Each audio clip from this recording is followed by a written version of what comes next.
Wolf and Storm. The Child in the Rain. The Blood Wolf camp had been built to show every person exactly how much the clan believed they mattered. White Claw's broad shelter stood beside the central fire, where the driest wood burned and the best meat turned over iron hooks. Hunters with strong backs and families with full supply carts occupied the next ring. Crafters, scouts, and healthy children filled the ring after that. Beyond them, where the fire became a weak orange blur through smoke and rain, stood the patched shelters of the old, the sick, and those who had failed too often to be trusted. Rhaina's shelter stood past even those. She'd placed it there by choice when the clan first allowed her to stay. At the edge, nobody asked why her speech sounded different or why she could read the faded marks on medicine jars taken from ruined estates. Nobody watched when she cried in her sleep.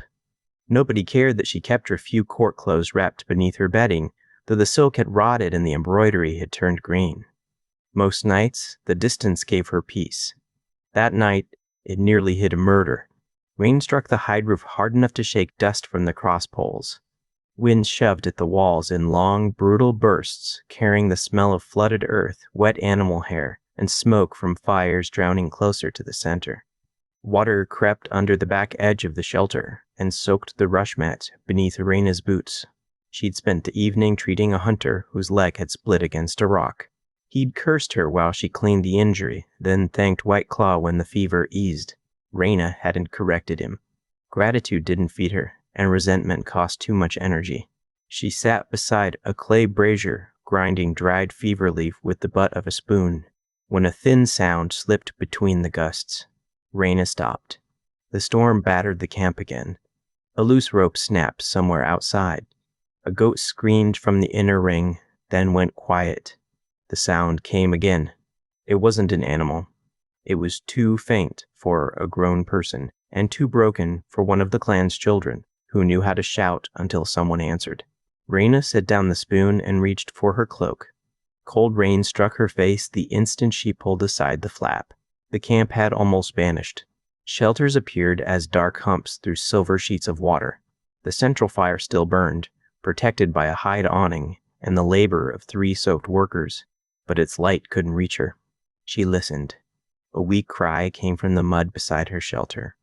At first, she saw only a heap of black cloth pressed against the ground. One corner fluttered in the wind. Water ran around it in 2 narrow streams. Rhaina stepped closer. Mud swallowed her ankle. "Who left this here?" she called. No one answered. She crouched and touched a bundle. The cloth moved beneath her hand. A tiny fist slipped free.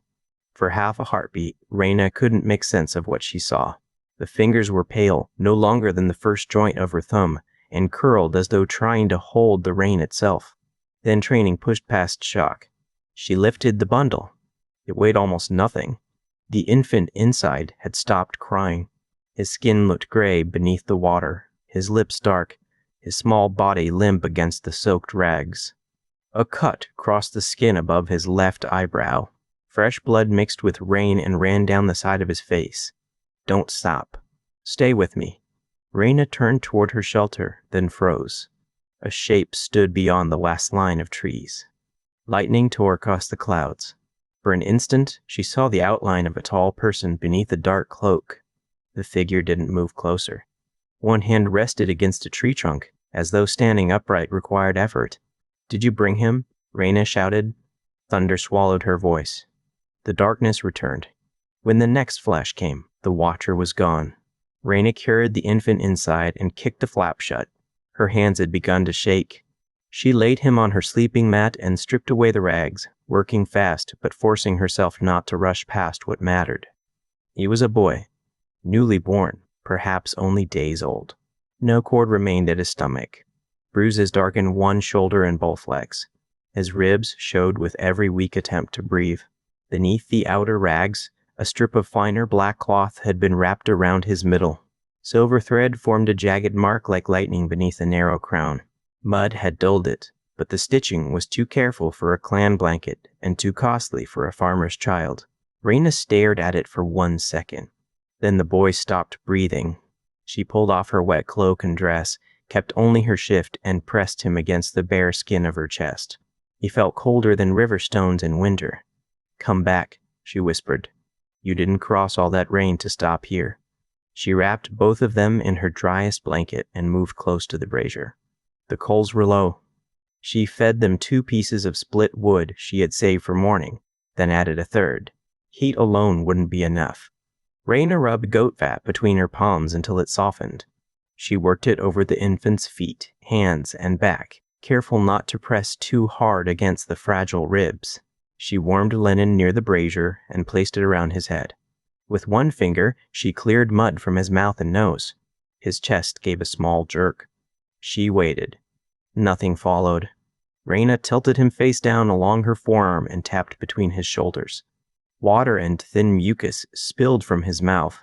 He coughed once, a weak sound that barely escaped him. "That's it. You can be angry later." She turned him against her again and rubbed his back. The next breath came rough. The one after it trembled. By the 5th, his chest had found an uneven rhythm. Raina shut her eyes for a moment and rested her cheek against his wet hair. Relief struck so hard it hurt. She couldn't feed him broth as she would a sick child. His stomach was too small, and he might choke. She dipped a clean strip of linen into warm water mixed with the faintest trace of honey, then touched a single drop to his lips. He didn't react. She tried again. His mouth moved.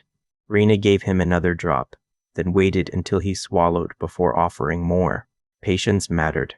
Too much kindness given too quickly could kill as surely as neglect. Outside, the storm dragged claws across the camp. She worked through the night. Every few minutes, she checked his breathing. She cleaned the cut above his eye with boiled water and packed the edges with crushed bitterroot. She changed the warm linen when it cooled. She held him against her until her back cramped and her legs went numb. Near midnight, the boy opened his eyes. They were blue, but not the cloudy blue many infants carried. His were sharp and bright, even in the weak firelight. He looked straight at Raina, not past her, and his small fingers closed around the edge of her shift.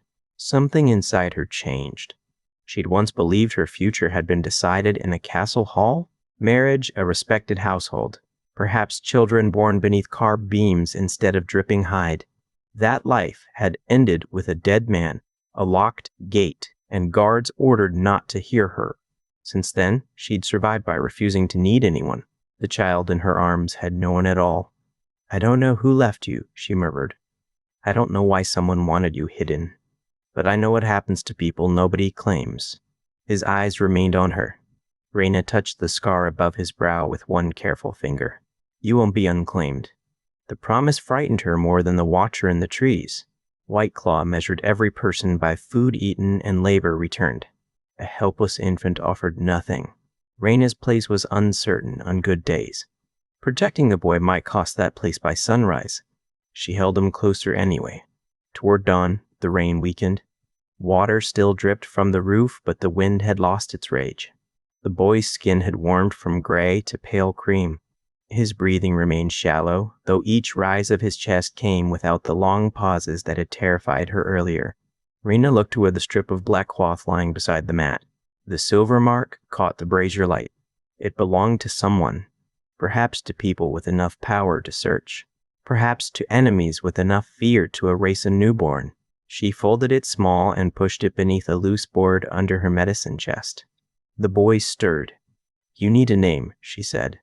"Something that's yours before the clan tries to decide what you are." She considered names from court, names of saints, kings, and scholars. None belonged in that wet shelter at the edge of a camp. "You came out of darkness," she whispered. "Nox will do until you're old enough to choose something better." His mouth shifted against her skin, almost a smile. The first gray light entered through the smoke hole. Raina dressed in dry clothes and fashioned a sling from linen. She tucked Nox against her chest, covered his head, and gathered 2 empty milk jars. The goat that had lost its kid 3 days earlier might accept another mouth if its owner could be persuaded. She stepped outside. Mud covered the camp. Workers raised fallen poles, dragged soaked bedding into the weak dawn, and argued over firewood. Nobody looked toward the far edge. Raina had taken 6 steps when Garrett came through the rain haze. The scout was broad across the shoulders and carried old scars across his face and hands. Water ran from his dark hair. Mud reached his knees, as though he'd spent the night beyond the camp rather than under shelter. His eyes dropped to the sling. For a moment, every hard line in his face went still. It wasn't surprise. It was recognition. He hid it quickly, but Raina had spent years reading men who lied with smiles. Garrick looked at the cut above Knox's eye. His jaw tightened. "Where did you get that child?" he asked. Raina shifted one hand over the infant's back. "He was left outside my shelter." Garrick glanced toward the trees, then back to the boy. Did he open his eyes? The question chilled her more than the rain. Why would that matter? Garrick's face closed. "It may matter more than you know." A place at the edge. Garrick's gaze stayed on the sling long enough to make Raina tighten her hold. Knox slept beneath the linen, his face turned toward the heat of her body. The cut above his eye had stopped bleeding. In the weak dawn, the bruise along his shoulder looked darker than it had beside the brazier. "You know something," Raina said. Garrick scanned the camp before answering. People were beginning to notice them. A pair of children paused beside a collapsed shelter. One of White Claw's guards stood near the central fire, watching through the smoke. "I know the chief counts mouths before he counts reasons," Garrick said. "If you walk into a shelter asking permission, he'll think you've already accepted that permission can be denied." "What should I do instead?" "Tell him what you've done. Don't ask what you may do." Raina studied him. "That sounds almost like help." "Don't grow used to it." He turned away, then stopped after 2 steps. "Maba's brown goat lost its kid. The animal still gives milk. Maba owes me for bringing her husband home after he broke his ankle. Tell her the debt passes to you." Raina's suspicion sharpened. "You haven't asked whether the infant came from an enemy clan." "No cloth or bead marks him as clan-born." The black strip beneath her medicine chest seemed to burn in her thoughts. "You saw him in the storm." Garrick looked back at her. Rainwater traced the scar beside his mouth. "I saw many things in that storm." Before she could press him, White Claw's guard called from across the clearing. "Healer, the chief wants you." Garrick walked away without another word. Raina went first to Maeva's shelter. The older woman complained about winter feed, the temper of the goat, and the unfairness of accepting a scout's debt she hadn't agreed to. She complained while filling one jar, then a second. Before Raina left, Maeva pushed a small feeding spoon into her hand. "Don't thank me," she said. "If the little thing screams all night, move farther into the trees." Knox drank only a few careful drops. The goat milk warmed his face and eased the tight pull around his mouth. Raina wanted to stay beside the animal until he took enough to satisfy her, but the chief's guard waited outside with growing impatience. The walk to the center felt longer than the distance deserved. Every ring of shelters told the same story.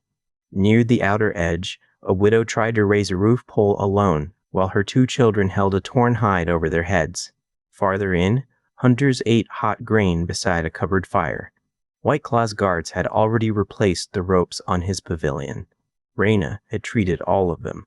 The clan accepted her hands, but had never accepted the rest of her. The guards searched her basket before letting her enter. One lifted the cloth over Knox's face. "Ugly little thing," he said. Raina slapped his hand away. His expression hardened, but a voice inside ended the moment.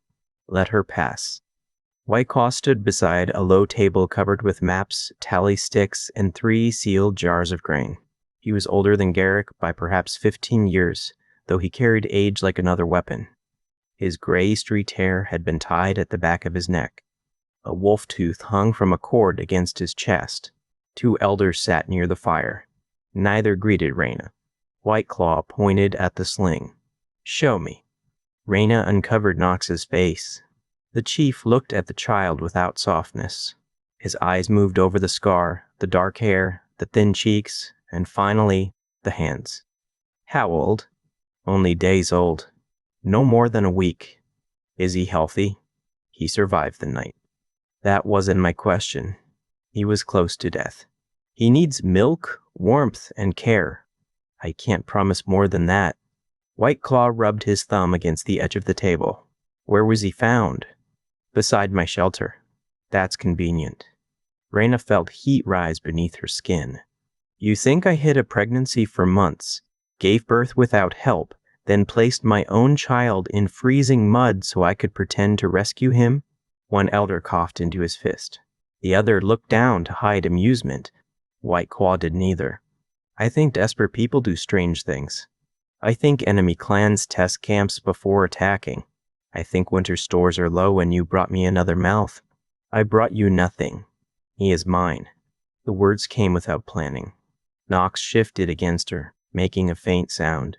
Raina placed a hand over his back until he settled. White Claw noticed. You decided quickly. He needed someone to decide quickly. The chief walked around the table. What do you know of his blood? Nothing certain. His people? I can't name them. Whether they will return? I can't say. Each answer made the air harder. White Claw stopped close enough that Raina smelled smoke and wet leather on him. Then you ask this clan to carry a danger we can't name. I don't. I ask you not to kill a child because you're afraid of questions. One elder shifted uneasily. White Claw's eyes narrowed. Raina knew she'd crossed a line. The clan tolerated disagreement in council only from those who had earned rank. She had no family, no hunting tally, and no tent within reach of the central fire. She also had Nox. If you cast us out, she said, I will go, but I won't place him back in the mud. I won't leave him at another camp and hope someone kinder answers. He survived the storm. He deserves the chance to survive people. For several heartbeats, only the fire spoke. White Claw looked toward the elders. The older of the two leaned close and murmured something Raina couldn't hear. The chief's mouth tightened. At last, he faced her again. The boy stays as your burden. Raina let out air slowly. He receives no separate winter ration until he works. White Claw continued. Milk comes from your share or from debts you earn. Cloth, medicine, shelter, and time are yours to provide. When he can walk, he learns camp duties. At 5, Garrett trains him with the other children. When he is strong enough to hunt, he hunts. If he weakens the clan beyond what you can repay, the matter returns to me. Raina wanted to argue that a child wasn't a debt account. She saw the warning in White Claw's face and held the words back. I accept responsibility. Responsibility isn't affection, healer. Remember the difference. Raina covered Nox's face again. I know the difference better than you think. White Claw dismissed her with emotion. As she turned, Garrick entered. He changed into dry clothes, but mud remained beneath his nails. His gaze touched Nox before moving to the chief.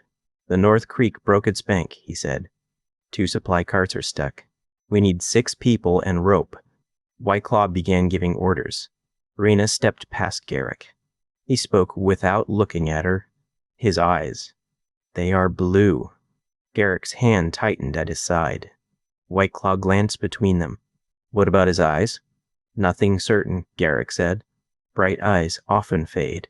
Raina walked out before the chief could question her. The camp had fully awakened. News of the infant spread faster than floodwater. Women came to see him under the excuse of asking for medicine. Children followed at a distance. Hunters looked once, then looked again when Nox opened his eyes. Raina spent the morning feeding him a little milk at a time and treating the injuries the storm had caused around camp. A boy had cut his palm on a broken peg. An old woman couldn't stop coughing after her shelter collapsed. Maiva's husband had strained his good leg dragging feed sacks. Everywhere Raina went, someone asked about the child. Crew left him. Does he have a clan mark? Why are his eyes like that? Will the chief let you keep him? Raina answered only the last. He already has. By midday, the clouds had broken. Weak sunlight turned the mud silver. Workers began taking down shelters because White Claw had ordered the clan to move before the creek rose again. Raina's own shelter came apart in less than an hour.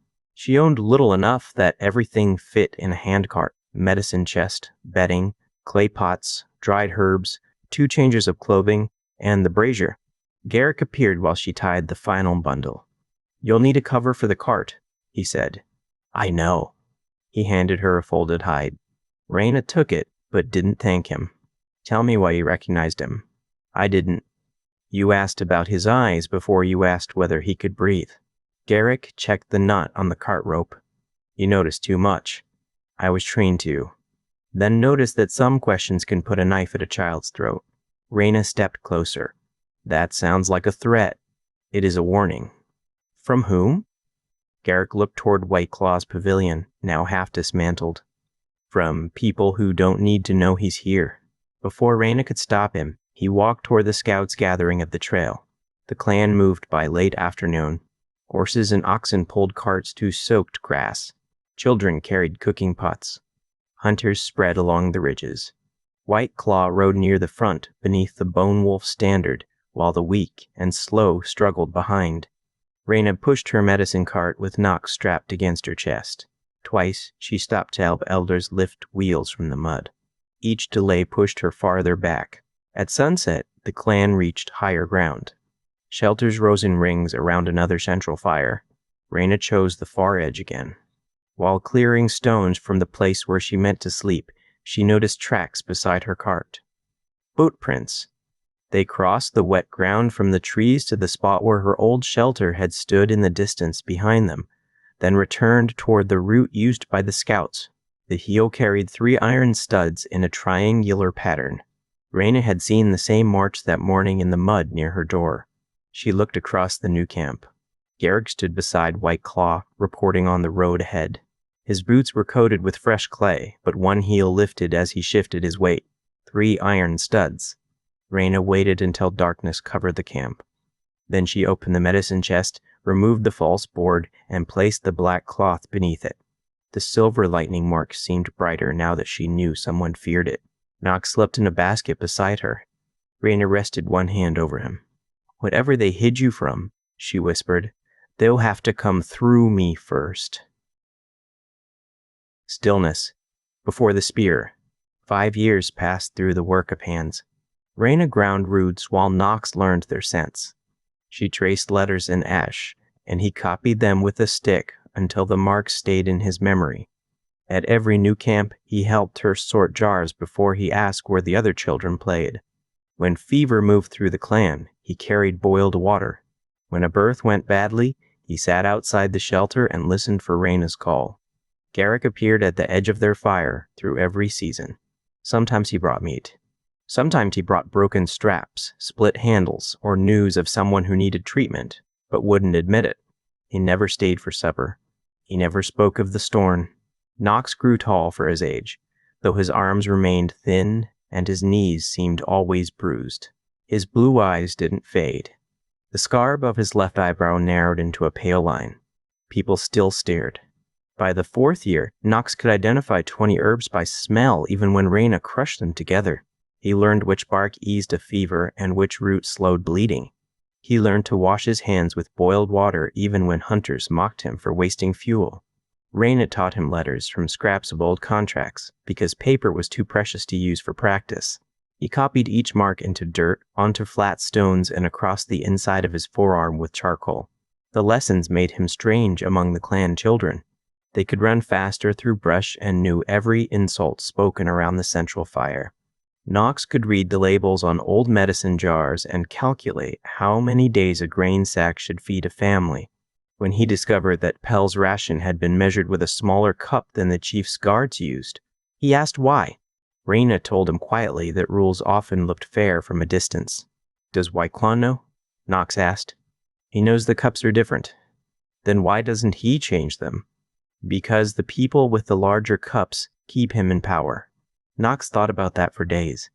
Afterward, whenever Raina sent him through camp, he watched who ate first, who waited, and who pretended not to be hungry. He began carrying small pieces of his own food in a cloth pouch. Never enough to draw notice, but enough to place in a child's hand when no one else was looking. One cold morning, Garrett came before sunrise and pushed aside the shelter flap without asking. Get him dressed, he said. Raina looked up from a bowl of crushed bark. You could begin with a greeting. I could, but we'd lose time. Nox sat beside the brazier with a slate on his knees. Where are we going? The training ground. Raina's hand stopped. White Claw had ordered that clan children begin basic work at 5, but most started by carrying water, setting traps, and learning how not to cut themselves. He's barely 5, she said. Garrick looked at Knox. Can you count to 20? I can. So, can you follow tracks? I can sometimes. Can you obey an order when you're frightened? Knox considered the question. I don't know yet. Eric gave Rena a look that might have meant approval. Get his boots. The training clearing lay between two low ridges where packed earth showed through the frost. Older children struck wooden staffs together near the center. A trainer shouted corrections over the noise. Men practiced with spears along the far side, their feet grinding dirt into powder. Garrick walked past the children's circle. Knox glanced at it, then hurried after him. They stopped beside a wall of bramble and young pine. A fallen tree split the undergrowth. Frost silvered the dead leaves beneath it. Garrick crouched until his base was level with Knox's. There's a hair in that brush. Knox looked toward the thicket. If you tell me where it hides, you eat the rabbit stew, Rena pecked. If you're wrong, you carry water until midday and eat afterward. How long do I get? Until the hare decides we're foolish. Knox folded his arms against the cold. May I move? You may breathe. Try not to waste even that. Garrick stepped back. Knox watched the brush. At first he searched for fur. He found only branches, frost, and the dark gaps beneath roots. The older children shouted behind him. Wood struck wood. A crow called from the ridge. Minutes passed. His toes grew cold. His eyes watered. Garrick said nothing. Knox remembered Rena teaching him to examine a sick person. Don't begin with what hurts, she'd said. Begin with what should be happening and isn't. The wind moved the top branches. Dry grass trembled near the fallen tree.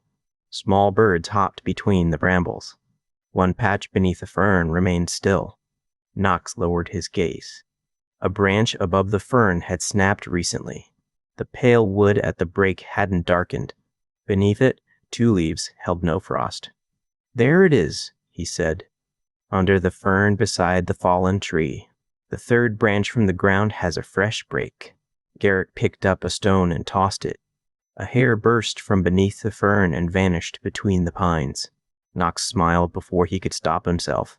Garrick didn't. Eyes are useful, he said. Bones decide whether useful eyes get carried home. He crossed to a rack and returned with a practice spear meant for a grown hunter. The shaft stood higher than Garrick's shoulder. Knox's smile disappeared. Pick it up. Rena arrived at the clearing carrying her medicine bag. She stopped when she saw the spear. Garrick, stop. He can lift it. That isn't the same as needing to. Garrick planted the butt in the earth.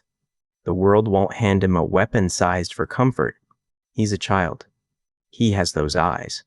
Rena went still. Knox lit between them. What do my eyes have to do with a spear? Nothing you need to know today, Garrick said. Grip the shaft. Knox wrapped both hands around the wood. The weight pulled at his shoulders as soon as Garrick released it. He widened his feet, but the iron tip dragged sideways. Keep it straight, Garrick said. Knox strained until his teeth hurt. The spear shook. Your hands are too high. Knox adjusted. The tip dipped harder. Too low. Rena's mouth tightened. This proves nothing. It proves how he fails. Knox looked at Garrick. Why does that matter? Because if you know how you fail, you can change it before someone else uses it. Garrick moved without warning. His palm struck Knox high on the chest. Knox fell backward. The spear hit the ground beside him. Pain spread beneath his ribs, and all the air left his body at once. Rena stepped forward. Garrick held up one hand. Let him decide. Knox lay in the dirt trying to breathe. Shame hurt worse than the strike. The older children had stopped training to watch. One boy laughed quietly. Knox rolled onto his side and pushed up. His eyes burned, but he didn't hide it. Rena had taught him that pretending pain wasn't there, only made treatment harder. He picked up the spear again. This time he placed his lower hand closer to his hip and turned one foot outward. The weight settled through his body instead of hanging from his arms. Garrick's expression changed by the smallest amount. That was better. Knox kept the tip straight. Strike me again, he said. Rena started to object, then saw his face and stopped. Garrick stepped close. Don't ask for pain to prove courage. It makes men stupid. Then what should I ask for? Another lesson. Knox nodded. Teach me how not to fall. For the next hour, Garrick showed him how to shift with impact, how to lower his center, and how to release a weapon before its weight dragged him into a bad position. Knox fell 6 more times. Twice he stayed down long enough for Raina to check his breathing. Each time, he changed something. When Garrick finally called an end, Knox's arms shook too hard to hold the spear. Raina wrapped him in her cloak and gave him the rabbit stew. Drink slowly, she said. You look ready to swallow the bowl. Knox ate beside the outer edge of the clearing. An old man named Pell sat near the fence, repairing a torn boot with fingers stiff from cold. Pell had once been a hunter. After a boar crushed his hip, White Claw moved him to the far ring and cut his ration. Knox looked at the stew, then at Pell. You haven't eaten, Knox said. Pell kept working. I ate yesterday. That wasn't what I asked. Raina raised an eyebrow at the familiar phrasing but said nothing. Knox carried the bowl over and sat beside him. He divided the stew with a wooden spoon, leaving more meat in Pell's half. You earned that, Pell said. I found the hair. Garrick scared it away. Pell accepted the bowl. They ate without talking. Across the clearing, Garrick watched. Later, inside their shelter, Raina rubbed salve across the dark mark on Knox's chest. Training doesn't make you less frightened, she said. It teaches you what fear does to your hands. Garrick says fear shows where a person is weak. Garrick thinks every feeling is a gap in a wall. Knox looked toward the flap. Why does he train me alone? Raina tied the linen strip around his chest. You should ask him. I did. He said I asked too many questions. That means he didn't have an answer he wanted to give. Garrick's voice came from outside. I have one. He entered carrying the heavy practice spear. Knox sat straighter. Garrick placed the weapon beside the wall. Most children learn to hunt because the clan needs hunters, he said. You learn because the wrong people may come looking for you. Raina rose. You don't say that to a 5-year-old and leave. I'm not leaving yet. Who are the wrong people? Knox asked. Garrick looked at the boy's blue eyes, then at the pale scar. People who notice marks and bloodlines. People who remember old faces. People who kill first because questions are dangerous. Knox tried to understand. Are they looking now? I don't know. Did you know my parents? Garrick's jaw tightened. Raina moved between them. Enough for tonight. Knox looked past her. You told me to ask him. I did, and now I'm telling you the answers are hurting more than they're helping. Garrick picked up the spear. At the flap, he paused. Learn stillness, he told Knox. Learn when to move. Learn the difference before anyone finds you. Then he stepped into the dark. Knox lay awake long after Raina's breathing slowed. Wind moved through the camp, carrying smoke from the central fire and the faint cries of a hungry child at the outer ring. He touched the scar above his eye. Somewhere beyond the trees, people he couldn't name might be searching for him. Closer than that, inside the clan, Garrick already knew why. The Chief's Bargain. By 14, Knox had learned that respect and belonging weren't the same thing. Hunters trusted him to find a trail after rain. Elders asked him to read trademarks on salt jars. Mothers brought feverish children to Raina and accepted Knox's help without question. Yet when the clan gathered around the central fire, people still called him the Storm Child, the Healer's Foundling, or simply outsider when they thought he couldn't hear. He heard every time. That morning, he carried half a sack of dried roots past the inner shelters and kept walking until he reached the far ring. Pell sat outside a patched hide tent with a blanket over his legs. 2 widows shared a cooking pot nearby. Smoke from damp twigs stung Knox's eyes. The chief's store counted this as spoiled, Knox said, setting down the sack. It isn't. Pell dug one hand into the roots. You stole from White Claw. I corrected a bad count. That's theft with educated manners. Knox smiled faintly. Then eat before anyone asks me to explain it. He left before gratitude became embarrassing. At the training ground, Layla waited with a practice sword resting across her shoulders. She'd tied her golden hair back, though 2 loose strands clung to her cheeks from sweat. Her clothing had changed during the past year. White Claw now expected polished leather, clean stitching, and silver pins whenever visitors came through camp. The careful appearance didn't hide the calluses on her hands. "You're late," she said. "Pell's firewood was wet. You could have asked someone else." "I did." They said no. Layla lowered the sword. "Then we'll start without warming up." She attacked before he reached the practice rack. Nox stepped aside, caught her wrist, and used her movement to turn her toward the dirt. Layla dropped instead of fighting the pole, swept one leg behind his ankles, and nearly took him down with her. He recovered by planting a knee. She pressed the wooden edge against his ribs. "That counts," she said. "It counts as both of us looking foolish. It still counts." They separated, breathing hard. For a few moments, she was the girl he'd grown up with, the one who had climbed trees in a dress because her father said she shouldn't, and who took every defeat as a problem to solve. Then a guard called her name from the path. "Your father wants you dressed for the spring council." Layla's shoulders tightened. "I'll come soon," the chief said now. She looked at Nox, irritation and apology mixed in her face. "We'll finish later." "We won't. Garrick's sending me after boar tracks." "You could tell him no." Nox picked up his spear. "You could tell White Claw no." The words hurt her. He saw it at once. "I shouldn't have said that." Layla wiped dust from her sleeve. "You weren't wrong." She walked away with the guard.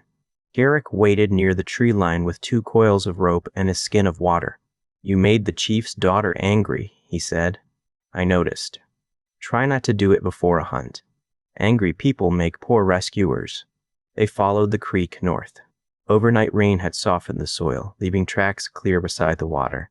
The boar was large. Its print sank deep, and bark had been torn from a tree at the height of Nox's hip. Garrick crouched near a patch of churned mud. Old male. 1 broken tusk. Injured hind leg. That makes him slower. It makes him mean. They tracked for an hour. The forest narrowed between a stone bank and a steep drop toward the creek. Rotten leaves covered the path. Nox smelled the animal before he saw it, a thick mix of musk, mud, and old blood. The boar burst from brush 10 steps ahead. Nox moved left, following the plan they'd made. Garrick struck a tree with the flat of his knife to turn the animal toward open ground. The boar didn't turn. It charged Nox along the narrow path. He set the spear butt against stone and lowered the tip. His boots slid on leaves. At the last instant, he saw the broken tusk angled toward his right leg. Nox shifted the spear and jumped sideways. The boar struck the shaft. Wood slammed into Nox's shoulder. The spear tore from his hands, and the animal's body clipped his hip hard enough to spin him into the bank. Pain flashed through his side. The boar skidded, turned, and charged again. Nox had no weapon. He saw 3 things at once: the steep drop behind him, a pine root exposed at ankle height, and Garrick moving too far away to reach him before the next impact. Nox ran toward the boar. Garrick shouted. At the last step, Nox planted 1 foot on the exposed root and pushed upward. The broken tusk passed beneath his thigh. He came down across the boar's back, caught coarse hair with both hands, and held on as the animal thrashed. His knife remained at his belt, but he couldn't reach it without losing his grip. The boar slammed him against a tree. Air burst from his lungs. His left arm went numb. Garrick seized the fallen spear and drove its point into the ground in front of the animal, forcing it to veer. Nox rolled off, hit the leaves, and dragged himself behind the stone bank. The boar turned toward Garrick. "Nox, the rope." Nox's fingers barely worked. He grabbed 1 coil, looped it around the exposed root, and threw the free end. Garrick caught it. When the boar charged, he stepped aside and pulled the rope low across the path. The animal's front legs struck it. Its own weight carried it forward. It hit the ground with a heavy cry. Nox recovered the spear. He approached from behind, placed the tip at the base of the skull, and drove down with both hands. The boar kicked once, then stopped. For several seconds, neither hunter moved. Garrick looked at Nox's shoulder. "Can you lift your arm?" "Not well." "Anything broken?" "I don't think so." Thinking isn't useful here. Knox tested the joint slowly. Pain bit deep, but the arm moved. Garrick picked leaves from his hair. You were told to move left. The boar changed the plan? So did you. That part kept you breathing. Dragons ended on default. They spoke about Mercury. Even with a rough sled, the boar caught on roots and stones. Knox's shoulder burned. Sweat chilled beneath his shirt. By the time camp smoke appeared, his leg shook. People cheered when they saw the size of the animal. Knox hated that Garrick took no credit until the older scout shoved him toward the butchering tables. He saw the ground, Garrick said. I followed his rope. Knox spent the afternoon cutting meat with one useful arm. He saved the liver for Reyna and sent the first portions to the outer ring. Reyna examined him before allowing him near the knives. She pressed around the shoulder and ribs while Knox tried not to react. Nothing has shifted, she said. You'll wear a sling tonight. I need both hands. You needed both hands before you let a boar throw you into a tree. Garrick, standing nearby, looked away to hide the edge of a smile. Reyna caught it. You encouraged him. I encouraged him to follow the plan. He came home. That wasn't the whole plan. Knox endured the argument because it meant neither of them had to say how close the hunt had come to ending differently. When Reyna finally released him, you worked more slowly than usual. Every pull of the knife sent pain through his shoulder. Garrick stayed beside the table, cutting the heaviest joints without making the help obvious. Layla arrived before dusk and spent an hour wrapping portions for the outer families. She didn't complain about blood on her polished sleeves. When a child from the far ring came for food, Layla knelt to tie the girl's broken shoe before handing over the parcel. Knox watched her. White Claw had changed the way she dressed and the duties she performed, but not everything inside her had gone soft. That made what followed harder, not easier. At sunset, Layla came to a shelter with a basket of pastries. Reyna welcomed her inside, then claimed she needed water despite the full jar beside the brazier. Layla watched her leave. She isn't subtle. She thinks she is. Layla placed the basket down. The spring celebration begins tomorrow. Father wants us both at his pavilion before the opening fire. What for?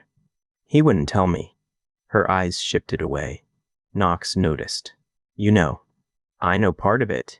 Before he could ask more, Reyna returned and handed him a message from White Claw's guard. The chief wanted them now. White Claw received them alone. A new wolf hide covered the floor. 2 cups of sweet wine waited beside the fire. Knox remained standing. What is this about? White Claw looked pleased, which made Knox uneasy. You become the strongest young protector in the clan. Layla has reached the age when her future must be secured. In 2 years, you will marry. Layla's face flushed. She looked frightened and hopeful at once. Knox felt the room narrow. I haven't agreed. The decision doesn't require agreement. It requires mine if I'm expected to stand there. White Claw's warmth disappeared. You eat clan food, train under a clan scout, and shelter beneath clan protection. You will repay what made you. I hunt more than I eat. Reyna treated half this camp before anyone called her family. Then the match rewards both of you. Knox understood the trap. If he refused, Reyna would pay. Layla touched his arm. Knox, we have time. He stepped away, not from her, but from the future closing around him. White Claw moved to the entrance. Reyna's shelter will be moved beside yours tomorrow. She'll have better heat, better ground, and faster access to the sick. A gift placed like a chain. Knox looked at the chief. You planned that before telling me? I planned for the clan. You don't. You plan for obedience. White Claw's guards shifted outside. Knox left before anger made the choice for him. Layla called after him, but he kept moving. He crossed the camp, passed Reyna without stopping, and ran into the trees. He'd forgotten his spear. Branches struck his face. Mud pulled at his boots. He didn't slow until the camp sounds disappeared behind him, and the roar of the eastern falls rose ahead. Then a scream cut through the forest. A girl's voice, close, terrified, and followed by the crash of something heavy moving through brush. The girl at the falls. Knox reached the eastern falls at a run. Water dropped from a black shelf of stone into a wide pool, throwing cold mist across the bank. The girl's scream had stopped. For one terrible moment, the roar of the falls covered every other sound. Then brush snapped to his right. A young woman in a torn purple riding dress stumbled from the trees. One sleeve hung loose. Mud covered her boots to the knee, and dark hair from the forest clung to her wet golden hair. She saw Knox and pointed behind her. "There's a bear." The animal came through the brush before he could answer. It was a mountain bear, heavy through the shoulders, its brown coat dark with rain and river water. Blood marked one side of its muzzle. Knox couldn't tell whether it had been hurt or had fed recently. The girl backed into the shallows. "Don't run," Knox said. "I've been trying that." The bear rose onto its hind legs. Knox's hand went to his belt. He had only the hunting knife he'd carried into White Claw's pavilion. No spear, no rope, no Garrick. He looked around. The pool narrowed near the falls, where water struck hard enough to throw spray across the rocks. A dead pine branch lay wedged between two stones. It was long, thick at one end, and split into a sharp point. "Move toward the falls," he told her. She stared at him. "The rocks are slick." "I know. Move slowly." The bear dropped to all fours. Knox stepped between it and the girl, then slapped the flat of his knife against a stone. The sharp ringing sound cut through the water's roar. The bear flinched. Knox struck again and shouted, not words, only noise. He raised both arms to make himself larger. The animal came forward. The girl reached the faster water. Her boots slid, and she caught herself against a boulder. Knox backed toward the dead branch. The bear charged. He waited longer than fear wanted him to. When the animal came within 3 steps, Knox threw his knife at the stones to its left. Metal hit rock. The bear turned its head toward the sound. Knox grabbed the pine branch and drove the pointed end toward its face. The wood struck the side of the bear's nose. It roared and swung one paw. Knox ducked, but the claws caught his upper arm. Cloth tore. Heat spread across his skin. The blow spun him into the water. Cold seized his chest. The current dragged at his legs. He held onto the branch and shoved himself upright before the bear could follow. The girl had climbed onto a rock beneath the spray. She held a fist-sized stone in both hands. "I am here," she shouted. She threw it past the bear. The stone splashed near the far bank. The bear turned again. Knox used the moment to strike the water with the branch. Spray burst into the animal's face. He shouted and advanced, jabbing without trying to pierce deep. He wanted space, not a kill he couldn't finish. The bear hesitated. Knox struck the water again. The falls threw sound from every direction. The animal shook its head, confused by the noise, mist, and repeated blows. Then it backed toward the trees. Knox didn't chase. He stood in the pool with the branch raised until the bear disappeared into brush. Only after the snapping sounds faded did his knees begin to shake. The girl climbed down from the rock. "You didn't kill it. I didn't have a weapon that could do it safely. You threw your knife away. It made the sound I needed." She looked toward the bank where the knife had fallen. "That was either very clever or very foolish. It can be both." Knox waded to shore and retrieved the knife. Blood ran from 3 cuts along his upper arm, mixing with water at his fingertips. The girl noticed. "Sit down. I'm fine." "You're dripping blood." "So are you." A cut marked her temple. One side of her dress had torn at the knee, and her hands were scraped raw. She lowered herself onto a flat stone. "Then we'll both sit." Knox almost refused. The shaking in his legs decided for him. For a while, neither spoke. The falls filled the silence. Knox washed his arm and examined the cuts. They were long but shallow. Raina would scold him for using river water, though he had little choice. The girl tore a clean strip from the inner lining of her sleeve. "Let me wrap that. You'll ruin the dress." The bear started before I did. She tied the cloth around his arm with careful pressure. Knox studied her hands. They trembled. "You kept moving," he said. "I was lost for nearly an hour before it found me. My horse threw me when something crossed the trail. I climbed downhill because water usually reaches a road or settlement. That was sensible." It didn't feel sensible while the bear was behind me. Courage usually doesn't. She looked at him. Her eyes were green, clear, and alert despite the fear still in her face. What's your name? I am called Knox. Only Knox. For now, yes. I'm Sarah Calder. He recognized the house name from Raina's lessons. House Calder controlled timber roads, warehouses, and mines east of the valley. You came for the spring fair? My father did. I came because he thinks seeing trade will prepare me to become useful. The word caught Knox's attention. Useful to whom? Sarah gave a tired laugh without humor. That depends on which agreement he wants signed. Knox looked toward the trees. We should reach higher ground before the bear changes its mind. They climbed along the eastern ridge. Sarah moved carefully, choosing roots and stone edges instead of trusting loose soil. Knox stayed below her on steep sections in case she slipped. After several minutes, she asked, "Why were you running through the forest without a spear?" He considered lying.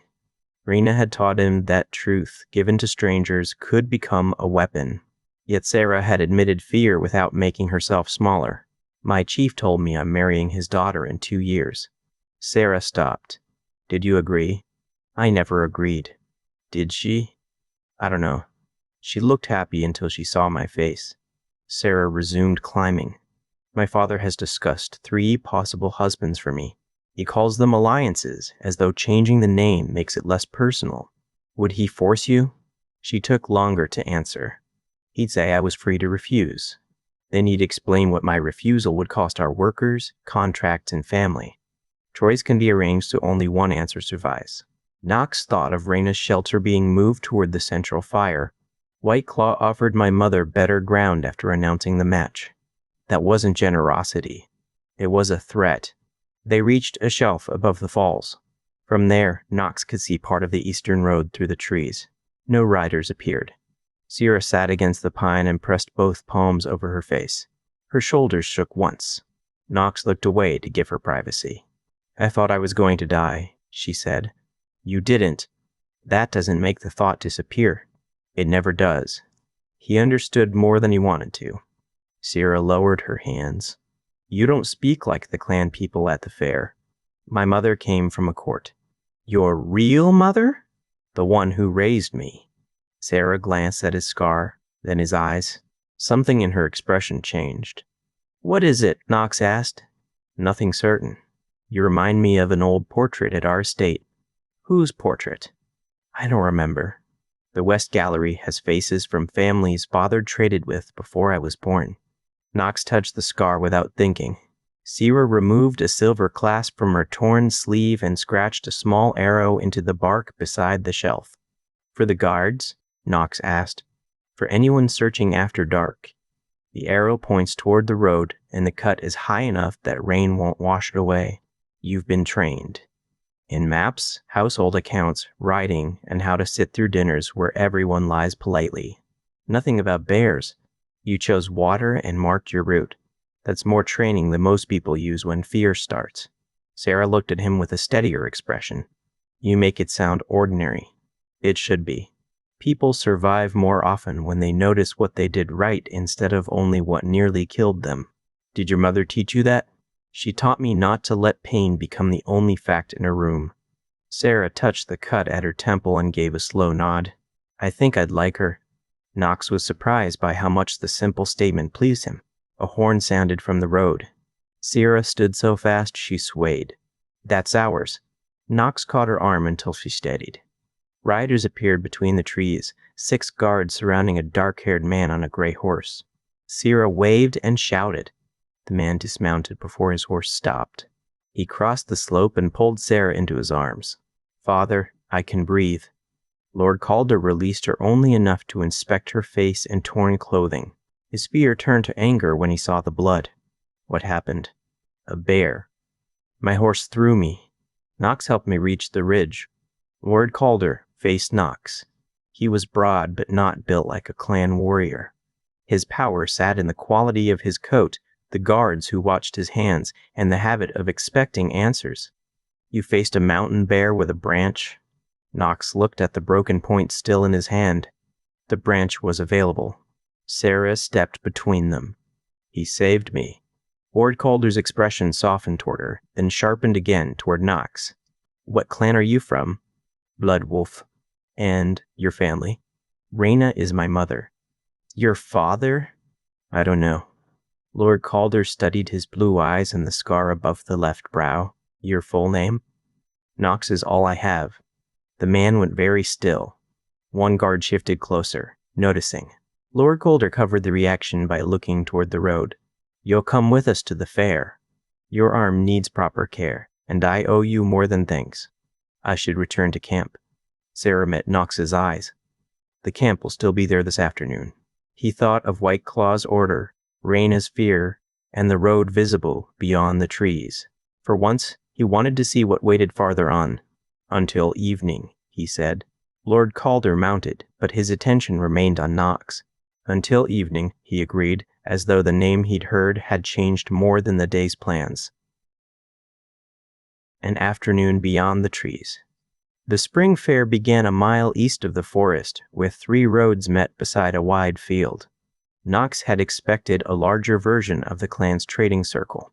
Instead, he found a temporary town built from carts, striped awnings, rope lines, and hundreds of people moving with purpose. Horses stamped beside wagon rows. Iron rang from a smith's stall. Smoke carried the smells of roast onions, hot bread, lamp oil, damp wool, and too many bodies packed into too little space. He stopped at the edge of the field. Sarah, riding beside him on a guard's spare horse, noticed. Have you never seen a fair? I've seen 8 merchants argue over salt. This is the same thing with better clothing. Lord Calder had sent a rider ahead. By the time they reached the Calder enclosure, a physician waited beside a heated wash basin. Knox allowed the woman to clean his arm because Sarah stood nearby with both hands on her hips. The cuts are shallow, the physician said. Keep them clean. No heavy work for 2 days. Knox glanced at Sarah. She smiled. I won't tell your chief if you don't. Lord Calder offered him a purse after the bandage was tied. Knox didn't take it. Your daughter wasn't a service I performed for payment. Coin isn't an insult, Lord Calder said. Sometimes it is. Sarah watched her father with open interest. Lord Calder closed the purse. Then accept food, a place at our table, and safe return to the Blood Wolf boundary. That I can accept. That is sensible. Pride is expensive when it rejects useful things. The word made Knox tense.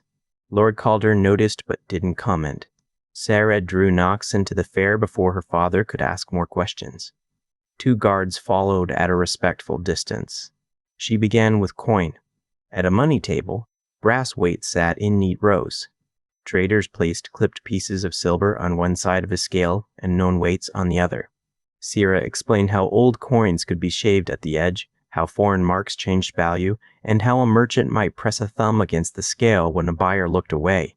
Why doesn't everyone use the same coin? Knox asked. Because every ruler wants his own face on metal. That seems wasteful. It is. It also makes changing rulers very profitable for money changers. At the next row, scribes wrote agreements for people who couldn't read. A farmer pressed his thumb into wax beneath a contract for seed grain. Knox leaned closer. The scribe looked annoyed. Move along. Knox read the terms again. He gives half his harvest if the crop succeeds. Standard risk. And if the crop fails, he owes the seed, transport, and 2 years of interest. The farmer looked between them. Is that what it says? The scribe covered the page with his hand. The terms were explained. Not clearly, Knox said. Sarah touched his sleeve before he moved closer. She pointed to a wooden post painted white at the end of the row. Fair inspector. The official wore no fine coat and carried no weapon. He did carry a locked box for copies. Sarah explained the dispute. The scribe protested until the inspector demanded the original agreement and the registered duplicate. The terms didn't match. Within minutes, the contract was voided and the scribe's license token removed from the stall. Knox watched him pack with a bitter face. You stopped him without striking him, Sarah said. The inspector stopped him. You knew who to call. I didn't. You listened when I told you. Knox looked at the white post. What keeps the inspector honest? Public copies, mostly. Complaints are recorded. A second inspector reviews the box after the fair. Who reviews that person? Cyrus smiled. Now you understand why Father says government is never finished. They passed a grain stall where prices were written in charcoal on a hanging board. Cyrus showed him how each number changed after sunset when farmers with unsold sacks faced the cost of hauling them home. A fair price in the morning can become theft by evening, she said, but the number is written where everyone can see it. Visibility doesn't remove desperation. A mill worker nearby argued over a measure that had been packed too tightly. The seller scraped to the grain level with a straight wooden bar while an inspector watched. Knox thought of the uneven ration cups in the clan. White Claw would say measuring every sack wastes time. White Claw doesn't sell to strangers who may never return. Knox picked up a standard measured chain to the stall. Its rim had been stamped by the fair office. Could a clan use these? Any group could. The hard part isn't owning the cup. It's letting someone check the chief's cup too. That answer stayed with him. At another stall, a printer sold cheap single pages containing road closures, missing people, and grain prices. Sarah bought one and folded it into her pocket. Information is a supply, she said. People starve when someone controls it. Knox looked across the crowded field and wondered how many things Raina had taught him because she once belonged to a world built on paper. They continued through cloth rows and livestock pens. Knox saw tools better balanced than anything in the clan, glass bottles without bubbles, and books priced higher than a winter horse. He also saw thin children waiting behind food stalls for scraps. The fair's order didn't erase hunger. It only made the contrast easier to see. At a medicine stall, an old woman counted coins into a seller's palm. He handed her a stopper jar of green powder. Knox smelled rot before she put it away. "Open that," he said. The seller frowned. "It's sealed." "Open it." Sarah gave Knox a warning look, but the old woman pulled the stopper. Gray mold clung to the powder beneath the rim. The seller reached for the jar. "Storage damage." "You were charging her full price," Knox said. He felt anger rise fast. Raina had taught him how easily spoiled medicine could turn fever into death. Sarah moved to the white post at the end of the lane and rang the small bell hanging there. A different inspector arrived. This time, Knox explained the smell, the color, and the danger. The official opened 6 more jars. 4 carried mold. The seller's stock was seized. The old woman recovered her coins and touched Knox's hand with both of hers. He didn't know what to say, so he asked where she lived and wrote down Raina's recipe for a safer tea using herbs the woman already grew. When they left, Sarah said, "You wanted to pull him over the counter." "I still do. The inspection will hurt him longer." "That sounds almost cruel." "It sounds like records." They reached a map stall near the center of the field. Old road charts hung from ropes, their edges lifting in the wind. One map showed the Western Territories before several forts fell into ruin. A seal had been drawn over the main road, a narrow crown above a jagged lightning mark. Knox paused, though he didn't know why. "That's an old charter seal," the seller said. "House Storm. Dead house now." Sarah turned. "How old is the map?" 20 years, perhaps more. Knox traced the shape without touching the paper. Something about it felt familiar, but the memory wouldn't come. A guard approached and said Lord Calder wanted them at the dining tent. The meal was better than anything Knox had eaten. Thick stew held beef, carrots, and onions. Bread arrived warm. Nobody counted how much he took. Lord Calder asked about the Bloodwolf clan, though his questions circled Knox more than the camp. "How long has Raina been your mother?" "Since she found me." "Where was that?" "In a storm near the eastern ridge." "Did she keep anything from that night?" Knox set down his spoon. "Why are you asking?" Lord Calder looked toward Sarah, then back. "Because your face resembles someone I knew as a young man." "Who was it?" "I'm not certain enough to say." Knox disliked the careful answer, but he recognized the same caution Raina used when truth could cause harm. "Then I can't answer questions that may put her at risk." Lord Calder nodded once. "That is fair." After the meal, the sun had begun to lower. A rider waited to return Knox to the clan. Sarah walked with him to the horse line. For the first time since the falls, neither seemed to know what to say. Knox looked back at the fair. I thought places beyond the forest would be freer. They can be. They can also hide control behind paper and clean clothes. At least the rules were where people could see them. Some of them. He touched the bandage on his arm. You knew which person could stop the medicine seller. I've spent years being told where power sits. It seemed useful to point at it. Knox smiled. Sarah reached into a pouch and removed a small iron charm shaped like a bird in flight. The wings were cut with 3 simple lines. A ring at the top allowed it to hang from cord. It's House Calder's road mark, she said. The bird means a message can cross a border even when people can't. I have nothing to give you. You saved my life. I said that wasn't a trade. Then this isn't payment. She pressed the charm into his palm. The metal was warm from her hand. Keep it until you see the road again, she said. That way leaving won't be only a thought. Knox closed his fingers around it. White Claw expects me to marry in 2 years. 2 years is enough time to become difficult to control. Do you always encourage strangers to defy chiefs?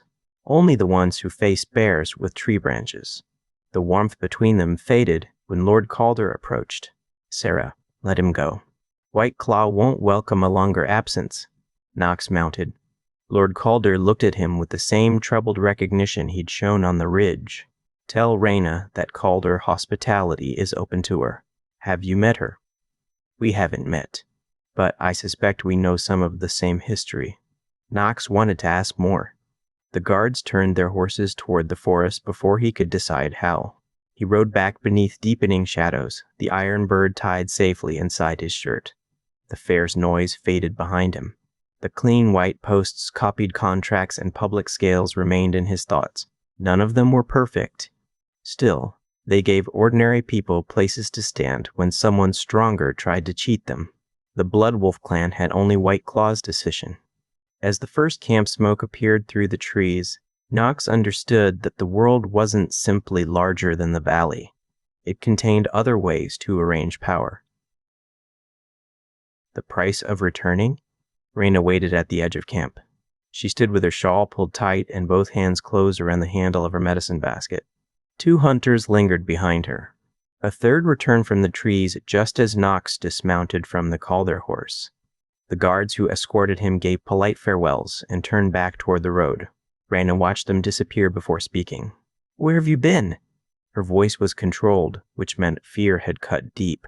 Knox untied the iron bird from inside his shirt and tucked it into his belt pouch. At the Eastern Fair. I sent people toward the falls. Garrick found bear tracks and blood. The blood was mine and Sarah's. Reyna's face drained. Knox held up his bandaged arm. The cuts aren't deep. That isn't the point. I know. Do you? You ran into the forest without a spear, vanished for half a day, faced a mountain bear, and returned on a stranger's horse after sunset. I didn't know whether I was searching for my son or his body. The hunters looked away. Knox took the medicine basket from her before her grip broke the handle. I'm sorry. Reyna pressed her lips together. Her anger weakened at the edges. Come inside, she said. Their shelter hadn't been moved yet. The familiar smell of dried herbs, old smoke, and boiled linen met Knox as soon as he entered. Reyna sat him beside the brazier and removed the fair physician's bandage. She cleaned the cuts again, though they didn't need it. Her fingers remained steady until she saw the bruising beneath his shirt. What happened? He told her. He began with White Claw's announcement, then the run, Sarah at the falls, the bear, Lord Calder, and the fair. Reyna listened without interruption while replacing the bandage. When he described the dishonest contract and spoiled medicine, her expression sharpened with interest. They keep public copies? She asked. Locked boxes. A second inspector checks them. That doesn't stop corruption. No, but it makes hiding it harder. Reyna tied the final knot. You sound impressed. I am. Knox described the standard measures, the price board, and the farmer whose thumbprint nearly trapped him beneath years of debt. Reyna listened with her hands folded over one knee. A written rule can protect people, but only if they can read it or trust someone who can. Then teach more people. The answer came too quickly.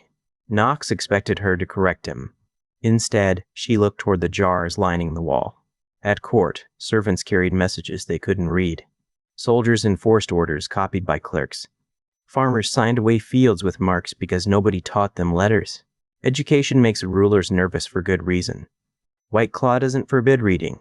He doesn't make it easy either. Knox thought of the outer children who spent daylight hauling water while White Claw's grandchildren practiced marks with charcoal. The fare wasn't kind, he said. There were hungry children beside stalls full of food. But when someone cheated, there was somewhere to point. Visible authority can still fail. Then people can see the failure. Raina gave him a long look. You saw all that in one afternoon? I saw enough to know the valley isn't the only way people survive. He pulled out the iron bird and placed it in her palm. Sarah gave me this. Raina examined the cut lines on the wings. House Calder's road mark. Lord Calder asked about you. He said his hospitality is open and that you might know some of the same history. Her fingers closed around the charm. What did you tell him? Nothing that could put you at risk. Relief appeared, followed by guilt. Knox saw both. You knew about the marriage before this morning, he said. Raina set the charm down carefully. White Claw told me yesterday. He ordered me to keep silent until he made the announcement. Why did he? He thought you'd run. He was right. I should have warned you. Knox shook his head. He built the trap. You didn't. I helped by staying quiet. You were trying to protect our place here. I was protecting myself from a choice. The honesty silenced him. Raina looked toward the shelter walls. I've told myself for years that I stayed because you needed safety. That was true when you were small. It may not be true now. Sometimes love becomes an excuse to fear change. Knox picked up the iron bird. I don't want to leave you behind. Then don't leave me behind in your thoughts. That's different from giving White Claw the rest of your life. Outside, workers began pulling stakes from the ground around the shelter. Raina stood. A guard called to the flap. The chief's order. The shelter moves beside Layla's before nightfall. Knox stepped outside. She doesn't need moving. The guard shrugged. Better ground. Better fire. A leash with softer bedding. The man avoided his eyes. Take that complaint to White Claw. Knox helped Raina pack because refusing would leave her belongings in the mud. Every pot, blanket, and jar carried toward the central ring made his anger quieter and harder. The new place stood close enough to White Claw's pavilion that guards could see who entered. Beside it, workers raised a second shelter marked with Layla's crossed spear flag. Raina touched Knox's arm. Don't punish her for her father's decision. I won't. He wasn't sure whether he could keep the promise until Layla came before dawn. Knox had slept little. He sat outside Raina's new shelter with the iron bird on a cord around his neck, watching the central fire burn low. Layla approached in a plain cloak. She'd removed the silver pins from her hair. I wanted to speak before everyone starts watching us, she said. They're already watching. She sat on a log across from him, leaving space between them. I was glad when Father told me, she admitted. Not because he forced it. I didn't understand that part until I saw your face. Knox looked into the fire.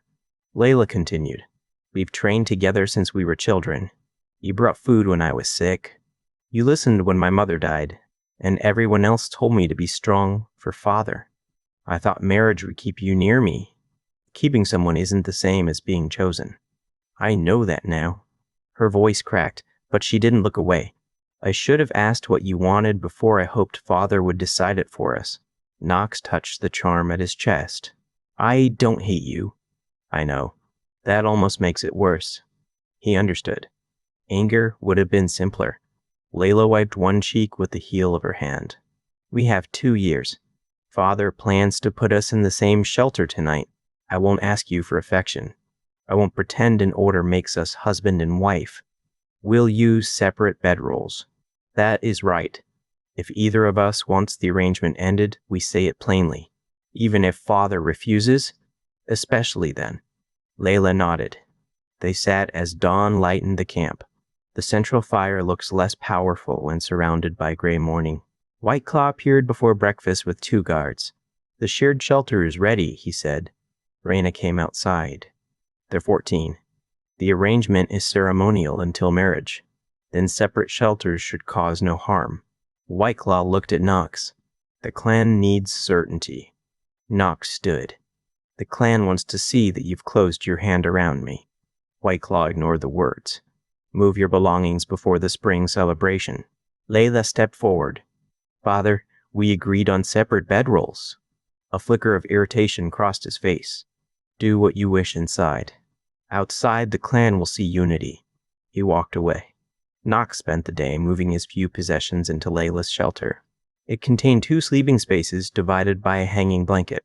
Layla had arranged them herself.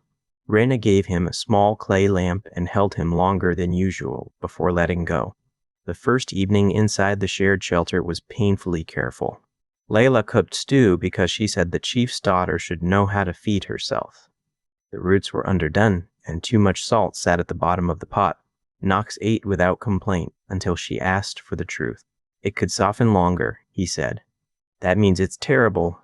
"It means the roots could soften longer." She laughed once, then covered her mouth as though any ease between them might be mistaken for acceptance. They hung the dividing blanket together. Nox placed his bedroll beside the entrance. Layla chose the far wall. Neither changed clothes until the other faced away. Outside, footsteps slowed whenever someone passed, proof that White Claw's watchers were less subtle than he believed. Layla sat on her side of the blanket. "I miss when the worst thing between us was losing a match." "So do I. I'll train again tomorrow." "Only if you want to." Silence followed. "I don't know what I want yet," she said.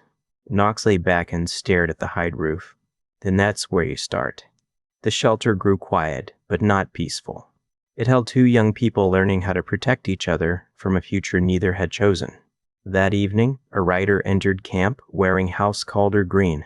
White Claw met him near the central fire. Nox was helping Pell repair a cartwheel and never saw the exchange. The messenger handed White Claw a sealed letter bearing the iron bird. "For Nox of the Blood Wolf clan. Lady Sarah asked that it reach his hand." White Claw studied the seal. "He's hunting beyond the ridge," he said. "I'll see that he receives it." The rider looked uncertain but accepted the chief's authority. White Claw carried the letter into his pavilion, broke the wax, and read. Sarah thanked Nox for the rescue. She wrote that the fair physician expected his arm to heal well. She included a rough map of the eastern road and invited him to send a reply through any Calder caravan. White Claw folded the page and placed it beneath a grain ledger. Inside Layla's shelter, Nox lay awake on the bedroll nearest the entrance. The dividing blanket moved gently with the night air. Layla's breathing remained uneven on the other side. He held the iron bird in his fist. That morning, freedom had been a horizon and a feeling. Now it needed dates, supplies, skills, and routes White Claw couldn't close. Nox counted the months until his 16th birthday. Then he began to plan. 2 years to leave. Garrick took Nox beyond the North Ridge before sunrise. Mist filled the low ground between trees. Frost made roots slick beneath their boots. Garrick carried 2 sheathed swords and a sack that clanked when it struck his hip. "You've trained with a spear because the clan hunts in open ground," he said. "Roads won't be open. Rooms won't be open. Wagons, alleys, stairs, and crowded inns take away distance." He threw one sword. Nox caught the sheath against his chest. The weapon was shorter than a clan spear and heavier near the hand than the fair blades he'd seen. "Draw it." Nox pulled the steel free. Garrick attacked before the sheath hit the ground. Nox blocked high. The impact jarred his hurt arm and his grip weakened. Garrick drove a shoulder into him and pushed him against a tree. "That strike killed you," Garrick said. "You struck the injured side. Pain will not earn mercy from an enemy." They began again.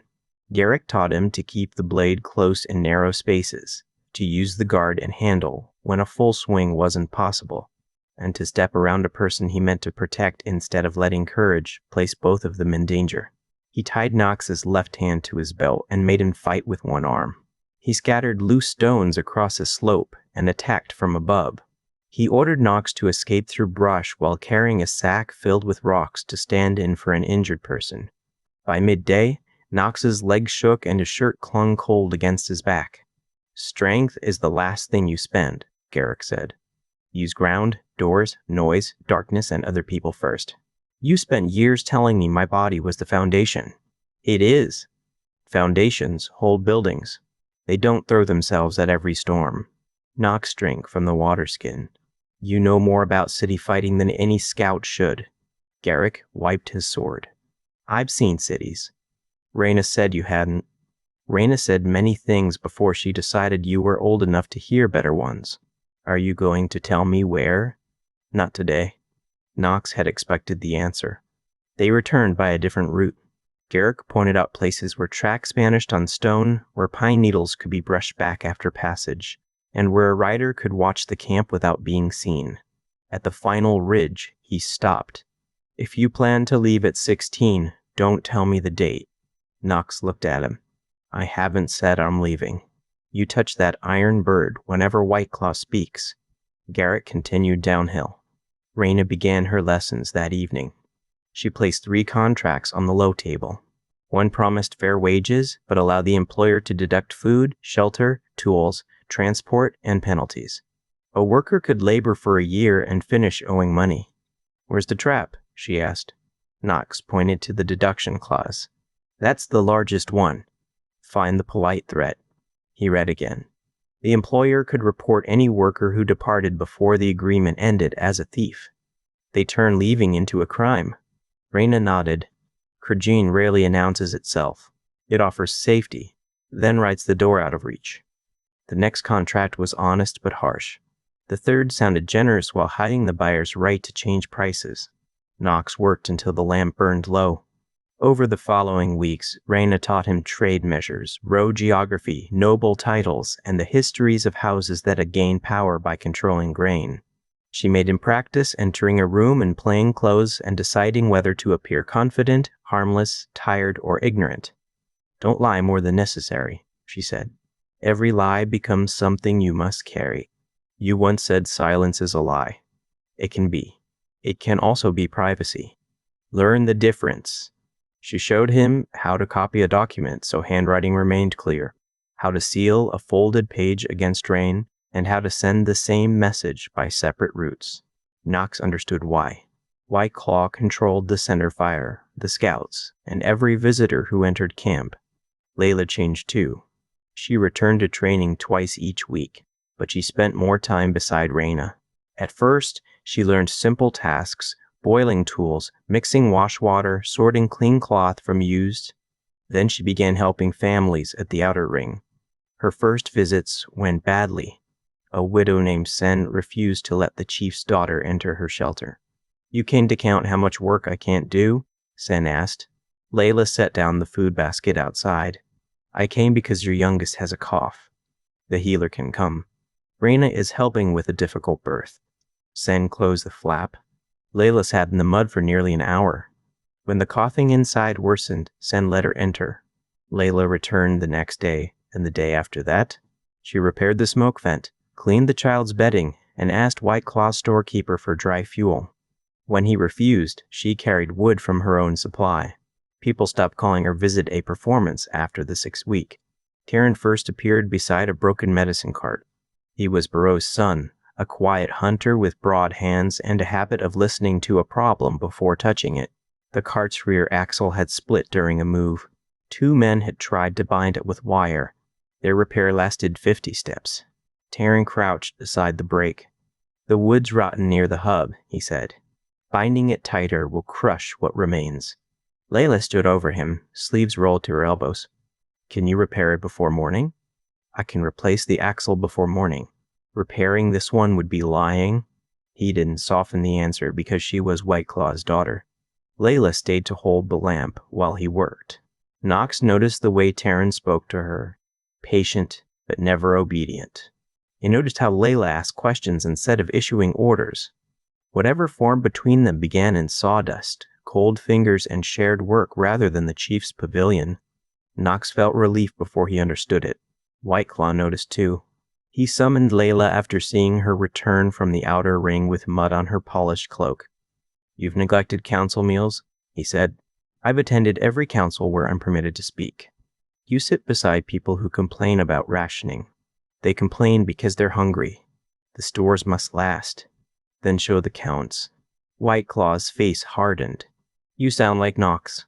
Layla held his gaze. Perhaps Knox asked questions the rest of us avoided. She left before he dismissed her. That night, a Calder messenger arrived with a second letter. White Claw received it alone. He read Sarah's account of fair repairs, her questions about clan medicine, and a brief note asking whether Knox's arm had healed. He placed the page beneath the first. 2 more letters came before summer. One traveled with a timber merchant. Another arrived through a grain caravan. White Claw opened both. He told himself the letters would pull Knox toward roads where enemies might recognize him. He told himself the clan needed the boy's strength. He told himself Reyna had raised Knox safely only because White Claw had permitted it. Inside a locked chest, he kept the letters beside an old silver seal.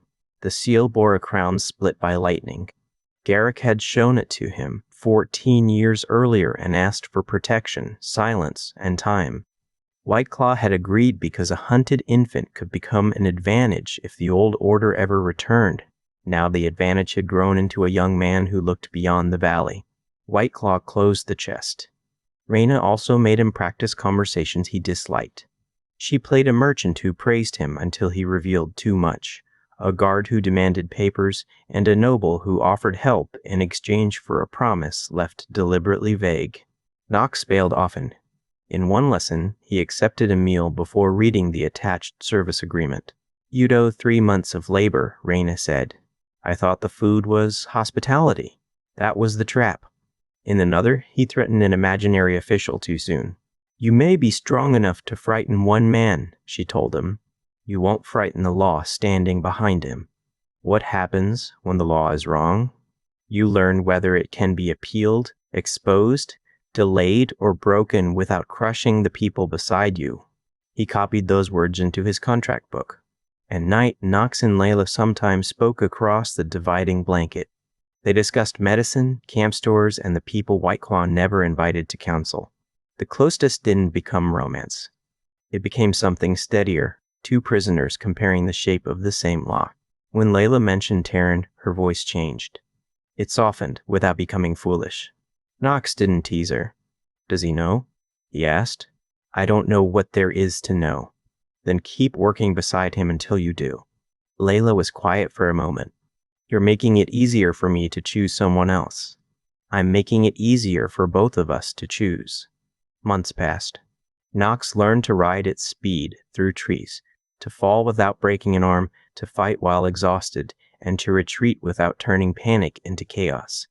He stored dried food beneath a loose stone near the north ridge. He copied maps from Reyna's lessons and marked water sources, towns, and roads. He didn't choose a departure day. Not yet. 1 year after the spring fair, Frost returned to the hidden training ground. Garrick drew his sword. Knox faced him across a circle of damp leaves. His shoulders had widened. The boyish thinness had left his face. The iron bird rested beneath his shirt. Garrick attacked low, then changed direction at the final step.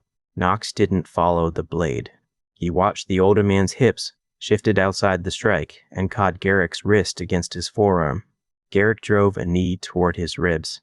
Knox turned, used the movement, and sent both of them toward the ground. Garrick tried to roll above him. Knox released his own sword, trapped Garrick's arm, and placed the practice knife at the scout's throat. They froze. For years, Garrick had always found one last escape. This time he didn't. Knox moved back and offered his hand. Garrick took it. "Do we go again?" Knox asked. The scout rose, rubbed dirt from his shoulder, and looked at him with pride he couldn't fully hide. "We continue tomorrow," he said. "Today you learn what winning costs." Knox glanced toward the road beyond the ridge. 1 year remained. For the first time, leaving didn't feel like a dream. It felt like work already underway. Lessons at the edge. Garrick kept his promise. At first light the next morning, he took Knox back to the hidden clearing, and placed 3 clan hunters around him. Damp leaves covered the ground where Garrick had fallen the day before. The older scout's pride had vanished beneath his usual hard expression, but the bruise darkening one side of his jaw told Knox that victory had been real. Pell stood near a beech tree with a blunted spear. A broad woman named Mara carried a wooden sword. Taryn waited behind Knox with the sack packed in the shape of a child. Garrick pointed to the sack. "That person can't walk? Your task is to get them beyond the fallen pine." Knox glanced toward the tree lying 30 paces away. Its roots had ripped a wall of soil from the slope, leaving a narrow gap beneath the trunk. The ground between them was open except for slick stones and 2 rotting stumps. "Are they trying to kill me or take the injured person?" Knox asked. "They haven't explained themselves." Mara advanced before he could study the terrain longer. Knox caught her first strike on the shaft of his practice spear and stepped aside. Pell rushed from the other direction. Knox turned the spear across his body, blocked Pell's thrust, and drove the butt into the man's thigh. Taryn seized the sack and dragged it away. Knox followed, putting himself between the attackers and the helpless weight. Mara struck his shoulder. Pell hooked his ankle. Knox fell hard enough to bite his tongue. By the time he rolled onto one knee, Taryn had carried the sack 10 paces in the wrong direction. "The pine is behind you," Knox called. "I panicked," Taryn said, giving the answer without a trace of amusement. Mara came again. Knox could have struck her ribs, but Pell had reached the sack. Knox abandoned the opening and lunged across the mud. He knocked Pell away, caught the sack under one arm, and stumbled under its weight. Garrick entered the fight. He hit Knox from the side with a padded club. Knox dropped to both knees. The sack rolled into a puddle. Mara placed her wooden blade against his back. "Finished," Garrick said. Knox stayed down long enough to catch air. Mud soaked through his trousers. The old satisfaction from yesterday had disappeared. "I protected the person," he said. "You reacted to whoever came closest. You never gave Taryn a route, never tested whether he could carry the weight, and never asked Pell or Mara what might make them stop. They were attacking. One could have been frightened. One could have wanted food. One could have been paid to delay you. A protector who sees only weapons creates more enemies than he removes." Mara lowered her practice sword. "You also left your right side open every time you looked at the sack." Pell rubbed his thigh. "That strike was better than it needed to be." Knox offered him a hand. "I thought you had the sack." "I did." "You still hit me after I let go." Garrick made them repeat the exercise until the sun cleared the ridge. Knox failed 3 more times. On the 5th attempt, he sent Taryn toward the exposed roots, backed with him instead of charging, and used a thrown stone to draw Pell's eyes. When Mara hesitated after he struck the ground near her foot, he asked what she wanted. "The sack," she said. "Why do you want it?" "Because Garrett promised me breakfast." Knox tossed her a strip of dried meat from his belt. Mara stepped aside. Pell laughed once, then stopped when Garrick looked at him. Knox and Taryn reached the pine with the sack intact. "You purchased one enemy," Garrick said. "That won't always work." "It worked this time. Remember the difference." The lesson became the shape of Knox's final year in the clan. Garrick no longer trained him only to survive an attack. He created problems with frightened travelers, confused children, false surrender, bad information, and people who needed help at the worst possible moment. Knox learned that carrying every burden himself slowed everyone. He learned to give clear tasks without barking orders. He learned to ask who else could do a job before deciding that only his hands were trustworthy. The changes reached ordinary work as well. During camp moves, Knox stopped taking the heaviest frames simply because he could. He paired older children with patient adults, assigned stronger hunters to the flooded crossings, and kept one cart empty for anyone who became sick on the trail. The first time he did it, several men ignored him until Garrick stood beside the empty cart without speaking. By the third move, families came to Knox before departure and told him what they could carry. He also made mistakes where everyone could see them. He sent 2 carts down a narrow deer path after trusting an old map, and both axles sank in marsh soil. Instead of blaming the scouts, he spent half the night digging beside them. On another move, he rationed water too strictly, and left a nursing mother dizzy before Raina corrected him. Knox apologized to her in front of the same people who had heard his order. White Claw disliked that most. The chief believed public correction weakened command. Knox saw the opposite. People followed his next direction more quickly because they knew he wouldn't protect his pride at their expense. Raina gave him different battles. When merchants arrived in late spring, she handed Knox the clan's grain list and told him to bargain for flour, salt, lamp oil, and dried fruit. White Claw allowed it because he expected Knox to fail and return grateful for the chief's judgment. The first merchant, a narrow man with red cracks across his knuckles, offered a low price for clan hides and a high price for food. Knox noticed the man's wagon sagged more on one side. Beneath a stained canvas, sacks of flour had been stacked behind pottery marked as fragile. "You have more flour than you plan to carry east," Knox said. The merchant smiled without warmth. "I have enough to reach the next market. The river road flooded yesterday. You can't reach that market before the flour takes damp." The man's eyes shifted toward the sky. Knox proposed a fair exchange based on weight instead of the merchant's changing measures. The man refused, then returned before sunset after learning the river bridge had lost 2 supports. Knox secured the flour and salt at a price that left the clan with enough hides to trade for winter iron. White Claw praised the bargain at council. Raina did not. She spread the agreement on the table inside her shelter and placed a finger on the delivery clause. "Who carries the sacks from his wagon?" "We do." "Who pays if one splits?" Knox reread the line. "The clan does." "And who decides whether a sack was damaged before it reached us?"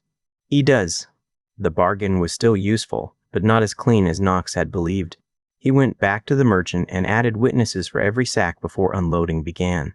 By summer, Raina made him negotiate for families other people ignored. A man with a damaged hip needed tools he could use sitting down. 2 sisters wanted a shared goat but lacked enough hides for the trader's price. An elderly couple needed winter grain without surrendering the cart they used during camp moves. Each agreement taught Knox that numbers could hide hunger as easily as words hid threats. Layla spent the same months outside the central ring. She carried medicine, rebuilt smoke vents, and listened when people complained about decisions made near her father's fire. Some still distrusted her. She accepted that distrust instead of demanding forgiveness for a system she had benefited from. During the first sleet of autumn, a wind tore 3 shelters from their stakes. Layla arrived before White Claw's storekeeper opened the supply tent. She found Taryn already cutting replacement poles. "The ground won't hold straight stakes," he said. "We need them angled toward the ridge." Layla looked at the wet slope.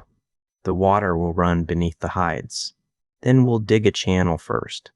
They worked with the affected families until dark.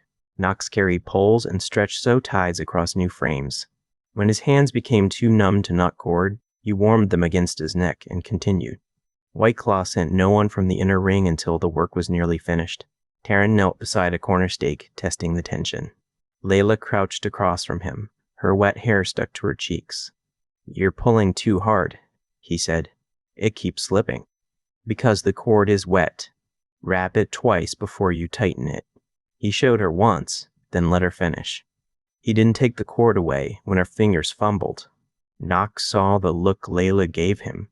It wasn't the bright, hungry admiration she had once turned on Knox. It was quieter and more careful. She wanted Taryn's respect, not possession of him. That difference eased something in Knox that he'd carried for years. A week later, a Calder supply wagon entered camp. The driver delivered nails, lamp oil, and 2 crates of dried apples, purchased under an old agreement with White Claw. Knox helped unload the wagon and found a folded page wedged beneath one crate. His name had been written across the outside. The seal was gone. A rough cut marked the place where wax had once held the page shut. He opened it with shaking hands. Only the lower half remained.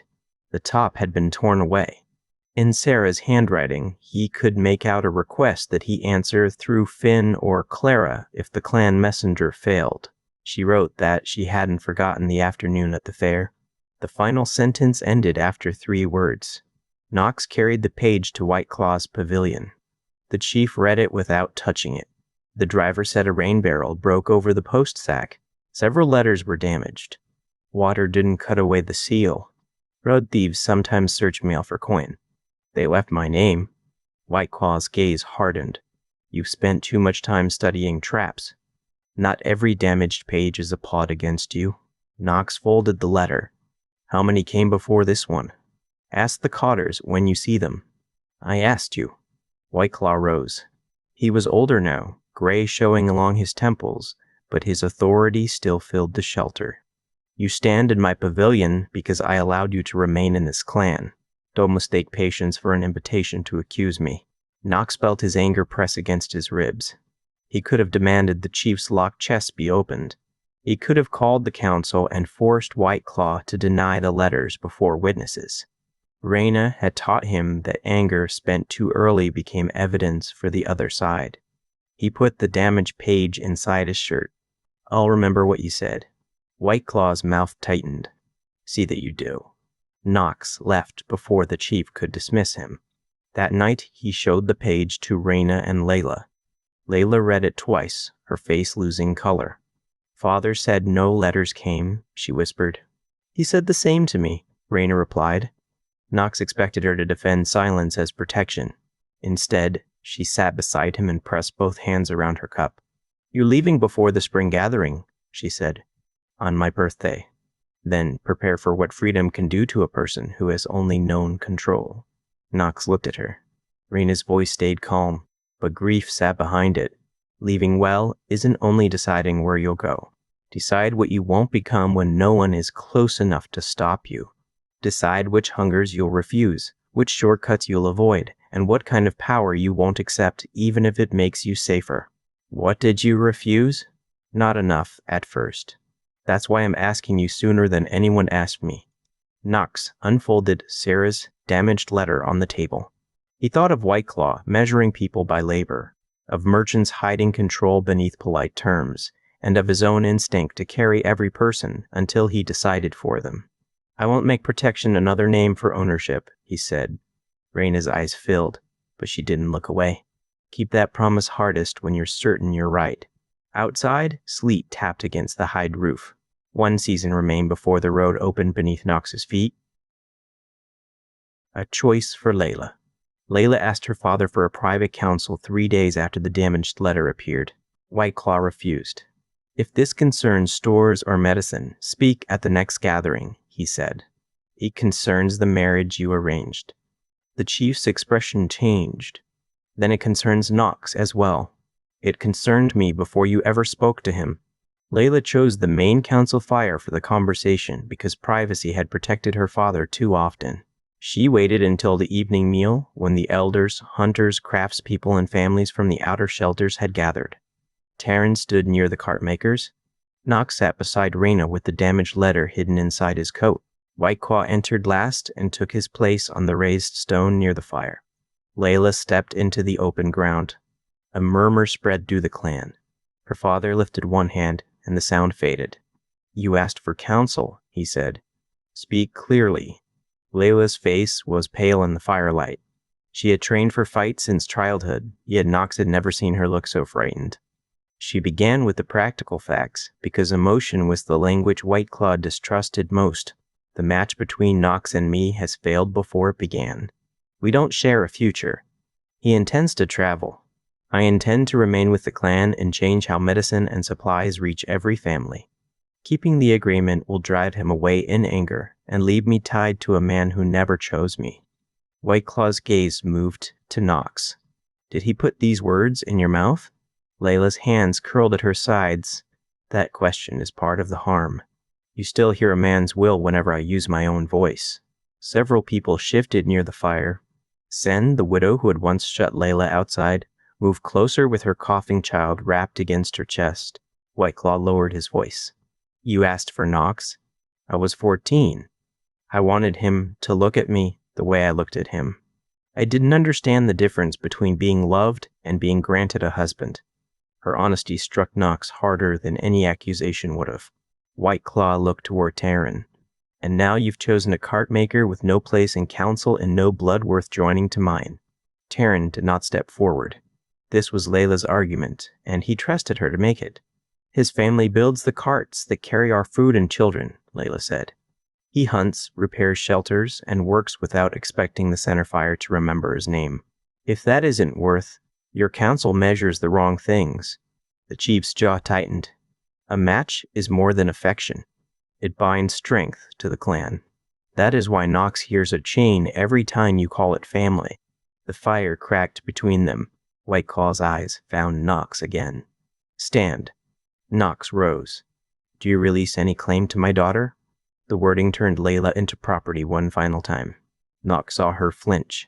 He could have humiliated the chief by refusing the premise. He could have announced that no claim had ever existed. Such words might have pleased the outer families, but they would have left Layla's choice tangled in public shame. Nox faced her instead of White Claw. Layla, we were children when this was placed on us. You kept faith with me even when the arrangement hurt you.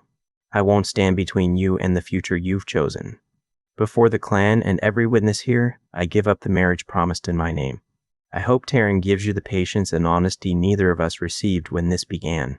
Layla's eyes shone. You gave me those things when you could. Not always.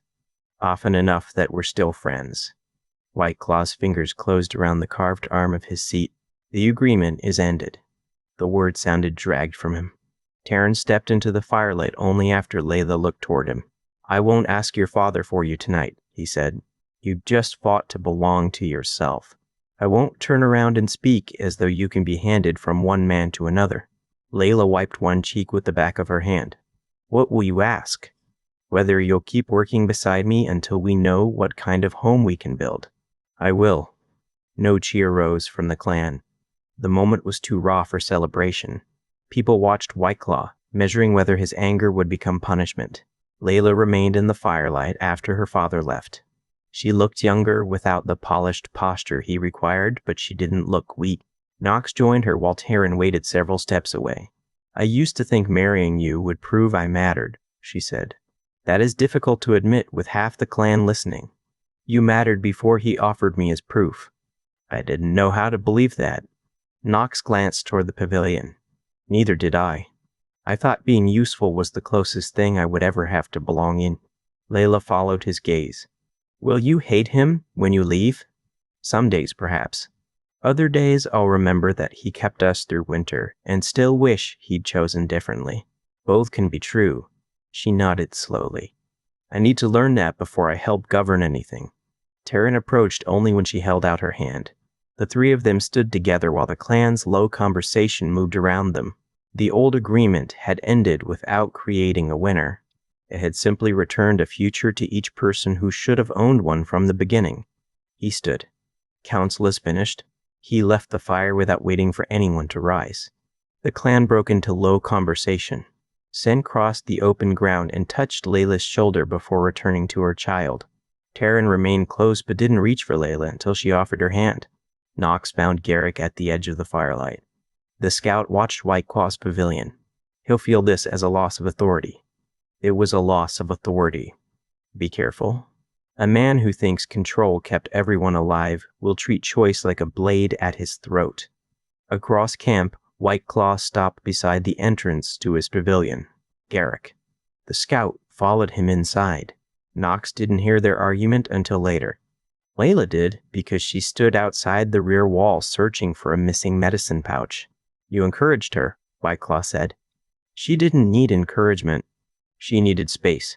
The clan is loosening because you trained that boy to question every order. I trained him to notice danger. You keep standing where danger ought to be. Something struck the table inside. I sheltered him, White Claw said. I fed him through 2 famines. Reyna fed him. The hunters fed him. He fed half your outer ring when he was old enough to carry meat. Don't rewrite care as a debt only you can collect. He belongs here. Garrick's reply came lower. Chains don't become loyalty because you wrap them in family language. Layla backed away before either man found her listening. The next morning, White Claw ordered Nox to the training ground. No one else waited there. Frost covered the grass. The chief stood beside a rack of spears with a folded cloak over one arm. Nox stopped several paces away. You called for me. You're leaving on your 16th birthday. It wasn't a question. I am. White Claw studied him. The road won't care that people here admire you. A man without a house name will be treated as a servant, a criminal, or a liar. What name will you use beyond the clan? Knox had considered towns, work, and roots. He had never considered the emptiness after his first name. White Claw waited. Cold air moved across the clearing, carrying the smell of wood smoke from the camp. I'll choose before I go, Knox said. Choose carefully. Names open doors. They also tell enemies where to look. The chief turned away, leaving Knox alone beside the spear rack. For the first time, the unknown part of his birth felt less like an empty space and more like a place someone had deliberately sealed. The name Storm. Knox carried the question for 9 days. He tried the names of rivers, trees, and old roads. None belonged to him. Taking Raina's lost family name without asking felt like stealing a past she had buried. Calling himself Bloodwolf would place the clan's mark on every page he signed, and he wanted the clan to remain part of him without becoming his owner. A hard rain arrived the night before his birthday. It drummed against Layla's shelter and ran in cold lines beneath the outer wall. Knox and Taryn dug a drainage trench while Layla held a lamp under her cloak. By midnight, the rain softened. Taryn returned to his family's shelter. Layla sat across from Knox at the low table, drying the lamp with a scrap of cloth. Have you chosen? She asked. I keep hearing names that belong to places. You came from a night rather than a place. Knox looked toward the roof as rain ticked above them. Raina had named him for darkness. The storm had erased every track around her shelter, but it had also carried him to the one person who chose him without asking what he might become. Storm, he said. Layla stopped rubbing the lamp. Knox Storm. The name settled without pretending to answer anything. It didn't claim noble blood, clan rank, or a forgotten father. It belonged to the first story he knew and the choice he was making now. It sounds like you, Layla said. I don't know whether that's praise. It isn't meant as praise. It's recognition. At dawn, Knox went to White Claw's pavilion. The chief sat alone with a cup of bitter tea. A small oil lamp burned despite the morning light. I've chosen a name, Knox said. White Claw set down the cup. Speak it. Storm. Beyond the clan, I'll be Knox Storm. The chief's hand struck the table hard enough to spill tea. For an instant, fear crossed his face. It disappeared so quickly that Knox might have doubted it if he hadn't spent 11 years learning to notice what people tried to hide. Why that name? White Claw asked. Because the storm is where my known life begins. Choose another. You told me to choose carefully. I have. White Claw rose and paced to the locked chest against the rear wall. He didn't open it. Some marks carry old claims. Old claims attract soldiers, debt collectors, and men who kill before asking whether a claim is true. Knox touched the scar above his eye. What do you know about mine? I know the world beyond these hills has longer memories than you do. Never draw the whitening mark on official paper. Never display it on a flag. Don't present yourself to a crown officer carrying that symbol. The warning was too specific to be guesswork. Where have you seen it? White Claw looked at the chest, then back at Knox. You've chosen to leave my protection. Learn the cost of questions on your own road. Knox's anger came cold this time. Protection that keeps the truth locked away is another kind of cage. You may understand me when people depend on you. I hope I understand enough not to become you. Pain moved across White Claw's face before pride covered it. Knox left the pavilion with no farewell between them. Raina waited in her shelter. His travel pack rested beside the table, newly mended. A compact medical case lay open on the blanket, clean cloth, needles, thread, fever herbs, stomach powder, salve, a small knife, and 2 narrow bottles wrapped in wool. You packed enough to treat a caravan, Knox said. You attract trouble in groups. The attempt at lightness failed beneath her tight voice. She added a clean contract book, a charcoal stick, and folded paper sealed in wax cloth. And she pulled the medicine chest from beneath her bed and opened the false bottom. A strip of black fabric rested inside. The cloth had faded almost gray. Silver thread formed part of a crown split by a jagged line. Knox recognized the shape White Claw had forbidden him to draw. This was around you when I found you, Raina said. I hid it, Because I didn't know whether it would protect you or bring someone to finish what the storm failed to do. Knox took the cloth. Its edge had been cut, not torn. You knew the mark mattered. I knew it belonged to a house connected to the western roads. At court, I saw it on old grain charters. The symbol had been removed from most public rooms before I was cast out. I never learned why. Garrick knows. He knows more than he's told us. Knox closed his fist around the cloth. You should have shown me sooner. Raina's face tightened. I should have. Fear made secrecy feel like care. I was wrong.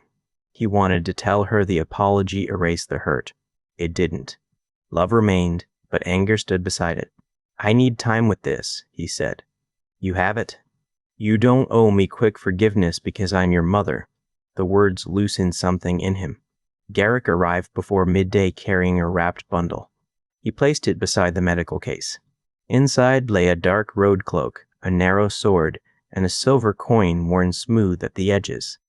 One side showed a road passing beneath an open gate. The other carried the same lightning crown, stitched into the black cloth. Where did you get this? Knox asked. On a road that no longer exists under its old name. White Claw warned me about the mark. White Claw warns people when truth threatens his grip. He delivered me to Raina's shelter. Garrick's stillness answered before he spoke. I was near the camp that night, he said. That isn't what I asked. It's what I can answer today. Knox stepped closer. You trained me alone. You knew people might come for me. You carried this coin for 16 years. Garrick's eyes dropped to the silver. See the roads first. Learn who profits from closed gates and empty stores. When you understand the shape of what happened, I'll tell you my part without hiding behind excuses. You don't get to choose whether I'm ready forever. I know. The plain admission stopped Knox more effectively than resistance would have. Garrick fastened the sword belt around his waist and adjusted it twice. His hands were rough and careful. Don't sleep near an inn door, he said. Don't let strangers see every coin you carry. When a road goes quiet, assume someone made it quiet. You told me those things for years. I'm saying them as the man who won't be there tomorrow. They stood facing each other, neither skilled at the kind of farewell the moment required. Knox gripped Garrick's forearm. The scout returned the hold. Layla and Taryn gave him dried meat, a repair kit, spare cord, and a small whetstone. Sen brought a wool cap, made from scraps. Pell offered a new spear balanced for travel rather than boar hunting. People from the outer shelters came quietly through the afternoon, each carrying something small enough that Knox could accept it without losing room in his pack. White Claw sent nothing. Before sleeping, Knox wrote 3 copies of the same message. He told Householder that he would travel east after sunrise. 1 copy went with a salt merchant. 1 went inside a medicine order carried by a family moving toward Grafen. Raina kept the 3rd until a different route opened. You don't have to return because I'm lonely, she said at the entrance to her shelter. Return when you choose, or send for me when you have ground worth sharing. Leaving isn't abandonment. No. It becomes abandonment only when silence is used to erase responsibility. He touched his forehead to hers. All right, he said. Through more than one road, and I'll answer the same way. The camp remained dark when Knox saddled a borrowed gray mare the next morning. Frost silvered the grass. His pack sat behind the saddle, and Pell's spear rested in a leather loop along the mare's side. Raina stood beside him in a heavy cloak. Layla and Taryn waited near the first line of trees. Garrick remained farther back, where the path climbed toward the ridge. White Claw watched from the central fire. Knox mounted. The mare shifted beneath him, sensing his tension. He looked once at the shelters arranged in rings. He saw the outer families already tending small fires, the central pavilion rising above them, and the paths his feet had crossed since childhood. Raina touched his boot. Go before courage turns into delay. Knox guided the mare toward the eastern trail. Layla walked beside him until the path narrowed. You'll send word when you reach Calderland. I'll send it twice. Taryn held out his hand. Road axles fail from the inside first. Check the hubs whenever you stop. I will. Take care of them. They'll tell me how. At the ridge, Garrick stepped aside. His face gave nothing away, but his eyes followed every strap and weapon as though memorizing the last chance to correct them. "I won't waste what you taught me," Knox said. "Use it to return, not only to win." Knox passed him and reached the high ground. Below, White Claw still stood at the central fire. He neither raised a hand nor called Knox back. Knox turned east. The road beyond the forest was wet, rutted, and open beneath the clearing sky. He carried no order, no promised marriage, and no certainty about the name he had chosen. For the first time, every step belonged to him. 6 men on the road. 2 hours after leaving the ridge, Knox found the first dead man. The road curved through a cut between steep banks of clay. Rain had softened the slopes, and wagon wheels had carved channels through the mud. The dead man lay beside one of those channels with his face turned toward the ditch. His coat was brown, his boots were worn, and an arrow stood deep between his shoulders. Knox pulled the mare to a stop before the bend. No birds called from the trees. Water dripped from bare branches, but the road ahead held no wagon noise, no voices, and no scrape of hooves. Garrick's warning returned with exact clarity. When a road goes quiet, assume someone made it quiet. Knox dismounted on the uphill side and tied the mare behind a thick oak. He loosened his sword, took the spear from its loop, and climbed the clay bank rather than following the road. From the top, he saw the ambush below. A canvas-covered wagon had been forced across the road. One rear wheel sat in the ditch. A second man, likely the driver, lay beneath the front axle. 6 attackers surrounded the wagon. Their horses were hidden in a stand of pines farther east, all tied beneath the same dark blanket. The men wore mixed coats, yet their short swords matched. So did the black leather guards around their forearms. They weren't robbing the cargo. Crates of nails, smoked fish, and lamp oil remained untouched. One attacker searched a leather case on the wagon seat while another threw papers into the mud. A young man with sandy hair knelt near the ditch, blood running from his temple. A dark-haired young woman fought against the man dragging her from beneath the canvas. "The packet isn't here," the searcher said. The man holding the woman struck her across the face. "Then she knows where it is." Knox counted the ground. The wagon blocked half the road. The ditch narrowed the other half. If he entered from behind the front wheel, only 2 men could reach him at once. The clay bank would stop a wide swing, but it would also trap him if the attackers circled. He picked up a stone and threw it into the pines where their horses waited. The animals startled. One kicked against another. 2 attackers turned toward the noise. Knox slid down the bank behind the wagon. He struck the man dragging the woman with the flat of a spearhead across the ear. The attacker collapsed against the wheel. Knox pulled the woman behind him. "Get beneath the wagon," he said. "Stay near the rear axle." She stared at his blue eyes for half a heartbeat, then moved. The nearest attacker charged. Knox braced the spear against the packed road and shifted at the last moment. The man's own speed carried him onto the point below the shoulder. Knox twisted the shaft, shoved him aside, and blocked the second man's blade with the wood. Steel bit deep into the spear. Knox drove his heel into the man's knee. The attacker fell, but a third came over the wagon tongue. Knox pulled back too slowly. A sword edge opened his coat and cut along his ribs. Heat spread beneath the cloth. He struck with the spear butt. The attacker ducked and grabbed the shaft. Another man seized it from behind. They pulled in opposite directions, using the wagon corner to pin Knox's arms. Garrick had taught him not to die for a tool. Knox released the spear. The sudden lack of resistance sent both men stumbling. He drew his sword in the narrow space and kept the blade near his body. The first man recovered fast.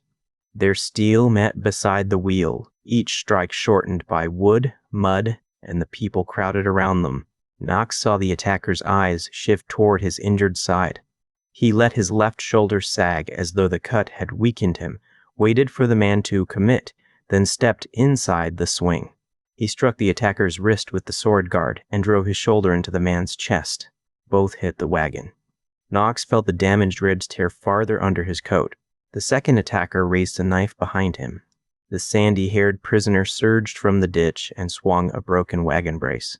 It struck the attacker across the back of the head. The man dropped without a sound. "Move away from the wheel," Knox said.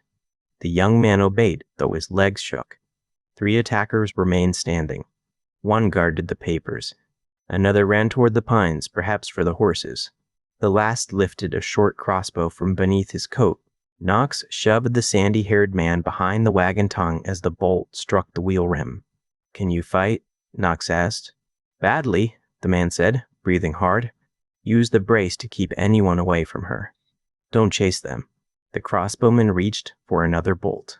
Knox threw his sword. It wasn't a clean or graceful attack. The weapon spun once and struck the man handle first across the mouth. He fell backward, losing the crossbow. Knox sprinted through the mud, reached him before he could rise, and drove a knee into his chest. The man at the papers abandoned the leather case and rushed in with a sword. Knox seized the crossbow as a club and blocked the first strike. Wood cracked near his hand. The second strike cut through the stock. Knox backed into the ditch. Water rose over his boots. Bad footing stole the strength from his legs. The attacker smiled and pressed closer. Then his expression changed. He stared at Knox's face, his gaze fixed on the scar above the left eyebrow and then on the blue eyes beneath it. "The star-marked boy," he said. The words carried fear rather than surprise. Knox caught the man's sword arm with both hands. They struggled in the ditch, boots sliding against mud. The attacker tried to bite him. Knox struck his forehead into the man's nose, twisted the wrist until the sword fell, and dragged him onto the road.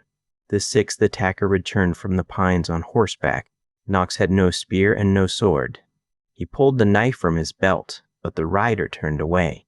He had seen the others falling and chose escape. The sandy-haired man started after him. "Let him go," Knox called. "Stay with the woman." The rider disappeared around the eastern bend. Knox forced the captured attacker face down and tied his hands with the man's own belt. The prisoner spat blood into the mud. "Who hired you?" Knox asked. The man's mouth worked once. A bitter almond smell reached Knox. He seized the prisoner's jaw, but the man had already crushed something between his teeth. His body tightened. Foam gathered at his lips. Knox rolled him onto his side and tried to clear his mouth, yet the poison moved too quickly. The man's eyes lost focus within moments. Knox sat back on his heels. Real fighting left no clean ending. One man had escaped. Another had died carrying answers inside his mouth. The driver beneath the axle would never rise. Knox's ribs pulsed with every breath, and his right hand had begun to shake. The dark-haired woman crawled from beneath the wagon. A red mark crossed her cheek, but her gaze remained steady. "My name is Clara Calder," she said. "That is Finn Calder." The man beneath the axle was Orrin. Finn lowered the wagon brace. "You arrived at a useful moment." The words weren't a joke. They sounded like a man trying not to look at the driver who had died protecting him. Knox retrieved his sword and wiped the mud from it. "Were they after you, or the papers?" "The papers," Clara said. "They searched every case and ignored the cargo." She knelt beside the dead attacker who had recognized Knox. From beneath his coat she pulled a black iron disc. A tower had been stamped above a road barred by a heavy gate. Finn saw the symbol and went still. "I've seen that mark on seized freight notices." Clara turned the token over. A number had been scratched into the back. Crown contractors use numbers instead of names when they don't want records connecting them. Knox looked east, where the rider had vanished. "He'll report that you survived, and that he saw you," Clara said. Knox pressed a hand against his side. Blood warmed his palm through the torn coat. Finn noticed. "We have medicine in the wagon." "I have my own. We should move before the rider brings more men." Together they shifted the dead driver from beneath the axle and covered him with a blanket. The rear wheel hadn't broken. It had been forced into the ditch with a timber spike. Knox used Terran's repair kit to remove the bent pin while Finn harnessed the surviving team. Before they moved, Finn insisted on carrying Orrin to a dry rise beyond the clay bank. They couldn't take time for a full burial with the escaped rider somewhere ahead, but leaving him in the road felt like surrendering the last piece of dignity the attackers hadn't taken. Finn knelt beside the covered body. "He drove for our house for 12 years.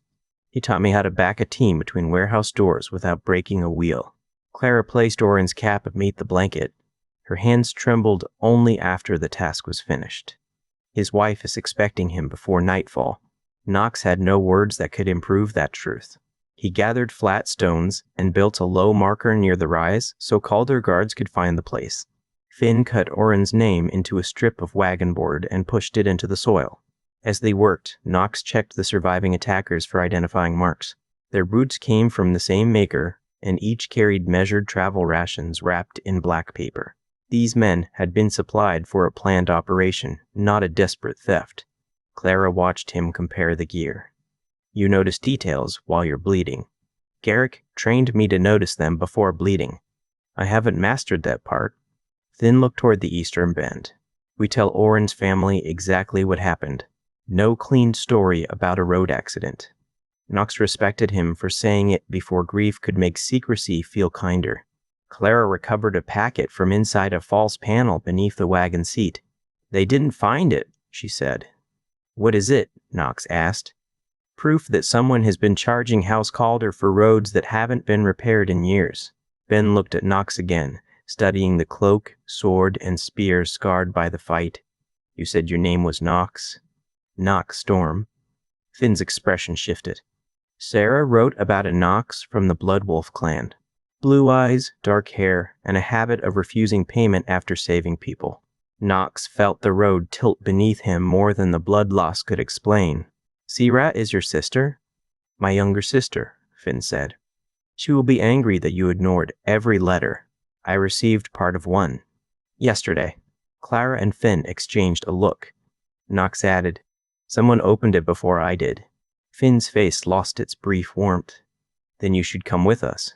House Calder is less than a day's ride, and Sarah deserves to hear that from you. Knox looked west. The forest ridge was already hidden behind rain.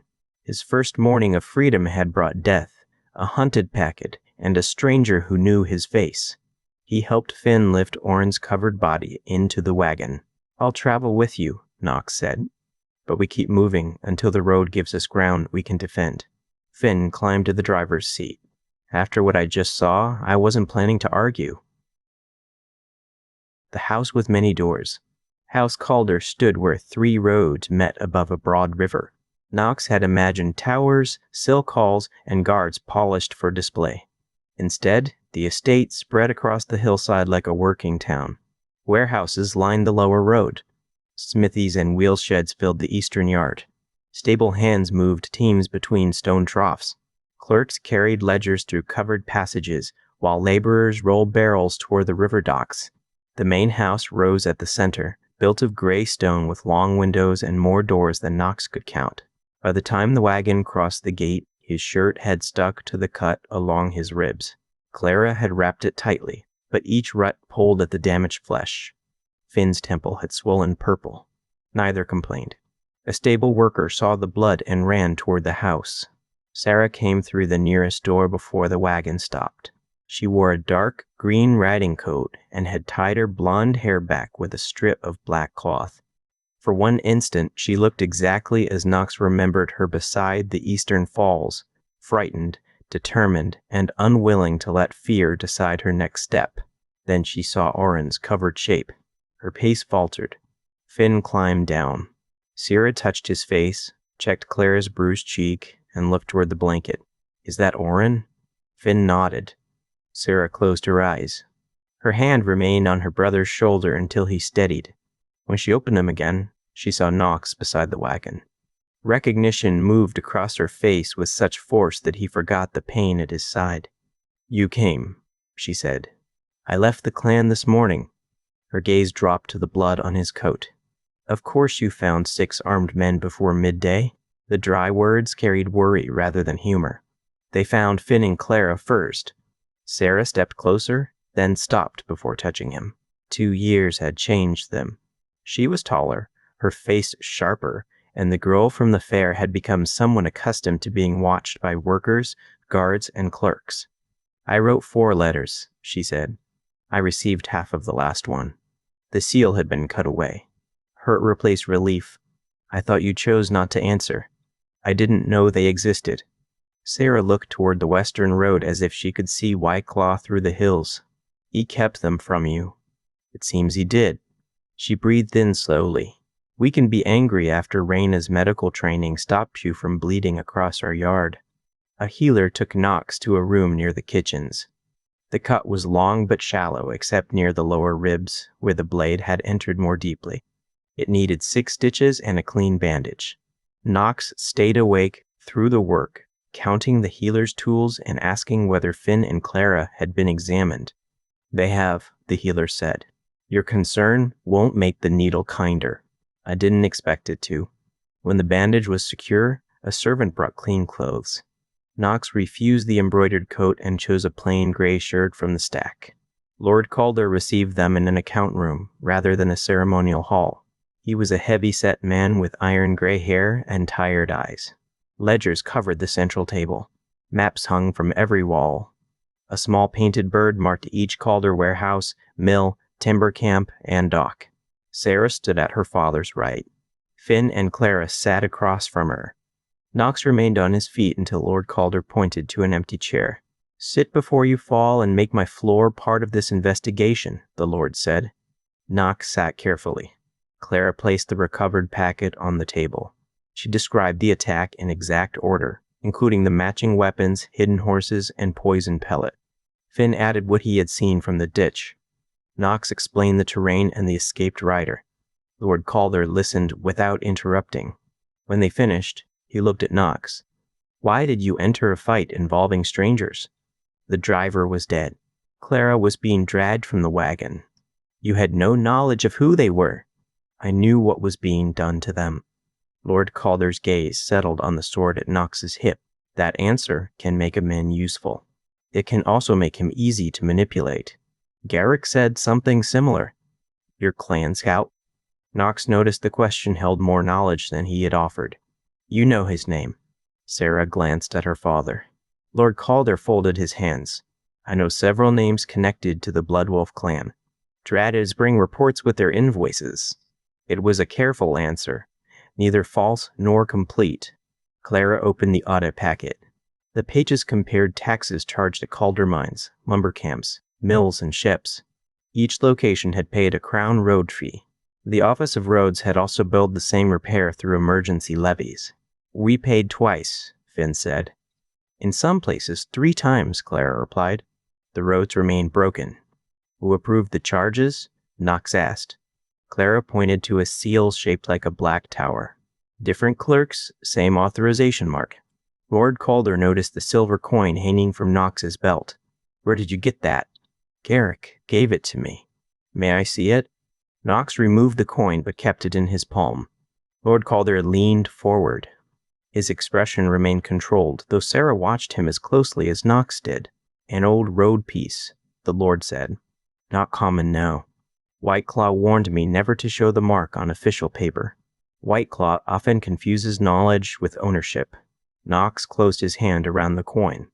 You recognize it. I recognize enough to advise caution. Not enough to make claims about a young man I've met twice. Sarah's mouth tightened. She disliked the answer but didn't challenge him before the others. Lord Calder turned back to the audit. The ambush proves these fees protect more than stolen coin. Clara, make 3 copies. 1 stays here. 1 goes to our river office. 1 travels under a name no clerk can connect to us. I can finish before midnight, Clara said. Finn, you'll inspect the North Timber Camp. The manager reported losses that don't match shipment weight. Take guards. Finn nodded. Lord Calder looked at Knox. You need work. It sounded like a conclusion rather than a question. I need coin I earned, and a reason to learn the roads, Knox said. Travel with Finn. Protect the inspection group. Keep notes on road conditions and any Black Tower marks. Calder wages, Calder meals, no hidden deductions. You may leave after any completed journey. Knox glanced at Sarah. He wanted to remain near her, but accepting only for that reason would turn her into another form of shelter. I want the agreement in writing, he said. Lord Calder's brows rose. Sarah smiled for the first time since the wagon arrived. Raina taught him well. Apparently she did, Lord Calder said. Clara will prepare it. Knox read every line before signing. The pay was fair. Medical care for injuries received during Calder work wouldn't be deducted. He could refuse unlawful orders. Either side could end the agreement after returning company property. He signed Knox Storm. The name looked strange on paper and right beneath his hand. After supper, Sierra took him through the estate. She showed him the stables, archive rooms, workshops, and a preserved garden enclosed by a low stone wall. "My mother planted it," she said. "Father kept it after she died, though he claims the gardeners insisted." Bare fruit trees stood among winter herbs. A narrow pool reflected the first stars. Sierra stopped beside it. "I was angry with you for 2 years. You had reason. Not the reason I believed. The feeling was still real." She looked at him. "You sound like Raina." She would consider that a warning. Sierra's expression softened. "I kept writing because the day at the falls felt unfinished. Not because I expected a promise. I wanted to know who you became when no bear was chasing us, and no fair was dazzling you. I wanted to answer. What would you have written?" Knox considered the question. "That I was learning to leave. That Layla and I became friends instead of enemies. That White Claw watched every road into camp. Would you have told me you touched the iron bird whenever you were trapped?" His hand moved toward the charm beneath his shirt before he stopped it. Sierra noticed. "You still do. It reminds me there are roads beyond the trees. Now you're standing on one." The space between them felt small. Knox wanted to touch her face, but 2 years of imagined letters weren't the same as shared time. He stepped back first. "I leave for the timber camp in the morning. I'm joining you after the first inspection. The contracts need revision.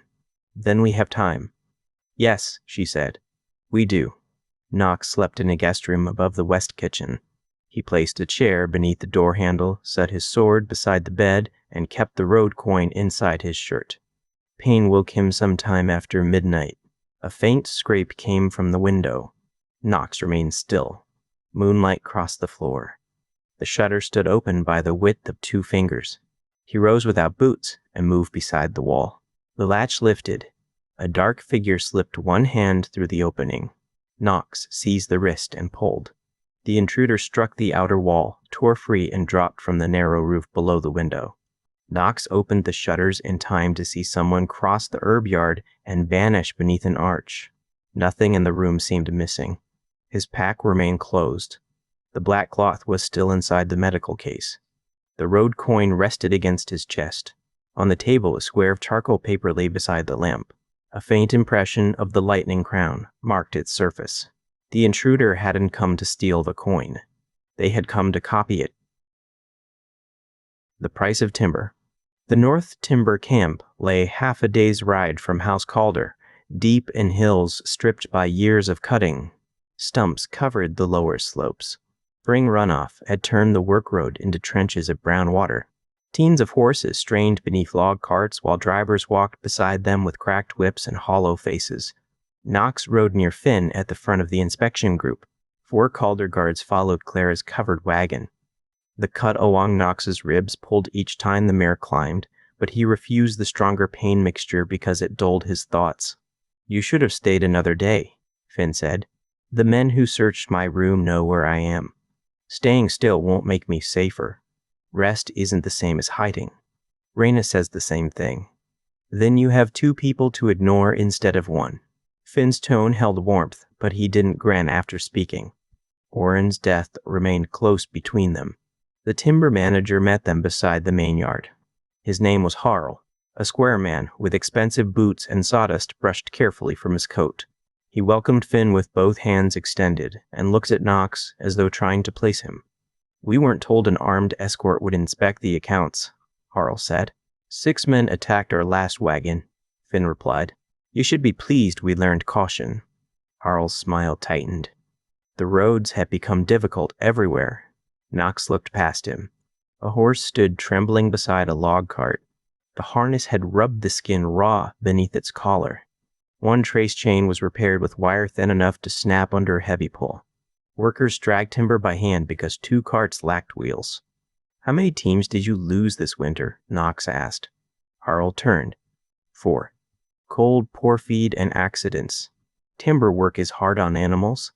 The shipment ledger says you charged House Calder for 8 replacements. Clara stepped down from the wagon with the ledger case. Harl's face changed. They spent the morning in the account hut. Workers were paid partly in wooden store tokens marked with the camp symbol. The tokens could be used only at Harl's supply shed, where flour cost twice the Grafen market price. Tool repairs, damaged gloves, lamp oil, and bed space were deducted before wages were issued. They signed the terms, Harl said. Knox studied the agreement. Most signed with a mark. Read it to them. My clerk. The clerk sat at the far end of the table, staring at his hands. Finn asked, "Did you read every deduction?" The clerk swallowed. "I read what Master Harl instructed." Harl struck the table. "Winter nearly ruined this camp. The token system kept food here when coin was scarce. Without it, half these workers would have starved. The answer held enough truth to make the harm harder to name. Tokens might have kept the store supplied during the worst snow. Keeping them after shipments resumed had turned emergency help into permanent control. Knox wanted to drag Harl into the yard and make him look at the horse, the exhausted families, and the rotten harnesses. His hand closed around the edge of the table. Finn placed one finger on the ledger before Knox spoke. "We gather proof first," he said quietly. "If we accuse him before we understand the books, he blames the clerk, burns a page, and walks away with the coin." The lesson from the spring fair returned in reverse. Strength without evidence could protect the person who had caused the damage. Knox released the table. He spent the afternoon outside while Clara compared accounts. He asked workers what they had been promised, what they had received, and whether anyone had been allowed to leave while owing token debt. A sawyer named Dane showed him a contract with 6 months remaining. His youngest child had fever, but Harl had threatened to report him as a thief if he left before the term ended. "The agreement says you may depart after paying transport," Knox said. "The transport charge grows every month." "Did you receive transport here?" "I walked from Grafen." Knox copied the clause into his contract book. At dusk, Clara found the missing coin. The camp's reported winter losses had been charged twice, once against worker wages and again against House Calder's emergency fund. A third payment had been recorded as a Crown Road levy. The levy left the account under the same black tower authorization found on the ambush token. "Harl kept part of the difference," Clara said. "The rest went through Grafen to an Office of Roads account." Harl stood near the door, guarded by 2 Calder men. "Everyone pays road fees." "Not for the same repair 3 times, Finn replied. Hooves sounded outside before Harl could answer. Sarah entered the yard with 2 clerks and a wagon carrying lockboxes of coin.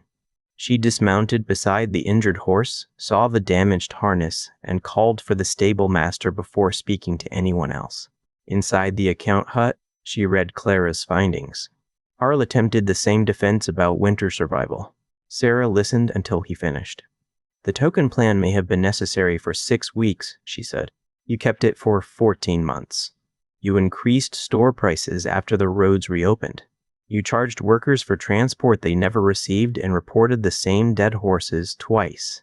House Calder still made a profit. That doesn't make theft acceptable. It means you expected profit to keep us from looking." Sarah ordered direct coin wages beginning that evening. Every false debt would be erased. Workers who wished to leave could collect full earned pay and travel money. Harl's share in the camp would cover repayment until the accounts were settled. Finn looked at the figures. "That will cost the house more than the camp earns this season." "Then we learn what our clean reputation costs when it becomes expensive," Sarah said. Knox watched workers gather near the pay table. Some looked relieved. Others looked suspicious, waiting for a new condition to appear after the coin touched their hands. Sarah didn't demand gratitude. She had each rule read aloud and posted on the account hut wall. Clara placed copies in the store, sleeping hall, and stable. That mattered to Knox more than the money. The correction became visible, something a worker could point to when a manager tried to change the terms in private.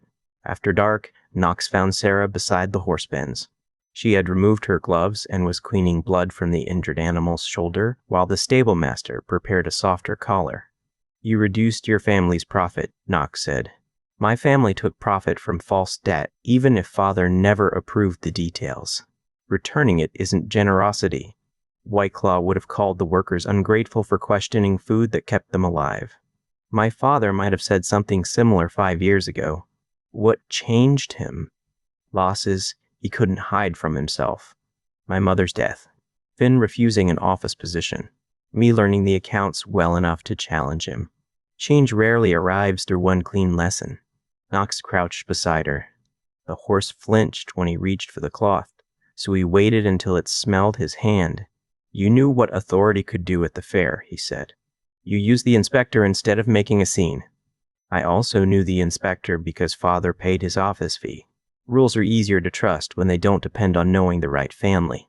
Knox thought of the outer ring, where supplies depended on White Claw's favor. I want to understand how to build that. Sarah looked at him. Then keep asking who can see the rule and who can appeal it. Her face was tired. Sawdust clung to her sleeve. Nothing about the moment resembled the bright fair, yet Knox felt closer to her here than he had beside the painted stalls. A worker approached from the dark.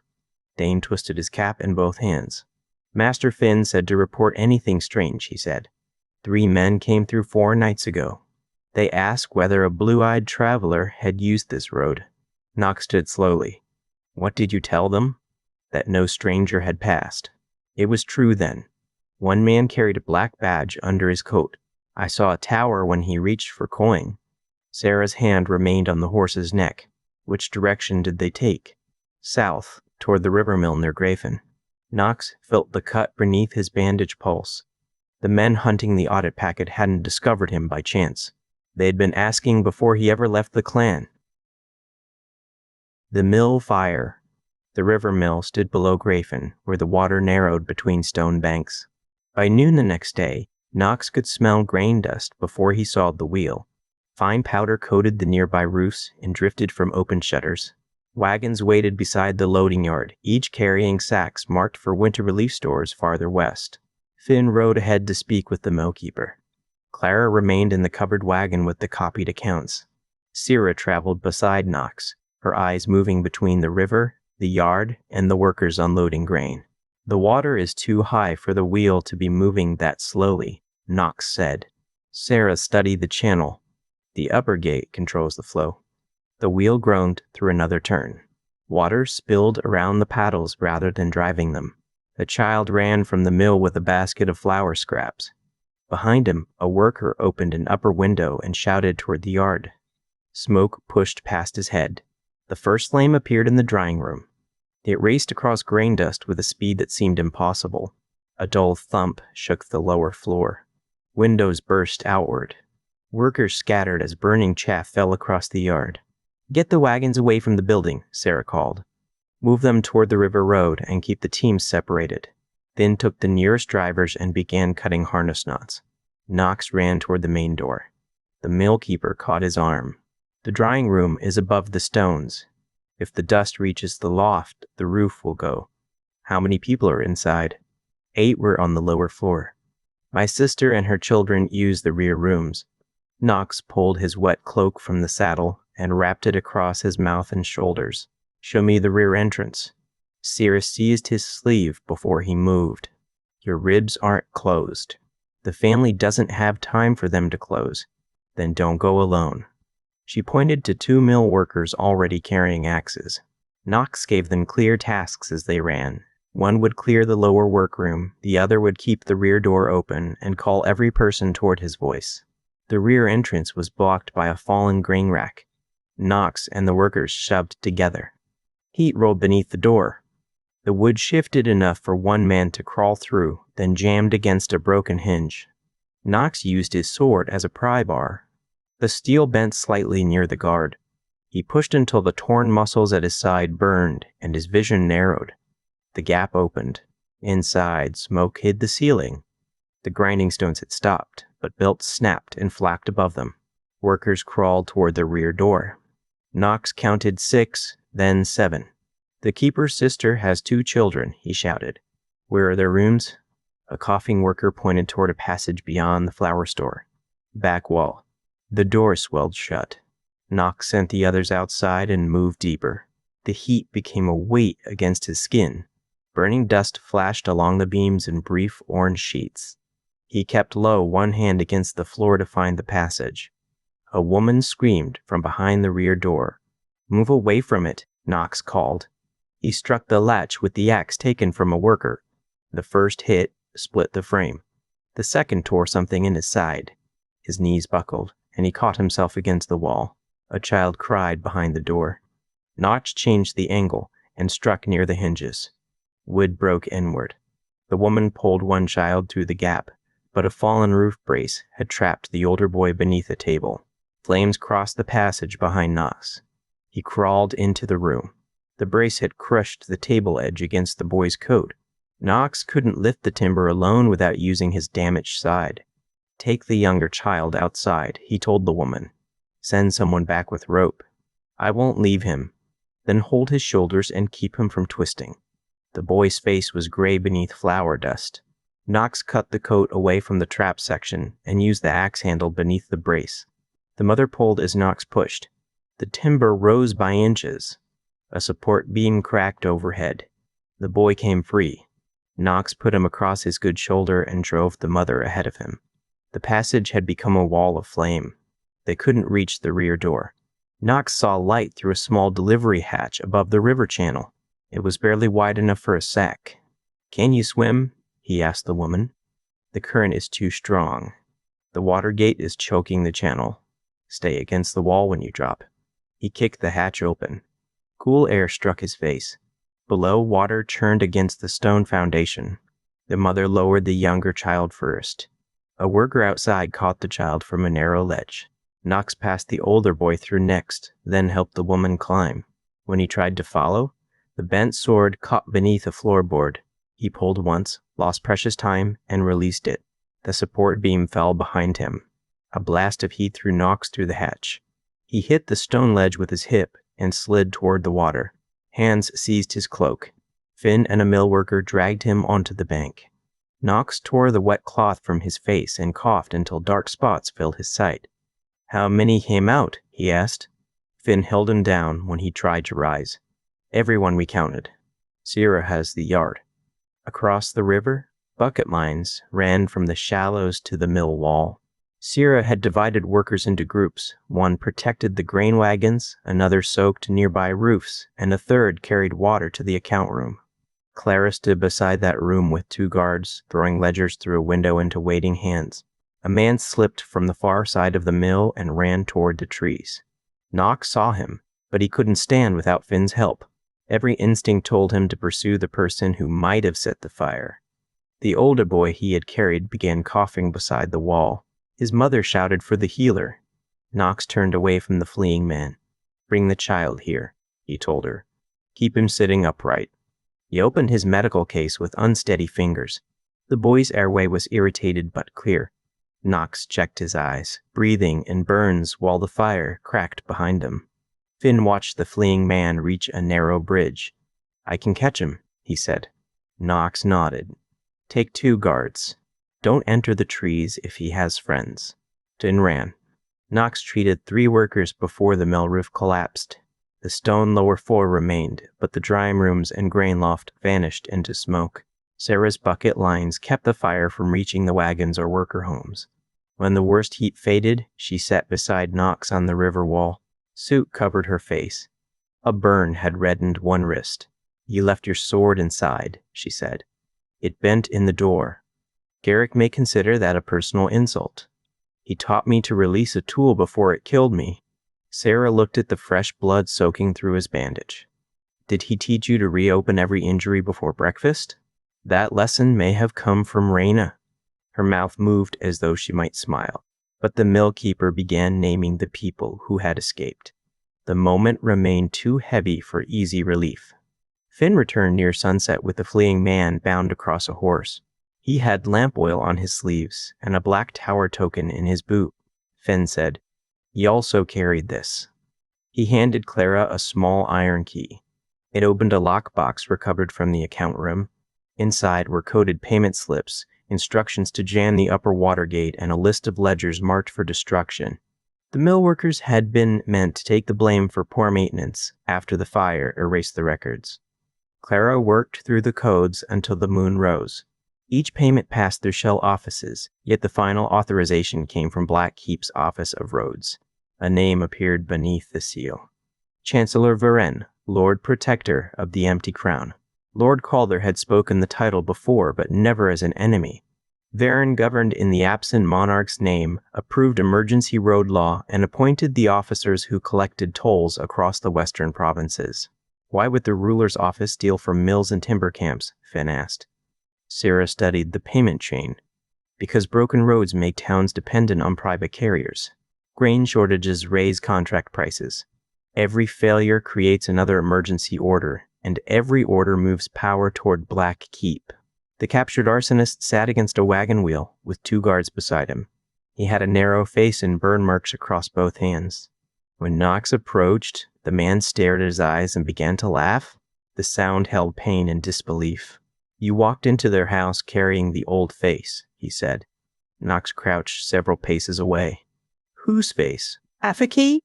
Varenne will pay more for you alive than for every Calder ledger from here to the coast. Why would Varenne care? The man looked at the scar above Knox's eyebrow. Ask the dead king. He refused to say more.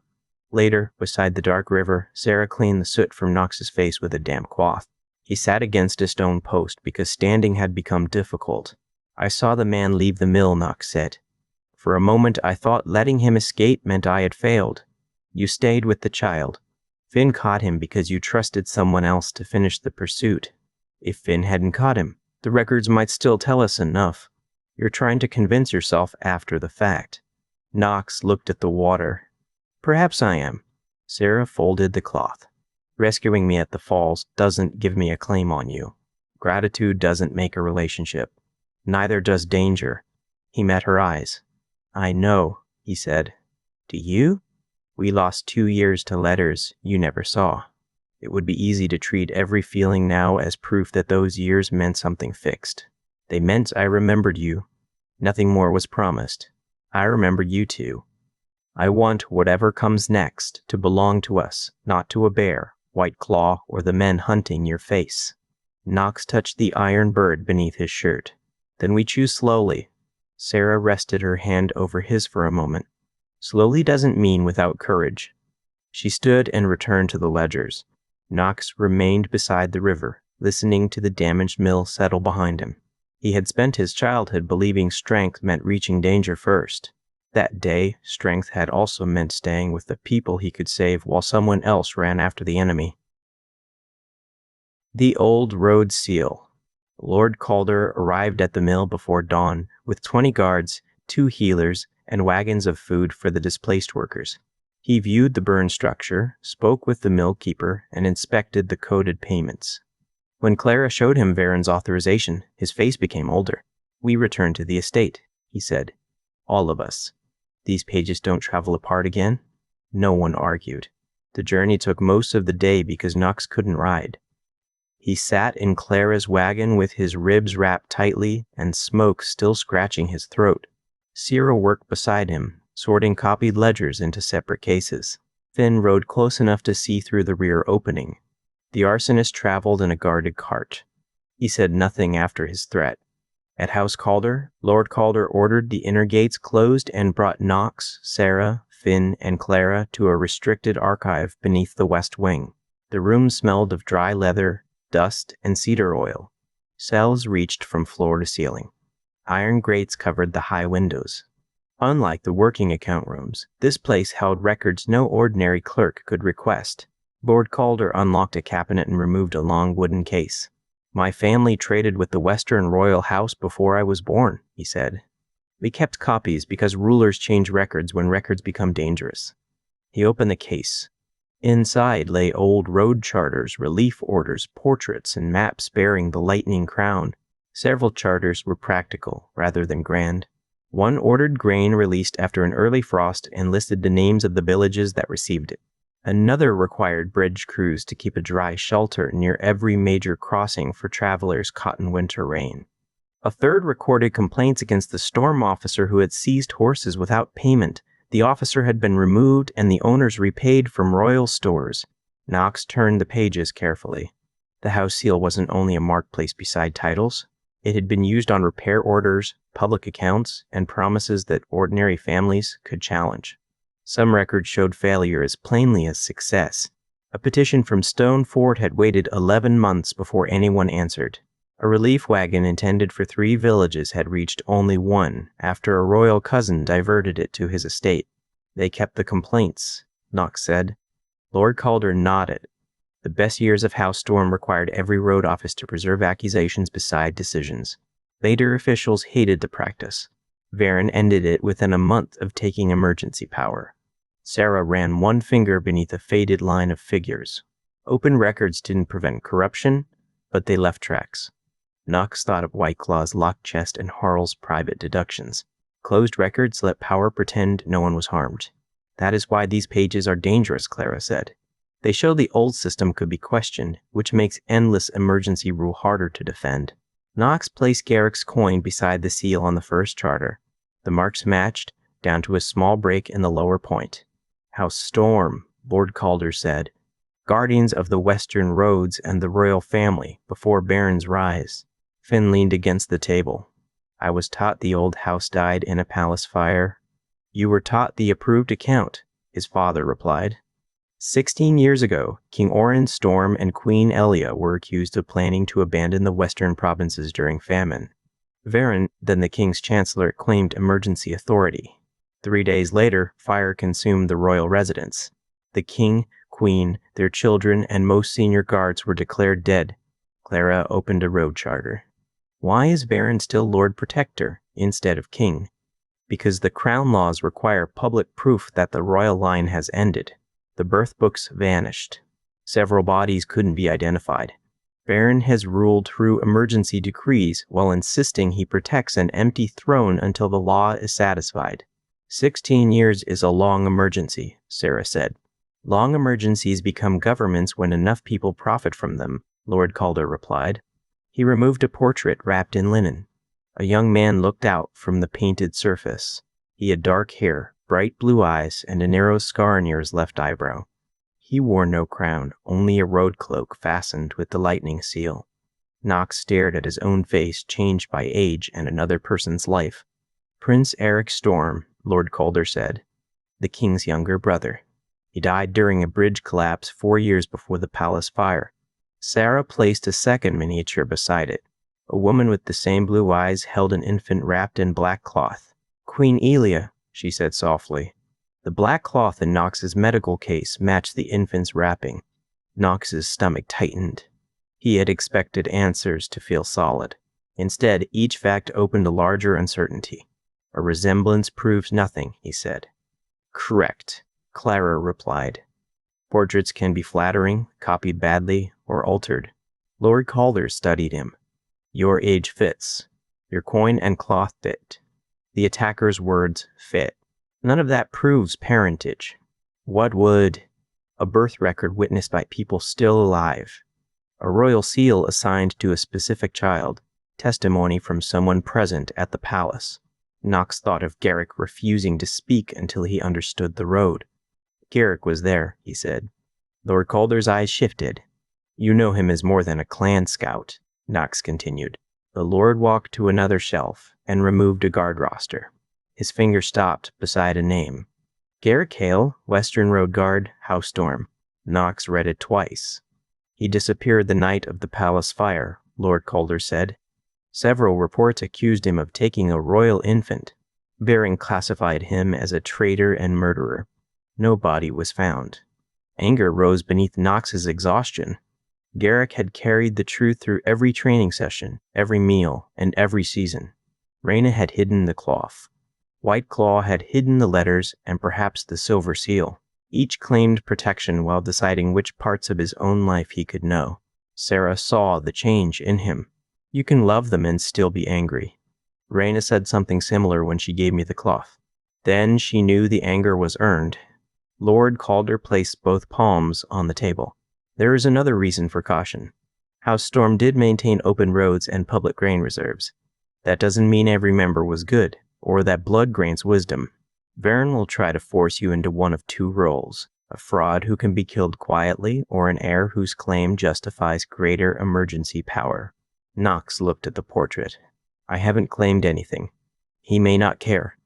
Then we gather facts before he decides the story for us. Finn nodded. We send for Reyna and Garrick. Knox wanted to agree immediately. He pictured soldiers following a messenger back to the Blood Wolf camp, outer families trapped among burning shelters, because his questions had drawn danger west. Not yet, he said. We don't know who searched my room or how far Varen's people have entered this house. A direct summons could mark the clan road. You can't protect them by keeping them ignorant, Sarah said. The word struck hard because they echoed Knox's accusation against Whiteclaw. I know. I'll send a warning through the route Reyna and I arranged. No names, no seal, and no demand that she travel. She decides after she understands the risk. Lord Calder regarded him in silence. That is a better answer than ordering a guard company into the valley. I considered that first. Most rulers do. Knox looked at him. I'm not a ruler? Then remember how quickly other people may try to make you one. Clara made copies of every relevant charter. Sierra assigned different clerks to compare dates, seals, and witness names so no single person held the whole inquiry. Finn doubled the estate watch and changed guardrails without explaining why. Knox wrote to Reyna in the contract book she had given him, then copied the message twice. I reached House Calder after trouble on the East Road. Men connected to the Office of Roads are searching for a person with my eyes and scar. The cloth and Garrick's coin match records kept here. I need the truth, but I won't order you into danger. Move the outer families if strangers enter the valley. Send Feverfew if the camp is threatened, Willow if travel is safe, and Time if I should remain away. He didn't mention House Storm. A captured message needed to reveal as little as possible. One copy went inside a shipment of healing herbs purchased from a trader who knew Reyna. Another traveled through a Calder boatman whose sister had married into a road family west of Grayfen. The third remained sealed in Sarah's archive. By evening, Knox could no longer stand without the room tilting. Sarah ordered him to the healer's quarters. He objected until his knees weakened beneath him. Your body isn't a servant you can threaten into obedience, she said. Garrick says foundations don't throw themselves at storms. Then perhaps you should listen to him before confronting him. The healer reopened part of the rib cut, cleaned soot and cloth fibers from it, and closed it again. Fever followed during the night. Knox dreamed of the central fire surrounded by locked doors. He saw Reyna, outside the last ring, holding an infant beneath black cloth. Garrick stood in the rain, without a face. Whiteclaw fed letters into the fire while a black tower rose beyond the ridge. He woke near dawn, with Sarah asleep in a chair beside the bed. A book rested open in her lap. She had removed her boots and tucked one foot beneath the other, looking less like a noble strategist and more like the exhausted girl who had once stumbled into the falls. Knox shifted. Pain moved through his ribs. Sarah opened her eyes at once. The healer said you would sleep until morning. It is morning. Then he was annoyingly correct. She poured water and helped him sit without taking over the movement. He drank slowly. What were you reading? He asked. Old petitions from towns along the western road. House Storm required officers to post toll changes publicly and allowed 3 villages to challenge a seizure together. Did it work? Sometimes. There are also complaints that went unanswered. Your possible ancestors weren't saints.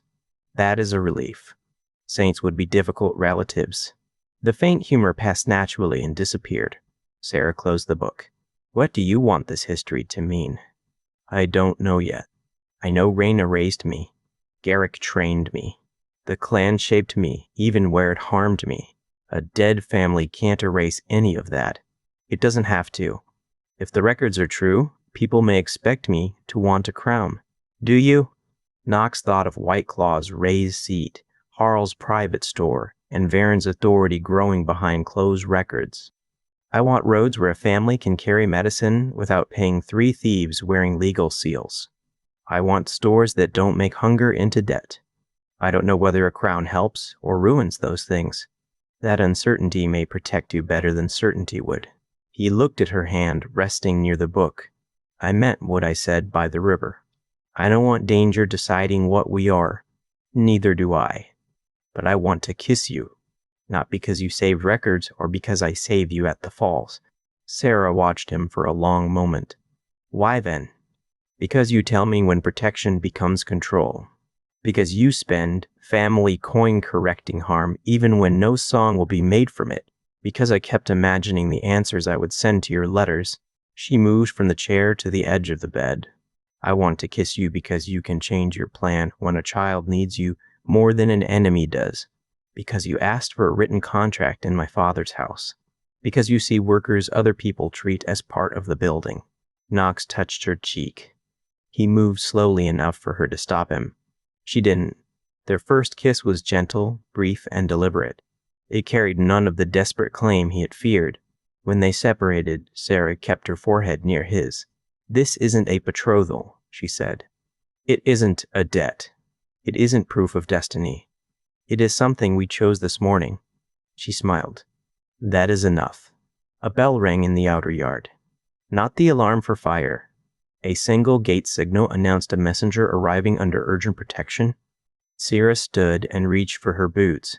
Knox swung his feet to the floor despite the healer's instructions. They reached the account room as Finn brought in a road courier soaked with rain. The courier carried no Calder badge. Mud covered him to the knees and one sleeve had been torn away. He came from the West Road, Finn said. He asked for Knox Storm by name. The courier opened his hand. A strip of clean linen lay across his palm, knotted around 3 feverfew leaves. Knox recognized the cloth. Raina used the same weave for medicine wraps. The leaves were Garrick's emergency signal, one he had taught Knox during childhood. The rep inside the camp. Do not approach by the known road. Knox took the linen. It was damp with rain and marked by a small smear of ash. Who gave you this? He asked. A scarred man near the western milestones, the courier said. He had blood on his coat. He said riders were behind me and that the healer had been taken. How many riders? Finn asked.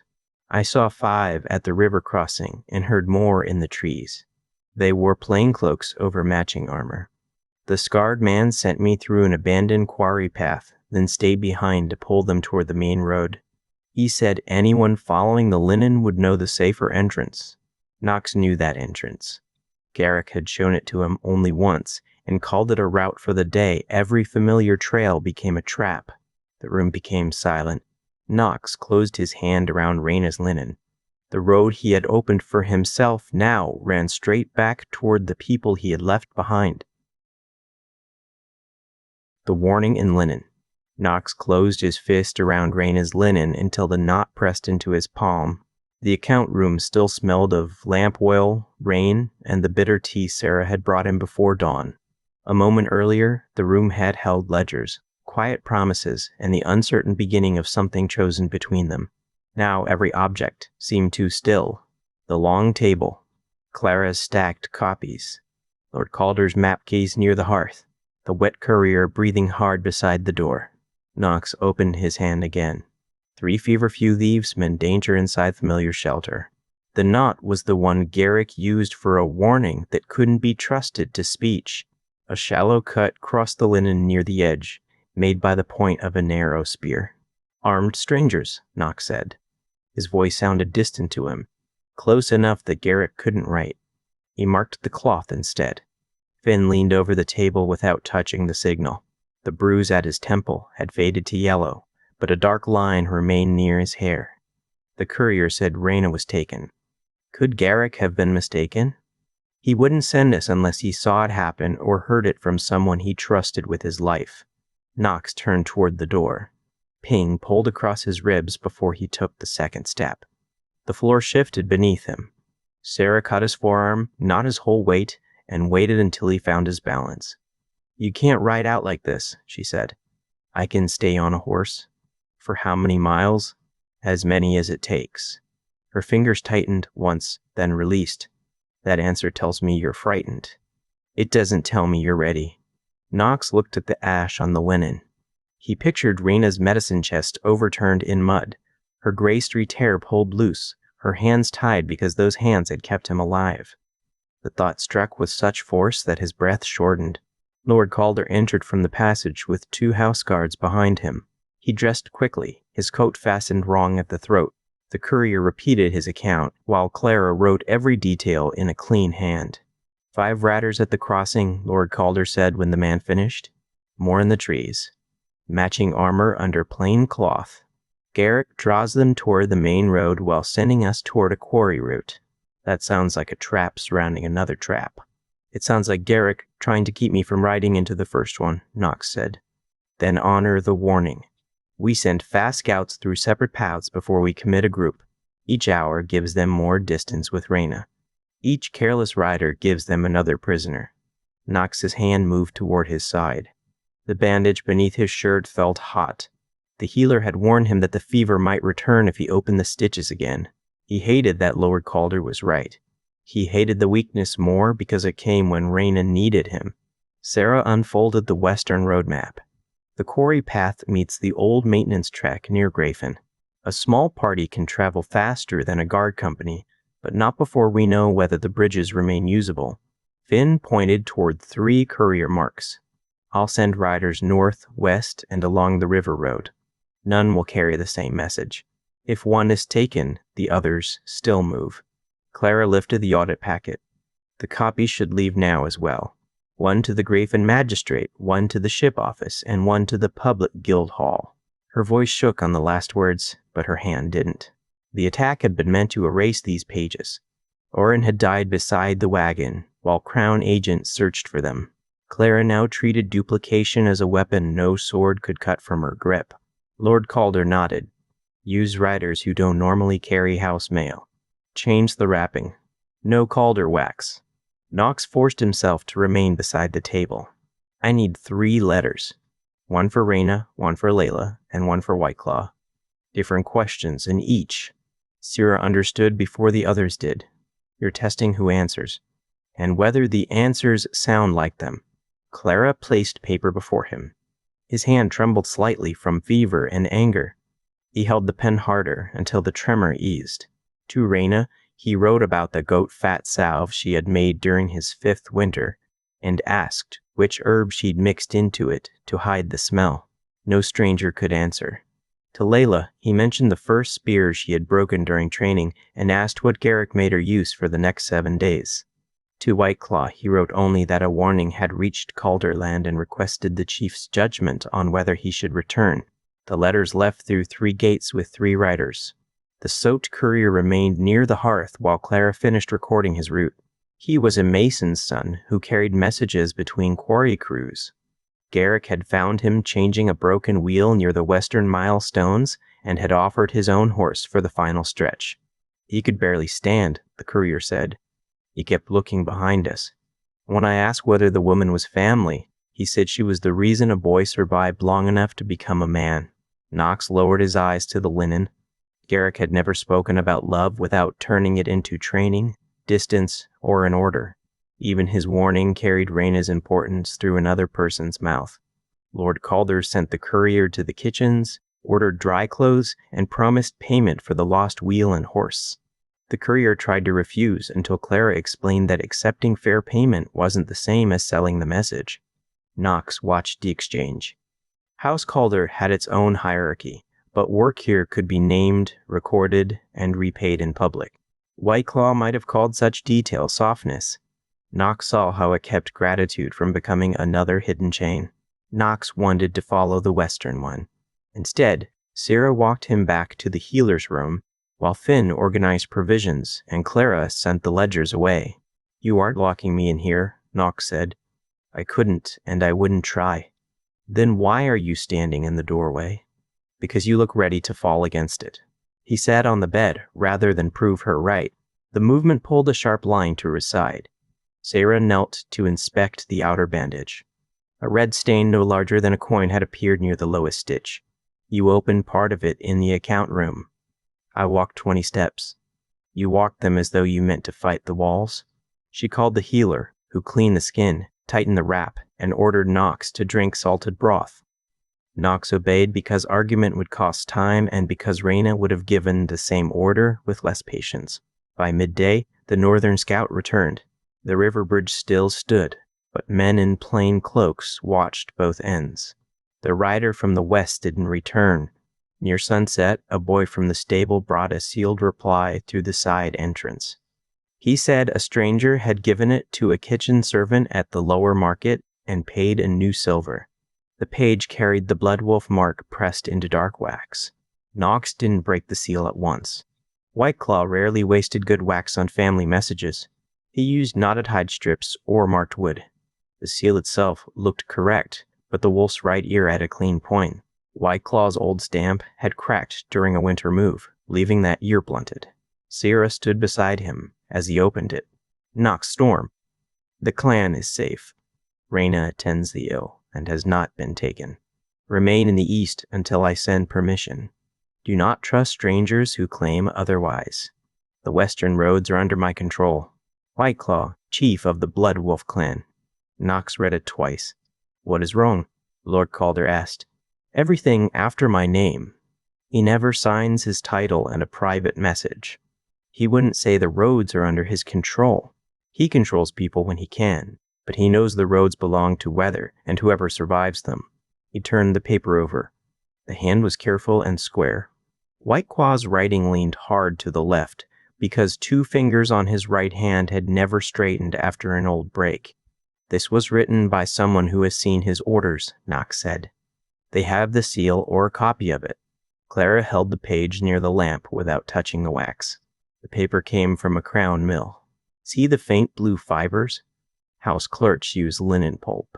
Palace offices mix blue rag into official sheets so stolen seals are harder to use elsewhere. Then the writer wasn't inside the camp, Sarah said. Not when this was written. The message may have been prepared before the attack. Knox examined the fold. White Claw folded messages inward twice, making a narrow strip that could fit beneath a belt. This page had been folded in thirds like a legal notice. The person copying his voice knew the chief's public language, but not his private habits. They expected me to accept the seal and stop looking, Knox said. Lord Calder pointed toward the stable yard, which means they expect you to react as a frightened son rather than as someone trained to test evidence. Knox put the forged reply beside Garrick's linen. One message used perfect materials and a false voice. The other used torn cloth, crushed leaves, and a cut made under pursuit. The rough warning carried more truth because it depended on shared knowledge instead of borrowed authority. Finn entered with his travel coat over one arm. The river scout found hoof prints turning toward Grayfen.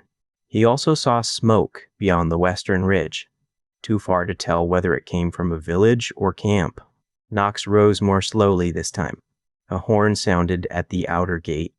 3 measured notes, a pause, then one final note. Lord Calder's face hardened.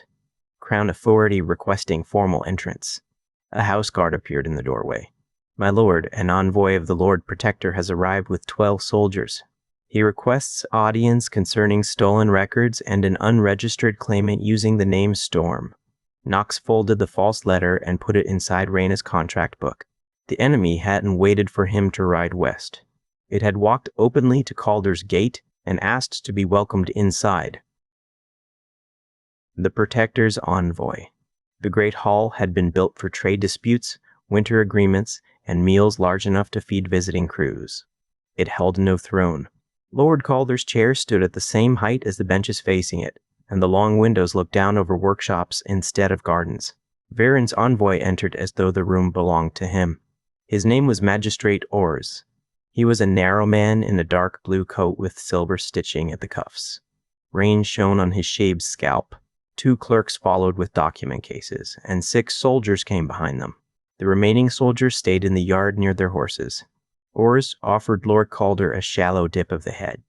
He didn't acknowledge Knox until he had removed his gloves and placed them neatly on the table. Lord Calder, the Protector, regrets that disorder has reached your roads, he said. Bandits have taken advantage of false rumors concerning the dead house Storm.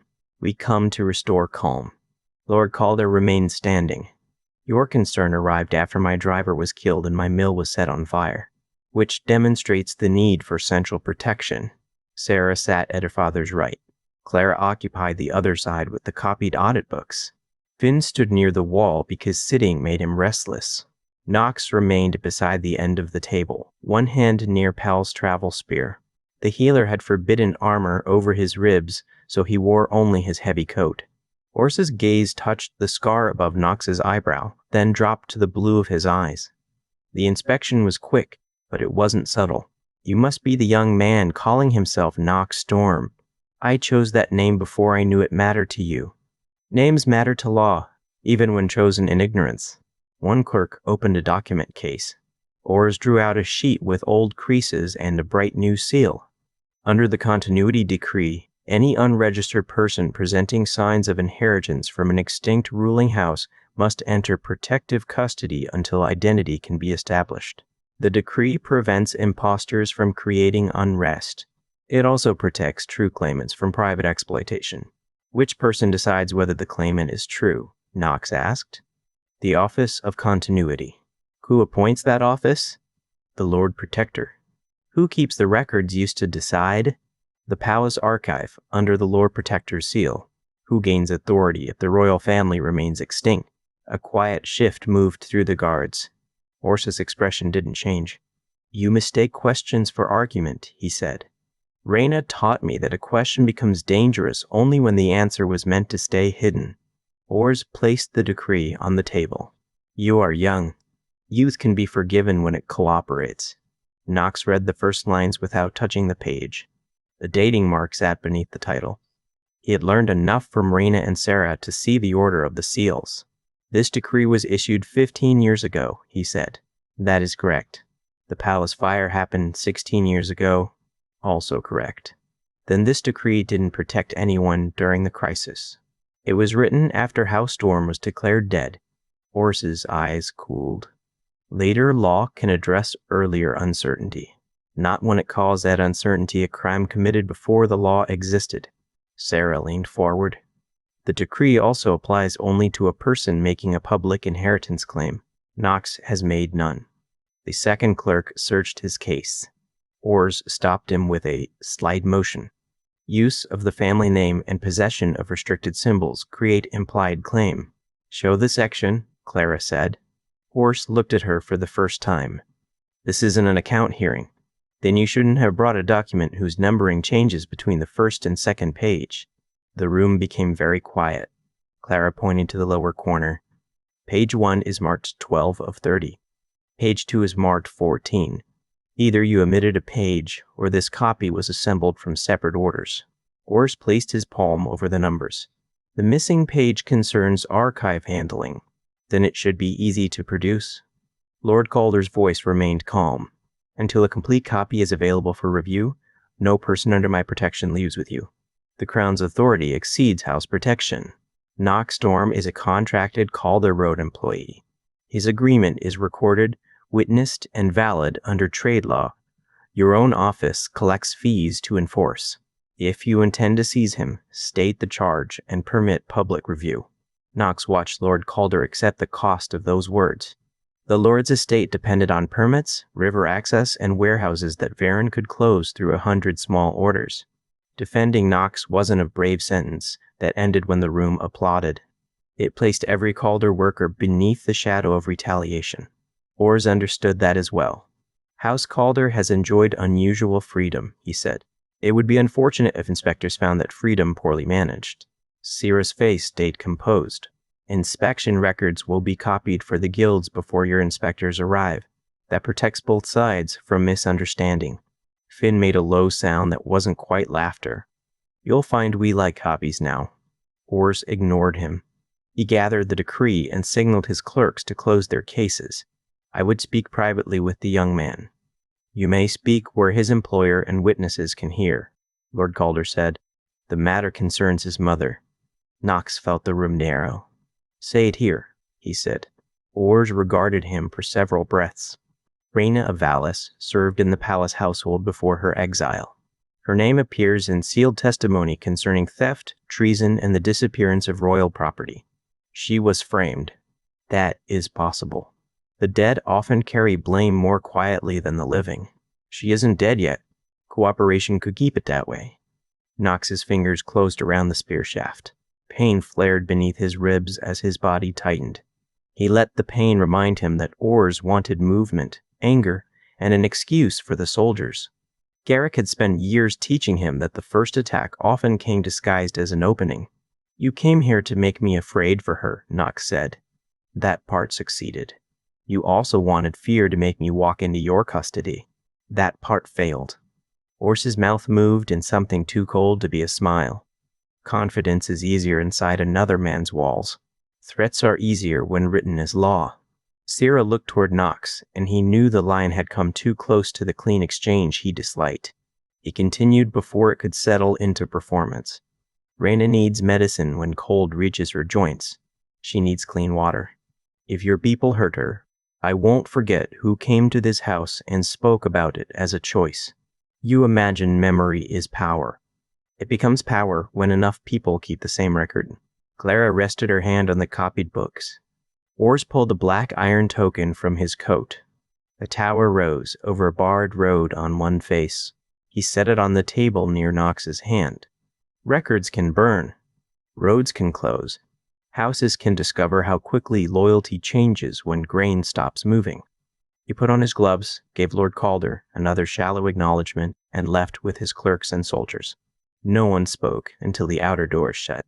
Knox released the spear only after the ache in his fingers became painful. He hadn't noticed how hard he'd held it.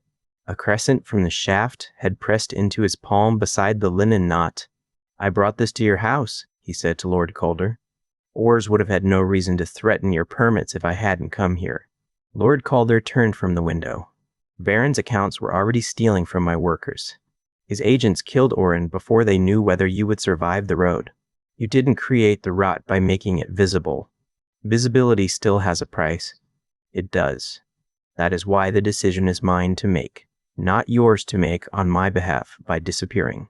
The words struck close to what Sarah had said about protection becoming control. Knox had imagined leaving alone as sacrifice. Lord Calder named the pride hidden inside it, the belief that Knox alone could decide which risks other people were allowed to accept. Sarah slid the black token into a small evidence pouch. Ors expected fear to separate us. We answer by giving every person enough truth to choose their own place. Finn looked toward the yard where the crown riders disappeared through the gate. My chosen place is behind them with a rope. Father will object because it lacks legal polish. Your father objects because hanging an envoy in the road is poor strategy, Clara said. I said rope. I didn't describe its purpose. The remark carried Finn's warmth without hiding the danger. No one laughed for long. Finn picked up the token with a cloth. He carried the same mark as the men who attacked us. He wanted us to know, Clara said. That means he believes knowing won't help. Lord Calder walked to the window. In the yard, Ors mounted beneath the watching house guards. He'll place men on every direct road west. Then we don't use the direct roads, Knox said. Sierra studied the old maintenance map.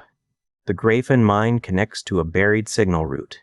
Most entrances collapsed years ago, but the miners may know which sections still breathe. That costs half a day south. The river bridge is watched, and the western scout is missing. Charging into a closed road costs more than time. A bell rang outside. This time the sound came from the western watchtower. 2 strikes, a pause, then 2 more. Fire seen beyond houseland. A guard entered at a run. Smoke above Grafen, my lord. The mine crews have stopped work. They say crown collectors seized their support timber before part of the lower shaft collapsed. Men are trapped below. Knox looked from the black token to the map. Varen's network wasn't merely waiting along the route. It was breaking the ground beneath every road that might carry help west. The mine below Grafen. They left House Calder before sunrise with 6 riders, 2 pack horses, and a cart carrying support beams from the estate workshop. Lord Calder remained behind to protect the ledgers and question the captured arsonist again. Clara rode with the first group as far as the southern courier station, where she would send more copies under merchant seals. Finn, Sarah, and Knox continued toward Grafen with 2 house guards and a mine carpenter. Knox's side hurt before the estate roofs disappeared. He kept his mare to a steady walk and shifted only when the pressure became too sharp. Sierra noticed each adjustment without commenting. She had tied Raina's linen around her own wrist beneath her glove so it couldn't be lost if Knox collapsed or was separated from the group. The morning smelled of wet stone and coal smoke. Grafen sat in a narrow basin where black roofs crowded around a stream stained orange by mine water. No carts moved through the gate. Workers gathered in the road with lamps still fixed to their caps. Some had soot across their faces. Others carried splintered support wood as proof of what had failed underground. The mine foreman met them near the lift house. He was short, gray-haired, and furious enough to forget noble manners. 7 below, he said. Maybe 9. The lower north gallery folded after the crownmen took our seasoned beams. We warned them the fresh pine would split. They called the levy lawful and loaded every straight piece onto their wagons. How long since the collapse? Sarah asked. 3 hours. We heard hammering until half an hour ago. Knox dismounted too quickly. His vision dimmed around the edges. Finn steadied him with a hand at the shoulder. You go below only if the mine foreman says you can help, Finn said. Knox wanted to argue. Garrick's first training after the sack exercise returned to him. Ask the person who knows the danger. Don't mistake willingness for skill. He faced the foreman. I can brace weight, crawl narrow spaces, and treat crushed limbs. My ribs are injured, so I can't swing a heavy hammer for long. Where am I useful? The mine foreman assessed him without kindness. You follow my deputy. You carry wedges and listen when she says stop. A senior miner took charge of the rescue group. She wore a leather cap with a tin lamp and had hands thickened by years around stone tools. Finn joined them with the mine carpenter and 4 miners. Sierra stayed above to manage supplies, families, and the angry crowd gathering near the Crown collection wagons. The shaft swallowed daylight within 30 steps. Water dripped from the roof. Timber creaked under pressure that Knox felt through his boots more than heard. The air grew warm and stale, carrying dust, sweat, and the sour trace of old blasting powder. They passed a row of empty ore carts, then ducked beneath a beam split along its grain. The senior miner pointed to it. Fresh pine. It twisted when the stone shifted. Seasoned oak would have held long enough for us to shore the next frame. Was the collection random? Knox asked. They took only the sound beams. Left crooked pieces and rot. The north gallery ended in a heap of stone, shattered rails, and snapped timber. A gap near the floor breathed faintly against Knox's cheek. The senior miner lay flat and shouted through it. Answer me if you can. 3 knocks came from beyond the fall. 7 were on that crew, she said. 3 knocks means at least 1 has room to move. They worked from the upper edge, taking small pieces while the mine carpenter set braces. Knox carried wedges, held lamps, and used the butt of Pell's spear to test loose rock. Every time he bent, the stitched cut pulled. Sweat soaked the bandage until it rubbed raw against his skin. A beam groaned. Everyone still, the senior miner said. No one moved. Dust fell in a thin stream from the roof. Knox watched the supports rather than the stone. One upright leaned less than a finger's width, but the floor beneath it had begun to crumble. The left foot is sinking, he said. The senior miner followed his eyes. Carpenter, wedge it. Finn, take pressure on my count. They braced the frame before it slipped. The senior miner gave Knox one hard nod, the closest thing to praise she had time to offer. The opening widened enough for a person to crawl. The senior miner went first. Knox followed with Raina's medical kit strapped tight to his chest. The gap pressed stone against his back and dirt into his mouth. Halfway through, pain seized his side. He stopped, breathed shallowly, and pushed with his boots until the pressure eased. Beyond the fall, 6 miners huddled in an old cross passage. One had a broken ankle. Another lay beneath a timber pinning both legs. The 7th worker was missing. One worker went to find air, a miner said. There's an old room behind the east wall. He thought it might reach another shaft. Knox examined the trapped man. The timber had crushed flesh but hadn't cut through. Moving it without support could drop more stone. We brace above him, lift the handspan, and pull him onto a doorboard, he said. The senior miner looked at the roof, then at Knox. You know this work? I know people. You know the stone. Tell me what the roof allows. They combined both kinds of knowledge. The mine carpenter pushed short beams through the gap. The senior miner set them. Finn and 2 miners, lifted with pry poles, while Knox crawled beside the trapped man and kept him awake by asking about his children. 2 girls, the miner gasped. Their mother will skin me if I die under Calderstone. Then don't make her climb down here, Knox said. Tell me which one steals your boots. The younger one steals them. The older one blames the dog. The timber rose. Knox pulled the man's coat while the senior miner dragged his shoulders. The miner screamed until his voice broke, but he came free. A distant knock sounded from the east wall. They found a narrow crack behind fallen boards. Cold air moved through it. The senior miner struck the plastered stone with her hammer, and part of the wall broke inward. A hidden room waited beyond. Its floor lay under ankle-deep water. Rusted hooks lined the walls. At the center stood a waist-high stone table carved with channels that formed a road map. Small bell symbols marked forts, bridges, grain halls, and hill stations across the western provinces. Knox lifted his lamp. A lightning crown had been cut above the map. Finn stared at it. House Storm. The senior miner crossed the threshold slowly. My grandfather called this the Dead Bell Room. He said miners once struck a chain here when roads flooded or raiders crossed the ridge. I thought it was a drinker's tale. The missing miner lay near a narrow stair at the rear. Blood covered one side of his shirt. A second man crouched beside him with a miner's knife. The stranger wore work clothes, but his boots were military issue. Fresh wood dust covered his sleeves. He lunged toward the stair. Finn blocked him. The stranger slashed, caught Finn across the forearm, and tried to push past. Knox couldn't draw a sword he no longer carried. He thrust Pell's spear low, pinning the man's coat against the wall, rather than driving the point into his body. The senior miner struck the stranger's wrist with her hammer. The knife fell. The man sagged. Dark blood spread beneath his ribs from an injury he had already taken, perhaps from the trapped worker's first offense. Who sent you? Finn asked. The stranger looked at Knox's face and gave a wet cough. The mark was right. The blue eyes and scar match. Where's Reyna? Knox asked. Blackstone takes the healer. The wolves get fire. Knox leaned closer. When'll it happen? Moonless night. Every shelter. Every store. Nothing left for the storm boy to return to.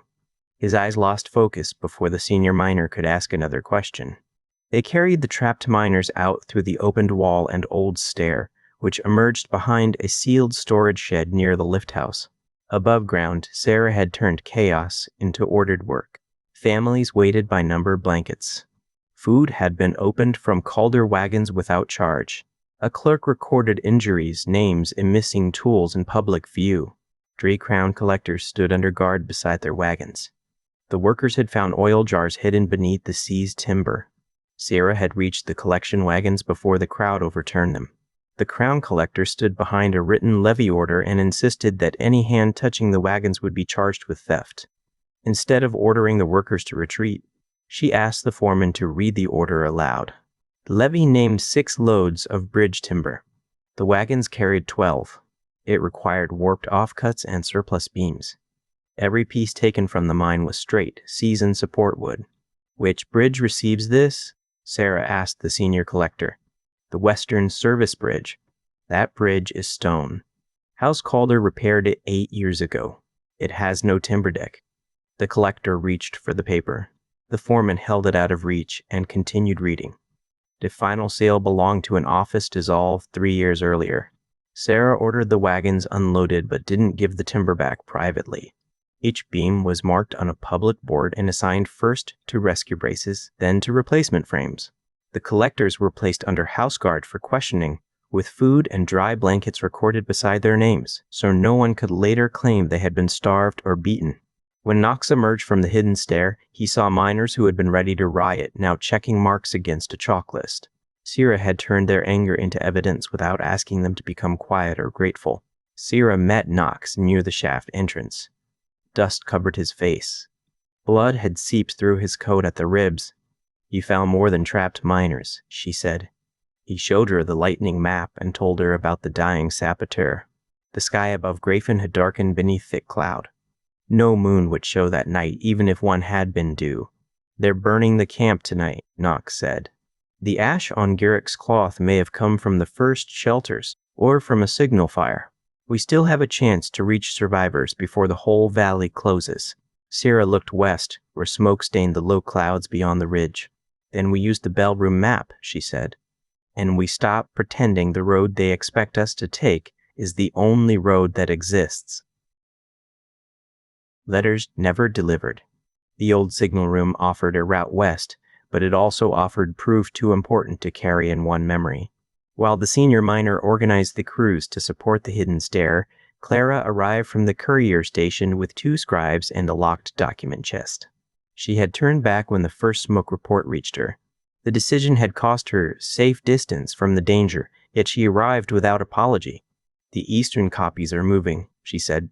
One rider took the river path, one joined a salt caravan, and one went south under a burial permit. Finn looked at the chest.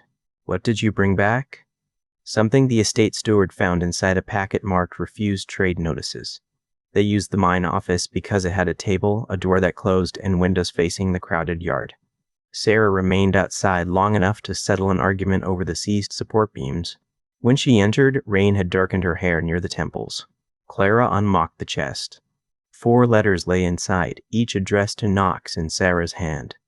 The first had been written 2 weeks after the spring fair. The second came 3 months later. The third carried a winter date. The last was the one whose damaged lower half had reached Knox in a supply bundle, its wax removed and several lines torn away. Each envelope bore a Bloodwolf refusal mark. Each refusal had been written by the same clerk. Knox sat without touching them. He had imagined the missing letters many times. In some thoughts, Sarah had forgotten him after the novelty of the forest faded. In others, Whiteclaw had destroyed every page before it reached camp. The real letters were worse in a quieter way. They had survived. Someone had held them, read the names, marked them unwanted, and sent them back while Knox waited without knowing a choice had been made for him. Sarah stood near the window. You can read them alone. You already know what they say. I know what I wrote then. I don't know what they'll do to you now. He took the first envelope. The opening lines asked whether Garrick still believed a training spear could solve every problem. Sarah described the fair inspector dismissing 2 medicine sellers after other buyers came forward. She included a small sketch of an iron bird with one wing too large. The letter ended by asking Knox which road he would choose first if he could leave the valley for 1 month. The second letter was less playful. Lord Calder had begun discussing a marriage agreement with a river house. Sarah wrote that she didn't know whether refusal would change anything, but meeting Knox had made silence feel less like patience and more like surrender. She asked whether Layla had been given any voice in their arrangement. The third came during winter. Sarah wrote about an injured warehouse boy whose family feared reporting unsafe beams because debt bound them to the manager. She had helped them, though not quickly enough to prevent the boy from losing the use of 2 fingers. The page held anger at the manager and at herself. Near the end, she asked whether Knox was safe. I don't know whether your silence means anger, danger, or a decision I should respect. I won't force myself into your life. Please send 1 line if you can, even if that line asks me to stop. Knox lowered the page. The room held only rain against glass and the muffled voices of miners in the yard. I thought you had chosen silence, Sarah said. After the third letter, I stopped asking the couriers to risk Whiteclaw's anger. I thought you had returned to your life and found the forest boy less important than he seemed for one afternoon. You weren't less important. You were unreachable. Those aren't the same thing, though I didn't know that then. He opened the last letter. The missing upper half described Sarah refusing the river marriage and taking a formal place in House Calder's strategy work. The surviving lower half, which Knox had once found, had mentioned the eastern road and a hope that he still wanted horizons. Whiteclaw had stolen more than romance. He had taken warning, friendship, outside knowledge, and the chance for Knox to decide what each letter meant.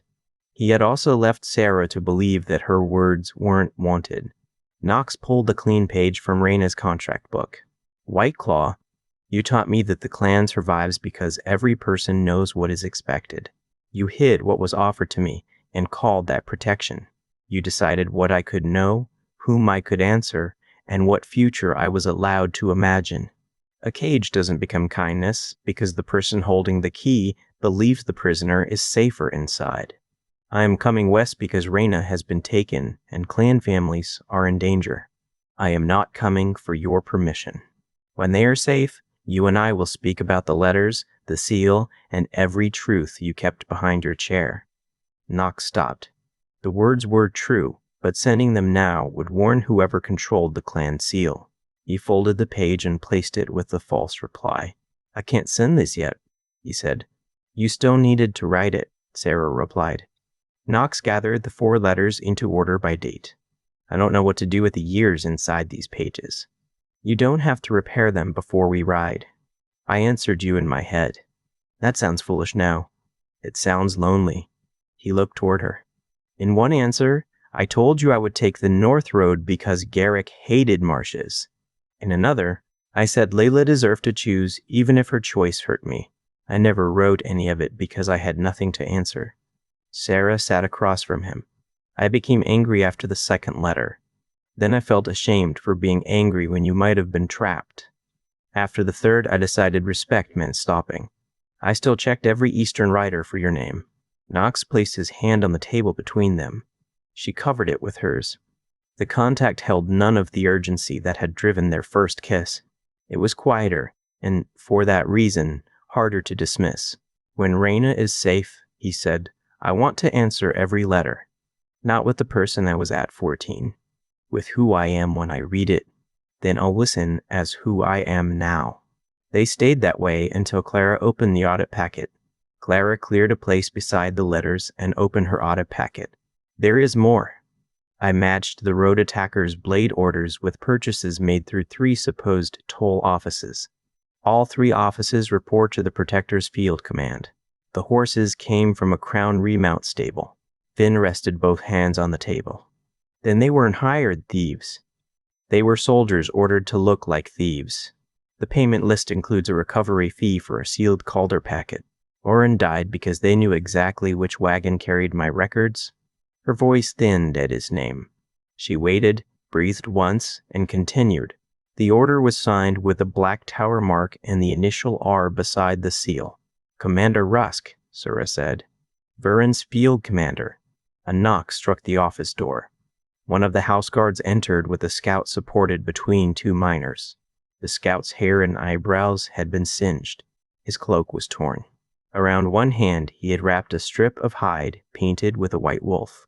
Knox recognized it as part of the clan's outer signal flag. "I reached the valley ridge before dark," the scout said. "The first shelters were already burning. Soldiers held the main trail. I saw families moving north through smoke, but I couldn't count them. The central pavilion fell before I turned back." Knox rose. The sudden movement tore fresh heat along his ribs, but he stayed upright. "Did you see Reyna?" "I saw a covered prison cart leaving toward Blackstone. A woman inside struck the side 3 times when it passed the North Spring.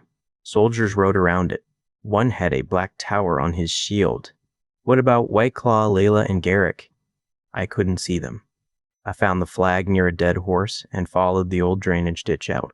The rain beyond the windows thickened. Workers ran to cover tools and open grain sacks. Far west, the smoke was no longer a narrow stain.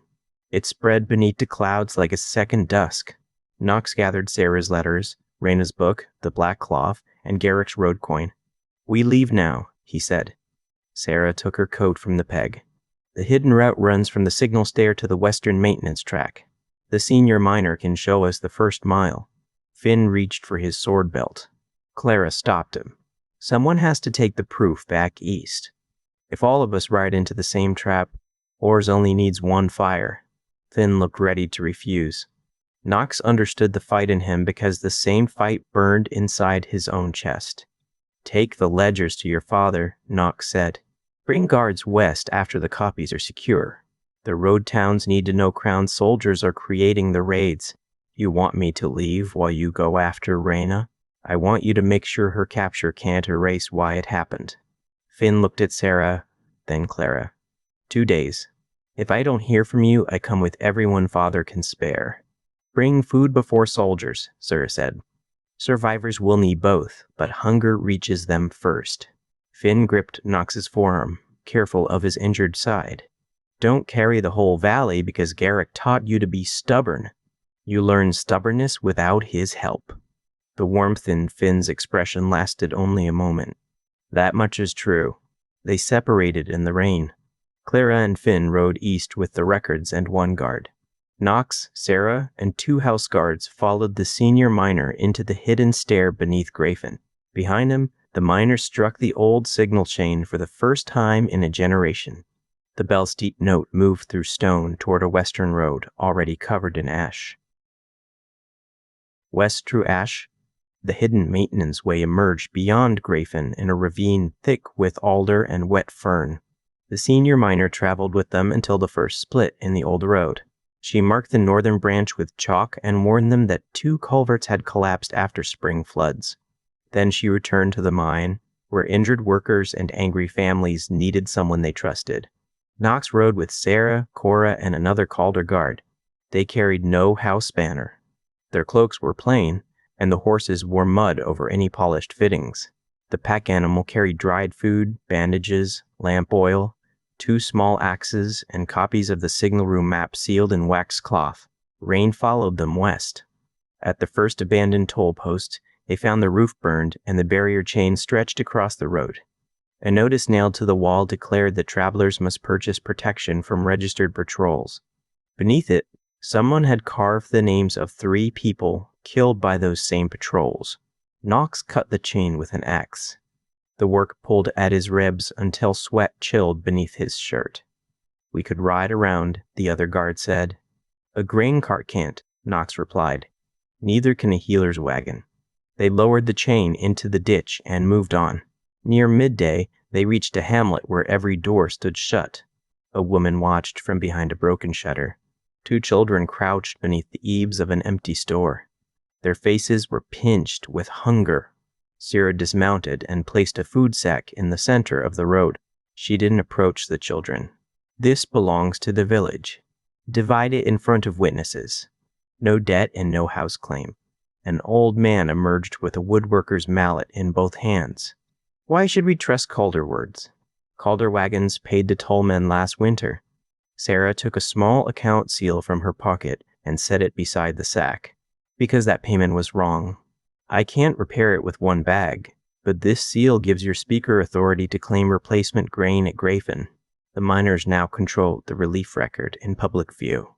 "And he'd if the Crown Patrol takes the seal? Break it in half. Send 1 piece with 2 people by separate roads. The record has matching marks." Knox watched her create a method that could survive theft. His first instinct had been to empty every pack and stay until each person ate. That would have left them without food for the clan and given the patrol time to close the hidden road. They moved on after the old man brought the children inside. At the far end of the hamlet, a grain shed stood locked beneath a black tower notice. The villager said patrolmen had seized the harvest as unpaid protection tax, then left the grain to spoil while waiting for transport. Water leaked through one corner of the roof. Knox wanted to break the door. Sarah examined the notice and found a smaller seal pressed beneath the tower mark. "Village custody remains until collection," she read. "They frightened everyone into believing entry meant theft, but the order makes the local speaker responsible for preventing loss." She gave the old man a copy of the line and had 3 villagers witness the opening. Knox lifted the bar. Inside, several sacks had begun to mold, but most remained dry. The villagers moved the sound grain to the meeting house while Sarah recorded every measure taken. A young mother asked whether Calder would claim repayment later. "No house gave you this grain," Sarah said. "Your fields did. We are only making the order say what it already says." They left with less food than before, but with the shed open, the measure recorded, and the villagers able to defend the choice when soldiers returned. Knox understood that intervention didn't always require replacing local strength. Sometimes it required removing the lie placed over it. "I hate leaving," Knox said. "So do I. It feels like measuring which hungry person matters more. We aren't measuring their worth. We're measuring what 4 riders can do before becoming 4 more people who need rescue." He knew the difference. Knowing didn't make it painless. By afternoon, the maintenance track crossed a bridge built from 2 stone ribs and a plank deck. Half the ropes had been cut. Fresh marks showed where a horse had slipped near the edge. Cora examined the road. Someone wants travelers on the lower ford. Knox climbed down the bank and found boot prints near the water. 6 men had waited there recently. The mud held the square heel pattern used by the soldiers at the Calder Mill. They guide people toward the ford, then take them where the trees hide the road, he said. Garrick's old coin hung beneath his shirt. Knox drew it out. The lightning mark matched a shallow carving on the bridge's western stone. He pressed the coin into the carving. A rusted latch clicked inside the wall. Part of the parapet shifted, revealing iron rings and a narrow path descending beneath the bridge. The old road guardians had built maintenance steps where repair crews could inspect the supports without blocking traffic. The steps continued along the cliff and avoided the ford entirely. Garrett knew this was here, Knox said. Sierra touched the carved mark. He gave you more than a coin. He gave you keys without telling you which doors they opened. That sounds like him. They crossed beneath the bridge and returned to the upper road 2 miles later. Late in the afternoon, hoofbeats came from behind them. Knox guided the group off the track into a stand of young pine.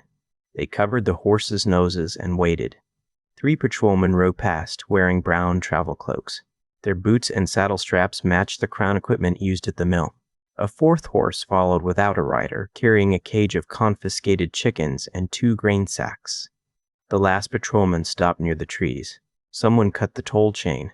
Storm damage, another said. Chains don't swing an axe. Knox could have struck the nearest man from cover. The others would have scattered, and one might have carried warning west. Instead, Sarah took the relief seal from her pocket and stepped onto the track before he could stop her. House inspection, she called. Your patrol number and collection order, please. The men turned. Their uncertainty lasted long enough for Cora to move behind them through the trees. No house authority on this road, the first patrolman said. Then you won't object to stating which office authorizes the grain seizure? The rider glanced toward the black tower badge hidden beneath his cloak. Knox saw the decision form in his posture. Take her, he said. Cora pulled the rear man from his saddle. Knox struck the first rider's weapon arm with the spear shaft and caught the reins before the horse bolted. Sarah stepped clear rather than freezing between them. The 3rd patrolman fled east, exactly as Knox expected. They didn't pursue. Cora tied the 2 captured men to separate trees and removed their boots, blades, and tower badges. Sierra wrote their names and the location on a notice fixed above the road. The freed chickens and grain went to the hammock behind them. The runner will report us, Cora said. He will report that Calder inspectors are on the public road, Sarah replied. We are using the hidden way from here. Let him close the wrong gate. Knox looked at her. You stepped out before we agreed. I did. It was dangerous. It also gave them a chance to identify themselves before anyone was hurt. Both things can be true. He wanted to protect her from every risk. He also knew that reducing her to someone who waited behind him would repeat the very pattern they had named. Next time, give me 1 breath of warning. Next time, don't use that breath to order me back. I will use it to find the second exit. They continued west by the hidden branch while the escaped patrolmen carried a false picture of their route. Near dusk, smoke reached them before the next village did. The inn at the road bend had been burned down to black beams. A wagon lay on its side beside the stable. No bodies were visible, but drag marks crossed the yard. The 2 guards searched the trees while Knox and Sarah approached the ruins. A faint tapping came from beneath the inn floor. Knox dropped to his knees near the kitchen stones. Heat remained in the ash. Sarah found an iron ring under a fallen board. Together they lifted a trapdoor blocked by plaster and broken crockery. A boy no older than 8 crouched below with a blanket over his head. Smoke had reddened his eyes. He held the kitchen knife in both hands. We aren't tower soldiers, Knox said. We came from Grayfen. The boy didn't lower the knife. They spoke about mercury, salt. Sarah removed her gloves and showed empty hands. My name is Sarah. This is Knox. You can stay below while we put water near the opening. They didn't reach for him. After several minutes, the boy climbed out on his own. The boy said Black Tower soldiers had arrived before dawn asking for the blood wolf healer and a young man with blue eyes. When the innkeeper claimed ignorance, they searched every room, took the horses and burned the building. His aunt had hidden him below while the others fled toward the hills. They had a woman in a cart, he said. Gray hair. Her hands were tied, but she kicked one soldier when he tried to give her water. Knox's fear tightened into something steadier. Raina was alive enough to fight. Which road did they take? The boy pointed north, toward the old black fort. They left food, water, and a Calder relief seal with the boy, then carried him to a charcoal camp hidden beyond the ridge where his aunt and several inn workers had gathered. A rider approached while they were preparing to continue. The other guard raised his sword, but the rider showed a Calder strip tied beneath his sleeve. Finn had sent him from the eastern road. Lord Calder was moving food carts toward Grayfen and calling house guards. Crown patrols had closed 2 public crossings. The records had reached the guild hall. Finn says he can meet us near the valley by tomorrow night, the messenger said. Knox looked at the darkening trail. Tell him to protect the carts. We go ahead by the hidden path. Sarah agreed. The clan may have shelter but no stores.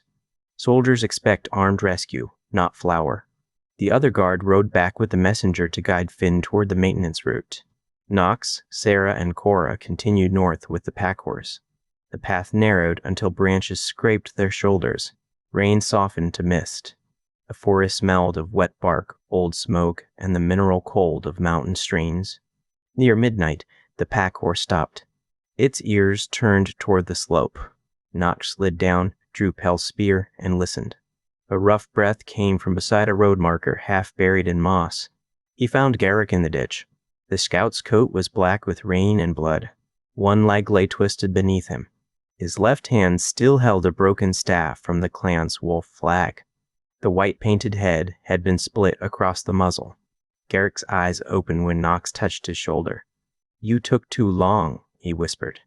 Knox swallowed against the pressure in his throat. You taught me not to use the road someone prepared for me. A weak trace of approval crossed Garrick's face. Then his eyes closed again. Garrick's half-truth. The nearest shelter was an abandoned shepherd hut a quarter-mile above the road. Cora carried Garrick's shoulders, while Knox and Sarah supported his legs. Knox's ribs burned before they crossed half the distance. He nearly lost his grip twice, but setting Garrick down in the open would have exposed all of them to the riders who might still follow. The hut had 3 stone walls, a patched roof, and a floor layered with old straw. Cora took the horses into a stand of fir and brushed their tracks with a branch. Sarah lit one shielded lamp. Garrick's injuries were worse than they had looked in the ditch. A spear had cut deep along his upper thigh. Another blade had entered beneath his shoulder and torn free near the back. His ankle was badly swollen, but not broken. Fever had already begun. Raina's instructions, Sarah said, taking the compact medical kit from Knox. Tell me which packet controls bleeding. Knox knelt opposite her. The dark thread around the neck. The bitter powder is for cleaning.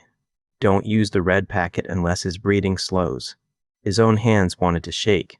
He made them useful instead. He cut Garrick's coat, warmed water, and held pressure while Sarah cleaned the deepest injury. Garrick drifted in and out, once trying to strike Knox when pain pulled him awake. Hold still, Knox said. Poor command, Garrick muttered. Give a reason. Because Sarah has the needle, and she dislikes wasting thread. That is better. Sarah didn't smile. Keep insulting my sewing, and I'll choose a thicker needle. The familiar dryness lasted only a breath, then Garrick's face tightened as she closed the cut. When the work ended, they covered him with 2 blankets. Cora watched the trail through a crack in the wall. Rain tapped softly against the patched roof. Knox sat near Garrick's head. The old scout looked smaller without his coat, armor, and hard posture. He had always seemed built from scar tissue and orders. Seeing him weak didn't erase the years of severity. It revealed the cost beneath them. Garrick opened his eyes. Where is Raina? Taken toward Blackstone. The camp burned. Survivors moved north. Stone Hollow, Garrick said. Whiteclaw took whoever could walk. Layla and Taryn handled the carts. Who attacked? Rusk's soldiers. Tower mark under plain cloth. They came from Blackstone before dawn. Said they wanted the healer alive and the blue-eyed boy if he returned. Knox leaned closer. Why, Raina? Garrick looked toward Sarah, then Cora. They already know enough, Knox said. Secrets have nearly killed every person I care about. Raina saw palace records before the fire. She knew which names were false and which servants moved between Varen's rooms and the royal nursery. She also kept what you wore that night, the black cloth. Part of it. Knox touched the packet beneath his coat. You knew the symbol. You had a road coin. Your name is in the House Storm Guard roster. Garrick closed his eyes briefly. I served the Western Roads. You served House Storm. Both were meant to be the same duty. Sometimes they weren't. Were you at the palace fire? Silence filled the hut. Knox heard Cora shift near the wall. He heard Sarah rinse blood from the needle. He heard Garrick decide how much truth to release and how much to keep. I was there, Garrick said. The answer struck harder than Knox expected. Did you take me from the palace? Raina must be safe before I tell that night. You don't get to set that price. Garrick didn't answer with anger. You're right. Knox had prepared himself for denial, command, or another lesson disguised as cruelty. Agreement left him with nowhere to throw the force inside him. You trained me from 5 years old because you knew someone would come, he said. You let me think I was strange enough to need harder treatment. You made me into a weapon and never told me what war you expected. Garrett's face tightened, though not from the fresh stitches. I trained you to survive the people who killed your family. I also trained you badly in ways I called necessary. You struck a 5-year-old with a man's hand. I did. You watched White Claw trap me in a marriage. I argued after he had already decided. I should have stood beside you where you could see it. You left me to hate myself for wanting to go. I believed staying hidden kept you alive. Belief doesn't clean the harm. Knox looked away. Rain had begun dripping through one corner of the roof into a cracked bowl. The steady sound made his anger feel even larger because the world refused to stop for it. Sarah came to sit beside him. She didn't touch him until he turned his hand palm up between them. Then she placed her fingers against his. Tell me what happened at the camp, Knox said. Garrick breathed carefully before answering. Rusk's men had entered under cover of a supply dispute. They carried forged orders bearing White Claw's seal and claimed Calder agents were coming to seize Knox's mother. White Claw delayed them at the center, while Garrick searched the outer trail. By the time the lie was exposed, soldiers had oil among the hide shelters. Raina organized the sick and older people toward the North Spring. When soldiers closed that path, she went back to draw them away from 2 carts carrying children and medical supplies. Rusk recognized her name from a list. He ordered her taken alive. She dropped something near the spring, Garrick said. I saw her hand move before they put her in the cart. Layla tried to reach it, but the fire cut the path. Did White Claw survive? Spear through the shoulder. Burn along one side. He was alive when I left. Why did you leave them? Riders followed the courier. I pulled them south so the quarry route stayed open. 3 caught me near the old marker. I stopped 2. The last thought I was dead. Garrick's eyes shifted toward Knox's coat. Your side is bleeding again. It can wait. That is the lie every frightened protector tells before becoming another body someone else must carry. Knox almost snapped back. Instead, he let Sarah inspect the bandage. The stain had spread. She cleaned and wrapped it while Garrick watched with exhausted disapproval. You don't have strength for Blackstone, Garrick said. Raina doesn't have time for me to recover. Then don't confuse rescuing her with entering alone. Blackstone was built to hold a road against an army. The lower prison has 1 public gate and 3 layers of stone. The signal map showed drains beneath it.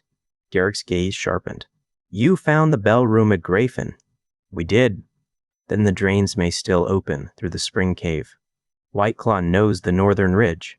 I know the lower gate. Raina knows the prison habits if they haven't changed. Together, that may be enough. Hoofbeats sounded beyond the trees. Cora raised 2 fingers. Several riders. Slow, searching movement.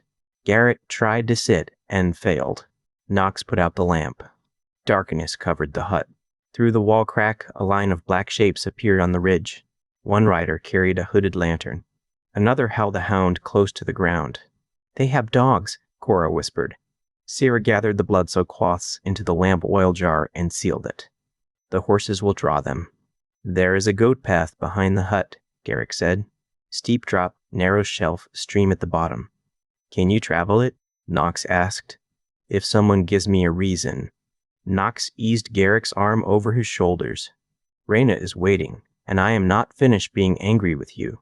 Garrick pushed himself upright despite the pain. That reason will do. They left through the rear wall as the first hound reached the door. Cora pulled the loose stones back into place behind them. The gap wouldn't stop a determined search, but it delayed the first rider long enough for the group to reach the upper shelf.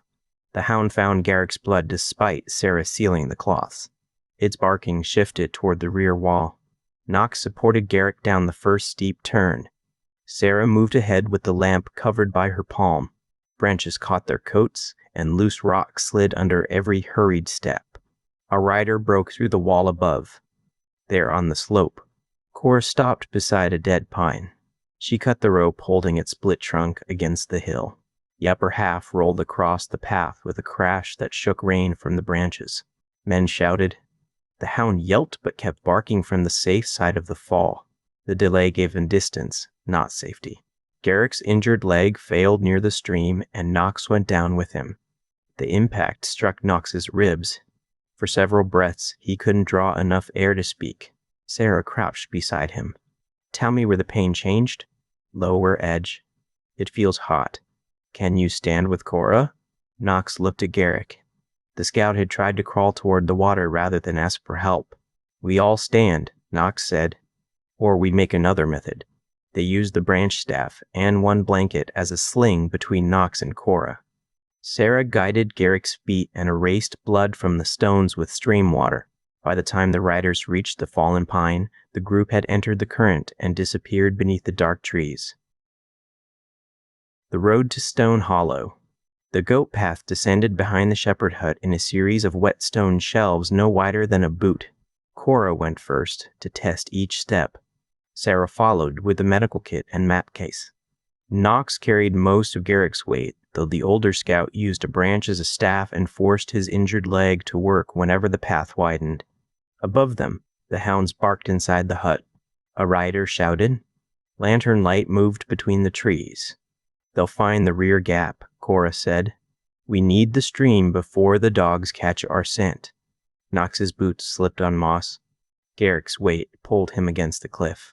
Pain opened across his ribs so suddenly that his knees weakened. Sarah turned, but the shelf allowed no room for her to pass. Stay against the rock, she said. Breathe before you move. Knox pressed his shoulder to cold stone.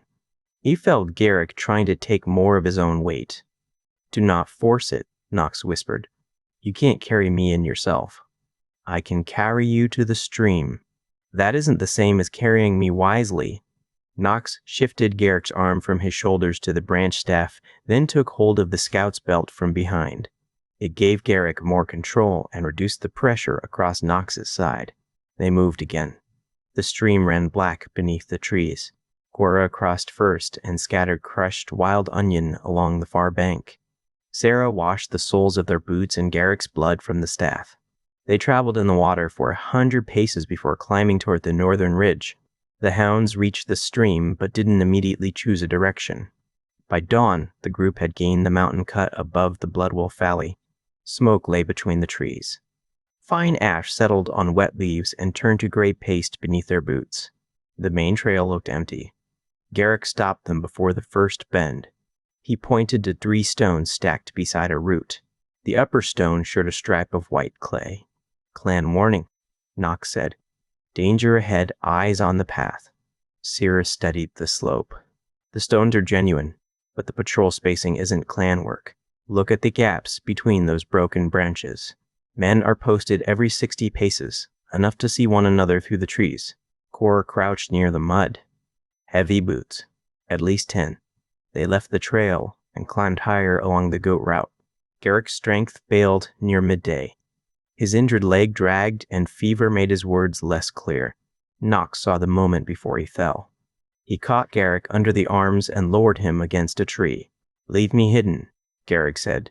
Reach Stone Hollow before dark. You know the lower route into Blackstone. White Claw knows enough. That isn't why I'm carrying you. Garrick looked at him through fever-bright eyes. Then why? Knox thought of all the answers that might sound clean and complete. None fit. Garrick had protected him, harmed him, lied to him, and shaped nearly every skill, now keeping them alive. Love and anger occupied the same space without canceling each other. Because you are here, Knox said. Because leaving you would be wrong. We can discuss the rest when you aren't trying to die beside a tree. They cut 2 young poles and used Sarah's cloak with Cora's spare blanket to make a drag litter. The work cost another hour. They found the first outer ring families beyond the ridge. 6 adults and 9 children sheltered beneath an overhang near a dry stream bed. 2 older men had burns across their arms. A pregnant woman sat against the rock, too exhausted to stand. They had no cart, little water, and only 1 axe among them. A clan hunter raised a knife when Knox approached. His face changed when he recognized him. You came back under Caldercloth, the man said.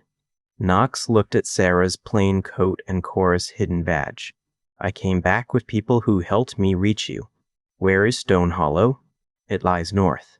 White Claw ordered everyone who couldn't keep pace left with markers. Said carts had to reach the refuge before soldiers closed the pass. Garrick made a low sound of anger from the litter.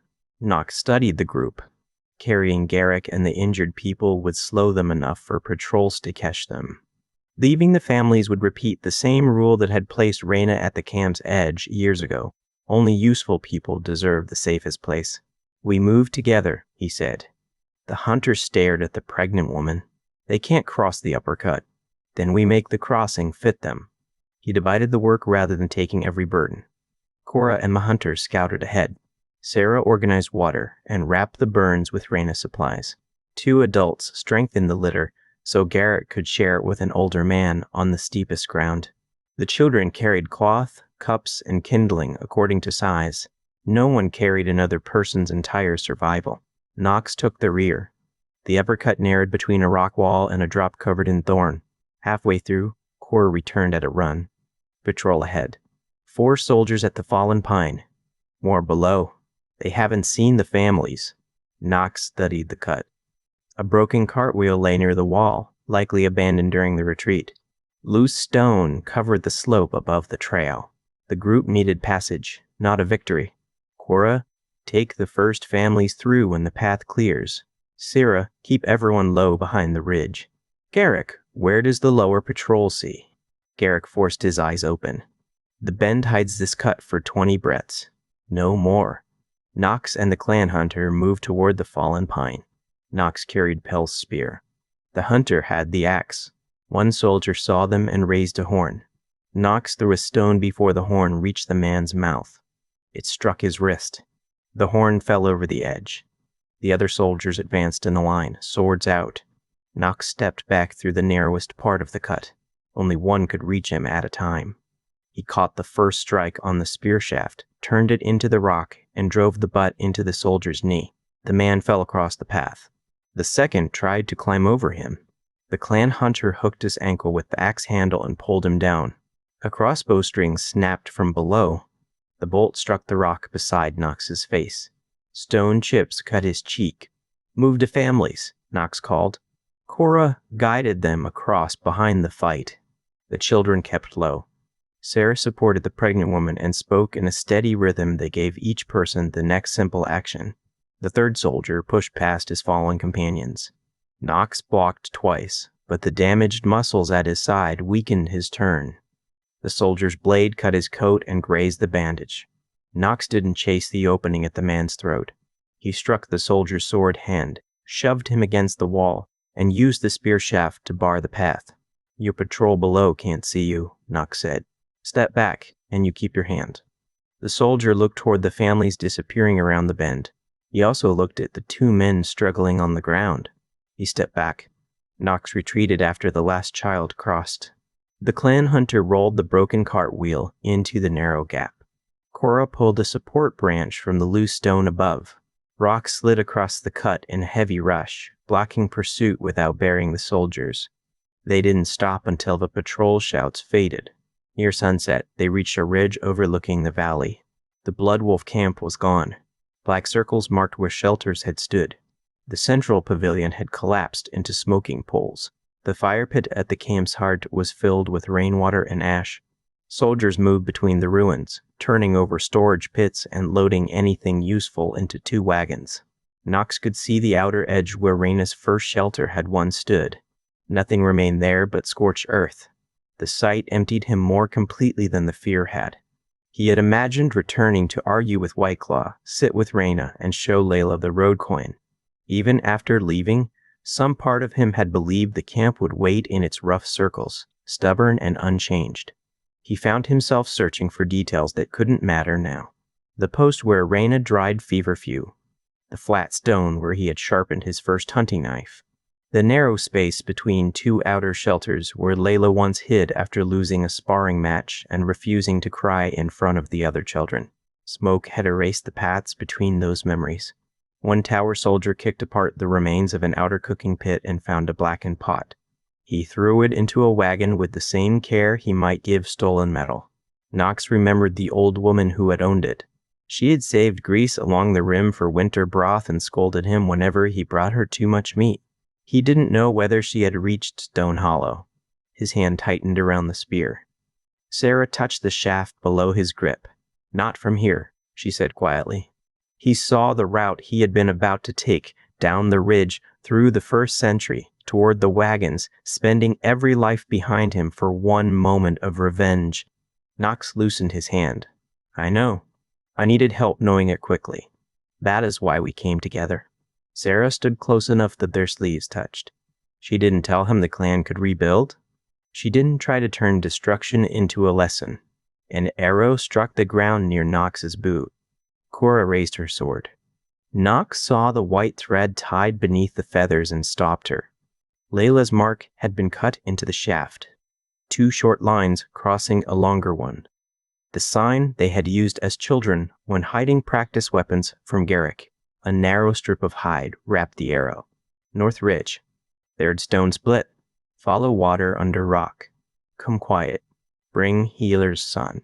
Knox looked toward the dark line of mountain beyond the valley. "Stone Hollow," Garrick said from the litter. "She controls the entrance now." Knox pulled the arrow free and turned the group north.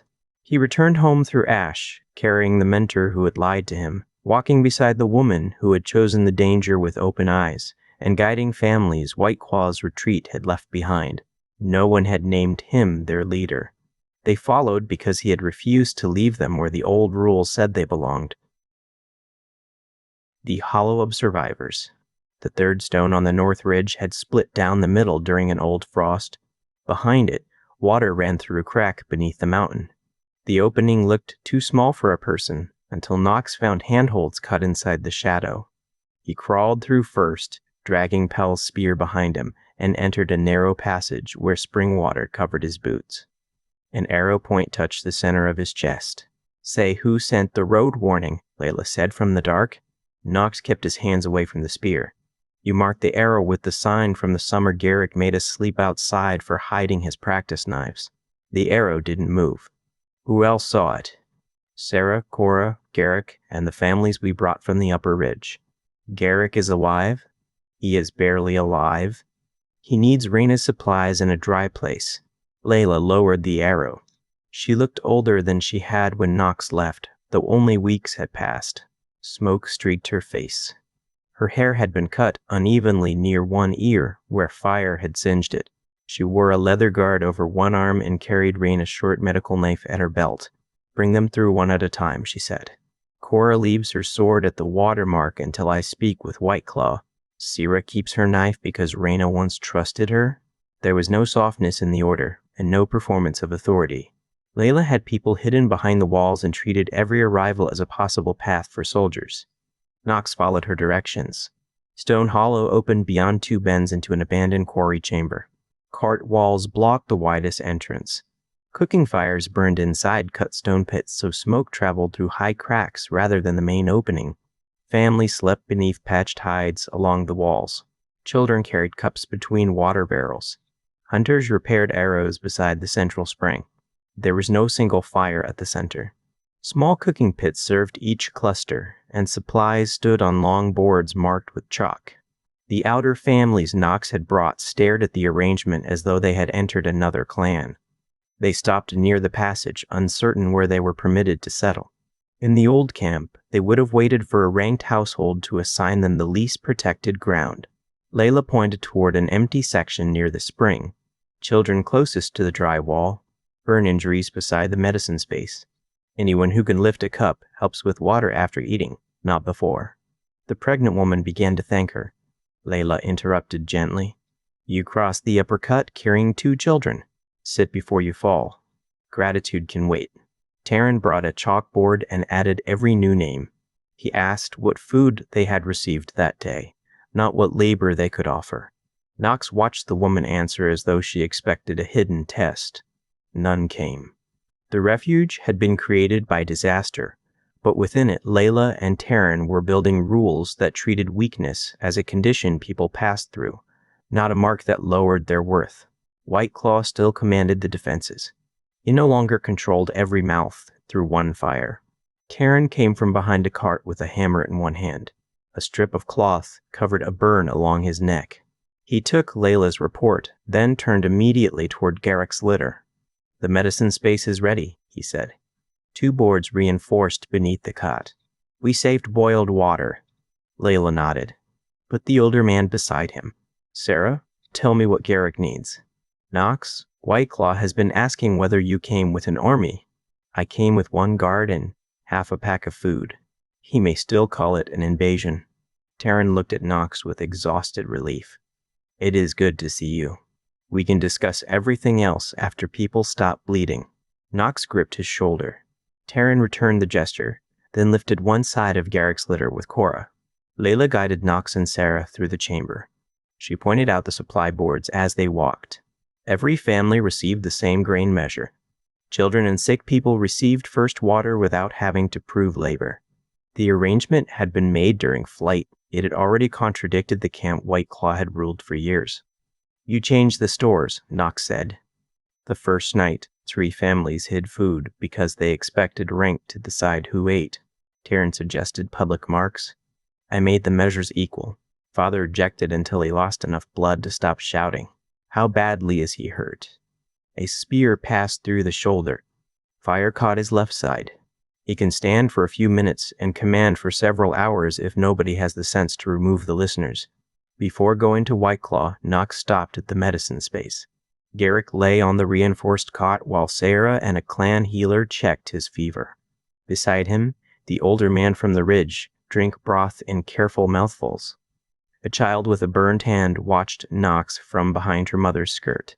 Knox recognized the mother as a woman from the outer shelters who had once traded him a carved button for rabbit meat. Her husband was missing. The soldiers took him near the south carts, she said. He stayed because my father couldn't walk quickly. Knox didn't promise the man was alive. Tell Layla his name and where you last saw him. We are making a list before anyone goes toward Blackstone. The woman looked toward the supply boards. Lists never mattered at the old fire. They matter here if everyone can read them and ask why a name is missing. He cleaned the child's hand while Sarah worked on Garrick. The burn wasn't deep, but dirt had entered broken skin. The child cried without making noise. Knox spoke plainly about each step before he touched her. This water will sting. Your mother can hold your arm, or you can hold it yourself. The girl chose her mother. When the wrap was tied, Knox gave her the last clean strip from his personal kit. Raina taught you, the woman said. She taught many of us. We are bringing her home. The statement wasn't a clean promise of success. It was a commitment to action witnessed by people who had reason to distrust promises. White Claw occupied a small chamber near the rear, not the center. 2 clan elders sat outside. Neither stopped Knox. The chief lay propped against folded hides. Bandages crossed his chest and shoulder. One side of his beard had burned away. His left hand rested uselessly in his lap, yet his eyes remained sharp. They went first to Sarah's plain cloak, then to Knox's scar. You brought Calder into my refuge, White Claw said. Sarah helped carry Garrick here. Calder food is moving west for the families. Calder records drew crown eyes toward us. Knox took the black tower token from his pocket and set it on the low table. Beside it, he placed the forged reply, carrying the false blood wolf seal. Vern's soldiers attacked a Calder wagon before I reached the estate. They knew my eyes and scar. They already had your seal copied. This began before House Calder protected me. Whiteclaw looked at the letter. His expression changed when he saw the perfect wolf ear. They took my stamp from the pavilion. They knew enough to imitate your orders. They used that trust to enter camp. Because they followed you from the east. The accusation struck the guilt Knox had carried since seeing the burned valley. He let it land without accepting the lie beneath it. My existence gave Varen something to fear, he said. My return may have been part of his plan. His soldiers chose to burn shelters, seize Reyna, and attack children. Those choices belong to the people who made them. Whiteclaw's jaw tightened. A chief doesn't divide blame while his people sleep in stone. A chief who takes every enemy choice onto himself teaches the enemy how to control him. Sarah remained near the entrance. She didn't enter the argument, but her presence reminded Knox to keep the words useful. I have evidence that the men wore crown armor under plain cloth, he continued. They attacked Clara for audit records. They burned a Calder mill and sabotaged Grafin Mine. Varen's envoy demanded custody of me under a decree written after House Storm was declared dead. Reyna appears in sealed palace records. This isn't a clan feud. Whiteclaw's gaze moved to Garrick's road coin when Knox placed it beside the token. You gave him the seal, the chief said. Garrick's voice came weakly from the passage. I gave him a key he had the right to carry. Taryn and Cora had brought the scout on a cot. Layla walked behind them with Reyna's medical chest, its lid scorched and one hinge broken. Whiteclaw looked at Garrick for a long moment. You promised the old name would stay buried. I promised the child would stay alive. And now the clan burns for it. Garrick's face showed pain, fever, and no retreat. The clan burned because Varen feared witnesses and because you used secrecy until his lies fit inside your own habits. Layla set the medicine chest down hard enough to stop both men. Reyna is in Blackstone, she said. People need food. The north entrance needs another cartwall before morning. You could measure Oblame after we bring her back. Whiteclaw's anger turned toward her, then failed against the steadiness in her face. For the first time Knox could remember, Layla didn't wait for her father to approve the end of a conversation. She opened the damaged medicine chest. Most of the contents were gone. A false bottom had been pried apart, and the space where the black baby cloth once lay was empty. I found this near the North Spring after the soldiers left, she said. She placed a small brass key in Knox's hand. Feverfew had been wrapped around its shaft with one strand of Reyna's hair. Knox recognized the key.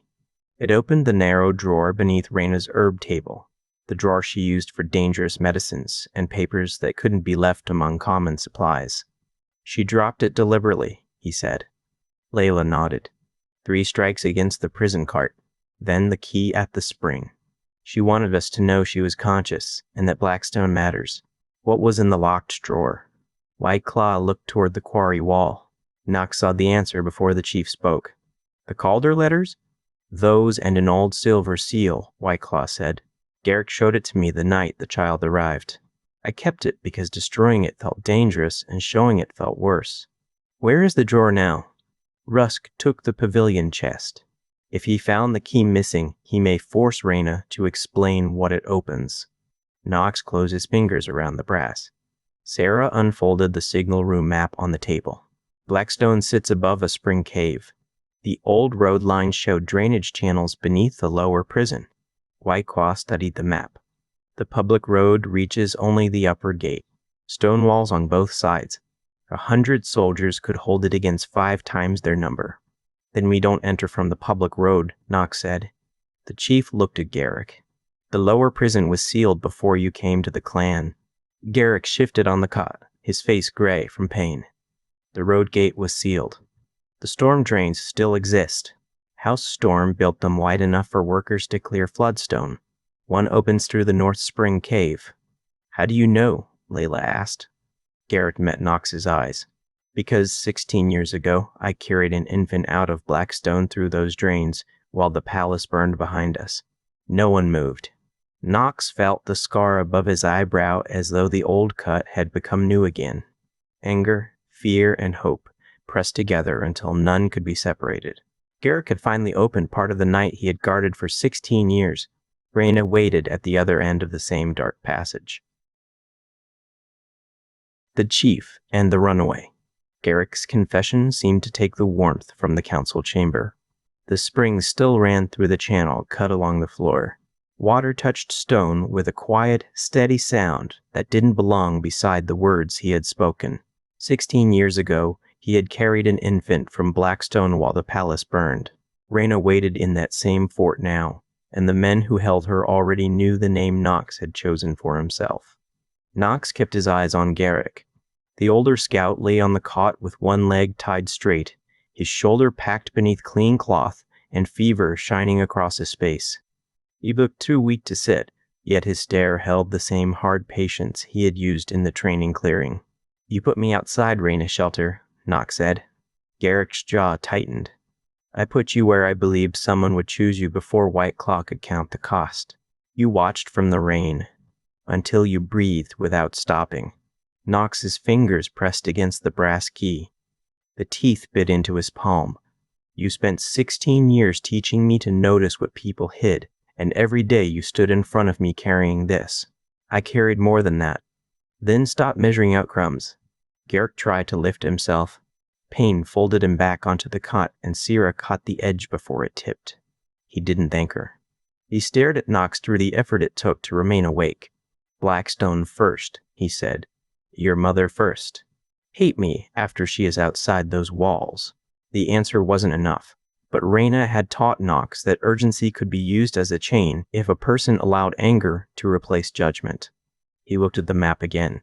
The fort sat above a spring cave north of the old road. The public gate faced east. Two narrow ridges protected the southern and western walls. The march drain passed beneath the lower cells and ended where the spring broke through the mountain. White Claw rested his useful hand on the table. The other arm hung close to his burned side. "We have 31 people able to fight. 8 can't walk far. More families may still be hidden in the valley. Our grain lasts 4 days if we cut every measure again." "Don't cut the children's measures," Layla said. "I didn't say I would." "You thought it." The chief's mouth hardened, but he didn't deny it. Taryn leaned over the supply board. "We can stretch the grain with the dried roots from the upper cave. The problem is smoke. If the tower patrol finds this spring, every family inside becomes trapped." Cora stood near the entrance with her sword still resting at the watermark outside. "Finn should reach the eastern ridge by tomorrow night if the road stays open. He'll have Calder food, guards, and wagons. We need a signal that won't guide the towermen here." Sarah moved 3 stones across the map. "Give them movement somewhere else." White Claw turned his face toward her. "Explain the plan." "Send empty carts through the eastern cut after dark. Tie brush behind them to make several trails. Light small fires along the old southern camp path. Tower scouts will report that the survivors are moving east in separate groups. While they watch the cut, a small team goes north to Blackstone. A Calder plan asks the clan to leave its shelter thin. A Bloodwolf plan kept families near a central fire until soldiers burned it," Sarah replied. Her voice stayed even. "Use the idea or improve it. Raina remains in that fort either way." Knox saw Layla hide the smallest movement of approval. White Claw studied the map for several breaths. "The false movement may draw soldiers away from Blackstone, but it may also draw them toward Finn." Cora answered before Sarah could. "Finn knows how to turn a wagon train without losing the rear carts. Send a white cloth above 3 low fires at dusk. He'll know the valley is unsafe and wait beyond the eastern ridge." The chief looked around the table. He wasn't asking permission, but for the first time Knox saw him searching for an answer that didn't begin with his own certainty. "How many enter the fort?" White Claw asked. 6, Knox said. "Sierra, Layla, Garrick, me, and 2 Ridge Scouts." Taryn lifted his head. "Garrick can't walk across this chamber." "I can walk through a drain," Garrick said. "You can die in one," Layla answered. "That doesn't make it useful." Garrick's eyes went to the floor plan. The inner grate uses a command catch. If the palace guard didn't replace it, I can open it.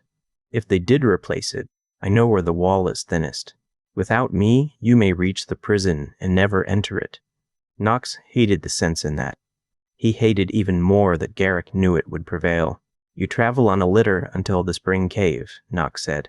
You don't fight unless the choice is between that and someone dying beside you.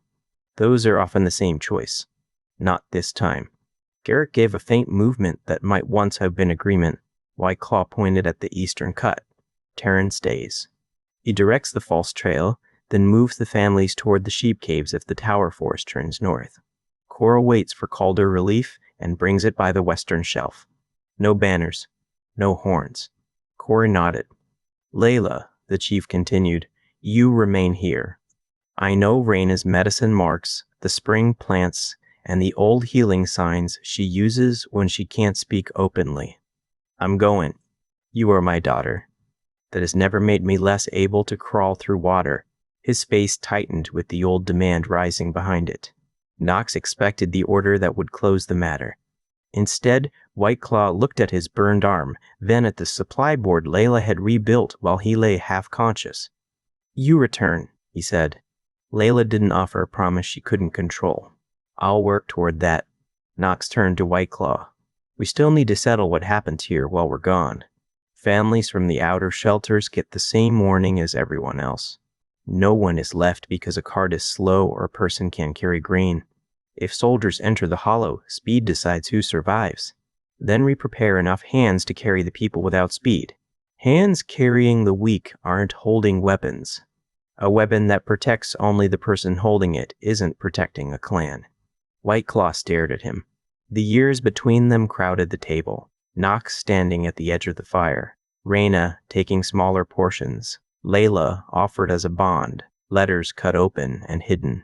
Yet beneath all of it lay the same practical question the chief had asked over a dying infant. What could the clan afford to carry? You think choice fills an empty grain sack, White Claw said.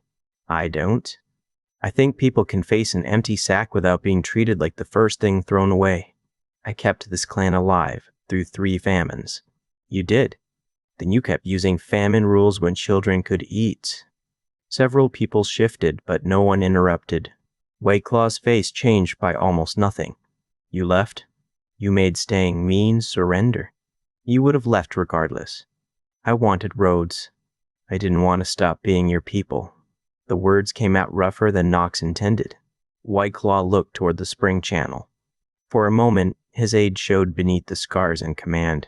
We can argue about what I made after Reyna is safe, he said. We can begin changing it before she is safe. Put every family on the retreat board. Give each fighter 3 people to reach if the signal comes. Let them know the route now. Terran slid a charcoal stick toward the chief. White Claw took it with his right hand. Name the families. The work lasted until the lamps needed fresh oil. They counted blankets, ropes, food, children, injured adults, and the few animals that had survived. Knox assigned no person more than they could carry. Layla corrected 3 medical needs. Terran marked carts that could pass the western shelf. Sarah drew the false trails. White Claw challenged every weak point and accepted changes when the answers held. No forgiveness passed between them. Something more immediate did. They spoke as 2 people responsible for what happened when the chamber emptied. Near midnight, the rescue team gathered beside the North Spring. The Ridge Scouts had wrapped their boots in cloth. Garrick lay on a narrow litter between them, his face drawn and his eyes clear only because Reyna's remaining fever medicine had lowered the heat in his blood. White Claw came through the passage alone. He carried a clasp carved from pale bone. The small wolf's head had guarded his cloak for as long as Knox could remember. The eye marks were dark with years of smoke and handling. Tower sentries know the clan chiefs who cross their roads, White Claw said. A guard may pause when he sees this. A pause can be enough. He held it out. Knox didn't take it at once. And this belongs to you. It belongs to the work until you return. The chief fixed the clasp beneath Knox's right shoulder. His hand stayed there for one breath, heavy and unsteady. Bring my healer home. he said. Knox looked past the title and heard the fear beneath it. Keep everyone here moving if the signal comes, he answered. Then he turned toward the dark passage, carrying the wolf at his shoulder and the storm key against his chest. Feverfew and brass. Sarah had expected the medicine chest to smell of smoke. It smelled of Raina instead, dried mint, bitter root, old leather, and the clean sharpness of spirits used on skin. Fire had blackened one corner and warped the lid. Someone had torn out the false bottom, but the narrow drawer beneath it still held because the lock sat behind an iron plate. Knox fitted the brass key into the slot. It turned once, caught, then turned again after Layla pressed the swollen wood away from the frame. The drawer opened less than a hand's width. Sarah slid 2 fingers inside and pulled until grit released the runners. A rolled hide lay beneath 3 folded packets. Beside it rested a thumb-sized brown vial wrapped in linen. Raina's writing marked the cloth in court shorthand. Sarah unwrapped it. Smoke sickness. 2 drops in warm water, or break the vial near a cloth if a room can't be cleared. Layla touched the first packet. These are plant names. They are also directions. Raina uses the first letters to hide a sentence. Sarah spread the pages on the rock near their shielded lamp. Her mother had taught her court shorthand for private household accounts. Raina's hand used an older form, but the habits remained. Long strokes marked roads. Tight hooks marked numbers. Dots beneath a line meant a word should be taken by sound rather than spelling. Knox crouched beside her, one hand pressed against the fresh wrapping around his ribs. What does it say? North Spring. Lower Grate. Third Arch. Old Order opens iron. Garrett closed his eyes. She remembered. Sarah looked at him. You taught her this? She saw the fort plan before the palace fell. I showed her the drain route after I came to the clan. We prepared in case someone found the cloth.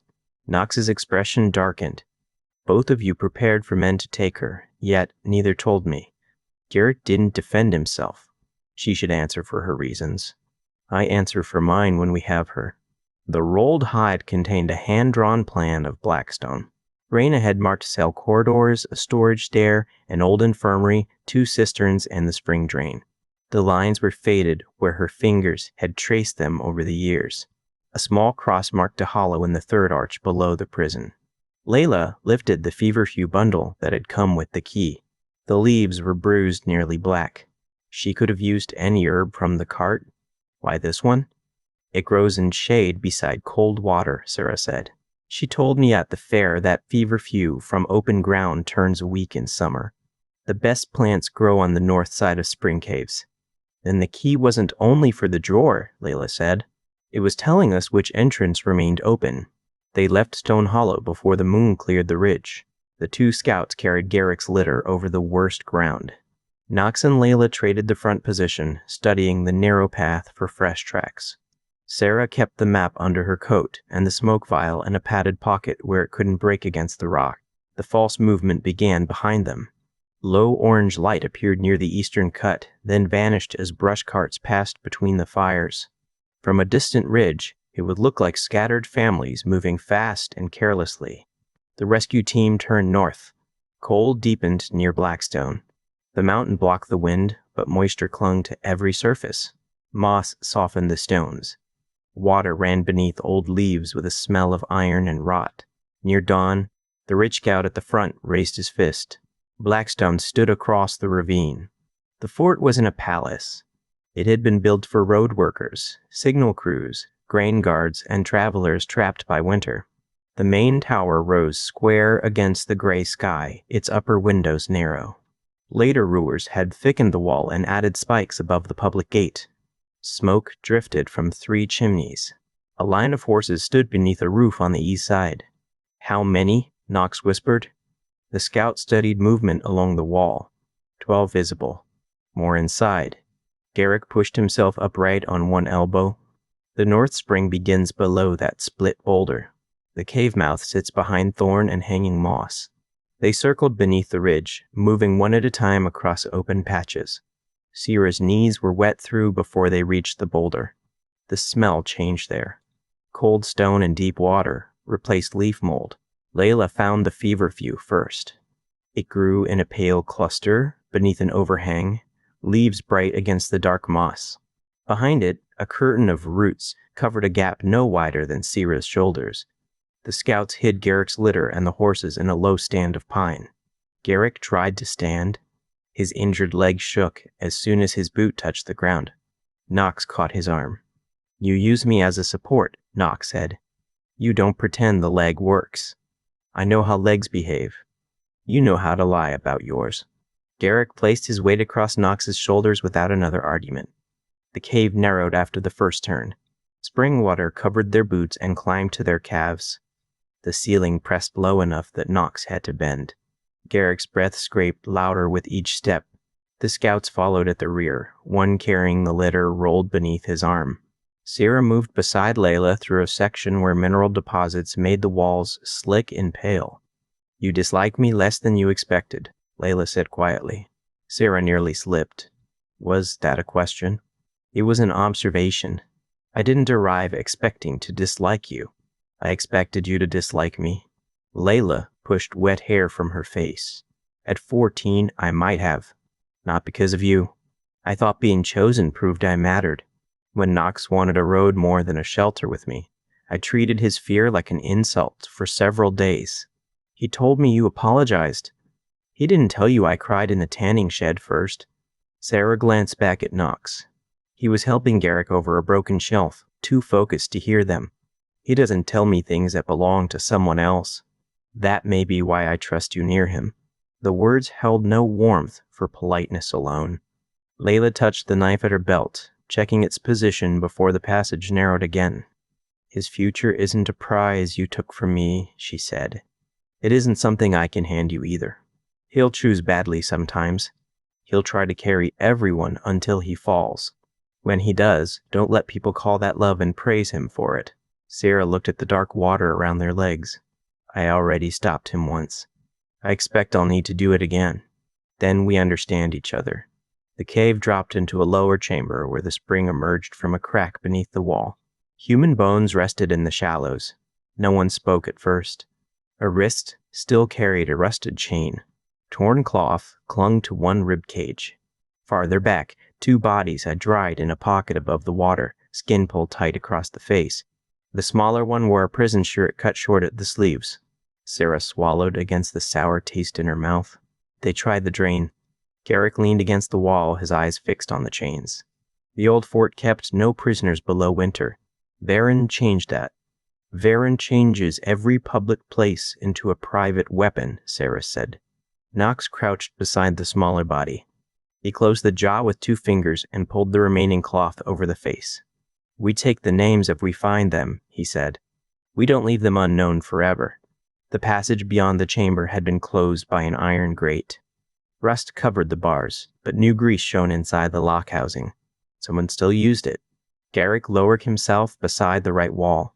His fingers searched the 3rd stone beneath the arch. He pressed, then struck the metal plate twice with the heel of his hand. Nothing moved. His face tightened. He spoke a phrase in a clipped military form Sarah had never heard from a clan scout. "Road before crown. Shelter before toll. Open for the Western Watch." A latch shifted inside the wall. Knox stared at him. "That was your command." "It was the order given when flood crews returned after the gate closed. And you knew it would still work." "I hoped old men trusted stone more than change." The grate opened with a deep scrape. Beyond it, the drain smelled of waste, smoke, and sickness. Water ran in a narrow trench through the center. Old maintenance ledges lined both sides. They moved without lamps now, guided by a faint orange glow from vents above. The first turn brought voices. A guard complained about the cold. Another answered that Rusk intended to move the valuable prisoner before noon. Footsteps passed across a grate overhead, then faded toward the east. Sarah unfolded Raina's plan beneath her coat, using the smallest glow from a covered ember. The 3rd arch should open into the old infirmary wall. They counted in silence. At the 1st arch, blood had dried in the drain. At the 2nd, a broken cup lay in the water. At the 3rd, Knox found the hollow Raina had marked. He pressed his ear to the stone. At first there was only a muffled scrape. Then a woman's voice passed through the wall, calm despite exhaustion. Keep your hand above the cut. Press harder when the bleeding pushes through. Don't look at the floor. Look at me and count 4 breaths. Knox closed his eyes. Sarah saw every hard line in his face loosen and break at once. Raina was alive. The healer in the dark. Knox placed both hands against the third arch. Raina's voice continued beyond the stone, repeating a count whenever panic broke it. The thin sound carried the same steadiness that had guided Knox through childhood fever. He wanted to strike the stone until it opened. Garrick caught his wrist. Quiet pressure. The mortar was built to release from this side. The scout found a narrow seam near the floor. Knox pushed while Layla worked her knife into the upper edge. Stone grated softly. A section of wall shifted inward enough to show darkness beyond. The smell hit first. Unwashed bodies, old blood, damp straw, and the sweet foulness of infection filled the hidden infirmary. 2 lamps burned low, near the door. 6 prisoners lay on pallets. A man with a torn thigh clenched cloth beneath Raina's hands. Raina looked over her shoulder. Bruises darkened one side of her face. Her lower lip had split. One sleeve was missing, and dried blood marked the skin from wrist to elbow. Exhaustion had hollowed the area beneath her eyes. For a heartbeat, she didn't move. An anger crossed her face so quickly that Knox almost laughed from relief. "What are you doing here?" she whispered. Knox stepped through the gap. "Coming for you.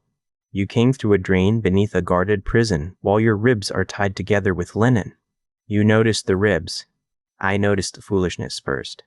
She reached him before the rest entered. Her hands touched his face, his shoulders, and the wrapping beneath his coat as though counting pieces. Then she pulled him against her. The embrace hurt his side, and he held on anyway. Her breath shook once against his neck. "You took too long," she said. The roads were poor. She released him enough to look at Sarah, Layla, Garrick, and the scouts coming through the wall. Relief moved across her features again, followed by fresh anger when she saw Garrick standing. "You should be flat on a board. I was for most of the path. Then return to it before your leg rots." The injured prisoner beneath her hands groaned. Raina turned back at once. "Layla, hold pressure here. Sarah, take the lamp and check his lips. If they turn gray, tell me." Knox looked toward the closed infirmary door. "How many guards?" 2 in this corridor. More above. Risp moved half his men before dawn, but I don't know where. He wanted me conscious when he left." "What did he ask?" Raina tied the cloth around the prisoner's thigh. "He asked about a newborn carried from a burning palace. He described blue eyes, a cut above the left eyebrow, and black cloth stitched with silver. He knows you call yourself Storm." Knox felt the old scar tighten. "Did he find the cloth?" "He found the false bottom. The cloth wasn't there. He found White Claw's silver seal and the Calder letters. He kept asking where the road coin had gone." Garrick's face went still. "Varen knows the child survived." "Varen has suspected for years," Raina said. "Now he has enough pieces to act openly." A prisoner on the nearest pallet lifted his head. "They said the young lord would come." Knox turned. The man had lost 2 fingers and part of one ear. "Who said it?" "It was Rusk. He told the guards not to kill the healer because the wolf boy would crawl into any hole to reach her." Sarah looked toward the hidden opening. The drain was bait. "It was also our only way inside," Garrick said. A lock turned in the corridor. Raina snatched up the brown vial from Sarah's hand. "How many cells did you pass?" "None below," Knox said. "There are 9 along the west corridor. 23 people when they counted yesterday. Some can walk, some can't." Layla looked at Knox. "We can't carry 23 through that wall before the guard changes. Then the ones who can walk carry the ones who can't." The infirmary door opened. The first guard froze at the sight of Layla. Knox drove Pell's spear shaft into his throat before he could shout. The second reached the bell cord. A scout caught his arm, but the bell rang once before Layla struck his wrist. Noise answered above them. Knox took the first guard's short sword and pushed the spear into the hands of the stronger scout. The sword felt unfamiliar after months without one, slightly heavy near the point, but it gave him room in the narrow corridor. "Open the cells," he said. "Anyone able to move goes to the infirmary wall." Garrick leaned against the door frame. "Rusk wants you alive. That means his men may hesitate near you. Use the hesitation, but don't trust it." Knox entered the west corridor with the second scout and the guard's keys. 4 prisoners crowded the first cell. In the second, a woman held a silent child whose eyes followed the sword. "We're leaving through the lower drain," Knox said. "Help the person beside you. Keep one hand on the wall if smoke fills the passage." He opened the next cell. Boots struck the stair above. A command carried down through the stone. "The storm claimant is inside. Close the upper exits. No arrows near his face. The protector wants proof before he wants a corpse." Rusk's voice. Anger drove heat through Knox's chest. He pictured Reyna in the prison cart, the burned camp, children beneath wet hides, and the black marks stamped across payment orders. His body turned toward the stair before judgment caught it. The child in the second cell coughed. Knox forced himself back to the locks. "Take the last 3, he told the scout. "I hold the junction." A soldier came down with a round shield and short blade. Knox held the corner so only one man could reach him. The shield struck his shoulder. He yielded 1 step, cut behind the knee, and dropped the man across the stair, blocking the next 2. Knox didn't finish him. He kicked the shield into the corridor and used it to narrow the opening. "Cells are open," the scout called. Prisoners moved toward the infirmary. Some limped. 2 carried a man between them. The woman held the quiet child beneath her coat. Layla directed them through the hidden wall. Sarah counted people and tied scraps of white linen around the wrists of those needing help in the drain. Reyna stood over the injured man from the pallet. "He can't crawl." Knox looked at the door, the hidden gap, and the old table beneath the lamps. "Use a tabletop as a drag board." They tore off the legs. 4 prisoners took the corners. A heavy impact struck the infirmary door. Garrick had shoved a cabinet against it, but the wood jumped across the floor. "The east hall connects to the drain 2 arches down," he said. Sweat ran along his temple. "If they enter from there, the rear is cut off." Sarah drew her knife. "I'll take the second arch with you." "No," Knox said. She faced him. "You asked me to come because I can see routes, not because you wanted another person to order behind you. The second arch has a wall slit. I can watch it and signal before they enter." He heard the truth and hated the fear that came with accepting it. "Take 1 scout," he said. No pursuit. Sarah and the injured scout moved into the drain.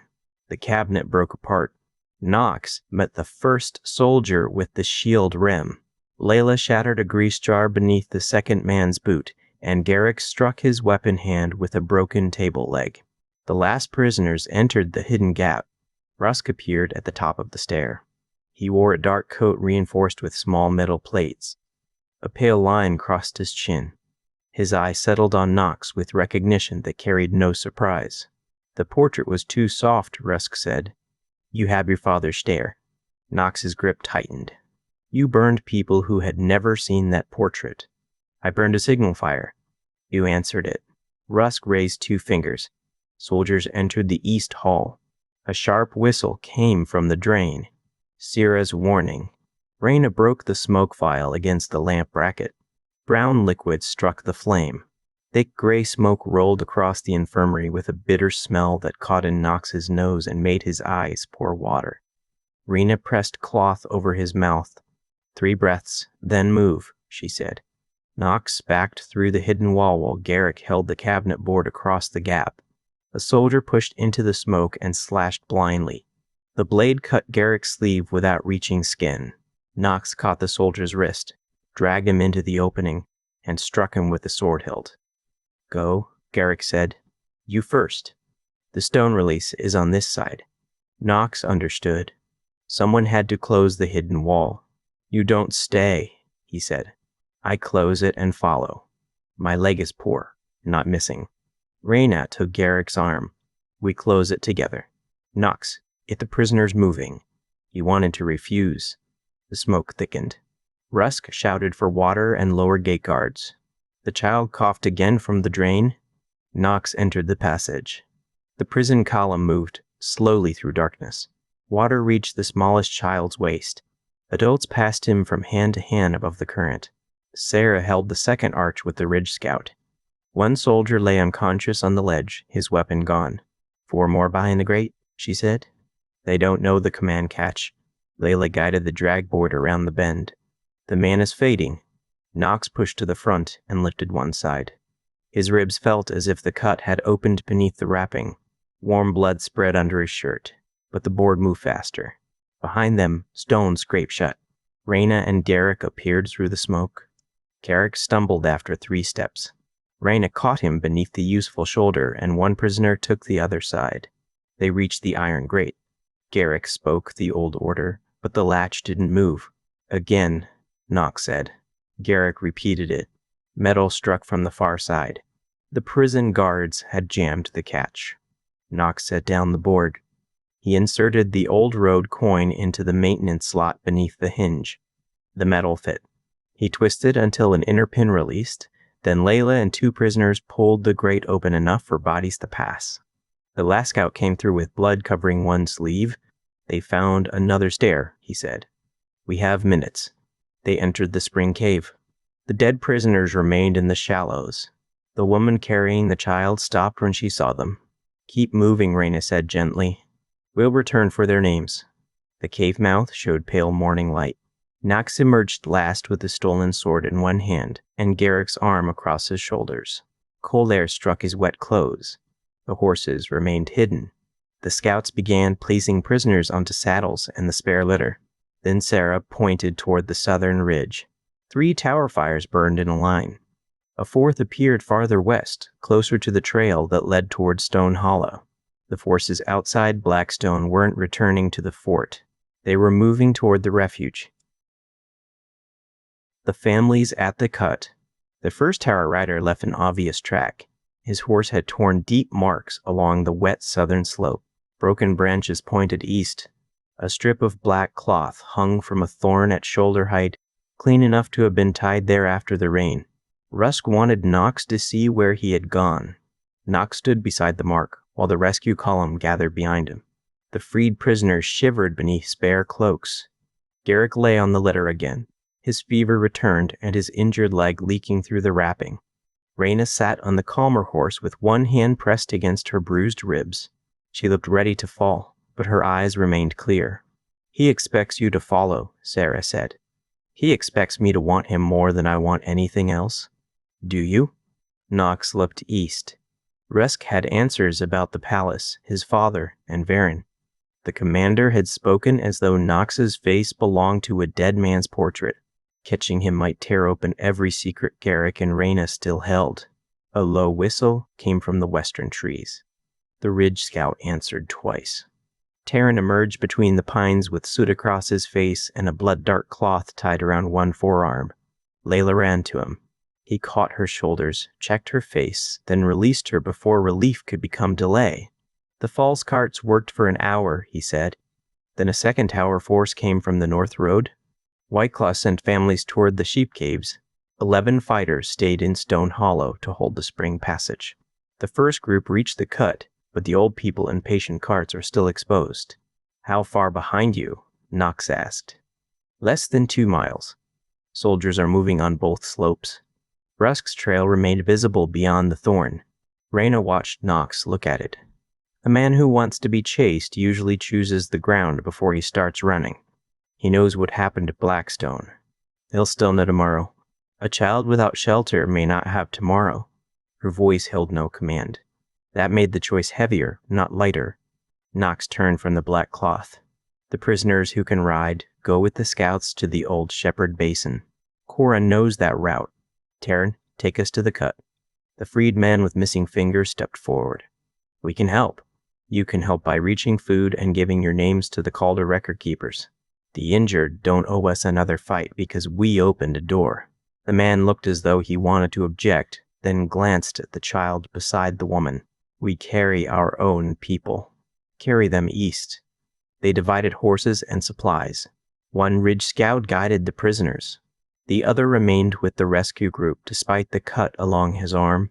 Garrick insisted on a saddle rather than the litter because the narrow path wouldn't allow 2 carriers beside him. Knox tied him in place with a rope around the waist. "If you fall," Knox said, "the horse drags you. Then tie better knots." Raina struck Garrick's boot with her heel. "Save your strength for staying upright." They moved west through the trees. The distance to the cut wasn't great, but every rise cost time. Knox's wet clothes chilled against the blood beneath his rib wrapping. The stolen sword knocked against his thigh. He shortened the belt so the point wouldn't catch brush. Ahead, Taryn chose old animal trails that hid them from the tower ridge. Smoke appeared before they heard fighting. The mountain cut narrowed between a slate wall and a steep fall filled with thorn. Families crowded the path. 2 patient carts had jammed where a wheel sank between stones. A tower unit climbed the lower slope behind them. Another moved above, trying to reach the far end and close the passage. Layla dismounted before her horse stopped. "Move the children around the inside wheel. Keep them against the wall. Taryn, lift the axle with me." Sarah climbed onto a flat rock and counted the soldiers. 7 below. 5 above. More smoke behind the ridge. Knox saw the loose slate shelf 20 paces beyond the stalled carts. Rain had opened a dark crack beneath it. A young pine leaned across the upper edge, roots exposed. "We clear the families past that shelf," he said. "Then bring the pine down. The slate will block the lower approach." "It may take the whole path," Taryn said. "Not if we break the roots from this side and pull uphill." The first tower soldier reached the lower bend. Knox went down the slope with the injured scout and 3 clan hunters. He used the shield taken at Blackstone to cover the narrow approach. A spear struck the wood hard enough to numb his hand. He turned the point into the slate wall and drove the stolen sword across the attacker's forearm. The hunter beside him pushed the man backward into the next soldier. No one chased them down the slope. "Hold this bend," Knox said. "Give ground only when the last car passes the shelf." He climbed back to the axle. Taryn had wedged a beam beneath it. Layla and Sarah pulled children through the inside gap. Raina sat beside an old woman in the cart, cutting away a blood-soaked leg wrapping. "She can't lose the leg now," Raina said. "The swelling will hold until the caves if we keep it raised." Knox pushed his shoulder beneath the beam. His ribs burned. Taryn looked at him once. "Use the good side," Taryn said. "Neither side feels good. Then use the side leaking less." They lifted. The wheel rose enough for 2 adults to pack flat stone beneath it. The cart moved with a hard jerk. The old woman bit down on folded leather without making a sound. Above them, Sarah called, "The 5 on the ridge are circling." Layla pointed to a narrow goat run. "They'll reach the children at the far end." Knox looked at the remaining families. A pregnant woman, 3 elders, 5 children, and a man with a broken ankle still waited behind the second cart. "Taryn, take the front. Layla, move with the patient cart. Sarah, watch the upper run and signal each turn. Raina stays on the horse." "Raina can hear you," his mother said. "Den Raina knows she can't walk the cut after Blackstone." She looked ready to fight him. A tower horn sounded below, followed by more boots on stone. "I remain on the horse," she said. "I won't remain silent." I expected that part. The words weren't a joke. They were the closest thing to peace either could manage while soldiers climbed toward them. Knox ran to the exposed pine. The Ridge Scout cut the remaining roots with a small axe. Knox tied 2 ropes above the split trunk. 4 clan adults took the ends uphill. "Not yet," he said. The lower defenders retreated around the bend. 1 hunter held his side. Blood darkened his fingers. The last patient car crossed the cracked shelf. The upper soldiers appeared on the goat run. Sarah waved a white strip once. Layla pushed the final child beneath the cart frame as a steel bolt struck the wood. Taryn threw his body over the boy. The point passed through Taryn's coat near the shoulder without reaching him. "Pull!" Knox shouted. The adults hauled the ropes. The pine roots tore free in wet clumps. The trunk fell uphill as planned, dragging the cracked slate shelf sideways. Stone broke in a rolling roar. Dust filled the cut. The lower soldiers threw themselves back. Slate covered the path between the shelf and the bend, sealing the pursuit without falling across the families. The goat run remained open above. Knox climbed 3 steps and met the first soldier as he dropped from the ledge. Their blades struck. Knox's unfamiliar sword slid against the other man's guard. The impact opened the cut beneath Knox's ribs. He lost breath and nearly lost the weapon. Sarah drove a loose cart pin into the soldier's knee from the side. He folded. Knox struck his wrist, took his balance, and pushed him down the empty slope rather than finishing him. The next soldier stopped when he saw the fall. "The path is gone," Sarah called to him. "Your captain is already east. You can stay and die for his timing, or climb back." The man looked at the dust below, then pulled his companion away from the ledge. The remaining soldiers withdrew. Knox leaned against the wall. Warm blood soaked through his coat. Sarah reached him and pressed both hands against the wrapping. "You're opening it faster than Raina can close it. The families are through. That fact won't keep blood inside you." Layla brought fresh cloth. Raina remained on the horse as promised, but directed every turn of the wrapping. Knox stood because sitting would make it harder to rise. A column of dark smoke lifted from Stone Hollow. Taryn's face changed. The refuge. White Claw and 11 fighters remained there. So did Garrick, who had left his horse near the spring entrance when the pain became too severe. He had refused to be carried toward the caves until the chief understood the old channels beneath the hollow. Knox looked at the families moving toward safety. "Sira, take Raina and the patient carts to the sheep caves. Layla goes with you. Taryn guides the front, then comes back if the path stays clear." Layla wiped blood from her knife. "My father is inside that smoke. Your patients are here." Her face tightened. Raina spoke from the saddle. "A healer doesn't choose the person she loves most. She chooses the place where her hands prevent the most deaths." Layla closed her eyes for one breath. Then she nodded and took the reins of the first patient cart.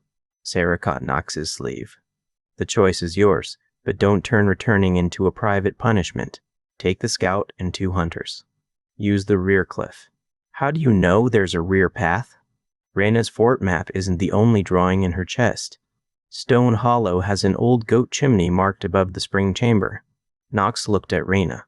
"You climbed it twice when you were 8, she said. "You came home covered in soot and lied badly about where you'd been." The memory returned, a black crack in the cliff. Goat hair caught on stone and Garrick dragging him out by one ankle before White Claw saw. "It opens above the patient ground," Knox said. "It did then," Raina answered. Oil fire rose above the hollow wall. Knox tightened the belt around the stolen sword, took Pell's spear from the scout, and turned toward the rear cliff. The goat chimney. The rear cliff rose above Stone Hollow like the broken edge of an axe. Smoke flattened against it, trapped by the mountain, before spilling over the ridge. Oil burned somewhere below. The smell carried scorched hide, wet ash, and the bitter pitch tower soldiers used to keep fire alive in rain. Knox moved first with the injured Ridge Scout behind him and 2 Bloodwolf hunters following. The path from the cut climbed through thorn and loose stone. Pell's spear served as a staff until they reached the base of the chimney. The opening looked smaller than he remembered. It split the cliff in a narrow black line hidden behind dead brush and a slab that had fallen away from the wall. Goat drop-ins lay beneath it, fresh enough to show the upper exit remained open. Smoke breathed from the gap in slow pulses. "Weapons won't pass on your belts," one hunter said. Knox removed the stolen sword, knife, cloak, and the bone clasp White Claw had fixed at his shoulder. He wrapped the clasp in cloth and pushed it into his shirt. Pell's spear was too long for the chimney. He tied it and the sword to a rope. "When I reach the upper shelf, I pull the weapons," he said.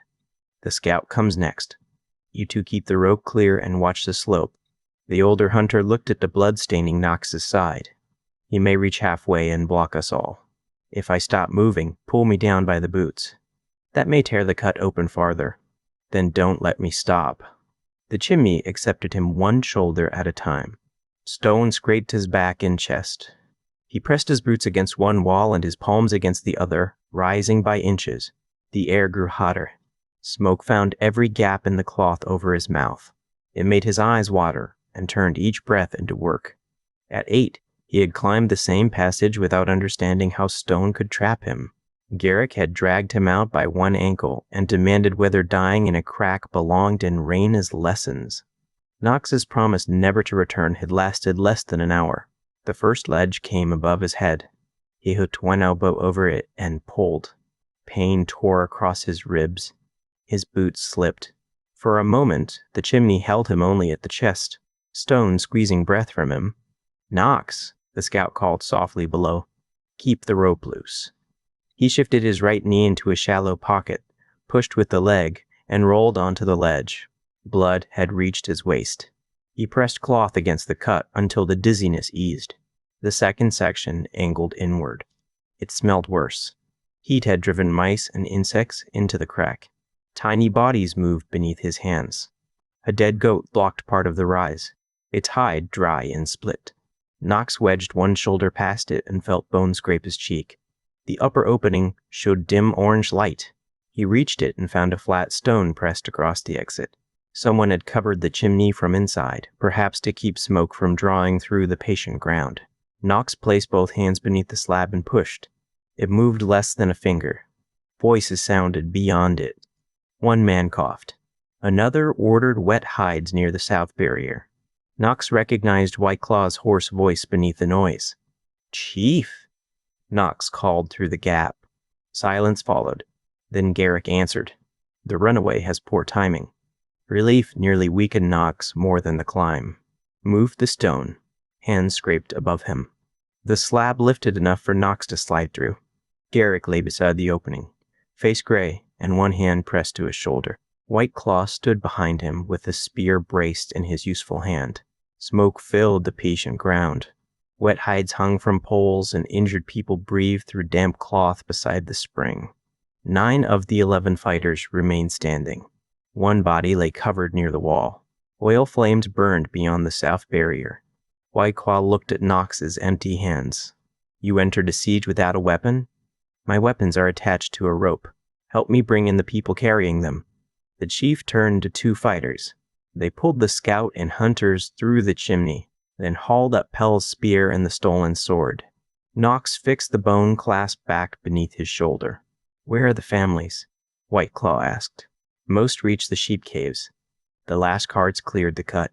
Layla, Sarah, Raina, and Taryn are with them." Garrick's head lifted. "Raina is out. She is bruised, angry, and ordering everyone near her." His eyes closed for a moment.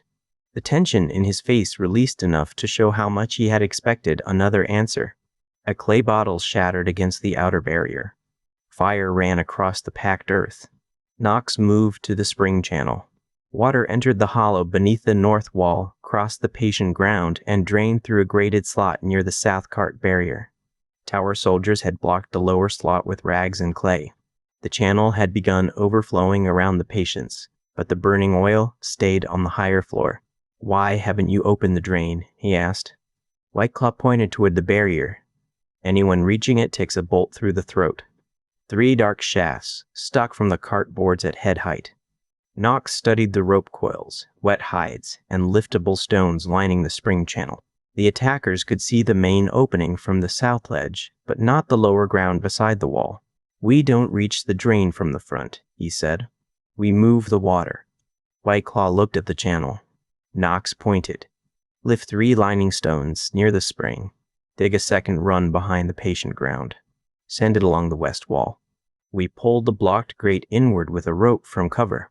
When the water reaches the oil, it carries the fire away from the shelters." "Water spreads burning oil," one fighter said. "Not if the channel is narrow and moving downhill. The oil will ride the top toward the old waste trench.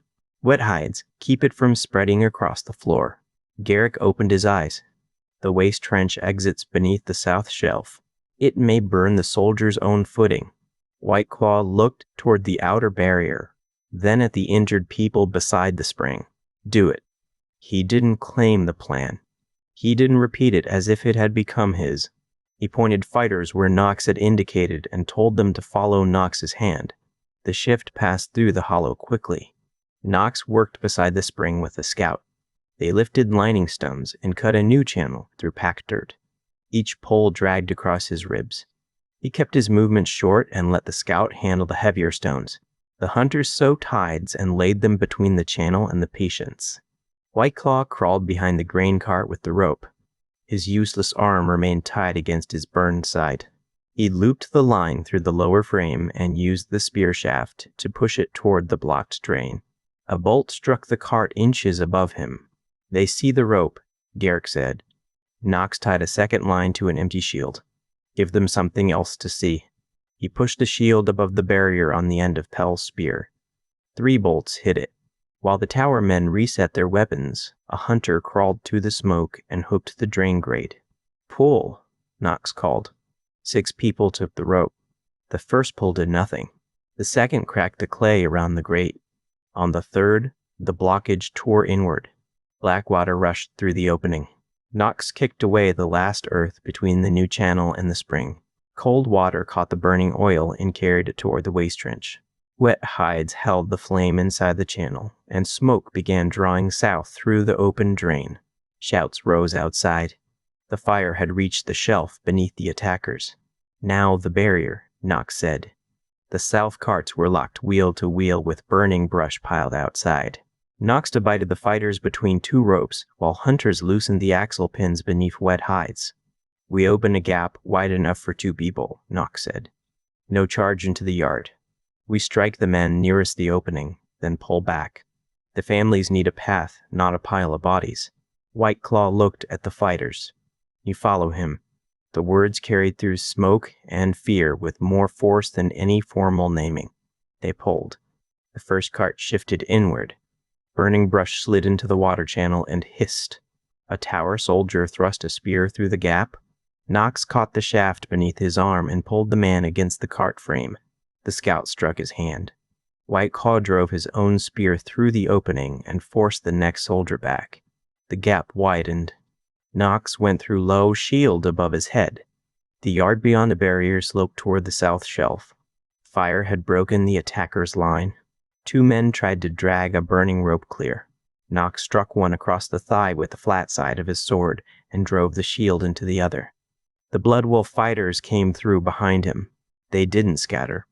They pushed toward the west wall where a narrow path led around the burning trench and down to the sheep caves. Tower soldiers regrouped near the old gate. White Claw emerged last from the barrier. His face was black with smoke.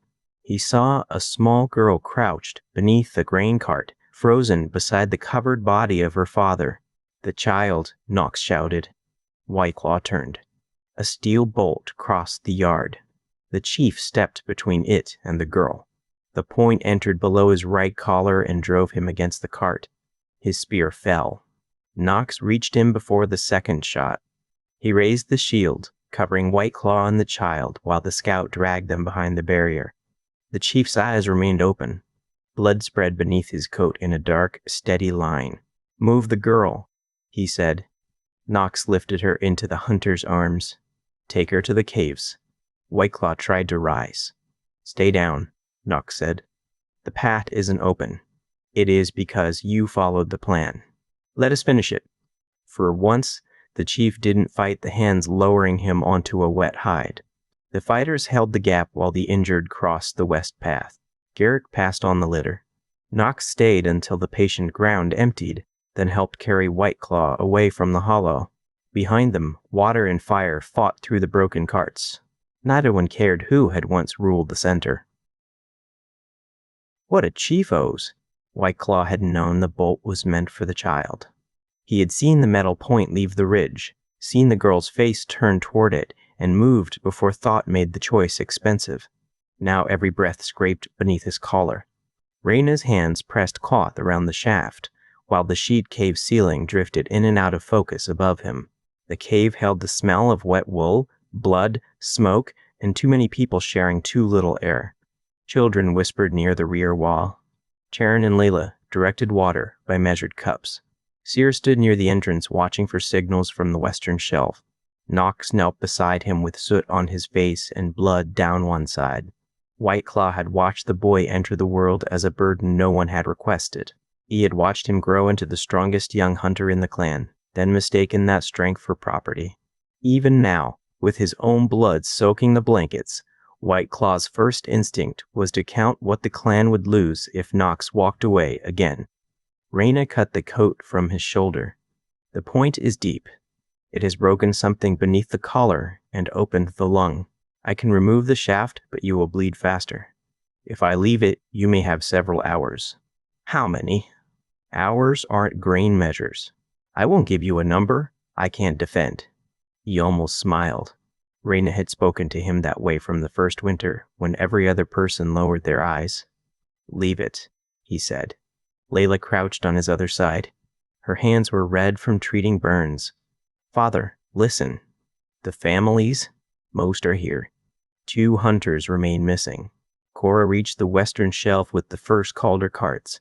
Finn is holding them beyond the ridge until Sarah signals. That helps. The words cost breath.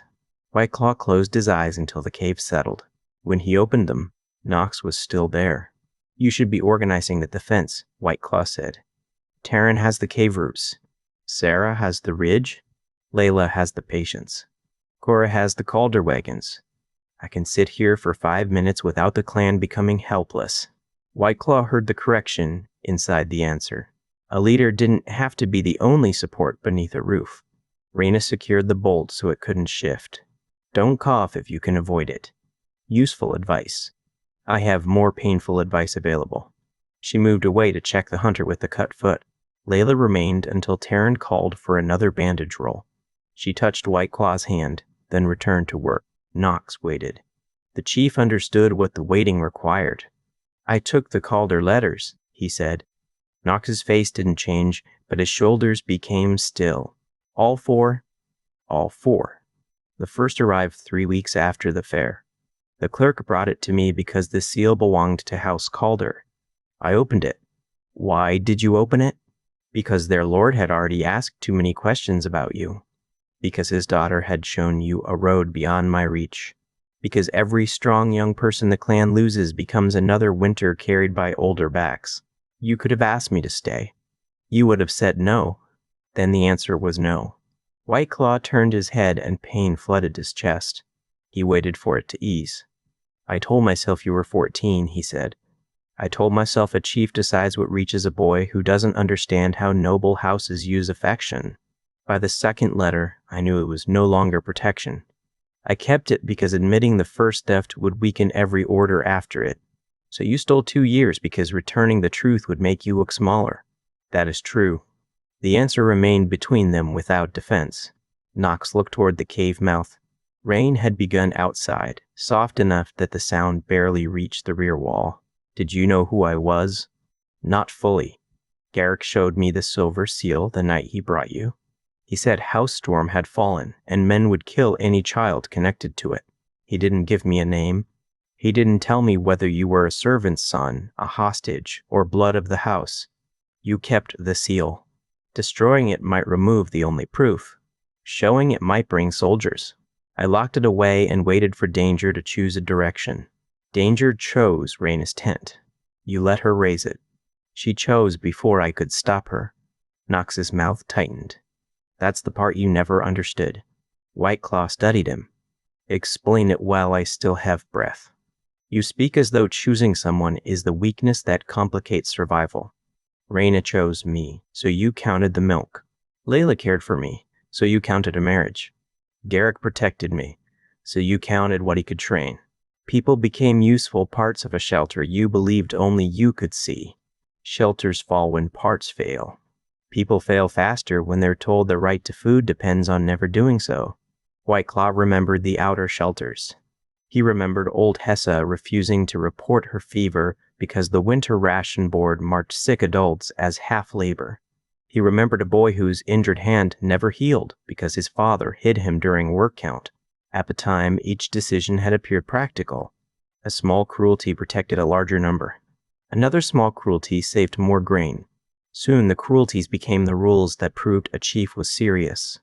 The first famine killed 43, Whiteclaw said. We had children chewing boiled hide.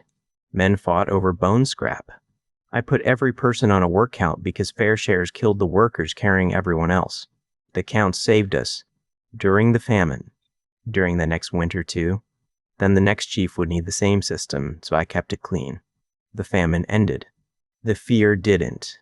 White Claw looked at the families crowded inside the sheep cave. The old divisions had broken during the fire. Inner tents and outer tents breathed the same bad air. Layla handed water to a woman White Claw had once refused a central place because her husband couldn't hunt. Taryn supported an injured elder without asking whether the man could repay the effort. Efficiency became tradition, White Claw said. Tradition became proof that the suffering had meant something. If I admitted the rules were no longer needed, then some of what I did after the famine was only harm. Knox didn't soften. Some of it was. I understand that. The words left White Claw more tired than the injury. Knox sat back against the stone. Anger remained in him, visible and deserved.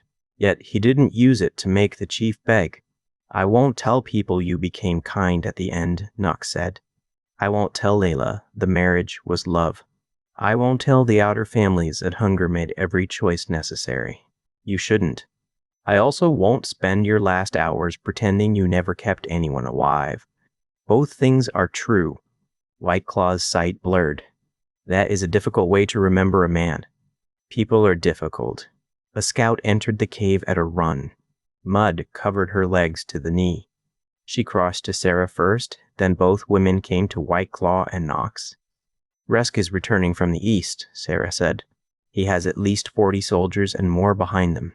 The lower path was blocked by the slate fall, so they are moving through the ruined valley. What about Finn? Knox asked. Cora reached him.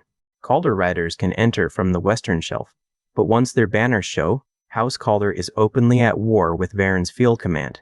Lord Calder already chose that when ores came to the estate. Finn knows.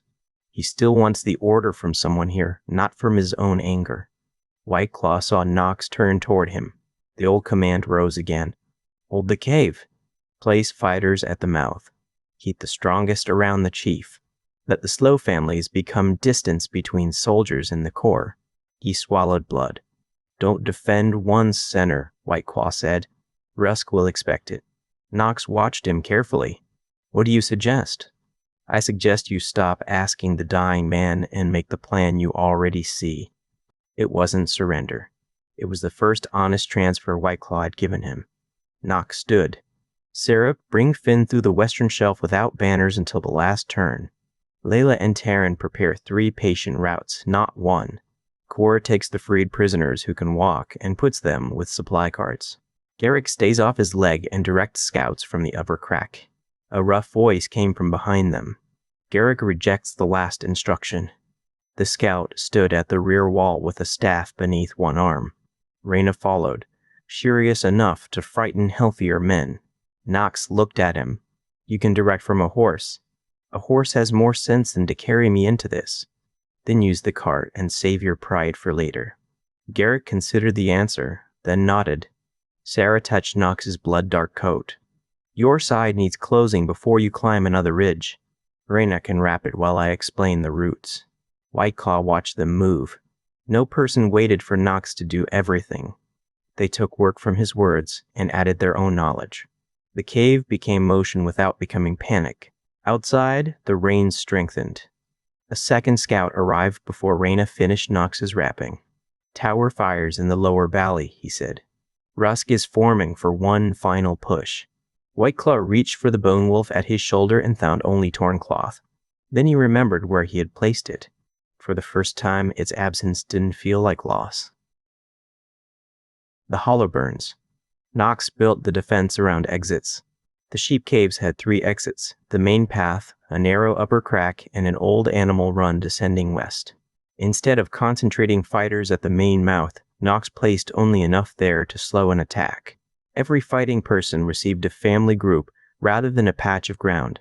Taryn marked groups on hide strips, and Layla tied matching strips to patient carts. Children carried water. Older people guided those who struggled in smoke. Freed prisoners moved stones and grain beside clan families. Finn entered through the western shelf before noon.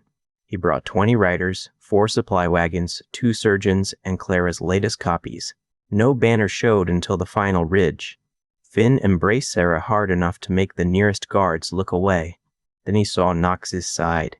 You keep finding new ways to damage the same place, Finn said.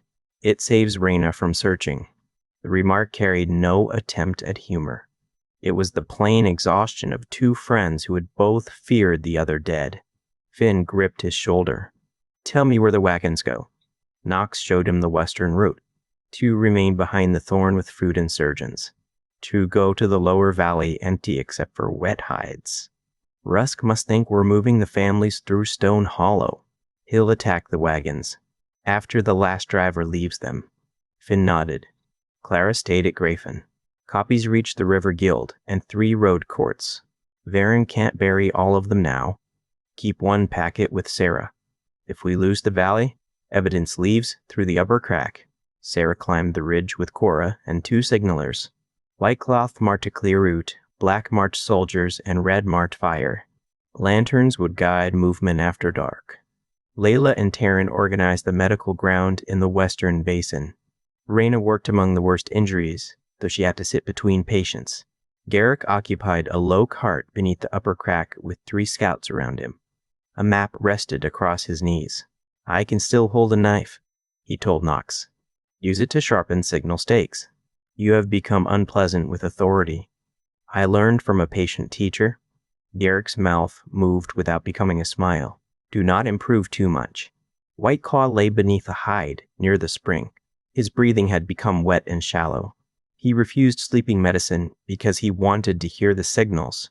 Rusk entered the ruined valley in the afternoon. His soldiers came through the burned camp first. They moved among black shelter frames and overturned cookpots, searching for hidden food. More units climbed the north and south slopes. Rusk rode at the center in his plated coat, a black tower badge fixed beneath his throat. He stopped where the chief's pavilion had stood. Nox Storm, he called. The valley carried his voice toward the caves. Your mother has told you enough to make you dangerous, and not enough to make you wise. Come down. Speak for the people you've trapped behind you. Nox watched from a crack above the main path. A young blood wolf fighter beside him shifted his spear. He asks for you. He asks for the defense to become one man. Russ called again. I offer terms. The clan walks east. Calder riders return home. The healer lives. You come with me. Reyna's dry voice rose from behind Nox. He lies poorly when tired. You should be in the Western Basin. The Western Basin has 2 surgeons. This ridge has my son deciding whether to be foolish. Nox studied Rusk's formation. The commander had placed his best shield line in the center, where every eye would follow a challenge. On the south slope, 6 soldiers moved low beneath brush. They weren't approaching Nox. They were circling toward the Western Basin and Reyna's marked medical tents. Cora, Nox said. She raised the white cloth twice toward Sarah. Sarah answered with black on the south ridge. The Calder riders hidden behind the thorn moved before Rusk's flank reached the basin. Finn's first group struck their rear horses and forced the soldiers uphill into loose stone. Bloodwolf hunters closed the animal run behind them. The 6 men found no open path to the patients. Rusk watched the failed movement. His gaze returned to Nox's crack. You hide behind traitors and children, he called. Nox turned to the young fighter. Take 3 people to the lower wagon route. Make him think I moved there. Don't engage Rusk. Show the bone clasp and withdraw. The fighter looked at the clasp on Nox's shoulder. He wants you. He wants the symbol. Let him chase it without owning the person. Nox removed the pale bone wolf and fixed it beneath the fighter's cloak where it would show only during movement. The decoy descended through the inner passage. Minutes later, the clasp flashed near the lower wagons. Rusk sent 12 soldiers after it. The drivers released the empty wagons down the slope. Wet hides covered the frames, making them appear heavy. Soldiers closed around them before discovering no families inside. Finn's riders struck from the western shelf, then withdrew before Rusk could bring the center line around. The battle broke into smaller fights across the valley. Nox followed the signals rather than the loudest shouting. He turned a shield rush into the spring run, cleared the upper ledge, and carried an injured Calder rider behind Stone, instead of pursuing the attacker. Each choice left an enemy standing somewhere. Each choice kept another person moving. Rain turned ash into black paste beneath their boots. Rusk finally reached the lower spring with 8 soldiers. The decoy fighter had returned the bone clasp.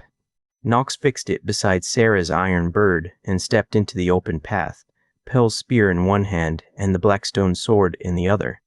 The commander dismounted. "There you are," Rusk said. "The families are gone from this route. Your bargain has no purpose now." "It was never a bargain." Rusk drew a long blade with a heavy guard. "Your father stood in the same posture when he learned the palace guard had changed sides. He believed people would choose old promises over full grain stores." Nox felt the words strike, but he didn't let them choose his feet.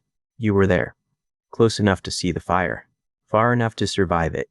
Rusk stepped forward. Nox didn't meet him in the center. He backed toward the lower spring where 2 Blood Wolf fighters waited behind stone. Rusk followed, expecting fear or invitation. When his soldiers entered the narrow run, the fighters pulled a rope. A wet hide dropped from the wall, knocking 3 men into the water channel. Nox thrust Pell's spear at Rusk's weaponed shoulder. The commander turned the point and closed distance. His blade struck Nox's ribs with a flat guard. Pain erased the valley for a heartbeat. Rusk seized the spear shaft. "You are ready for the man whose name you took." "I didn't take it from him." Nox released the spear. Rusk pulled backward against sudden emptiness. Nox used the stolen sword in his other hand, cutting through the leather above the commander's knee. The blade didn't reach bone, but the leg failed beneath him. A red signal rose from Sarah's ridge. Fire at the sheep caves. Nox stepped away from Rusk rather than pressing the advantage. The commander laughed through pain. "Go protect them. I can burn people faster than you can choose." Nox turned to the fighters. "Hold the spring. Don't chase him." He ran uphill. The fire hadn't reached the caves. Tower reinforcements had entered through the North Quarry Road with oil carts and flame pots. They were moving toward the sheep basin from behind, exactly where the remaining families had gathered. Whiteclaw had heard the same signal. The chief stood beside the old quarry release despite Reyna and Terran trying to hold him on the litter. The mechanism was a stone wheel connected to timber braces beneath the north shelf. It had once dropped waste rock into an unused pit. After years of weather, the release needed a person's full weight. "Put me against it," Whiteclaw said. "The shelf may bury this side too," Terran answered. "Not if the west brace is cut first." Nox reached them. "You can't turn it." "I can fall on it." Blood marked Whiteclaw's lips. His right hand gripped a short axe. He looked at the north shelf where tower soldiers dragged oil carts through the quarry gap. "Your people are clear of the main hollow," he said. "Mine are beneath that ridge." "They are the same people." Whiteclaw's eyes met his. "Then keep them so." He cut the west brace. The stone wheel shifted. Nox caught him before he fell. "This doesn't erase anything," Nox said. "It shouldn't." Together, they forced Whiteclaw's weight against the wheel. The release broke. Timbers cracked beneath the north shelf. Soldiers abandoned the oil carts as the outer face folded into the gap. Dust rose through the rain and the path vanished beneath slate. The collapse stopped the reinforcements before they reached the sheep basin. It also took the last strength from Whiteclaw. He sagged against Nox. Terran and Reyna lowered him to the litter. His eyes remained open, but he no longer seemed able to hear the battle. Sarah's signal changed from red to white. The upper route was clear. Nox returned to the lower spring after every family group reported. Rusk had withdrawn toward the burned camp. Blood soaked the commander's leg, but 2 soldiers supported him toward waiting horses. Nox intercepted them near the old central fire pit. Rusk struck first. Despite his injured leg, he drove Nox across the ash. Nox kept his cuts short on the slick ground, protecting his ribs against Rusk's longer reach. They moved around the black stones where Whiteclaw's fire had once marked rank. Rusk forced Nox backward. "You save a cave and lose a kingdom. Varen already controls the records that decide who you are." Then why did he need Reyna? The question slowed Rusk. Nox stepped inside the long blade and struck the commander's injured knee with his heel. Rusk fell against the firestones. Nox placed the short sword beneath his chin. A tower rider appeared on the ridge with 10 more soldiers. Knox couldn't hold Rusk and defend the people behind him. The commander saw the calculation. He drove a handful of wet ash into Knox's eyes.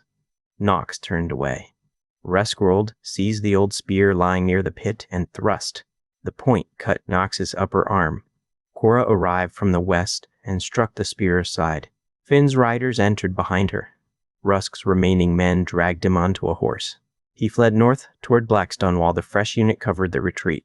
Knox found a dropped leather case beside the firestones. It held movement sheets, grain seizures, and a route in the same hand as the Blackstone orders. North Post appeared 4 times. One line ordered signal keepers to destroy birth books and witness rolls if the storm claimant survived the valley action. Sear reached him, breathing hard from the ridge descent. "Can you follow?"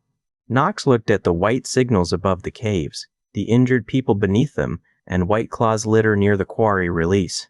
"No," he said. "We secure the survivors and copy this first." A clan scout approached from the sheep basin. "White Claw is asking for everyone. He says he won't speak the last words twice." Knox closed the order case. The battle had ended without Rusk's body and without Queen Victory. The families remained alive. Evidence remained in their hands. The road north had gained a name.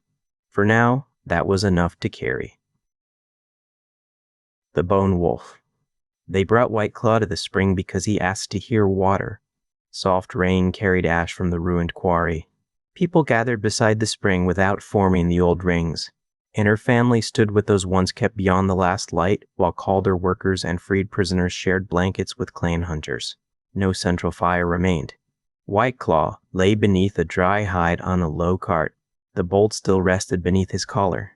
Each breath made a faint wet sound. Rena sat near his head, one hand around his wrist. Layla knelt on the other side with Taryn behind her. Knox stood at the foot of the cart until White Claw opened his eyes. "Closer," the chief said. Knox moved beside Layla. White Claw looked at the gathered people. "How many died?" Taryn answered.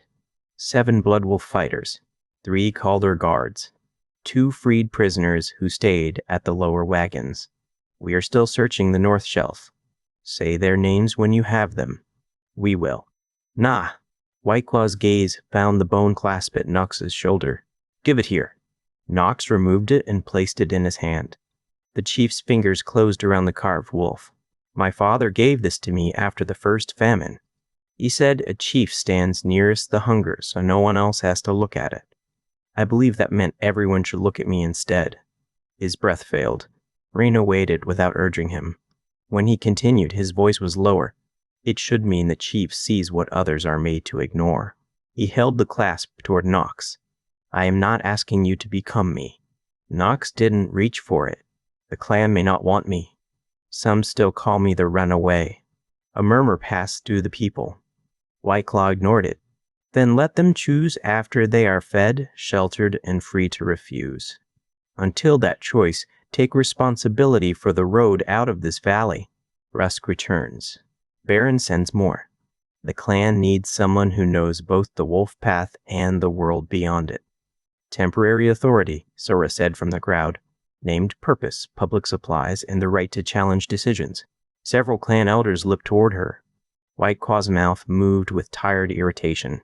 The Calder daughter puts contracts beside a deathbed, because deathbeds have been used to create bad contracts for centuries. A faint rough sound escaped him. It wasn't laughter, but it carried recognition. "Temporary," White Claw said, "until the families meet beyond pursuit. Every household speaks. No person loses food for opposing him." Knox studied the exhausted people around the spring. Some trusted him, some feared the name Storm, and some remembered only that he had left. Acceptance beneath danger could become another force bond. "I will take responsibility for moving everyone east and keeping the supply count public," he said. "I won't take permanent rule from a dying chief." White Claw pressed the bone clasp into his hand. "That is why I can give you the road." Knox fixed the wolf beside Sarah's iron bird. Pale bone rested against dark iron, neither covering the other. White Claw turned his head toward Layla. She took his hand before he asked. "I told myself your marriage would protect you," he said. "I treated you future as clan property because I feared losing both of you." I made you smaller to keep you near. Layla's face tightened. Tears moved through the soot on her cheeks. You hurt Knox, she said. You hurt me. You made Taryn stand outside decisions about his own life because his father had less rank? You are right. I loved you while I fought you. Both were true. White Claw looked at Taryn. Come where I can see you. Taryn stepped beside Layla. She chose you. She did. Do not call that a gift from me. I wouldn't. The chief studied him, perhaps searching for ambition or fear. Taryn offered neat a performance. Build carts with wide wheels, White Claw said. The eastern mud takes narrow ones. Taryn's eyes reddened. I remember. White Claw looked toward Raina. You may place your next shelter anywhere you wish. Raina's thumb moved across his pulse. I already intended to. Near the healers? Near whoever needs one. The location may change by the hour. You never obeyed well. I obeyed good sense whenever it appeared. He closed his eyes. It appeared less often than I claimed. The spring continued beneath the silence. White Claw asked for the known dead. Taryn spoke each name, and families answered with the place that person had held. Hunter, driver, sister, friend, kettle mender, singer. To frighten children, the free prisoners added their 2 names. When the last known name had been spoken, White Claw's breathing changed. Layla leaned closer. Father, stay with me. His eyes opened once more. They found Knox. Do not make them worship you, he said. People on their knees cannot carry supplies. The line wasn't cleanly delivered. Blood interrupted the final words. Raina wiped his mouth and kept her hand around his wrist. White Claw looked at the people beside the spring, not at an empty center. Then his hand loosened in Layla's. Raina remained still until no pulse returned. She drew the hide over his chest, leaving his face uncovered for his daughter. No one ordered the crowd to lower their heads. Some did, while others stood. A child cried near the wagons, and someone lifted him as ordinary needs continued around the chief's death. Knox stayed until Layla rose. We should build a chief's shelter near the spring, an elder said. The largest one. People will need to know where to find you. The largest surviving hide could cover 40 patients away from the smoke. Raina's rescued prisoners needed dry bedding, and Garrick's fever had returned. The larger shelter goes to the patients, Knox said. My bedroll stays with the transport wagons. Put the supply board where everyone passes it. The elder frowned. A chief must have a place. Then the place is wherever the next problem is. White Claw gave me the road, not a larger roof. Taryn began directing poles toward the western basin. Cora opened the first food wagon and placed Clara's ledger on a crate. Sarah assigned 2 people from different family groups to count each sack. Finn sent riders to search the north shelf and recover the dead. No person waited for Knox to stand in a center. Work spread through the valley. By evening, the patient shelter covered the driest ground. Raina treated Garrick while Layla managed the burns. Clara's scribes recorded the names from Blackstone's cave and cells. Knox sat on an overturned bucket while Raina replaced the wrapping around his ribs. He had removed the stolen sword and Pell's spear. The bone wolf and iron bird rested against his chest. Garrick lay close enough to hear them. Fever had drained the color from his face, but the infection in his leg hadn't spread beyond the marked line. You both owe me the rest, Knox said. Raina tied the cloth. I do. Not after North Post or another attack. Tell me tonight. She washed her hands in a basin. For years, secrecy had made her posture controlled even during tenderness. Now she looked older than she had before Blackstone, not from bruises alone. The black cloth belonged to House Storm, she said. The silver mark is a lightning crown used on royal road charters, grain stores, and birth records. The old road coin bears the same authority. Knox touched the scar above his eyebrow. Rusk called me a claimant. Because you are more than a servant's child carried from the palace. Garrick shifted beneath the blanket. The last lawful lord of House Storm had 1 infant son. The palace register recorded blue eyes, dark hair, and an injury above the left brow caused during the first attack on the nursery. Knox felt the shelter narrow around him. Raina took the black baby cloth from the inner pocket of his pack. She had kept it dry through the rescue. The faded silver threads caught lamplight. I recognized the mark when I found you, she said. I didn't know whether you were truly the heir or bait meant to expose loyal people. Garrick confirmed the house, but not the birth record. You suspected for 16 years. I suspected it. Anger rose again. Raina had chosen him before knowing his blood, and that love remained. So did the years she had withheld knowledge that belonged to him. You taught me that hiding medicine from a patient doesn't make the sickness disappear, he said. I taught you that. Then I hid this because I feared the truth would become the sickness. Love didn't give you that right. Raina's eyes filled, but she didn't turn away. It didn't. Garrick spoke from the bed. I carried you from the nursery passage to Blackstone's lower fort.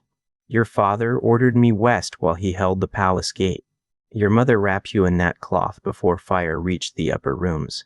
Knox's hands became cold. Were they dead when you left? I saw your father fall. I didn't see your mother after the smoke closed the passage. I searched the records later and found no prisoner list with her name. I cannot tell you more without proof. The answer hurt because it stopped before certainty. Yet Knox believed the limit. Garrick wasn't withholding the rest this time. He didn't possess it. Why Raina's shelter? Knox asked. I reached the Blood Wolf camp with soldiers close behind. Whiteclaw would have questioned a scout carrying an infant. Raina had court speech, a healer's hands, and enough stubbornness to challenge any threat to a child. I left you where choice might outrun rank. Raina looked toward Garrick. Then you joined the clan and pretended the meeting was chance. I joined to watch the roads near him. I stayed because leaving became harder than the duty. Knox let the truths remain separate. Raina was his mother and had hidden his history. Garrick had saved him and shaped his childhood through fear. Whiteclaw had protected and harmed the clan. House Storm might be his blood, but blood couldn't tell him what kind of man his father had been. Sierra entered carrying Rusk's order case and a fresh copy made by Clara's scribes. The North Post inscription is confirmed, she said. Signal keepers are to destroy the birth book and witness rolls before the next moonrise. The eastern road remains open for now, but scouts saw tower riders moving north. Knox stood too quickly. Raina caught his arm until the dizziness passed. We don't leave tonight, she said. We leave at first light. Patients use the Calder wagons. After food and the same morning, each family chooses whether to go east, remain near the valley, or take another route. No one enters a war without hearing what it is. Sierra unfolded the road map. North Post lies beyond Grafen, 3 days with healthy riders, longer with wagons. We can send a fast group ahead while the main column follows. Knox looked around the patient shelter. People slept beneath the largest roof while the person carrying Whiteclaw's clasp had no marked place. The arrangement felt right. Finn takes the fast riders with Clara's copy, he said. Cora chooses scouts who know the eastern road. We move everyone else after the burial and the morning count. And Rusk? Garrick asked. He expects me to chase him north. This time he's correct, but not for the reason he wants. Knox fastened the bone wolf beside the iron bird. Then he lifted Pell's spear and the plain sword taken from Blackstone. Outside, survivors gathered around the public supply board. Rain had washed the worst ash from the stones. No fire occupied the center of the camp because there was no center anymore. Knox stepped into the open ground. At first light, we take the eastern road toward North Post, he said. We recover the records before Baron burns them, and we carry everyone who chooses to come. No center fire. No one cheered after Knox gave the order. The survivors stood in the rain-washed basin with ash darkening their boots and grief sitting too close to the surface for noise. Some looked toward the eastern road. Others looked toward the stone shelf where Whiteclaw's body waited beneath a hide. A few watched Knox as though the bone wolf clasp had changed the shape of his face. It hadn't. His side still burned beneath Raina's wrapping. The fresh cut across his upper arm pulled whenever he tightened his grip on Pell's spear. Smoke had dried his throat until every swallow scraped. He could feel the dizziness waiting behind his eyes, patient as a hunter. Knox planted the spear butt in the mud and kept his voice level. The burial comes first, then the count. No wagon moves until every household hears the same choices and sees the same stores. An older hunter named Brannick stepped forward from the broken line of tents. He had served White Claw since before Knox could walk, and soot filled the creases around his mouth. We should move before daylight. Rusk knows the valley. He also knows injured people move slowly in darkness, Knox said. We'd lose someone in the ravine before his scouts ever touched us. Cora has watchers on both ridges. We bury our dead, post twice the usual guard, and leave when people can see the road. Brannick's stare dropped to the bone clasp. That piece belonged to the chief. It still does. I'm carrying it until the road is safe enough for the clan to decide what comes next. A chief decides when the clan moves. The answer rose in Knox's chest too quickly. He held it there until anger lost its sharpest edge. White Claw gave me the road out, not every life standing on it. People will hear the danger and choose. Rennick's mouth tightened, but he stepped aside. The burial ground lay above the basin where rain had not turned the soil to slurry. Taryn and 3 hunters cut through roots with mattocks while Layla washed her father's face. She worked beside the largest patient shelter with her sleeves rolled past both elbows, her hair tied back in a strip torn from a burned tent. No ornaments remained on her. No chief's daughter stood apart from the work. Knox approached when she finished. Layla covered White Claw with the cleanest hide they had. He hated rain at burials, she said. He said it made everyone look as if they were crying whether they wished to or not. He said many things that made kindness sound like weakness. He was frightened of kindness. It couldn't be counted. Knox looked at the still shape beneath the hide. White Claw had controlled him, trapped Layla inside a promised marriage, rationed dignity according to labor, and died protecting people his old rules had placed farthest from the fire. None of those truths removed the others. Do you want me beside you when we carry him? Knox asked. Layla pressed both palms against the hide for a moment. I want Taryn on one side and you on the other. He was my father. He was also your chief, even when neither of you could bear the word between you. All right. She glanced at the clasp beside the iron bird. Don't give that back to me because you feel guilty. I wasn't planning to. You were thinking about it. Knox almost denied it, then stopped. Layla had known him too long for polished lies. I thought carrying it might hurt you. Seeing it hurts. Not seeing it would hurt differently. Carry what he asked you to carry. I have enough of him in my head. The clan buried White Claw with no chief's chair, no central torch, and no display of weapons. Layla placed his old skinning knife beside him, because it was the tool he had used longest. Taryn added a cart peg carved smooth by years of handling.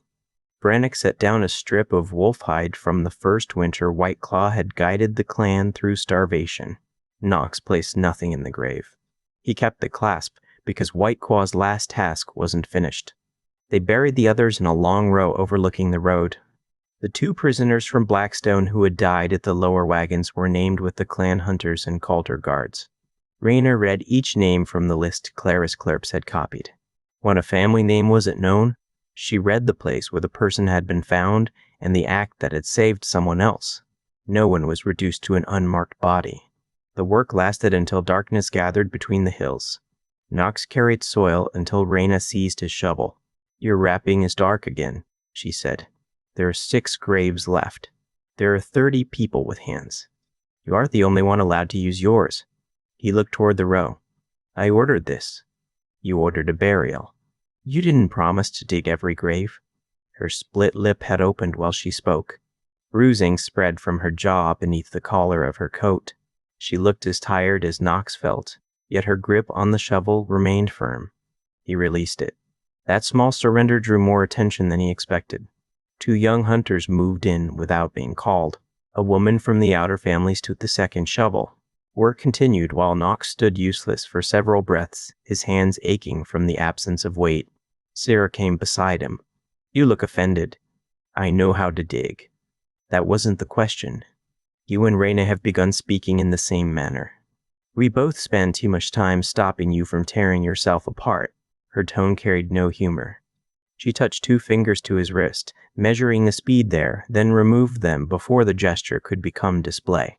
Finn leaves before dawn, she said. Cora chose 6 riders, not 12. The road is broken near the old lime cut, and a larger group would lose time. They have Clara's copy of Rusk's North Post order, 2 signal flags, 3 days of dry food, and no banner. That is enough. You should tell him yourself. He keeps pretending the ride is ordinary. Finn waited near the Calder horses, checking straps that Cora had already checked twice. His left sleeve had been mended where a blade had cut through at Stone Hollow. He looked up when Knox approached. I was beginning to think you planned to make me leave without an argument, Finn said. You'd be disappointed. More than you know. Knox studied the eastern ridge. If North Post is occupied by Varan soldiers, don't try to take it. Find the keepers, warn the refugees if there are any, and send the bellcode or a rider back. I know. If Rusk is there, don't chase him. Finn tightened the last buckle. I know that too. If the birth records are already burning. Finn turned. The easy warmth had left his face. Then I save people before paper. I know what you would choose, Knox. That is why you sent me. Knox let the rest of the instructions die before they became fear disguised as command. Bring yourself back. That one may depend on the road. Then, make the road cooperate. Finn gripped his forearm carefully, avoiding the cut. We're going to North Post, not the end of the world. Those places may be closer than we thought. At first light, the public count began. Taryn set 3 boards across overturned grain boxes. Layla read each entry aloud while 2 people from different family rings watched the measures. Sarah recorded Calder stores in one column and clan stores in another. Nothing disappeared beneath a household name. The result quieted even Brannick. White Claw's Pavilion stores, rescued before the last attack, held nearly twice the dried meat allotted to 5 outer households together. His grain chest had contained private emergency measures while children at the edge had eaten root broth. Some of the difference came from council meals and guard duty. Not all of it did. Layla's voice roughened when she read the final total. She didn't ask anyone to excuse her father. Knox stood where everyone could see him. The extra food goes first to patients, children, and people walking beside carts because there is no room left. After that, equal travel measures. Hunters who bring in game receive no private share until the public count is met. Brannick folded his arms. That isn't how a moving clan rewards skill. A hunter with a full stomach can hunt tomorrow. A hungry child may not reach tomorrow. Then strong families carry weak ones forever. Knox looked toward the older man Raina had once watched him feed outside the firelight. The man now sat on a wagon bench with both hands wrapped around a cup. Families already carried White Claw's private reserve without knowing it. We can carry one another where everyone can see the cost. Murmurs spread. Some angry, some approving, most uncertain. Knox named responsibilities rather than giving a speech. Layla and Taryn would control stores with 2 elected counters from the outer households. Raina would decide patient order and wagon places with the Calder surgeons. Garrick, from his litter, would select scouts and no one else. Sarah would map routes and water. Cora's deputy would place guards. Knox would move wherever the unfinished work demanded him. An elder woman raised her hand. Where does the chief sleep? People need to know where to find the person who decides. There is no chief's shelter, Knox said. Find me at the carts, the rear guard, the patients, or the next broken axle. If I sleep, wake me for something that cannot wait. That is disorder. It may feel like disorder because the old order put one tent above every need. We'll learn whether work can point to authority better than a fire in the center. By mid-morning, 7 households chose to remain near the western basin. They had healthy hunters, hidden winter stores, and relatives buried in the valley. Knox gave them the same road warning, 2 signal flags, and their counted share. 3 families chose a southern track toward Ken. The rest joined the eastern column. No one lost food for refusing him. The wagons began moving beneath a low sky. Wheels sank into softened ground. Patients groaned when the road tilted. Children walked until their legs shook, and traded places on grain sacks with injured adults. Garrick's litter rode inside the second wagon, where every rut pulled color from his face. Raina moved between carts until Layla forced her onto the step for half an hour. Knox spent the first mile beside the rear wheel of the patient wagon. He pushed when it stuck, ignored the heat spreading under his wrapping, and stopped only when darkness crowded his sight. Sarah caught his shoulder before he fell beneath the wheel. Sit down, she said. The axle is clear. Your body isn't. He lowered himself onto a roadside stone. Cold sweat ran beneath his hair. He hated the column passing while he remained still. He hated more that several people saw him remain still and kept working without waiting for him. That was the point, he reminded himself. By dusk, they reached a rise east of the valley where old pines broke the wind. Knox placed patients and children on the driest ground. Wagons formed a loose barrier around them, not a circle around rank. Small cooking fires appeared between household groups, each close enough to share heat but none large enough to claim the camp. Brannick watched the scattered flames. A raider won't know where to strike. Neither will our own people know where to gather. Signal ropes run from the patient wagons to every fire, Sarah said. 1 pull for warning, 2 for water, 3 for attack. Calder tricks. Road tricks, Knox said. Use what works. Keep what belongs to us when it works better. A rider arrived after full dark, his horse white with foam. He wore no Calder colors. Cora's deputy met him at the outer rope and searched him before bringing him in. The rider carried a torn order sheet taken from 2 dead tower couriers. The black mark of Varin's field office stained the lower corner. Sierra held the page near the fire while Knox read over her shoulder. The order named him plainly.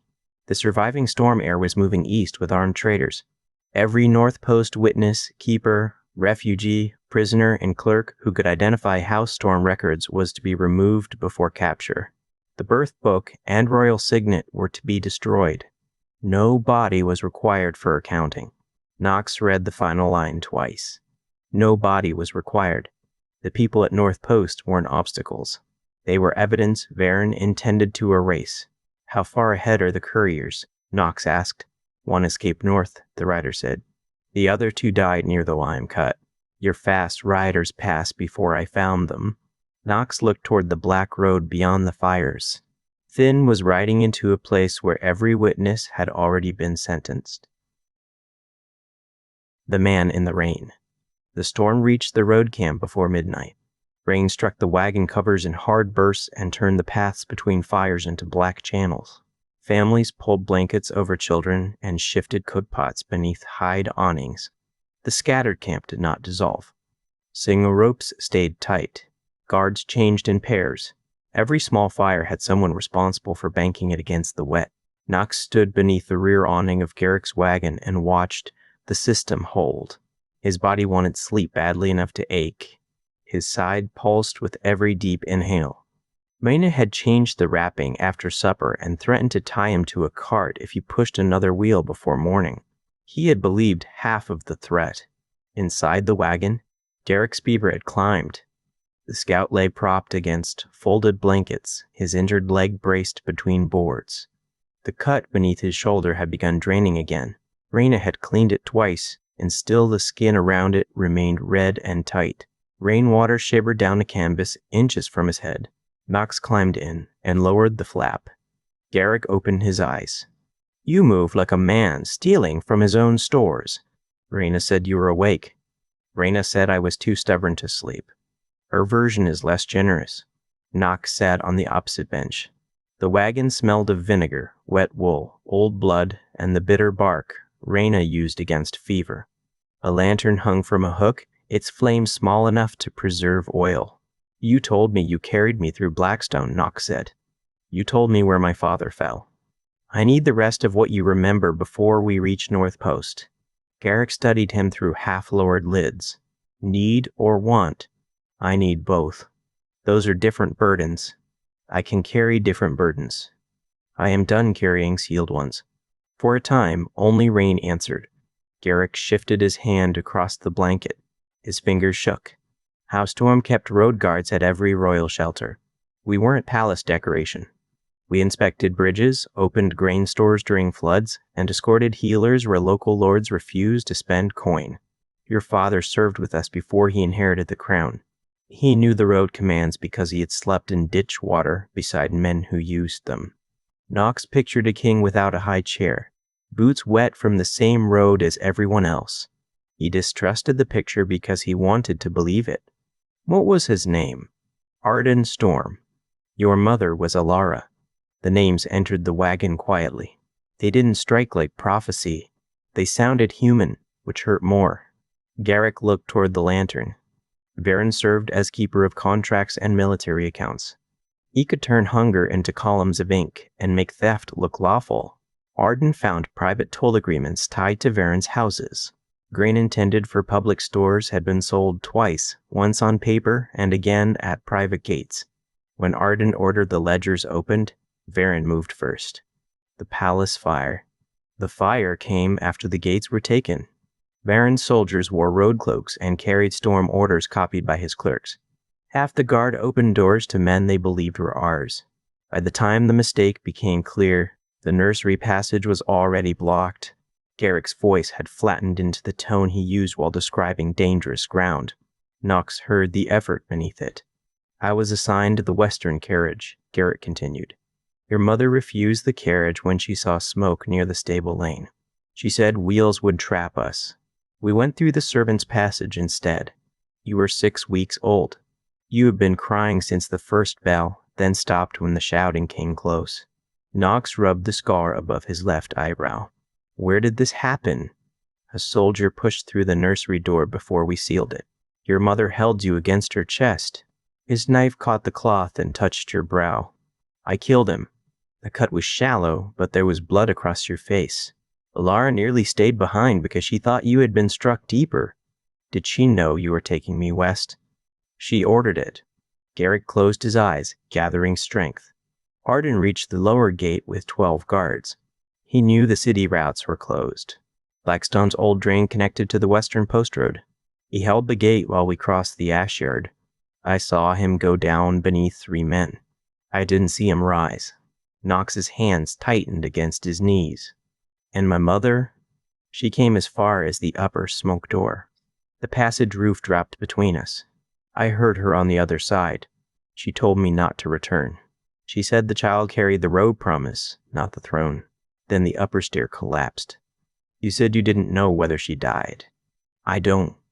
There was another passage behind her, one used by laundresses. Varen's first prisoner lists were incomplete. Some palace women vanished into private houses. I found no body named Alara, and no record I trusted. Hope isn't proof, Knox. Neither is despair. The wagon seemed too small for the space between those possibilities. Knox stared at the rain crawling through a seam in the canvas. He reached Blackstone after that. Before dawn, the lower commander remained loyal, but one of his men had already sent a bird east. We couldn't stay. He gave me the road coin, sealed the archive instructions, and sent me through the spring drain. I carried you under my coat. You had a fever by the second night. Garrick's face tightened, not from the leg this time. I knew of the Bloodwolf routes from road reports. White Claw traded hides without paying Varen's toll collectors. The claim was moving south, and the storm covered tracks. I thought I could enter the camp, choose a family, and leave before anyone saw me. You chose Reyna. I watched the camp for half a day. White Claw's pavilion stood at the center. Strong families had dry wood. Reyna's shelter leaned beyond the last fire. She gave half her broth to an old woman who couldn't pay. Later, she walked through freezing rain to treat a child whose father had insulted her that morning. The memory struck Knox with the force of recognition. Reyna had never needed blood or prophecy to become his mother. She had been chosen because she already chose people no one valued. Why didn't you place me inside? He asked. A cut flap would have told her someone had entered. Tracks would have told the camp where I came from. I wrapped you beneath the shelter edge and made enough noise for her to hear. Then I waited. In the rain. Beyond the last pine. Knox remembered nothing of that night, yet he had spent his life beneath the result. You stayed after she took me in. Varen's riders searched the southern road for a dark-haired infant. I couldn't move you again. I offered White Claw my scouting skill. He suspected more than I admitted. I showed him the seal because I needed him to understand the danger without knowing enough to sell you. He could have refused. He nearly did. Reyna stood in his pavilion and said she would leave with you if ordered. White Claw understood that losing his healer before winter might kill more people than one infant would feed. He called it calculation. I called it luck. Knox let the rain fill the silence again. Why train me the way you did? Garrick's gaze did not move from him. At first, because I believed Varen would find you. Later, because you were reckless with other people's pain. You ran toward every cry. You shared food until Reyna went hungry. I thought strength might keep your kindness from killing you. You struck a 5-year-old hard enough to throw him into the dirt. I did. You made fear feel like instruction. I did that too. Knox had imagined this moment during years when Garrick's silence had seemed like a wall. In those imaginings, truth had repaired the past. It did not. Truth gave the damage edges and names. Your reason explains the lie, Knox said. It doesn't erase it. I know. Cruelty wasn't the only way to prepare me. Garrick looked older than he had at Whiteclaw's grave. I know that now. I didn't know it while I was afraid. You were the adult. I was. There was no defense in the answer. Knox found that harder to strike than an excuse. He looked at Garrick's braced leg, the swollen ankle, the shoulder packed by Reyna. This man had carried him through fire and had also shaped childhood around a danger Knox wasn't allowed to understand. Love and anger remained together, neither clean enough to dismiss the other. From this point, Knox said, you tell me what you know when it matters. You don't decide I am safer without it. I agree. You don't turn training into punishment because fear is easier than affection. Garrick's mouth pulled tight. There may not be much training left in me. That wasn't permission to avoid the promise. I agree. Knox rose, then steadied himself against the wagon wall when his side protested. Garrick watched him. North Post holds the only birth book I trust. The royal signet was sealed there too. The lower commander designed the chamber so one loyal man couldn't open it alone under torture. What opens it? The road coin is one proof. The healer's key is another. The third was kept with the child. Knox touched the inner pocket where Reyna had placed the black cloth. The lightning stitch? He said. That is correct. Why those three? Road authority, public healing, and the person power was meant to protect. The order mattered. Arden insisted on it. Outside, a signal rope snapped once. The signal meant warning. Knox lifted the flap. A guard stood in the rain, one hand on the rope. Riders south of the camp, she said. 3 horses. Calder marks. Sarah appeared between the fires with a lantern shielded beneath her coat. The scattered camp woke without confusion.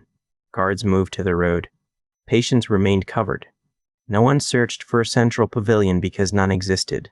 The riders came through the rain with Cora at their front. Her horse stumbled to a stop. Mud covered her to the waist, and blood darkened one sleeve. Finn reached North Post, she said. The keep is full of refugees. Varen's men are less than a day behind us. She held out a small iron striker stamped with a lightning crown. The signal keeper sent this. He says the birth book and royal seal are still inside, but the archive door has not opened in 16 years. North Post.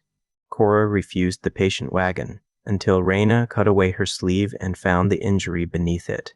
A bolt had grazed the outside of her upper arm, tearing cloth and skin without touching bone. She sat beneath the awning while Reyna cleaned the cut, her jaw set against the sting. Finn sent me back because my horse was the freshest, Cora said. He remained with the keepers. North Post has one working gate, a flooded lower floor, 38 refugees, and perhaps 14 people who can hold a wall.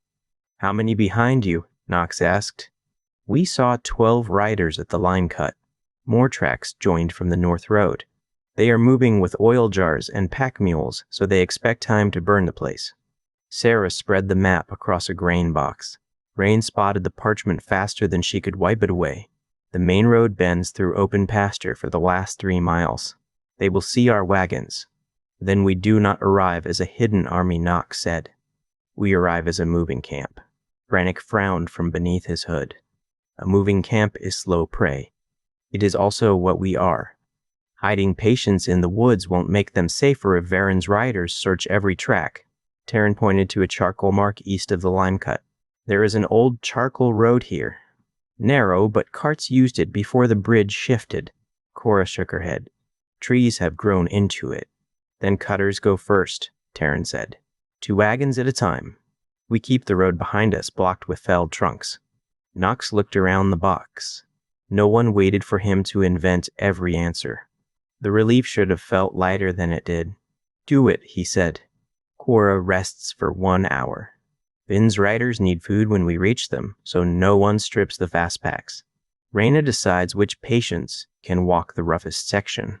Raina tied Cora's bandage and gave Knox a pointed look. "I also decide which injured men are allowed to carry axes. I can use my left hand. You can ride beside the first patient wagon and remain conscious. That will be enough work." They broke camp in darkness. The scattered fires disappeared one by one beneath wet earth. No sacred flame had to be protected. Each household checked its own area, then traded inspection with another. The road camp left behind trampled grass, shallow fire pits, and no hidden refuse that might poison the spring below. The charcoal track punished every wheel. Roots lifted planks. Branches clawed wagon covers. Men and women cut only what blocked passage, then dragged the timber behind the last cart to slow pursuit. Knox rode a small gray horse because walking made the dizziness worse. He hated the height. It let him see every person working while his own hands remained on the reins. Garrick's wagon jolted over a stone shelf. A sound escaped him before he could swallow it. Knox turned in the saddle. Raina sat beside the litter with one hand braced across Garrick's injured leg. "Keep moving," she called. "Stopping on the incline will hurt him more." They kept moving. Near midday, the trees thinned. North Post rose from a ridge of dark stone above flooded meadows. It wasn't the grand fortress Knox had pictured from old road stories. One tower had lost its roof. Moss covered the outer wall. The western gate leaned inward behind a brace of fresh timber. A bronze bell hung beneath the remaining signal frame, green with age but whole. Figures crowded the wall. A crossbow appeared between two cracked merlons, then another. Cora raised the iron striker above her head. "Road shelter requesting entry." A gray-haired man looked down from the gatehouse. "State your authority." Knox felt every eye in the column turned toward him. He could have named House Storm. He could have held up the coin and made the past do the speaking. Instead, he pointed toward the wagons. "We have food, 2 surgeons, a healer, and injured people who need dry ground. Varen's riders are behind us. Open for the patients first. Ask about authority after they are under a roof." The man stared at him, then at the line stretching into the trees. "Weapons stay tied inside the gate. Agreed under one condition. Your guards follow the same rule around the patient yard." The crossbows vanished. The gate opened wide enough for a single wagon. North Post smelled of whetstone, boiled cabbage, lamp smoke, and too many people sharing too little shelter. Refugees slept beneath stairs and inside empty storage rooms. Most had come from toll farms, grain villages, or roadside shelters closed by Varen's decrees. Children watched the blood wolf families with the still caution of animals that had learned strangers might count as danger. Finn met the first wagon in the courtyard. Mud dried across his face. He gripped Knox's shoulder, careful of the arm cut. "You took the charcoal road," he said. "Taryn remembered it. Then Taryn has saved us half a day. The south road is already watched." Knox glanced toward the gatehouse. "Who commands here?" "No one agrees. The old signal keeper controls the bell. A cooper controls the food because he brought the largest wagon. 3 former toll guards control the wall. Everyone else controls whatever floor they found first." "That sounds familiar." "I thought you might feel at home." The gray-haired keeper descended the tower stairs. One knee barely bent, and his left hand lacked 2 fingers. He studied the bone wolf, iron bird, and plain sword before his gaze settled on Knox's face. "I am Keeper Dane," he said. "You brought supplies before making a claim. That buys you a hearing, not trust. A hearing is enough." Dane's eyes moved to the scar above Knox's brow. "We will see." Public counting began in the courtyard before the last wagon entered. Sierra placed North Post's remaining grain beside Calder sacks and clan stores. The cooper objected until Taryn invited him to watch every measure and name where his private stock should go. He chose the youngest children first. Suspicion did not vanish, but it changed shape when no one seized his wagon. The old bell rang once near afternoon. Every refugee looked up. Garrick insisted on being carried to the signal frame. Finn and Knox lifted his litter onto the lower platform while Reyna followed with anger in every step. "You are not climbing the tower," she said. "The lower ropes are enough. You have a fever and half a leg that should not move. Then I will teach while lying down." Children gathered around the platform. Garrick showed them the rope knots by touch. 1 slow strike meant a road obstruction. 2 meant flood water. 3 measured strikes called for public grain stores to open. A rapid broken pattern warned of soldiers wearing false colors. These bells were built for kings, Garrick told them. They were built because storms and hunger travel faster than riders. Every post answered the next. A thin girl touched the bronze striker. Why did they stop? Men began charging coin to hear warnings that already belonged to everyone. Then they removed keepers who refused. Knox looked up at the bell. House Storm's inheritance was not a palace hidden behind walls. It was a chain of shelters, meant to carry warning across distance. Keeper Dane heard the lesson from the stairs. "You remember the old measures." "I served the Western Guard," Garrick said. Dane looked at Knox again. "Then bring your proofs." The archive entrance was not in the tower. Reyna found the first mark inside the ruined infirmary, cut into a wall beneath layers of lime wash. The scratches looked like damage until she traced them with her brass medicine key. "Court shorthand," she said. 3 hands hold what 1 hand must not own. Road. Healer. Child. The mark pointed toward a cracked basin fixed to the wall. Finn and Taryn pulled it aside, exposing a narrow iron plate. The road coin fit the first hollow. When Knox pressed it in, a catch turned deep inside the stone. Reyna's brass key entered a second slot, shaped like a leaf stem. The lock resisted. She cleaned packed grit from the teeth with a needle, tried again, and heard another catch release. The third opening wasn't a lock. It was a shallow frame, no larger than a hand, edged with tiny metal hooks. Knox removed the black cloth from his inner pocket. Rain, fire, 16 years of handling, and Reyna's careful storage had faded it almost gray. The silver lightning crown remained. He spread the stitch section across the frame. The hooks caught hidden loops in the old seam. Something inside the wall dropped with a heavy knock. The stone panel opened a finger's width. Cold air breathed from the darkness beyond. Dane crossed himself in the old road fashion, 2 fingers touching brow and chest. "My grandfather said the chamber required 3 survivors who did not know one another's whole task. I thought it was a keeper's tale." Knox pulled the panel wider. The archive room was small, dry, and lined with cedar boxes raised above the floor. Waxed cloth covered each lid. No treasure shone inside. There were books, sealed packets, rolled road maps, and iron cases marked by district. Sarah entered last and shut the panel against the damp air. No one touches anything until Clara's copying rules are in place. Clean hands, 1 reader, 1 recorder, and a witness from outside every house represented here. Keeper Dane gave her a hard look. "This is Storm property." "Then Storm property has survived because no one opened it carelessly. We can honor that for another hour." Knox nodded. "Use her rules." They chose Dane for North Post, Brannock for the clan, Finn for Calder, and a former mill worker from the refugees. Sarah recorded each seal before it was broken. The birth book lay inside a narrow cedar box wrapped in oilskin. Its clasp carried the lightning crown. Beneath it rested a silver signet, dark with age, and a ledger whose first page listed witnesses by office rather than rank. Reyna stood close enough that her sleeve touched Knox's. "Open it," she said. His fingers felt clumsy on the clasp. The first pages held births from the royal household and road wardens.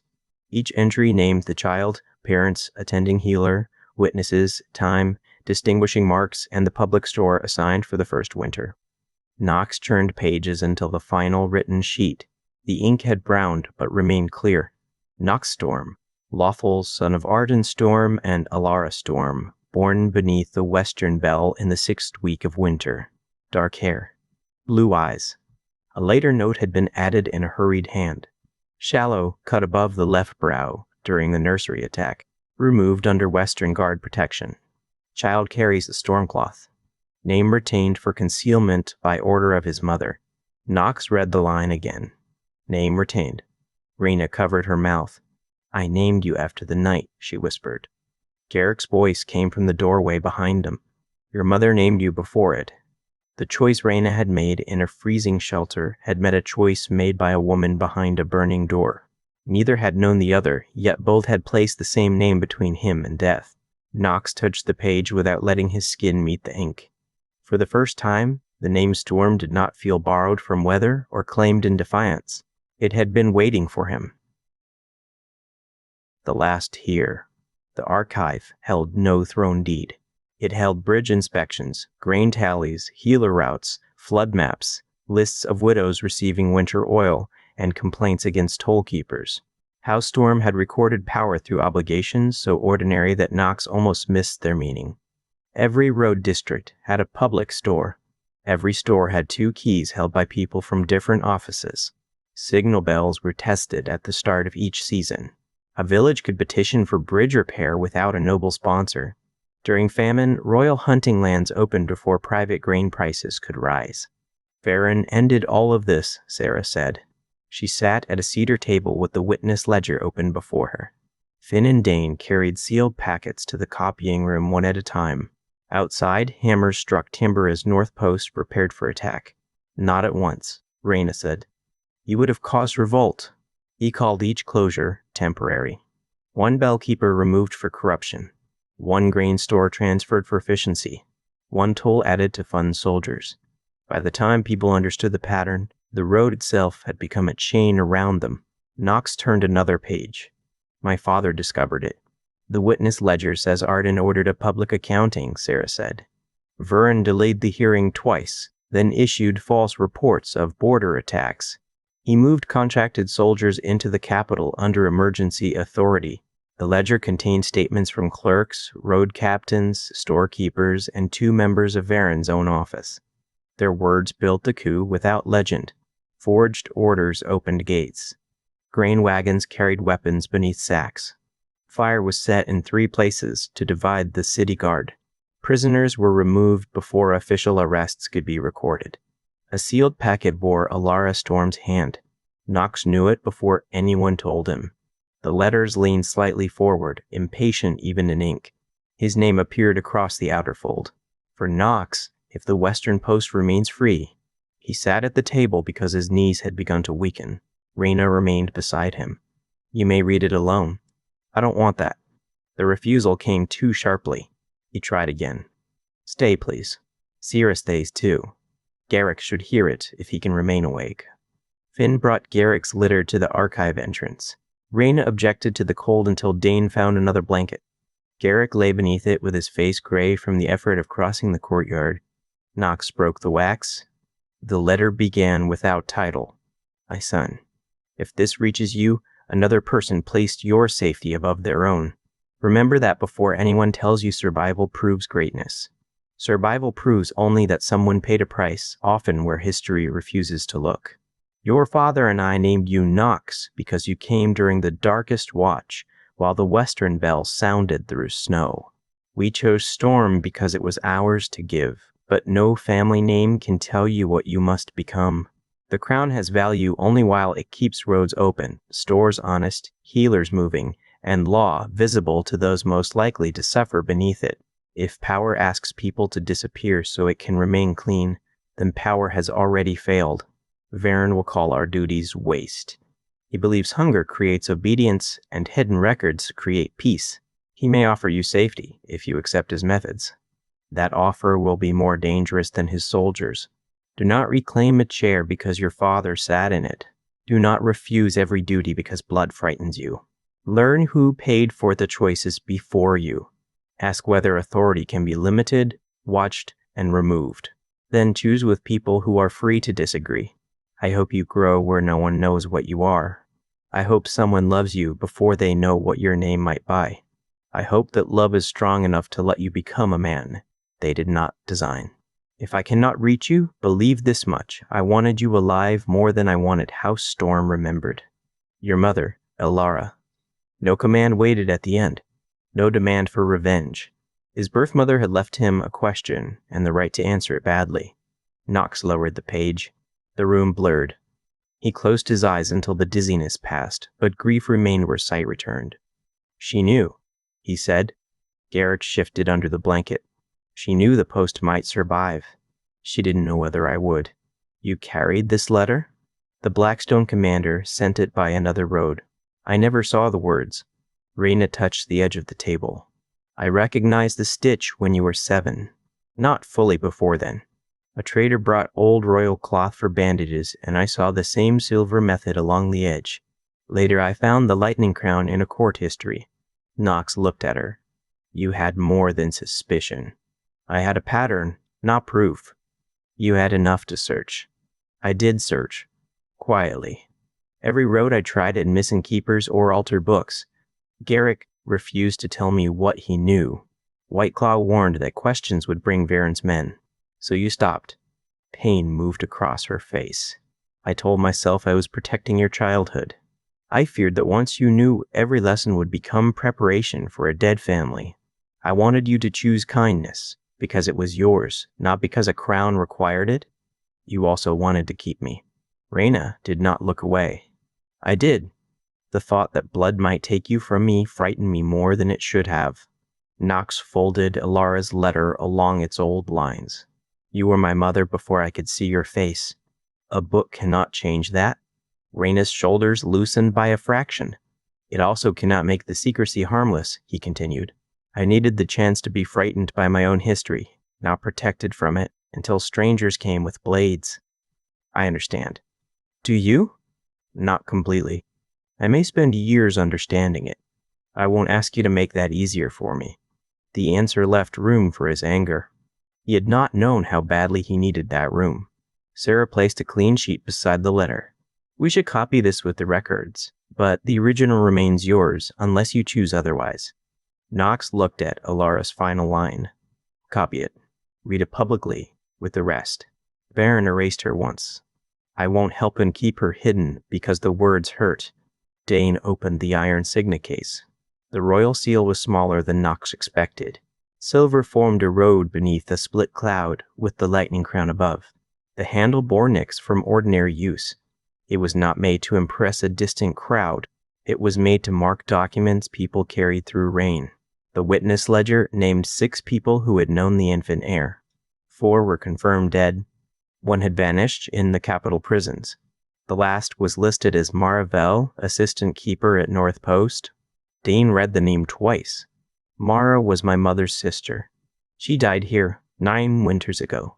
Before death, she made me promise the lower room would remain sealed until the coin, key, and cloth returned together. Did she say anything about my mother? Knox asked. Only that Alara reached the smoke door and sent Garrick onward. Mara believed she heard palace women escaping through the laundry court later, but she never saw who crossed. Sarah searched the remaining packets by witness number. A narrow envelope had been filed beneath the palace servants rather than the royal family. Its seal belonged to a laundry steward named Vessa, one of the women removed from the city before Varen closed the western road. The statement was short. Alara had reached the laundry court after the nursery passage collapsed.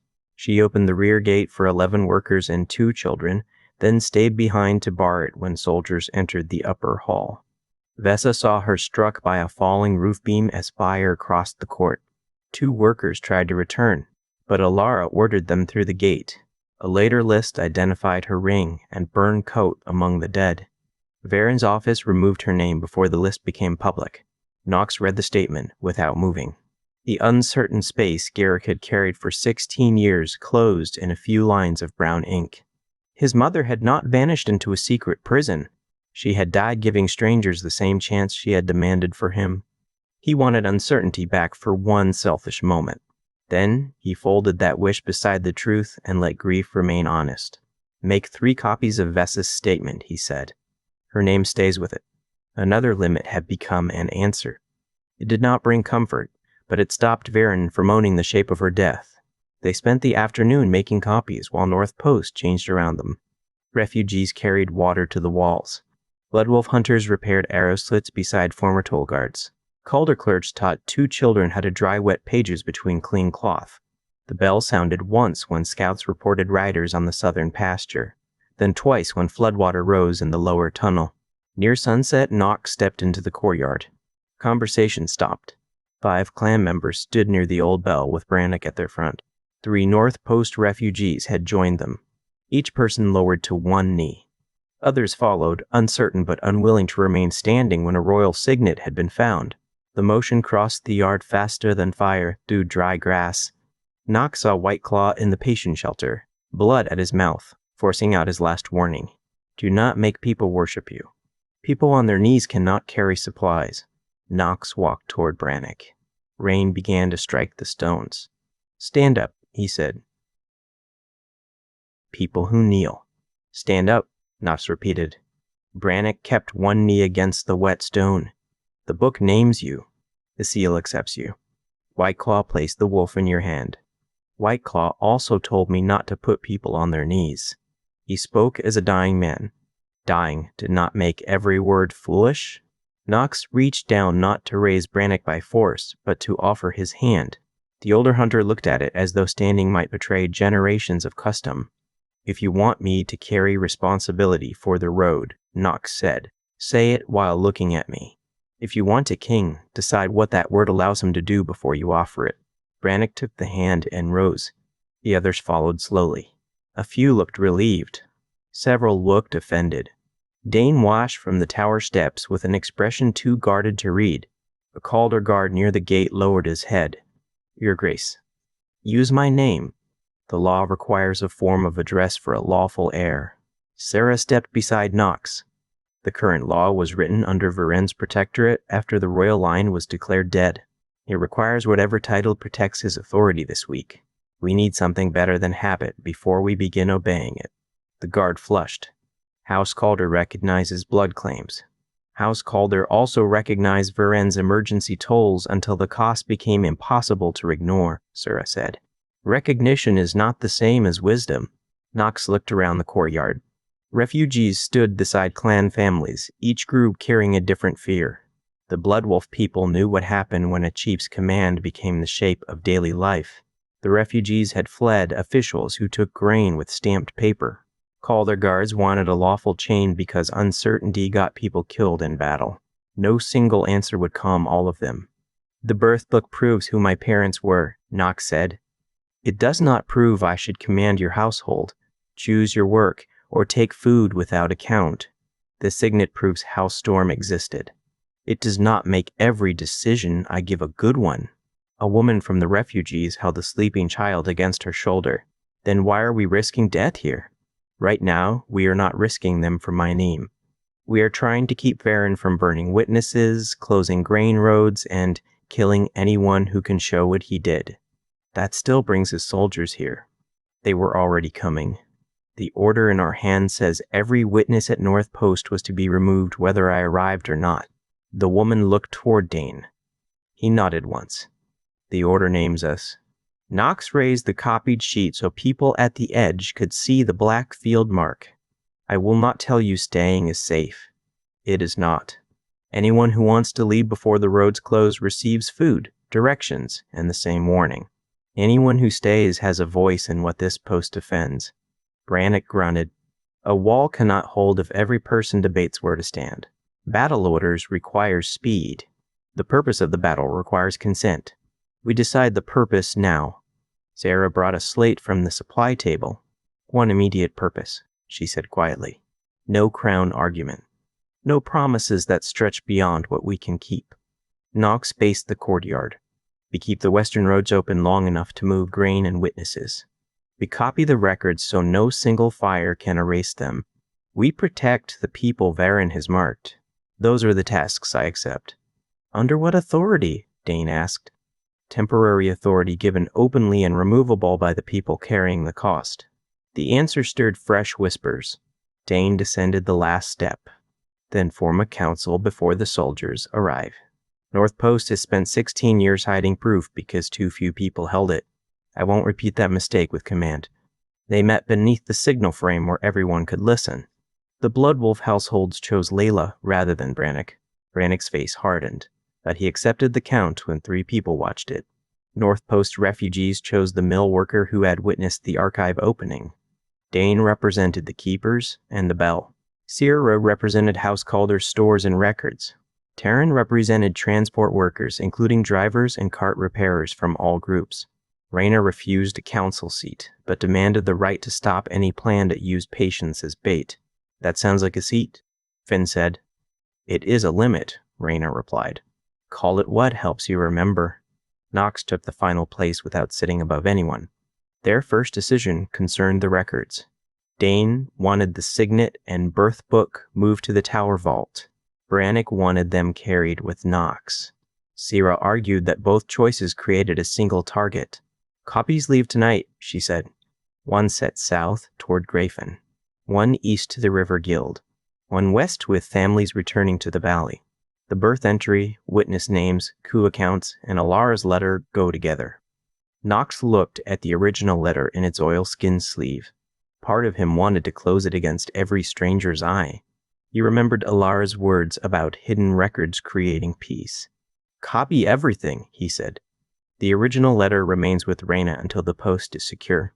The birth book stays in the archive chest, but the chest moves to the lower infirmary where water cannot reach it. The signet remains under 3 keys. Dane, Layla, and Sarah each hold one. You hold none? Brannick asked. A seal that only I can use becomes a weapon for whoever captures me. That answer disturbed the Calder guards more than the clan. The copying room filled with people. Many could not read, so each finished page was read aloud before witnesses marked it with thumbprints or simple signs. The words traveled to the post by voice. Ardenstorn's order for public accounting. The forged gate instructions. Names of vanished clerks. Grain stores transferred to Varen's allies.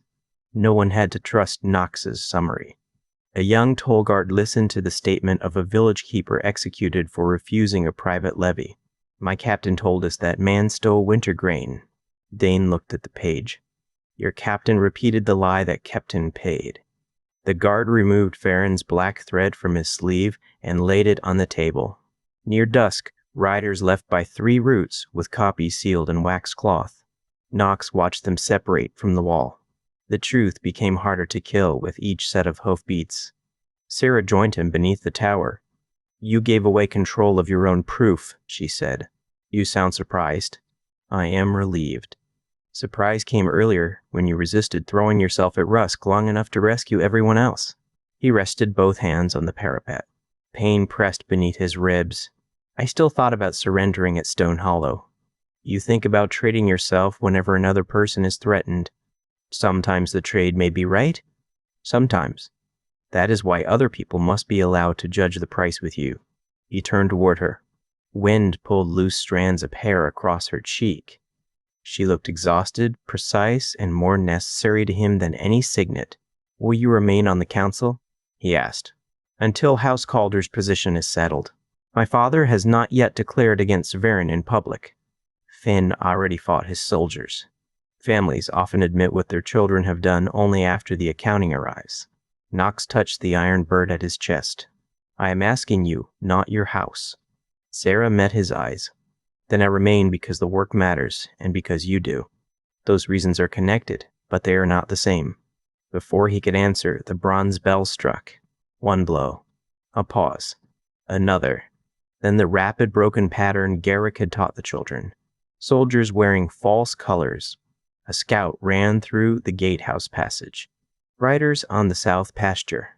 More at the north maintenance road. Oil mules behind them. Knox pushed away from the wall. The movement sent a hard line of pain through his side. Below, the courtyard changed without waiting for a chief. Layla moved patients toward the lower passage. Taryn called drivers to the wagons. Dane assigned bell ropes. Calder guards tied weapons free. Refugees carried water to the archive roof. The council had existed for less than an hour. Its first test came with risk at both roads. The siege of North Post. North Post had 3 ways in and only one that a mounted force could use quickly. The western gate opened onto the broad pasture road. Its left hinge had split, and fresh timber held the doors upright. A narrow north postern served the maintenance track, where 2 people could pass abreast. Beneath the infirmary, Flood tunnels carried runoff through iron grates to the marsh below.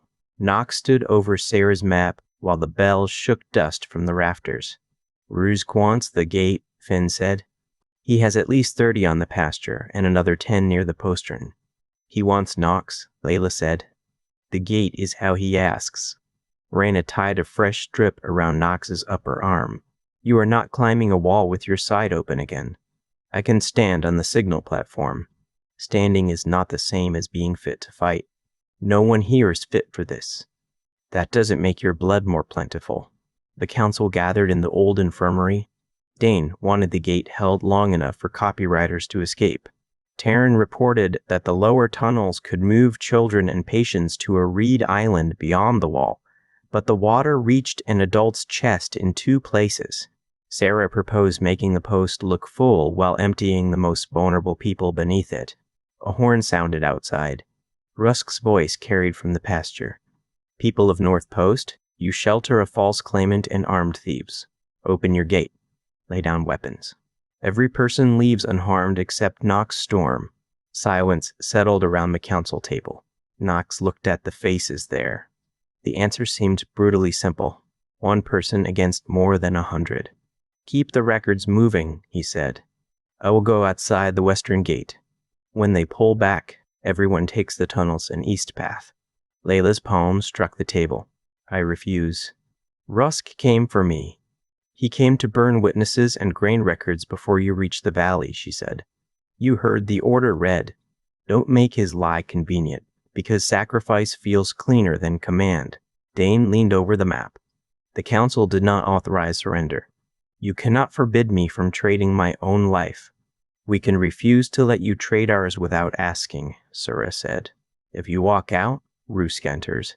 He kills the keepers, takes the signet, and tells every road town you confessed. The copies are gone. Not all of them. Clara is bringing more from Grafen, and half the refugees still carry witness marks in their heads. Raina's voice remained quiet. You are trying to make fear stop by placing yourself where all the pain can reach you. That is not the same as protecting us. The words cut because they were true. Knox looked at the open door. Beyond it, people moved under orders the council had already agreed upon. Children tied themselves to guide ropes for the flooded tunnels. Guards filled buckets. Garrick lay on his litter near the bell ropes, directing signals with 2 fingers. They were not waiting to be saved by him. Knox sat again. Then we hold the appearance of a full post. Patients and children go through the tunnels first. Taryn controls the guide ropes. Raina chooses who can cross. Layla holds the lower infirmary. Finn takes the gate. Dane takes the postern. Sarah controls records and fire crews. Where are you? Sarah asked. At the signal platform where both road approaches can see me. Rusk wants proof I am here. I will give him that much and nothing else. No one liked it. That was different from no one agreeing. The western gate shook under the first ram strike.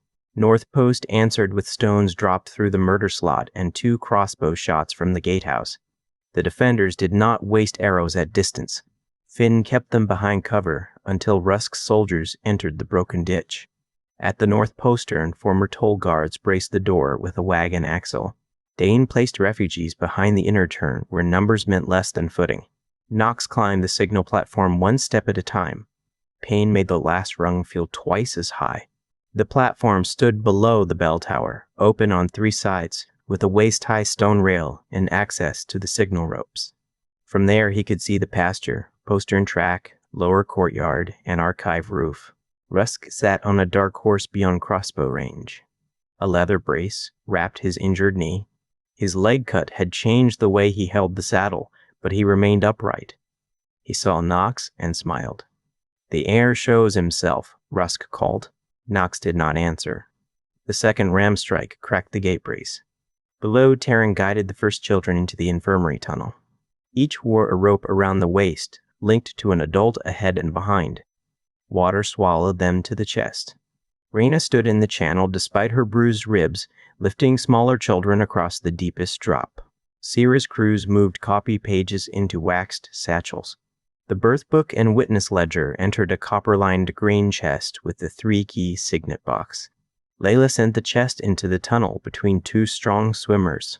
A black-fletched arrow struck the platform rail near Nox's hand. Rusk raised his arm. Your people are leaving beneath you. They understand what you do not.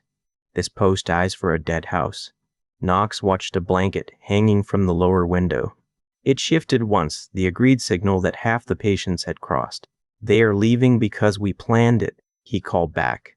You should try planning for people to survive. Rusk's smile disappeared. The gate brace broke on the fourth strike. Finn's defenders yielded the outer passage, then dropped a timber barrier across the narrow inner arch. Soldiers flooded into the gate yard and met spears through gaps too tight for swords. Finn fought behind the barrier, moving from opening to opening. He did not chase anyone into the yard. At the north postern, oil seeped beneath the door. Dane rang the flood warning. Refugees emptied 2 grain troughs of stored rainwater across the floor before the fire caught. Smoke rolled through the passage, but the door held. Then the bell rang 3 measured strikes. Public grain stores open. Garrick had pulled the old call. The sound carried across the flooded meadows. From the southern road came an answering bell, faint but unmistakable. Sierra reached the platform. Grafen heard us. How long? Too long for the gate. A flaming jar shattered against the archive roof. Oil spread across old shingles. Sarah shouted to the bucket mine. Refugees climbed ladders beneath wet hides while arrows struck the courtyard stones. The inner gate barriers snapped. Finn stumbled backward as 3 soldiers pushed through. Nox took the stairs too quickly. His side gave a tearing pulse, but he kept moving. He reached the lower platform as Finn drove one attacker into the wall with his shield. Stay above, Finn shouted. The plan changed. You say that whenever you ignore it. Nox braced Pell's spear across the passage. The narrow space removed the attacker's numbers. A soldier thrust over the broken timber. Nox turned the point aside and drove the spear shaft into the man's throat. Finn struck the next man's knee. 2 Calder guards pulled the barrier back into place. A horn sounded from inside the post. Wrong direction. Nox looked up. Rusk stood on the signal platform. He had entered through the burning archive roof, crossing from an outer ladder while every eye followed the gate. 2 soldiers were with them. One kicked Sarah's bucket runner from the stairs. The other poured oil along platform boards. Rusk held a short blade against the bell rope.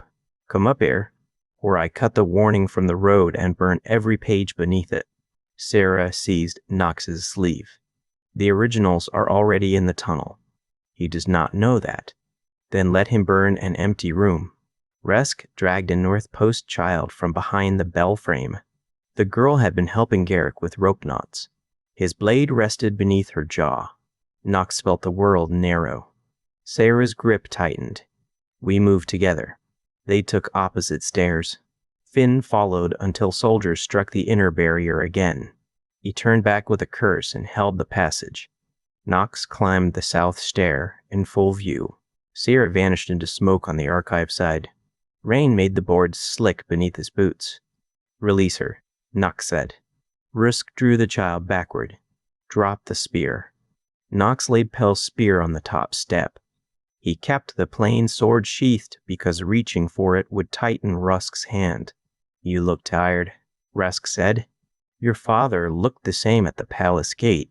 He thought endurance could make defeat honorable. You remember him because he frightened you. I remember him because he died. Smoke thickened beneath the bell. Nox could hear Sarah moving beyond the frame, slow enough that Rusk might mistake the sound for fire crews. The child trembled. Her eyes stayed on the rope knot Garrick had taught her.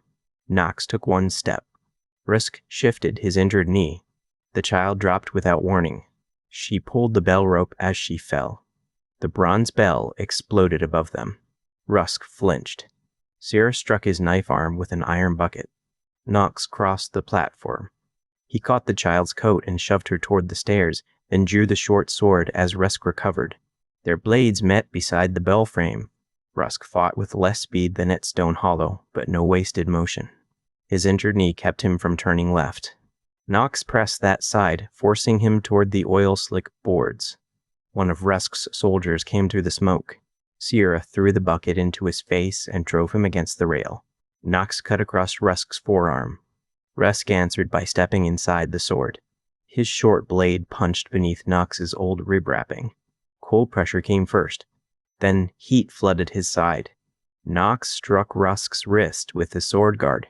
The blade pulled free. His legs weakened, but he used the fall, driving his shoulder into Rusk's chest. Both men hit the boards. Rusk rolled toward the outer ladder. Nox caught his coat. The coif tore in his hand. A horn sounded from the southern pasture. Grafen riders poured across the road with Finn at their front. Nox blinked. Finn could not be at the gate and on the road. Then he saw Clara riding beside him and understood. The rider at the front wore Finn's spare collar cloak over smaller shoulders. Behind Clara came Grafen mill guards, river workers, and wagons packed with copied ledgers. The rail Finns still fought below.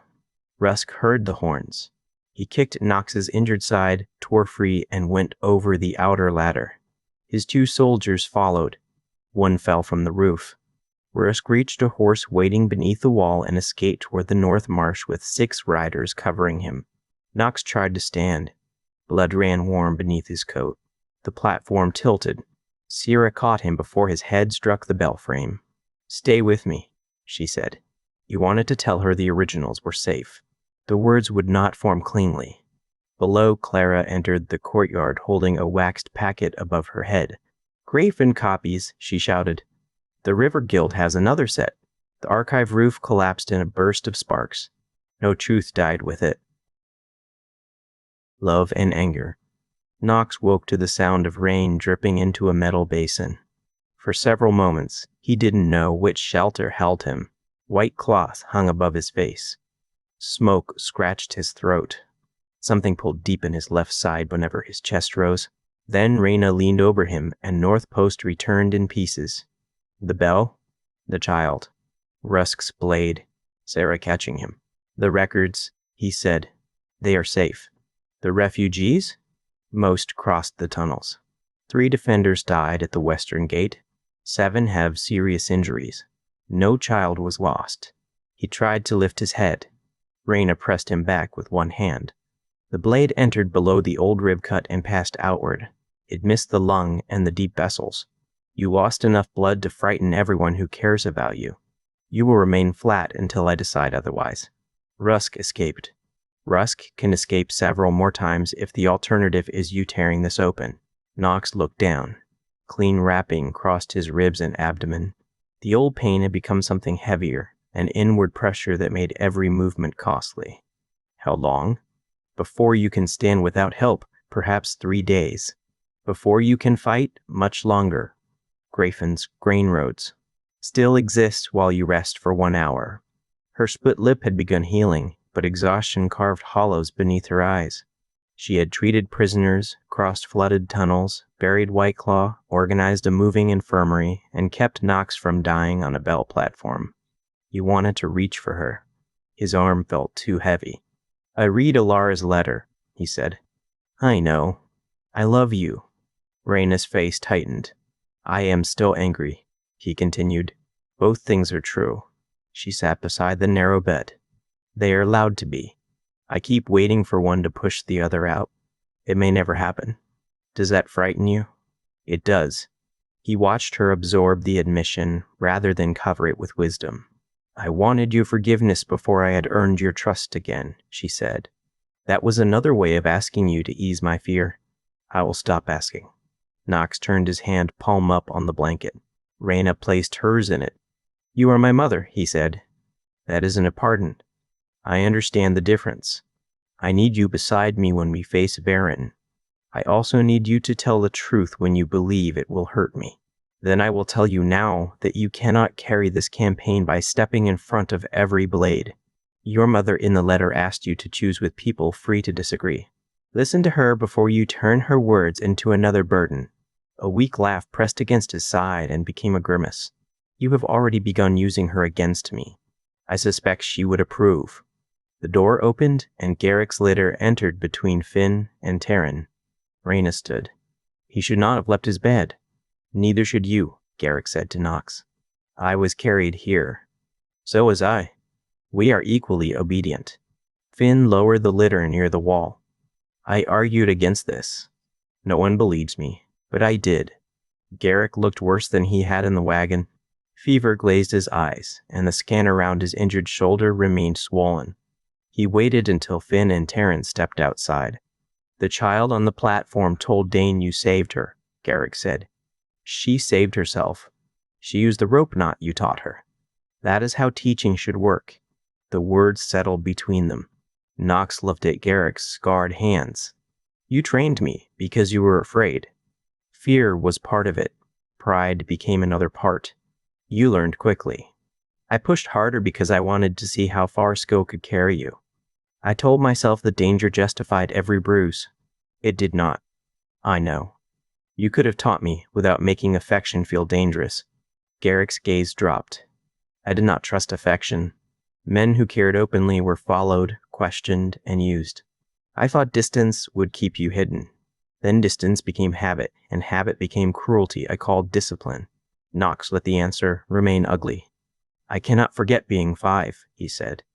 I cannot pretend every lesson was necessary because you carried me from the palace. Do not pretend. I also cannot pretend you were nothing but harm. Garrick met his eyes again. Then we will work from the truth, not from a clean story. Knox gave a small nod. It pulled at his side less than speaking. Sarah waited until evening to enter. She had changed out of the smoke-blackened coat, but soot remained along her hairline. A shallow cut crossed one palm where the bucket handle had broken. She sat in the chair Raina had left and placed a stack of copied pages on her lap. Clara brought 3 complete Grafen sets, she said. One already went east. Dane recovered the birth book and witness ledger from the tunnel chest. The signet box remained locked. You held your key. Layla and Dane held theirs too. A useful system. Knox studied her face. You told me to stay on the platform. I told you to let an empty archive burn. Then Rusp took a child. You came up the other stair. I said we would move together. That could have killed you. It could have killed you as well. That was why we used 2 stairs? He almost argued. The old instinct searched for a way to place her farther from danger without asking what she would choose. Sarah saw it happen. Do not make me into proof that you escaped White Claw's control, she said. Freedom does not mean you choose for both of us because your intention is kinder. I don't want a future where every danger decides what we promise. Neither do I. I want you with me. Her expression softened, but she did not rescue him from the difficulty of finishing. As my partner in the road campaign, he said. Not as a title, reward, or agreement made because we nearly died. When this is over, if we are still ourselves and still choose each other, we decide what comes next. Sarah placed the copied pages on the floor. I want that future too. I also want work that remains mine whether you take a crown, refuse one, or discover a third path no court has named. What work? Open accounts. Road contracts people can read before hunger forces a mark. A council that cannot hide family profit behind emergency language. House Calder may dislike that. House Calder will survive discomfort. If it cannot, then it was weaker than its warehouses suggested. Knox shifted his hand across the blanket. She took it carefully. The infirmary yard sounded different after the siege. Hammers worked in uneven rhythm. People called measurements from the gate. Someone laughed near the water trough, then stopped as if laughter required permission among the dead. What happened after I fell? Knox asked. The council kept moving. Layla refused to bring patients back until the north wall was searched twice. Terran sent empty wagons through the marsh path so Rust's scouts would follow false tracks. Dane placed the signet chest beneath the bell platform rather than returning it to the archive. Quera took statements before anyone could improve their own courage in the telling. And the captured soldiers? 8 surrendered. 2 were conscripts from mill villages. 3 claim they never knew the order included killing refugees. The others are waiting for a hearing. Brannick wanted them tied outside the wall. What did the council decide? Inside cells, food equal to guard measures, no questioning without 2 witnesses. Their names are already copied. Knox closed his eyes. The decisions were sensible. More than that, they had been made while he lay without speech or strength. A younger part of him disliked the proof that everyone could continue without him. The man he wanted to become understood that proof as success. "You did not need me," he said. Sarah considered the words before answering. "We needed what you helped build. That is not the same as needing your hands on every rope. It feels smaller. It should feel larger. A command that dies when one person falls is only dependence wearing armor." He opened his eyes. "You have been saving that sentence. I wrote 3 harsher versions and discarded them." The faint warmth in her voice did not turn the moment into a joke. It eased enough pressure for him to stay inside it. Sarah lifted his hand and examined the torn skin across his knuckles. She cleaned a dark line of soot from one finger with the edge of a damp cloth. The touch was careful, ordinary, and more intimate than any promise made beneath danger. "When you were on the platform," he said, "I was afraid the choice I made at the falls had finally brought you into a danger you would not have faced without me. My father arranged contracts with Varen before I met you. My house profited while roads closed. I was already inside this danger.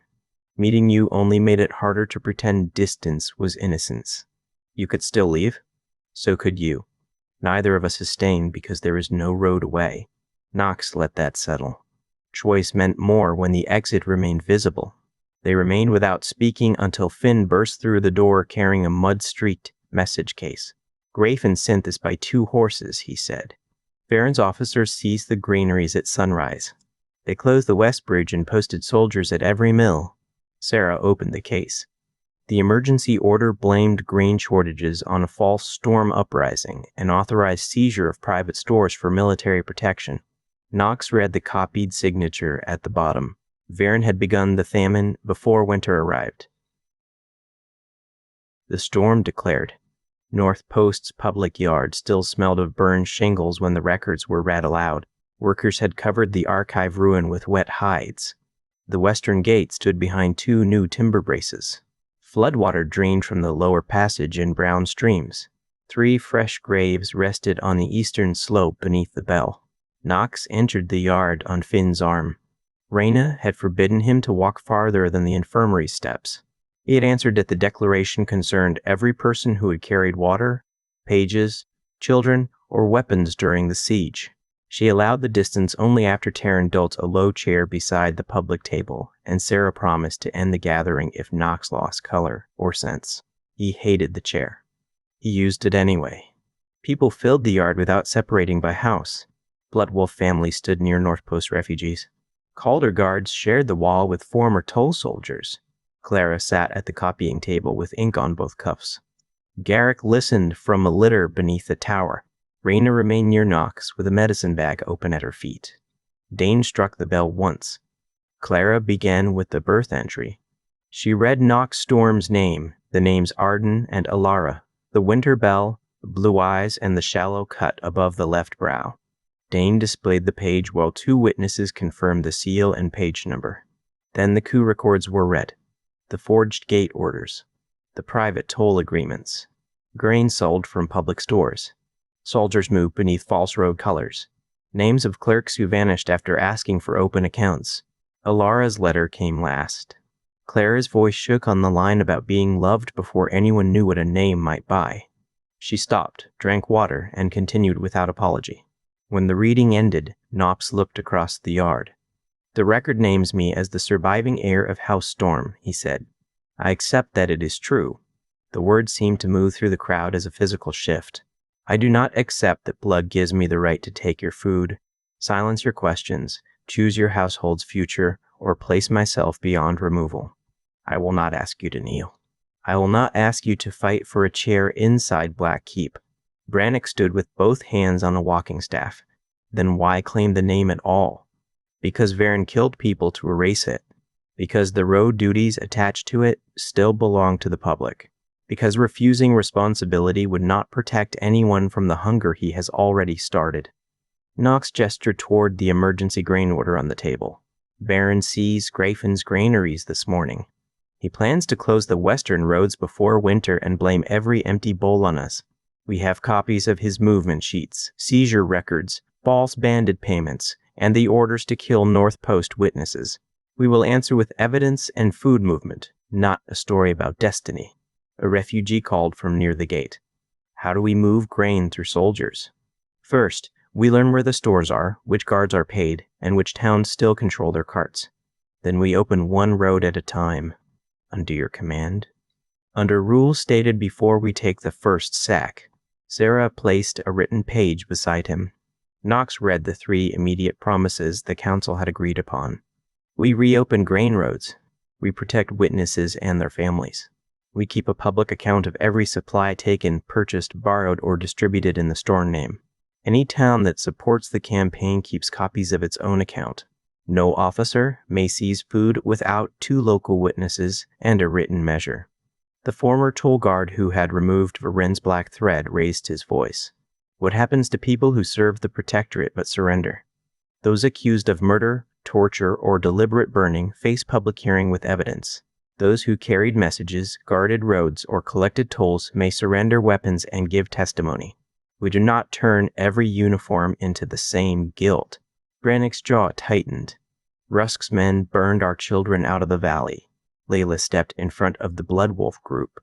And Rusk wants us angry enough to kill every witness wearing his colors. Revenge without distinction protects the men who gave the orders. Brannick looked away, but he did not leave. Dane called the temporary road council forward. Each representative spoke the part their people accepted. North Post would reopen the signal bells and shelter copywriters. The refugees would repair the lower road in exchange for public grain rather than private debt. House Calder's field group would provide wagons, clerks, guards, and bridge engineers, while its formal pledge remained in transit.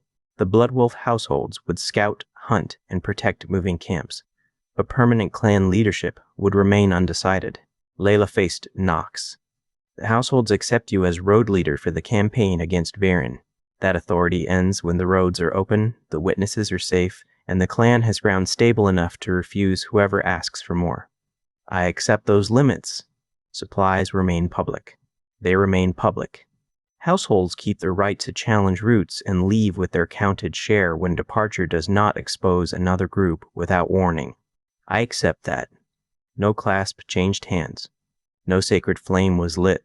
The choice was recorded by Clara and witnessed by Dane, Sarah, Taryn, and 2 people selected from the yard.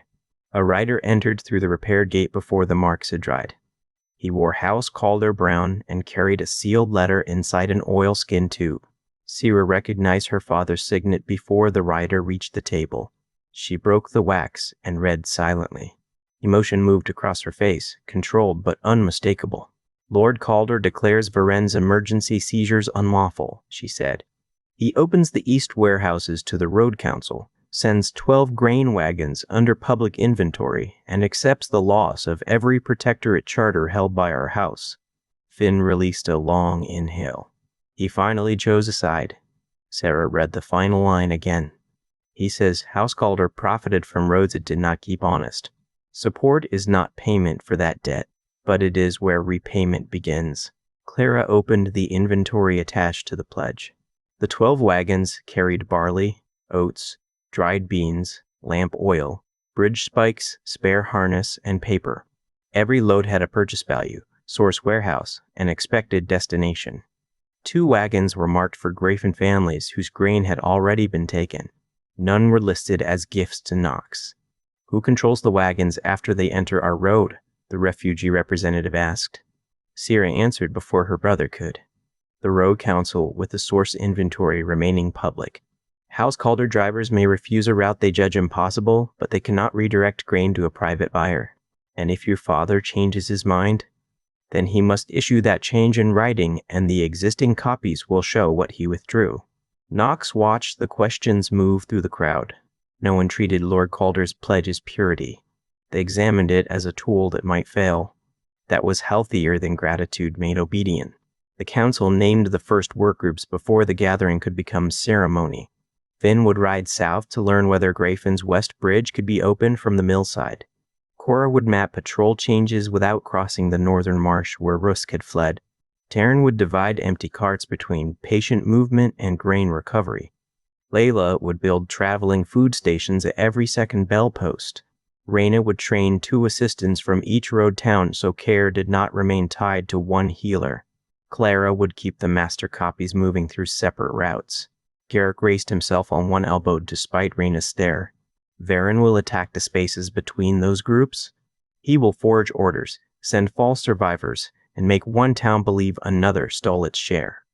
Then no order moves alone, Knox said. Route changes carry 2 marks from different groups. Every town keeps its last count.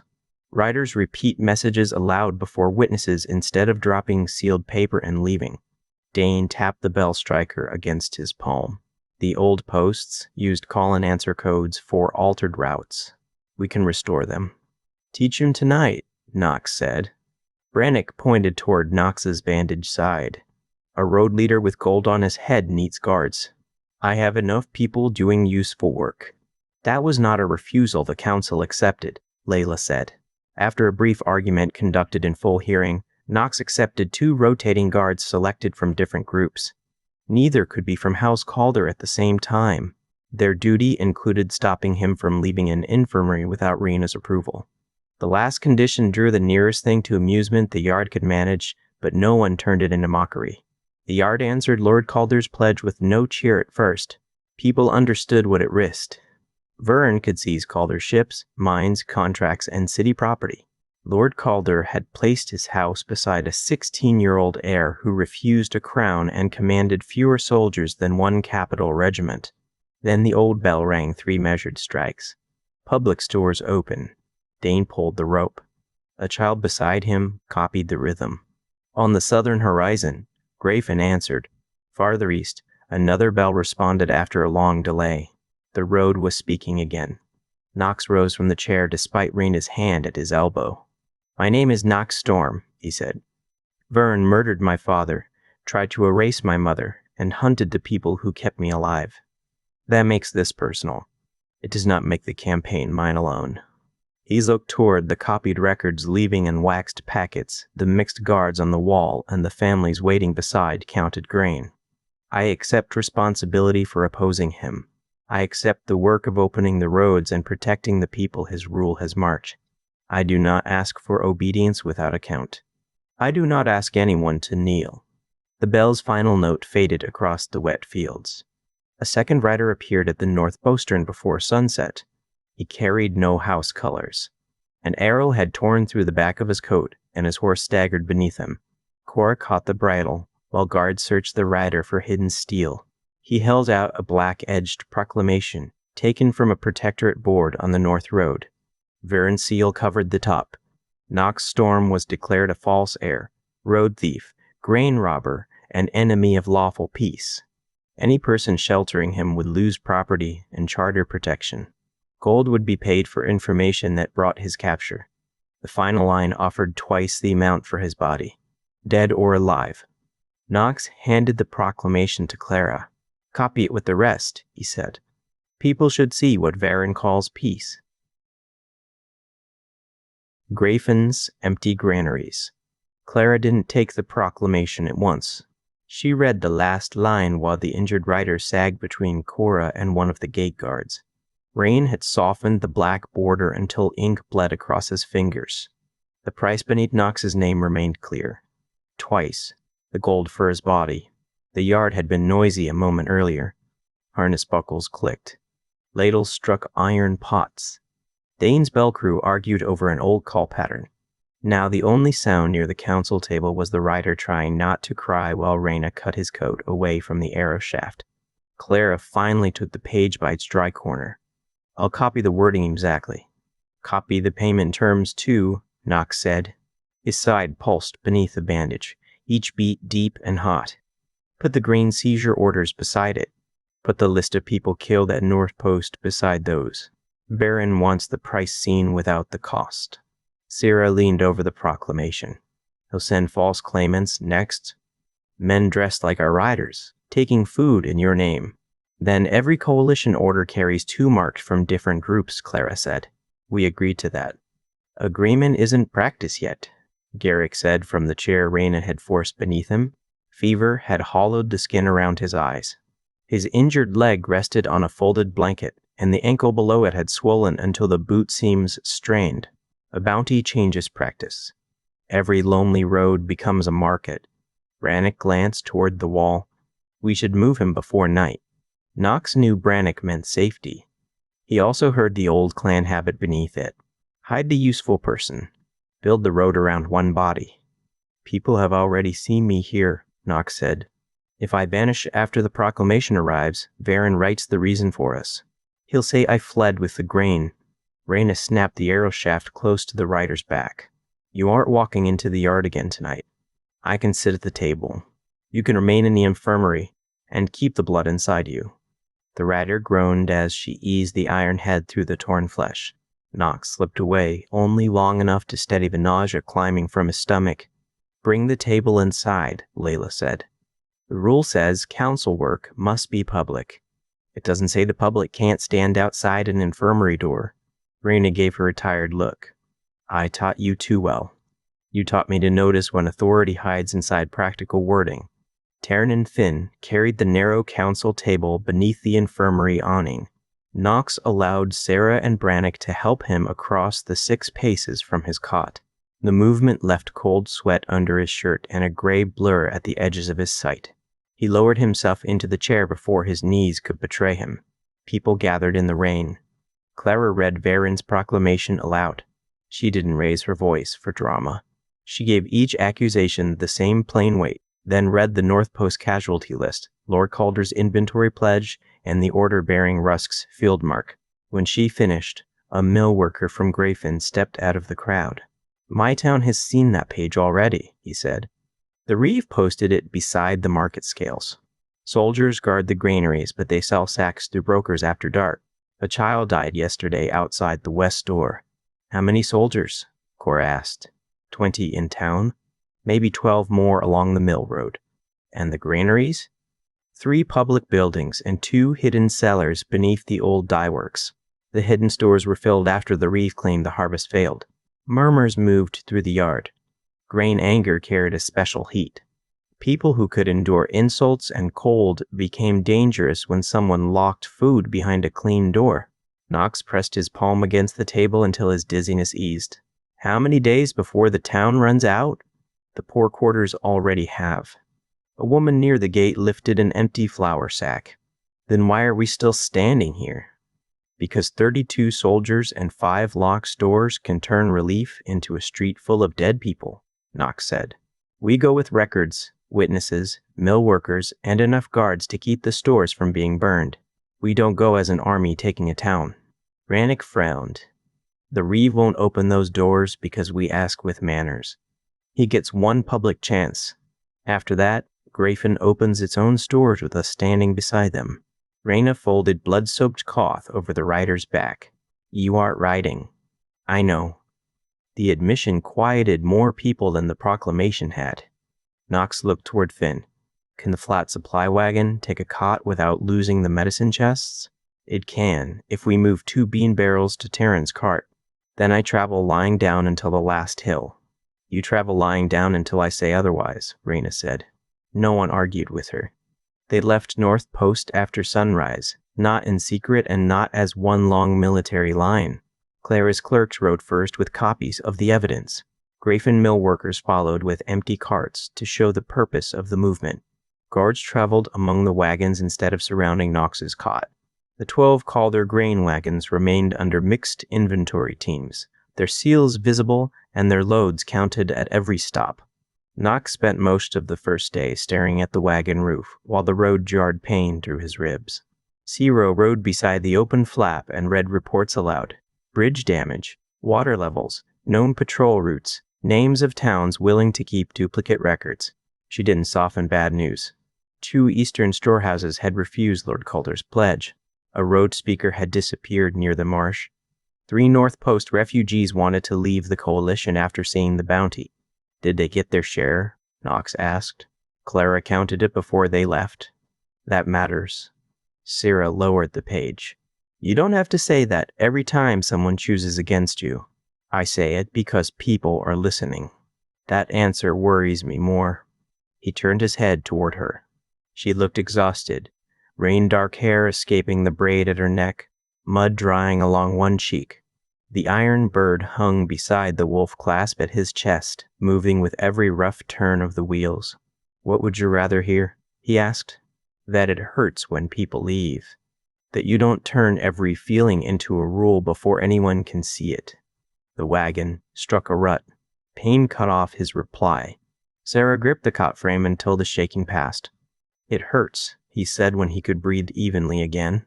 I also think they should go if staying feels like another trap. Both can be true. Raina has begun saying that often. She has reason. Grayfen appeared on the third afternoon, its mill wheels still above a river gone brown with spring runoff. The market roofs sagged beneath old rain. Smoke rose from private kitchens, thin enough to tell Knox how little fuel remained. No bread smell reached the road. That absence struck harder than the shuttered shops. A crowd waited beyond the west gate. Vern's proclamation had been nailed to the gate beam, protected by a small wooden hood, while petitions below it dissolved in rain. The wreath stood beneath the town hall awning with 8 soldiers and 3 men in fur-trimmed coats. Private brokers, Knox guessed. Their clothes were clean. Their boots were not. Raina allowed Knox to sit upright in the wagon, but refused to let him walk. Finn and Taryn carried the cot into the market hall, where the doors had been removed for firewood. People followed until the hall and square became one gathering. The Reeve entered last. He was a narrow man named Harl Sen, with careful gray hair and a gold chain of office hanging over a coat too heavy for the season. He stared at Knox's cot as if injury were a discourtesy. You bring armed strangers into a lawful town, Harl said. You intend to steal Crown grain and call it mercy. Clara placed 3 copied orders on the table. These stores were purchased through public harvest tax. The town account says the West and River granaries are empty. Night sale records from broker Pellin's clerk show 460 sacks moved from those same buildings during the last 12 days. One of the fur-coated men shifted toward the door. Cora blocked it without drawing steel. Harl's face remained still. Forgery. Then open the books and stores, Knox said. Explain the difference in front of the mill workers and household speakers. If the accounts are clean, every person we brought leaves and we record the inspection as your answer. You have no authority here. The hungry people outside do. The grain was taken from them. Harl looked toward the soldiers. Their commander rested a hand on his sword grip. Knox kept both hands visible on the blanket. He didn't have the strength to stand, much less survive a fight. That weakness made the room honest. He couldn't enforce the request alone, and everyone knew it. One public chance, Knox said. Open the granaries. Bring the ledgers. No one touches your family or private property. Harl smiled without warmth. The protector will hang you from this hall. A woman near the door stepped forward. Her apron was stiff with mill dust, and a child clung to her skirt. The cellar entrance is under the blue vat, she said. Another voice came from the square. The river store has a rear lock behind the tanner's wall. A mill foreman raced an iron pry bar. My crew built the west granary floor. There is a crawl door beneath the weighing platform. Information spread faster than anger. People named doors, keys, wagon routes, clerks, brokers, and night guards. Harl's private system had survived because each person knew only one piece and believed everyone else knew nothing. Knox looked at Clara. Record every person who identifies an entrance. No one is punished later for speaking. Hal turned toward the soldier commander. Clear the hall. The commander didn't move. Clara slid a copied order across the table. It carried Varen's seal and directed Grafen's garrison to burn the West Granary if storm supporters approached, then blame the loss on town rioters. Your name is written beneath the order, she told him. It says you inspected the oil. The commander's face changed. I never saw that page. Then stand with witnesses while the stores are opened, Knox said. Your answer will be copied beside the order. Earl shouted at him, but the market had already moved beyond shouting. Mill workers crossed the square in groups. Town guards followed their own neighbors. Cora assigned coalition guards to the corners and ordered blades kept sheathed unless someone tried to set fire. Taryn sent empty carts to each store. Layla and Raina opened a food station beside the hall before the first lock broke. The blue vat came up with 6 people pulling on ropes. Beneath it waited a stone stair and air thick with grain dust.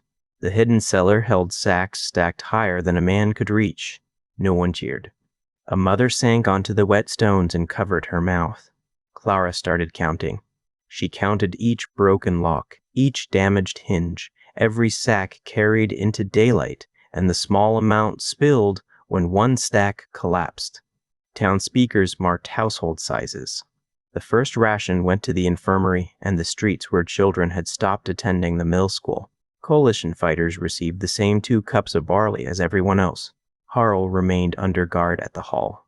Knox ordered no rope, no public beating, and no seizure of the Reeves home. The records would decide what belonged to Grayson and what had been purchased privately. Until then, his family kept food and shelter. That decision angered several people. "My sister buried a baby because of him," the mill foreman said. Knox met his stare from the cot. Then his account must survive long enough to prove what he did. Killing him in the square gives Baron a martyr and destroys the names above him. The foreman's hand shook around the pry bar. After a long time, he set it down. The Reeves' own clerk brought the final proof near dusk.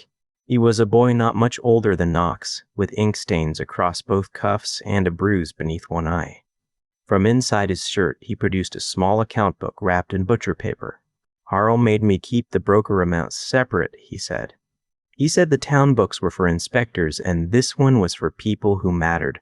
Clara did not praise him in front of the crowd or call him brave. She asked when the entries began, who had access, and whether any pages were missing. The boy answered until his voice failed. Then she gave him food and placed him under the protection of 2 town speakers rather than coalition guards. The private book named soldiers, brokers, and a protectorate grain agent in Black Keep. It also showed that Harl's family had received no hidden payment. His wife had argued against the sales and been kept away from the town accounts. Knox ordered her name removed from the custody list. Guilt would not be assigned by marriage. When the first full ration boards were posted, people crowded close enough to smear the chalk. Clara made them read the figures aloud. Grain found, grain spoiled, grain already sold, grain distributed, and grain reserved for seed. The reserve angered hungry families until mill workers explained that eating every sack would make the next harvest another emergency. The decision remained hard, but it was no longer hidden. By nightfall, the market hall smelled of boiled grain, wet wool, lamp smoke, and bodies that had gone too long without enough food. Knox's cot stood beside the wall among 30 other bedrolls. No private room had been prepared. Sarah ate from the same pot as the mill workers. Finn slept near the door with one boot still on. Clara kept writing until her fingers cramped. A woman approached Knox after the lamps were lowered.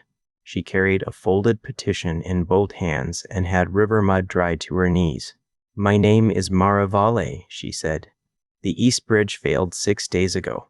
A village beyond it has fever, and the private ferry won't carry anyone who can't pay. 3 children need Raina, but Grayson needs her too." Knox looked across the hall at the lines of sick people waiting beneath the healer's lantern. The coalition had opened the grain. Now the road demanded they divide what little strength they had. The Bridge Village. Sarah read Mare's petition before she slept, and again before dawn. The Bridge Village was 9 miles east of Grayson, close enough for the town bell to be heard in clear weather, and far enough to die unseen when rain flooded the low road. The petition listed 23 sick people, a collapsed bridge span, 1 private ferry, and a collector charging a silver piece for every crossing. It also carried 7 thumb marks from villagers who couldn't write. Raina stood over a steaming basin in the market infirmary, washing grain dust from her hands. "I can't leave Grayson today.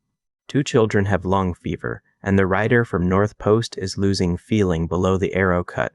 Layla can take a treatment chest," Sarah said. Layla looked up from grinding willow bark. "I can manage fever care if the cases are ordinary. If they aren't, I send for Raina." Taryn was already checking the petition's measurements against a road map. The old bridge had 3 timber spans. If the center support is gone, a wagon repair takes days. A foot crossing might take 1. Finn leaned against the doorway, still chewing the last of his barley ration. "Knox will try to come." "Knox can't cross this room without turning gray," Raina said. "That has never stopped him from trying." Sierra folded the petition. Then don't tell him until the teams are assigned. That would be wise, Raina said. It also felt too much like the kind of protection that had shaped Knox's childhood. Sierra disliked the thought before she finished having it. No, she said. We tell him. I tell him I'm taking the mission. Who is going? What remains here? And what makes us turn back? He doesn't grant permission. The council records the division. Finn gave a small nod. Better. Knox was awake when they reached his cot. The pain had kept him from sleeping deeply, and the set of his mouth said he had heard enough voices to know a decision was moving without him. Sarah placed the map on the blanket. Layla, Taryn, 12 workers, 6 guards, 2 Calder Bridge hands, Mara, and I will leave within the hour. We carry food for 2 days, fever medicines, rope, adzes, 2 saws, and the portable signal bell. The road floods near the alder cut, Knox said. Mara knows the high footpath. Rusk will know relief pulls guards from Grayfen. Cora is placing watchers on both roads, and the town keeps the larger force. He studied the map. Who commands if soldiers attack? Cora's deputy Joss controls the 6 guards. I control the mission and decide whether the bridge or pursuit matters more. Taryn controls the structure. Layla controls care. Knox's fingers tightened once against the blanket. Sarah watched him fight the instinct to collect every responsibility into his own hands. Send the costs back in writing, he said. Include mistakes. I intended to. I know. She waited, giving him room to say what lay beneath the practical questions. I hate staying here, he admitted. That doesn't make it wrong. No, it only makes it difficult. Sarah touched the iron bird at his chest, then withdrew her hand. Keep the market honest. I'll keep the bridge from taking anyone else. The eastern road disappeared beneath water less than 3 miles from town. Sierra's group left the carts on high ground and carried tools along the alder path. Mud sucked at their boots. Branches slapped wet hair across faces. The air smelled of river rot, stripped bark, and the sour decay of drowned animals caught somewhere beneath the reeds. Mara moved quickly despite her soaked skirts. The ferry owner cut the side rail before the storm, she said. My husband saw marks. The collector said the bridge failed from age. Taryn crouched beside the first surviving post when they reached the river. He scraped mud from the timber with a knife and exposed a clean notch beneath the waterline. Someone weakened it, he said. They cut halfway through, then let the current finish the work. Across the river, villagers crowded beneath the eaves of a low meeting house. A rope ferry sat tied to the western bank beside a painted tollboard. 2 armed collectors watched from a shed built on public stone. Sarah approached with Mara and Joss while the others unloaded rope.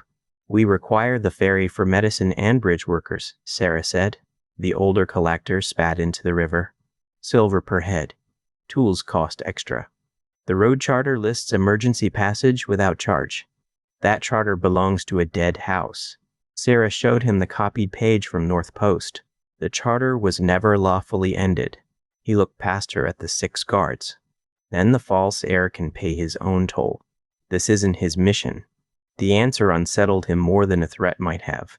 Taryn stepped to the water's edge. We don't need the ferry. The old upstream cable is still anchored. The undercollector reached for a hatchet lying beside the toll shed. Joss put a hand on his arm. Leave the cable. No blade came free. The 2 men stared at the villagers across the water and seemed to understand that every action now had witnesses. Sarah ordered the toll account seized, but left the collectors under village guard rather than coalition custody. The ferry carried medicines first. Layla crossed with Mara and 2 workers, while Sarah remained on the damaged bank to organize repair. The villagers knew where the riverbed rose. A fisherwoman named Anna showed Taryn a buried stone shoulder 30 paces upstream. 2 old rope workers from the Bloodwolf families judged which pines could take the pole without tearing free. Calder engineers proposed a framed center support, then abandoned their first design when local carpenters explained how spring debris struck the channel. Sarah listened. By midday, a narrow rope crossing spanned the water above the broken timbers. Children and the weakest patients came across in slings. Layla treated them beneath a hide roof while Taryn's crew drove a temporary foot support into the old stone shoulder. The sickest child was a girl of 6. Heat had reddened her face, but her hands were cold and each breath caught high in her chest. Layla knelt beside the pallet while the girl's grandmother watched with the fixed stare of someone who had already buried too many people. "She needs warmth that does not smoke," Layla said. "Raise the pallet. Dry cloth beneath her. Small drinks often. If her lips turn blue, ring the handbell twice and send across the rope." The grandmother looked toward the river. "What if the line breaks? Then we repair it again." Layla didn't promise the child would survive. She showed the grandmother how to count breaths and left 2 measure packets of fever bark. Sierra recorded the amounts beside the village ration because medicine disappearing into good intentions could kill the next patient as surely as a locked store. Outside, the private ferry collector watched villagers carry patients without paying him. His anger had faded into uncertainty. Sarah ordered the toll coins found in his shed counted in front of the village. Some had been collected for ordinary crossings before the bridge failed. Some had been taken from families seeking medicine. The village speakers would decide repayment after every claim was heard. "You are not taking it for the road council?" the younger collector asked. "It was never ours," Sarah said. The answer passed through the gathered workers. It mattered almost as much as the ropes. The first arrow struck the toll board. Joss shouted a warning. 3 riders appeared on the north ridge, and 5 more among the wet trees. Black tower marks had been scraped from their gear, but the matching gray saddlecloths gave them away. Workers dropped behind timber stacks. A second arrow hit the half-set crossbeam and split the wood near Taryn's hand. "They want the repair broken," he said. Joss pointed toward the ridge. 4 guards with me. We can catch them before the marsh." Sierra saw a child suspended halfway over the river. The rope shuddered as the mother's hand slipped on the pole line. On the far bank, villagers tried to move fever patients away from the open shore. "No pursuit," Sarah said. "Shields on the crossing. Save the structure." Joss hesitated for 1 beat, then obeyed. 2 guards raced plank shields around the rope team. Sierra crawled through mud to the nearest anchor where a frayed line had begun sliding around the wet trunk. An arrow struck the bark above her shoulder. She wrapped the loose end twice and braced both boots against a root. "Pull now." The villagers hauled the child across. Taryn and 3 workers lifted the split crossbeam out before its weight twisted the new support. Layla left the care shelter only long enough to drag an injured carpenter behind stacked logs. Blood ran between his fingers from a cut along the scalp. "Keep pressure there," she told him. "Don't look at the blood. Look at me." The scouts loosed another scattered volley, then withdrew when they failed to draw the guards away. Joss sent 1 runner to shadow them at distance and kept the rest at the river. Sierra watched the riders vanish through rain and felt anger scrape beneath her ribs. Pursuit would have felt satisfying. It also would have left the crossing exposed, the children trapped, and the bridgework broken. The choice had been correct. It didn't feel clean. They finished the footspan after dark. The work lamps drew pale circles across rushing water. Every hammer strag traveled into Sarah's hands through the timber. She carried braces, held lines, counted people crossing, and helped Layla measure broth when the healer's fingers began to shake from fatigue. Taryn sat beside Layla only after the last child had taken medicine. He pushed a cup into her hands and waited until she drank. "You missed food," he said. "So did you." "I ate while checking the north anchor." She studied his face. "You're lying badly." "I ate half a cold roux." "That is not the same as nothing." Layla divided the cup and handed part back. No speech followed. Their shoulders touched beneath the hide roof while they drank. Sarah wrote her report before sleeping. She listed 1 damaged crossbeam, 19 arrows recovered, 2 guards bruised, 1 carpenter cut along the scalp, 1 medicine bottle lost in the river, 4 hours wasted on a design that local knowledge had corrected, and no pursuers captured. She wrote that the foot crossing could carry patients but not carts. A full wagon bridge required 12 more days, 60 straight timbers, iron straps, and protection from the ridge. She added that the choice not to pursue had allowed Rusk scouts to escape. At the bottom, she wrote what had succeeded. 23 patients reached care. The ferry toll ended. The village chose its own watch, and workers from 3 groups had built a crossing none could have made alone. A captured scout complicated the count. The Shadowrunner returned near midnight with a young man whose horse had fallen in the marsh. He was shaking from cold and fear. Joss searched him and found no orders, only a folded map sealed inside his boot. Sarah opened it beneath the lamp. House Calder's estate had been drawn in careful detail. The archive, stable, family wing, servants' yard, and garden wall were marked in charcoal. 3 entry routes bore black tower symbols. The attack points were already chosen. The cost to Calder. Sarah returned to Grayfen in the hour before sunrise, with river mud dried to her waist and the marked estate map inside her coat.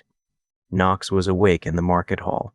Clara had propped account boards around his cot, and the 2 rotating guards sat near enough to stop him from attempting anything foolish. The grain count had reached 3,100 sacks. Hurl Sen's private ledgers showed that nearly a third had already been promised to brokers outside Grayfen at famine prices. Sarah laid the map over the numbers. The scouts carried this. Knox studied the entry marks while Clara held the lamp close. How old? The garden notation includes the new south wall. That was finished last autumn. The charcoal is fresh enough to smear. Finn came from the doorway, pulling on his coat. We leave now. You leave after the next count is handed to Grayfen's speakers, Knox said. House Calder can't be protected by emptying the town we just entered. Finn's face tightened. That is my father and my home. I know. The words carried no command. Knox looked at the map again, then at the public boards covering the hall wall. Cora can take 20 riders, he said. Grayfen keeps 40 coalition guards and its own watch. The 12 grain wagons remain here except the 2 already assigned east. 20 riders won't hold the estate against a company, Finn said. The estate has guards and workers. They need warning, not an occupying force arriving before the attack. Sarah watched her brother struggle with the same instinct Knox fought every day, carry the whole danger alone because fear made shared responsibility feel too slow. We send 2 riders ahead by different roads, she said. One carries the marked map. The other carries only a spoken warning. If one is taken, father still hears. Clara folded a clean sheet. I should go. The Calder pledge isn't complete without the repayment terms and public record sites. Byrne will call the warehouse order theft if we don't establish ownership before he moves against us. Raina appeared from the infirmary corner with her sleeves rolled and exhaustion sharpening her voice. Knox isn't riding a horse? No one suggested that, Sarah said. Knox didn't meet Raina's eyes. Finn looked toward the flat wagon beside the hall. The road is better east of the river. We could hang the cot on leather straps. Raina stared at all 3 of them. He has a blade puncture beneath a rib injury that never closed properly. The fever is down, but his body is replacing blood while he spends every waking hour arguing over sacks. The map marks the family wing, Knox said. I can remain in a wagon and help plan the evacuation. You can remain in Grayfen and help the town survive. Sarah expected him to resist. Instead, Knox looked at the copied bounty beside the grain board and released a slow breath. How long before I can travel without tearing the cut? 2 days if the fever stays down and you obey every limit. Even then, you lie flat for most of the road. Then Finn, Sarah, Clara, and Cora leave now. I follow in 2 days with a smaller Grayfen group if the council here approves it. Finn opened his mouth, then closed it. Sarah touched Knox's hand. We'll make the warning count. House Calder received the first rider by midday.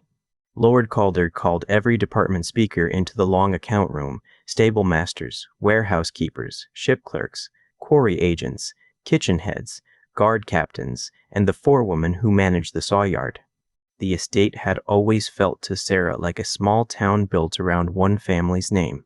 That afternoon it looked like a town realizing the name painted on its wagons could draw fire. The marked map lay beside Lord Calder's open pledge. We can move the family to the river house, he said. Seal the archives in iron chests and send them by barge. The estate workers may choose to remain or take wages through the end of the month. Sarah stood opposite him. And the warehouses? We close the eastern gates and suspend release until the danger passes. Grayfen has already begun distributing the grain you promised. Then those wagons are lost to us. I won't send more while Varen prepares to burn this place. His voice held no cowardice. Lord Calder had spent a lifetime keeping thousands of people paid through bad harvests, strikes, storms, and court demands. To him, survival meant preserving the machine that fed those people. Sierra understood the fear because she shared it. She opened 3 ledgers Clara had prepared. Varen has seized our Norse shipping charters. The Crown agents at Eastdock now require a private license we cannot obtain. 2 mines received emergency labor orders yesterday. Our West Timber contract was reassigned to a broker who serves the Protectorate. If we withdraw now, he still strips the house 1 piece at a time. Lord Calder's jaw hardened. A damaged house can recover. A dead house cannot. Neutrality isn't keeping us alive.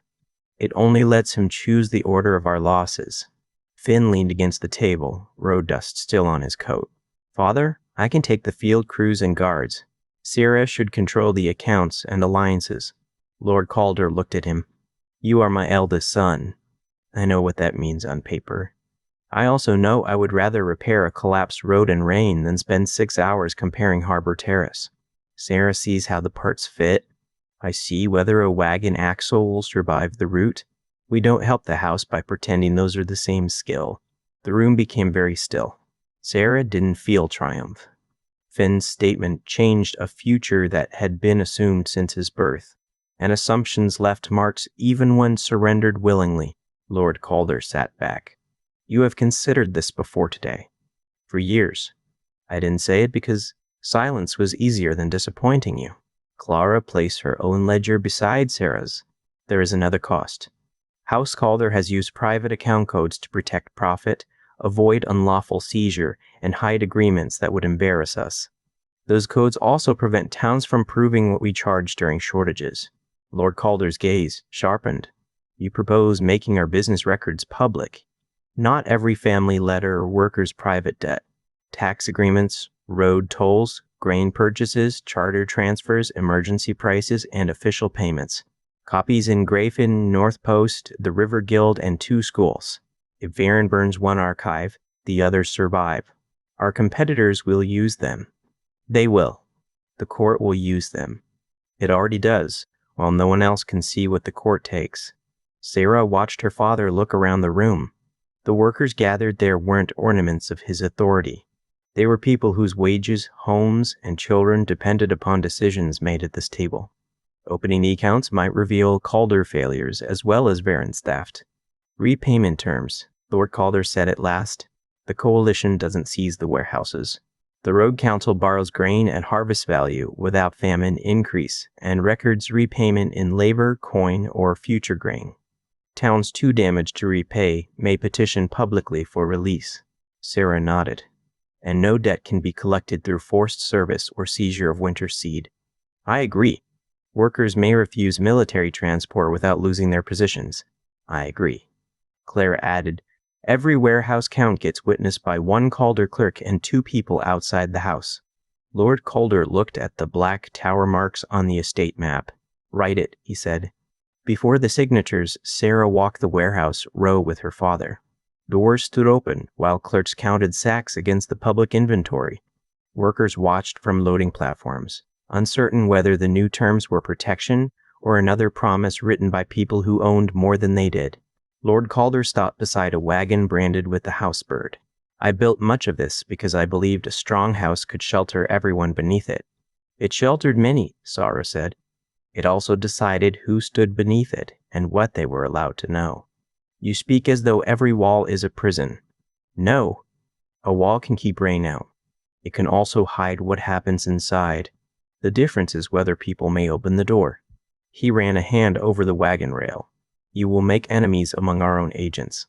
Then they should make their case in the open. Lord Calder looked older in the warehouse light. Sierra realized that accepting her authority required him to release a future he had arranged around Finn, private ledgers, and the belief that family control was the same as family safety. He was not becoming a different man in one afternoon. He was choosing a costly act while fear remained. Do not mistake my signature for agreement with every change you want, he said. I won't. Do not mistake my disagreement for disloyalty. They returned to the account room without resolving the distance between them. The pledge mattered because it did not require false harmony.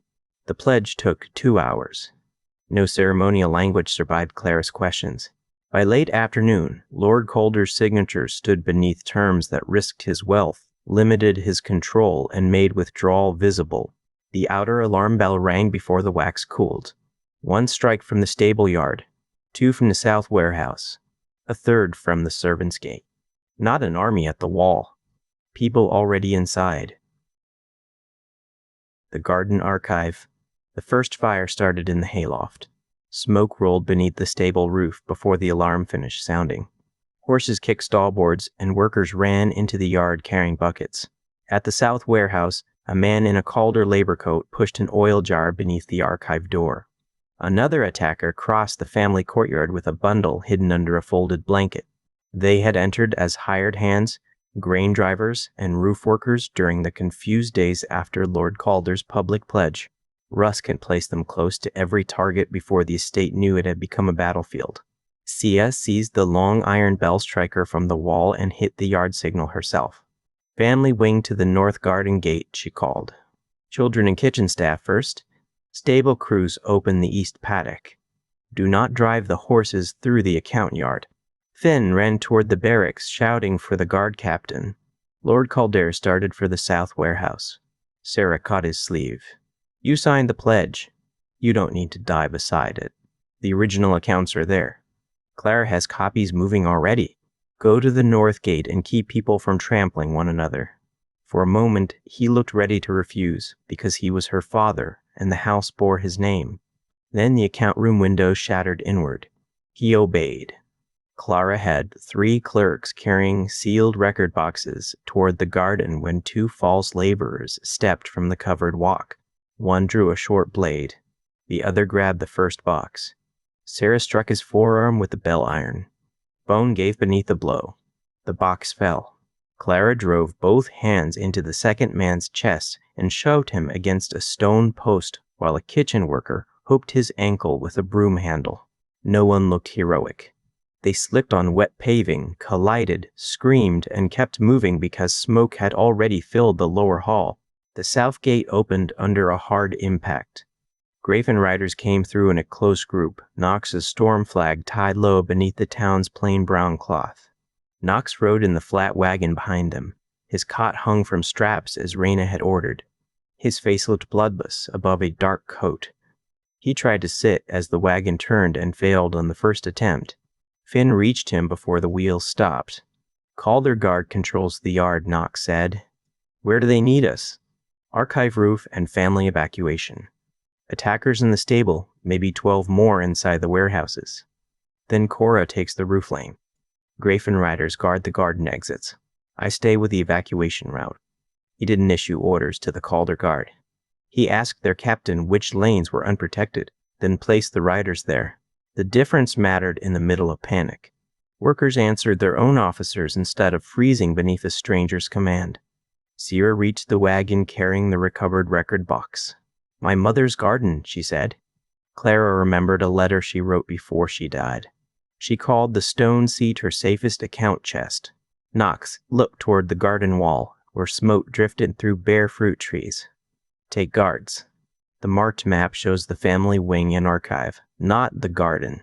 Fewer people may be safer. Safer isn't the same as safe." "I know. Clara and 2 estate guards are coming. You keep this road open." His fear showed in the way his hand gripped the cot rail. He didn't turn that fear into an order. "Signal twice if the north gate fails," he said. Sarah ran. Her mother's garden had been preserved after death because Lord Calder couldn't bear to change it. Winter had stripped the climbing roses. Wet leaves clawed the narrow channels between herb beds. The stone seat beneath the pear tree looked ordinary, its surface dark with moss. Clara dropped to her knees beside it. The letter said she kept summer accounts where roots could drink them. Sarah searched the base. No latch appeared. She pressed both hands against the seat and felt a slight movement beneath the left edge. One of the estate guards wedged his sword under the slab. Together they lifted until a hidden iron pin pulled free. A hollow lay beneath the seat, lined with pitch-dark wood. Inside rested a narrow copper case wrapped in rotted oilcloth. The garden gate slammed. A man in a smoke-black coat stood between them and the north path. He carried a crossbow already raised. The nearest guard moved in front of Clara. The bolt struck his shoulder and turned him sideways. Saya pulled the bell iron from her belt as the attacker dropped the crossbow and drew steel. He came at Clara, not the case. I stepped across the narrow channel and hit his wrist. The iron glanced off. His blade cut through her sleeve and scored the skin beneath. Clara threw the copper case into the rosemary bed, then seized a broken branch and drove it into the man's face. He staggered. The second guard struck from behind with the flat of his sword. The attacker fell into the wet soil, gasping through blood. "Keep him alive," Clara said. He knew which of us mattered to the records. They dragons and King Wat and copper case toward the house. In the main yard, fire had climbed to the archive roof. Cora's riders formed a bucket line from the cistern, while Calder guards fought 3 attackers near the stable doors. Finn controlled the counterattack from the mounting block, sending small groups to seal corridors instead of chasing every fleeing man. Knox remained at the garden lane with Pell's spear across his knees. An attacker burst from the smoke, carrying an oil jar. Knox drove the spear butt into the man's shin from the cot, then hooked the shaft behind his knee. The man crashed against the wagon wheel. A Grayfen guard pinned him before Knox tried to rise. "Stay down," the guard said. Knox looked offended, but obeyed. Sierra reached the wagon and placed the copper case beside him. Blood from her arm ran into her palm. "That needs pressure," he said. "So does the estate." "Sierra, stop." She tore a strip from her sleeve and tied it tight. "Better." They opened the case inside the stone dairy, the cleanest building beyond the smoke. Clara worked the corroded clasps loose with a kitchen knife. Lord Calder, Finn, Reyna, and 3 public witnesses crowded around the milk table. The first bundle held letters in Sarah's mother's hand. Lady Maren Calder had kept copies of court messages delivered to House Calder ships. 1. Signed by Varen 6 weeks before the palace fires. Ordered lamp oil moved into Blackkeep's lower archive and nursery corridors under the excuse of winter repair. Another directed death clerks to prepare replacement pages for the House Storm Register before the attack occurred. The third named a court woman called Alice Rain. Reyna gripped the table. "She framed me," she said. Her voice had gone quiet in a way Knox had learned to fear. "She claimed I poisoned the man I was meant to marry. She gave the court a vial from my medicine chest." Clara read the payment line. "Varen's private office paid Alice through a harbor account 9 days before your arrest. The instruction says you had copied a grain transfer seal and asked about missing road funds." Reyna sat without seeming to notice the chair beneath her. For years, she had carried the memory of a jealous woman and a court too willing to believe her. The page showed something colder. Alice had been paid because Reyna saw a small piece of the same theft that killed Knox's family. Knox reached toward her, then stopped before touching. Reyna covered his hand with her own. "He didn't ruin separate lives," she said. "He kept using the same machine." The final packet contained a partial index to Varen's hidden accounts. Every copied order referenced a master register stored beneath Blackkeep's public archive hall. The register matched payments, false decrees, removed names, and sealed executions to the officials who carried them out. "That book proves the pattern," Clara said. "Not only the Palisadeck. Everything after it." A crash shook dust from the dairy beams. Part of the south warehouse roof folded inward. Fire rose bright enough to color the windows orange. Workers escaped through the side doors, carrying one another where smoke had blinded them. Lord Calder leaned over the table when the floor shifted beneath him. A splintered beam had struck his back during the archive evacuation, and pain finally broke through the control on his face. He collapsed against Finn. Reyna cut open his coat. 2 ribs may be cracked. He needs stillness and clean air.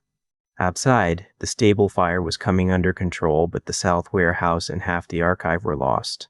3 estate workers laid dead near the account yard. 9 more carried burns, cuts, or smoke injuries. The pledge had not protected the house from consequence. It had made the consequence arrive sooner. Knox looked at Sarah across the copper case. Her arm was wrapped. Ash covered her face. The garden her mother had planted smoldered along one wall where firebrands had landed. Your mother kept the truth where no court clerk could reach it, he said. She also kept it from us. Fear teaches that habit, and people pay for it later. Their eyes met.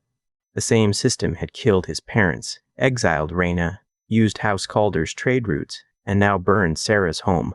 That did not make their grief identical. It made the enemy's method visible. The estate count began before the last flame was out.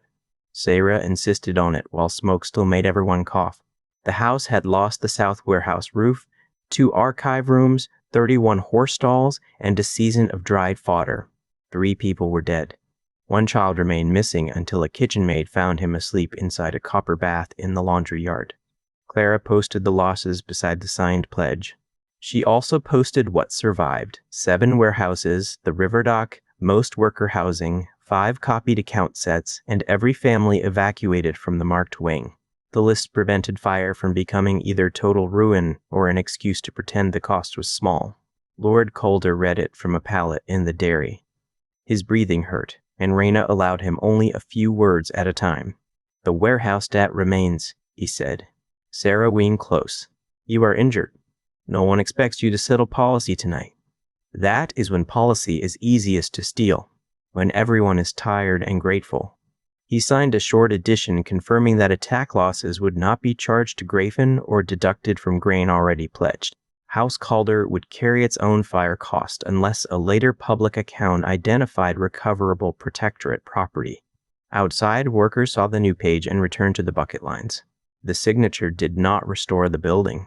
It told them the family would not use the burned roof to reclaim the food. Cora entered carrying a captured attack order. The remaining riders are withdrawing east. We kept 7 alive. One says Rusk went toward Stone Bridge.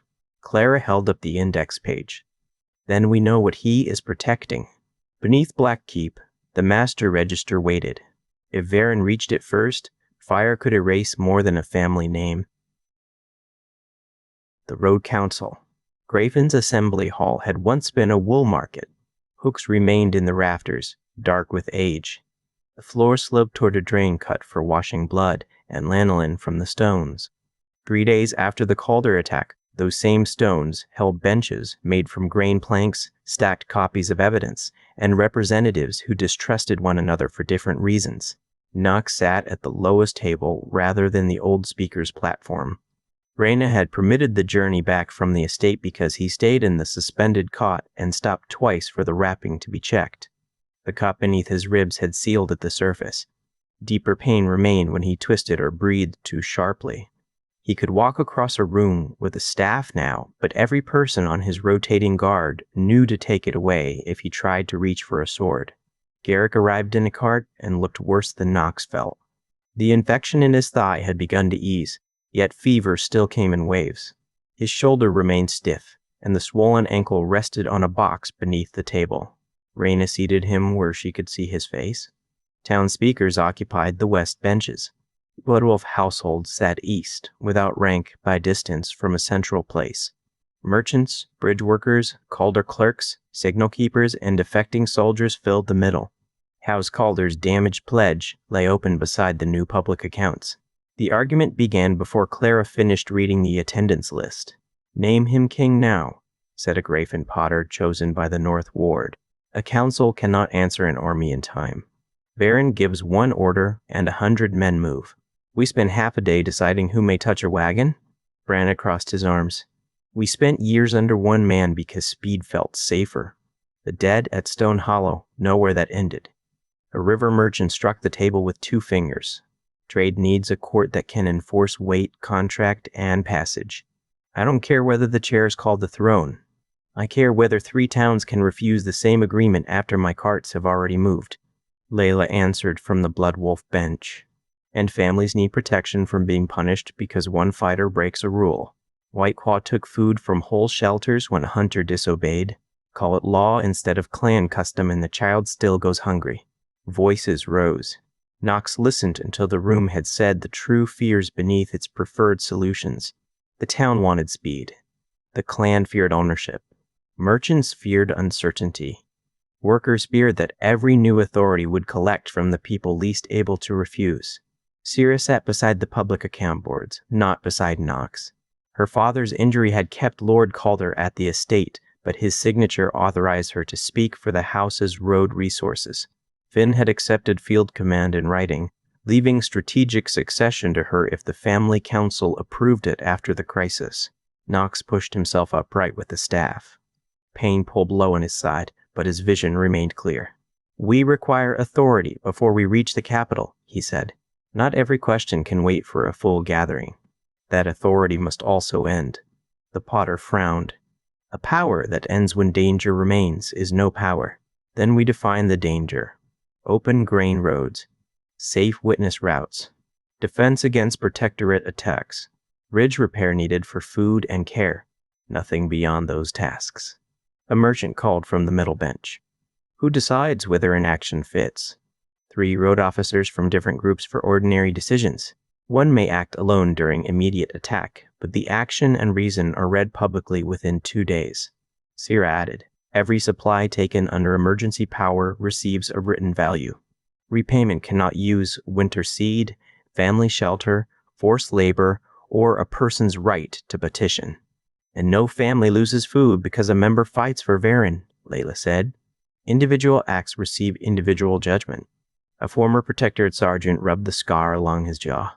"What if a whole village shelters soldiers?" "The village still contains children, old people, and those who argued against it," Knox said. "We secure weapons and investigate who chose what. Hunger isn't a tool for sorting guilt."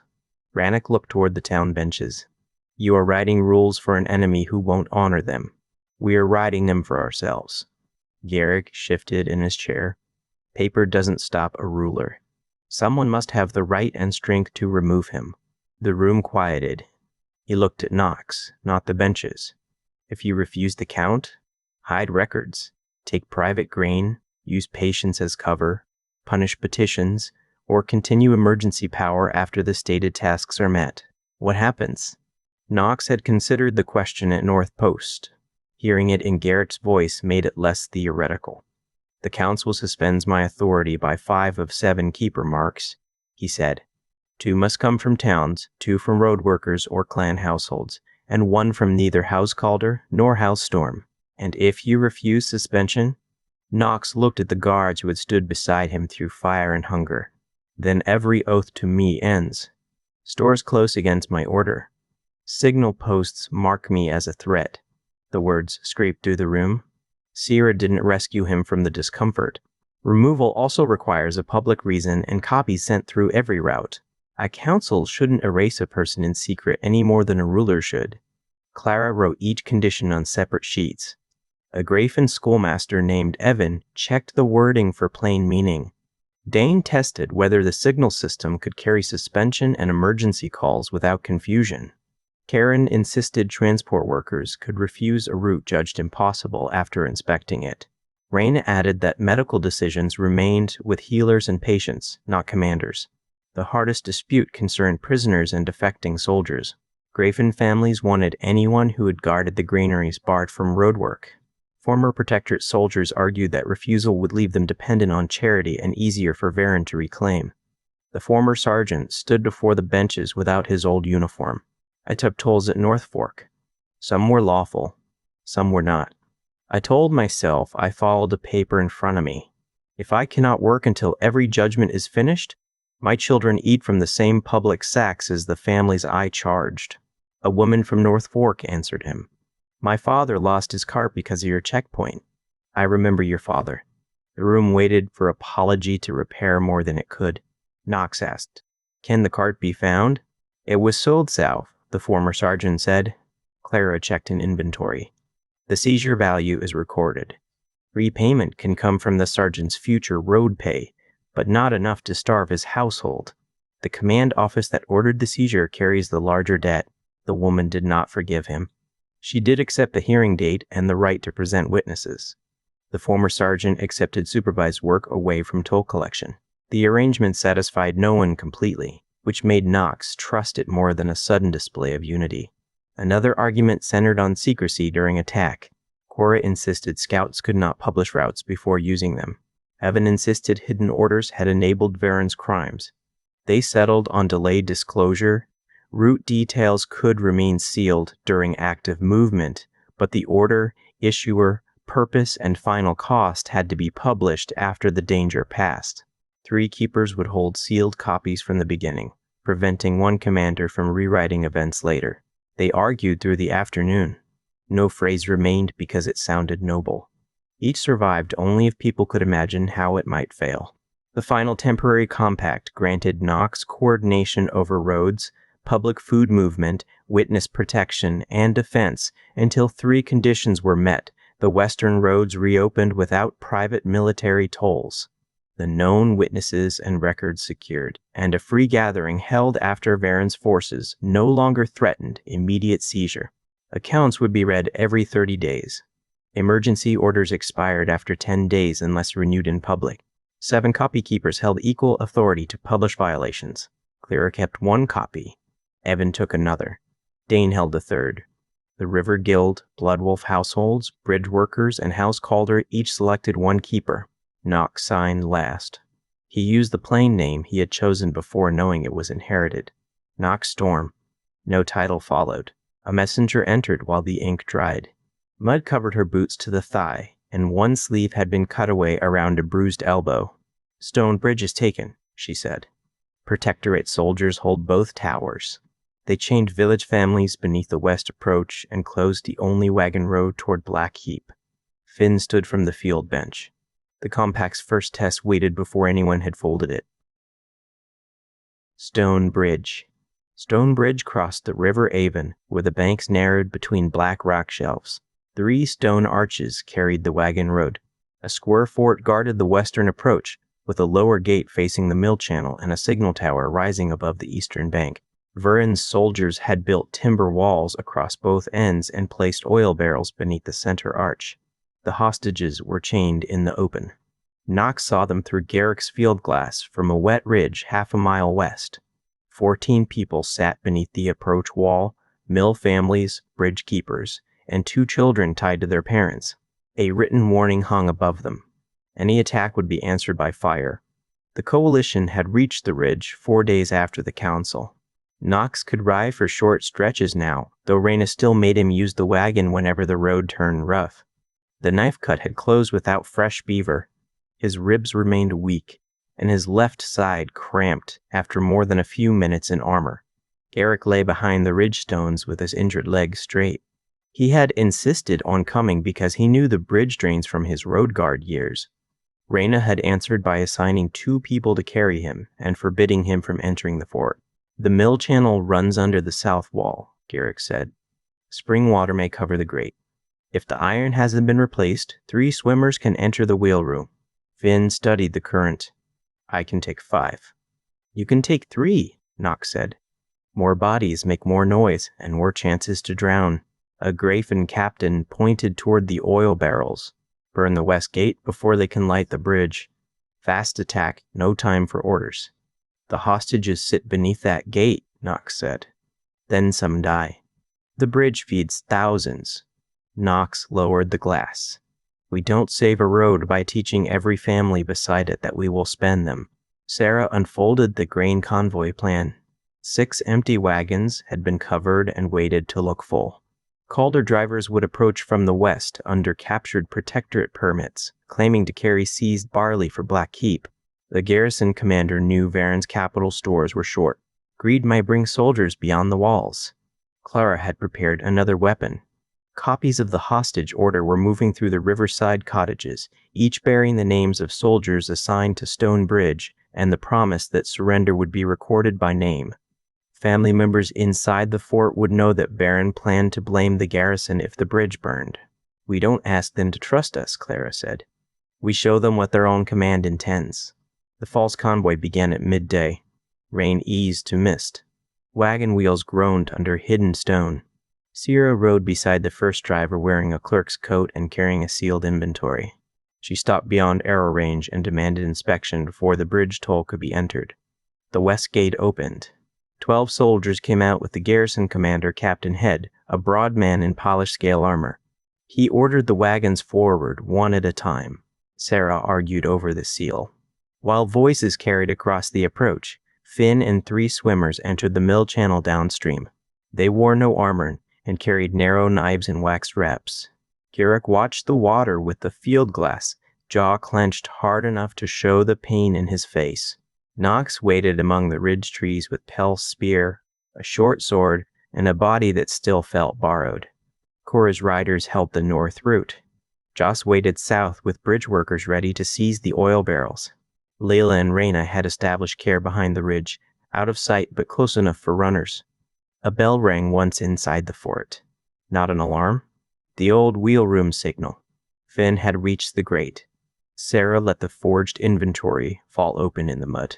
Head bent to snatch it before rain ruined the seal. She stepped back and raised her hand. The empty wagon sides dropped. Grafen guards rose from behind the false sacks with shields locked. Cora's riders drove from the north trees, cutting off the soldiers outside the wall without charging the hostages. Knox moved with the center group toward the open gate. He hated how slow his body was. The first soldier struck at him with a long spear.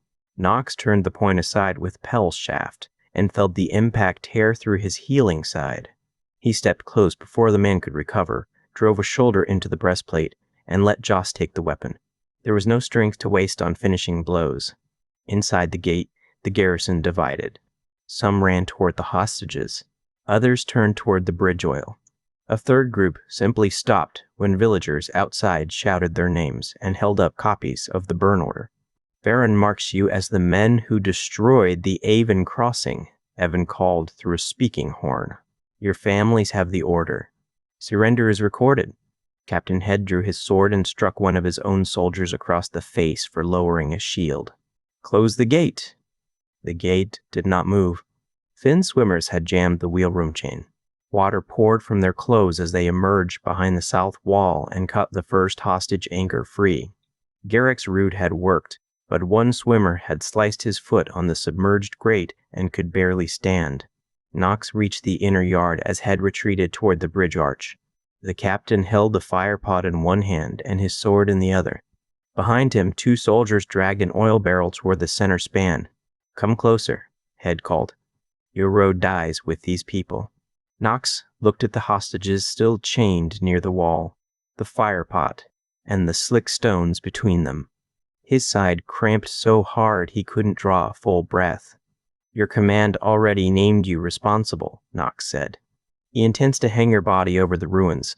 Lies from a child wearing a stolen name. Then why were your families never moved inside the fort? Why did the burn order stay hidden from you? Head's eyes flicked toward the soldiers beside the oil. That moment was enough. Sierra threw the wet inventory sheet into the captain's face. Knox crossed the distance while Head tore it away. Their swords met once. The captain's heavier blade drove Knox backward, pain bursting beneath his ribs. Head attacked again with the confidence of a man who saw weakness and believed it settled the fight. Knox gave ground toward the drainage groove. His heels slipped exactly where he expected. Head lunged to finish him. Knox dropped his weight, caught the captain's wrist against Pell's spear shaft, and turned with the wet stone beneath both of them. Head fell hard.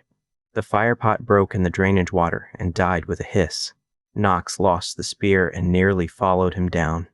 Sarah caught the back of his armor long enough for Joss to pin Head's sword arm.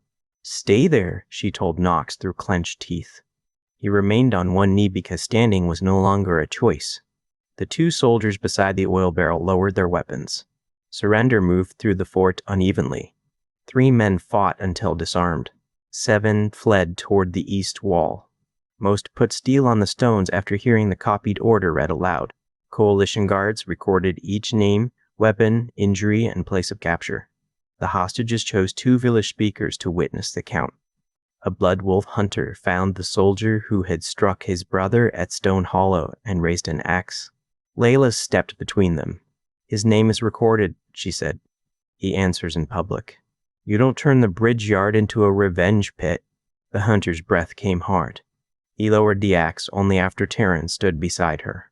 The prisoner count took most of the afternoon. Each surrendered soldier stood before 2 recorders and 1 local witness. They gave a name, home district, commander, last pay date, and any order they had seen concerning the bridge. Those who could not write pressed a thumb into paste. Several admitted taking food from the village. One claimed he had only followed the quartermaster's list. The village speaker answered that the list did not carry his hands. Knox refused to decide the case from the cot. Property claims would be heard after the bridge was secure and the soldiers had access to their own witnesses. Captain Head demanded officer treatment and a private room. Finn gave him a dry cell, the same stew as the others, and a copy of the surrender terms. "My rank requires respect," Head said. "Your name is being recorded accurately," Finn replied. "That is the respect available tonight." The soldiers who had lowered their weapons were allowed to help remove oil under guard. The work let them protect the bridge they had been ordered to destroy. Villagers watched closely and offered no thanks. Trust did not arrive because one side wrote fair rules. It began with repeated proof that the rules survived anger. Rusk escaped during the confusion. He had been inside the eastern tower directing the oil placement without appearing on the garrison list. Kor's riders saw him cross the far bank with 4 men and a blood-dark wrap around his bad knee. They chased until the road split among quarry cuts, then returned rather than abandon the bridge. A captured signal clerk carried the message Rusk had left for Head. Varen would crown himself in 12 days. Every surviving road witness was to be delivered to Black Keep before the ceremony. The public archive would close the night before. Knox read the message from a cot beneath the west tower, while Reyna replaced the bandage at his side. "You tore the inner scar tissue," she said. "Not enough to open the cut, but enough to put you back in this bed. The bridge stands. That doesn't repair you." Outside, villagers removed chains from the approach. Coalition workers rolled the oil barrels away from the arches. Captured soldiers received the same thin stew as the guards watching them. The bridge bell sounded before sunset. One measured strike called for an open crossing. Villagers answered from the east bank, then the west.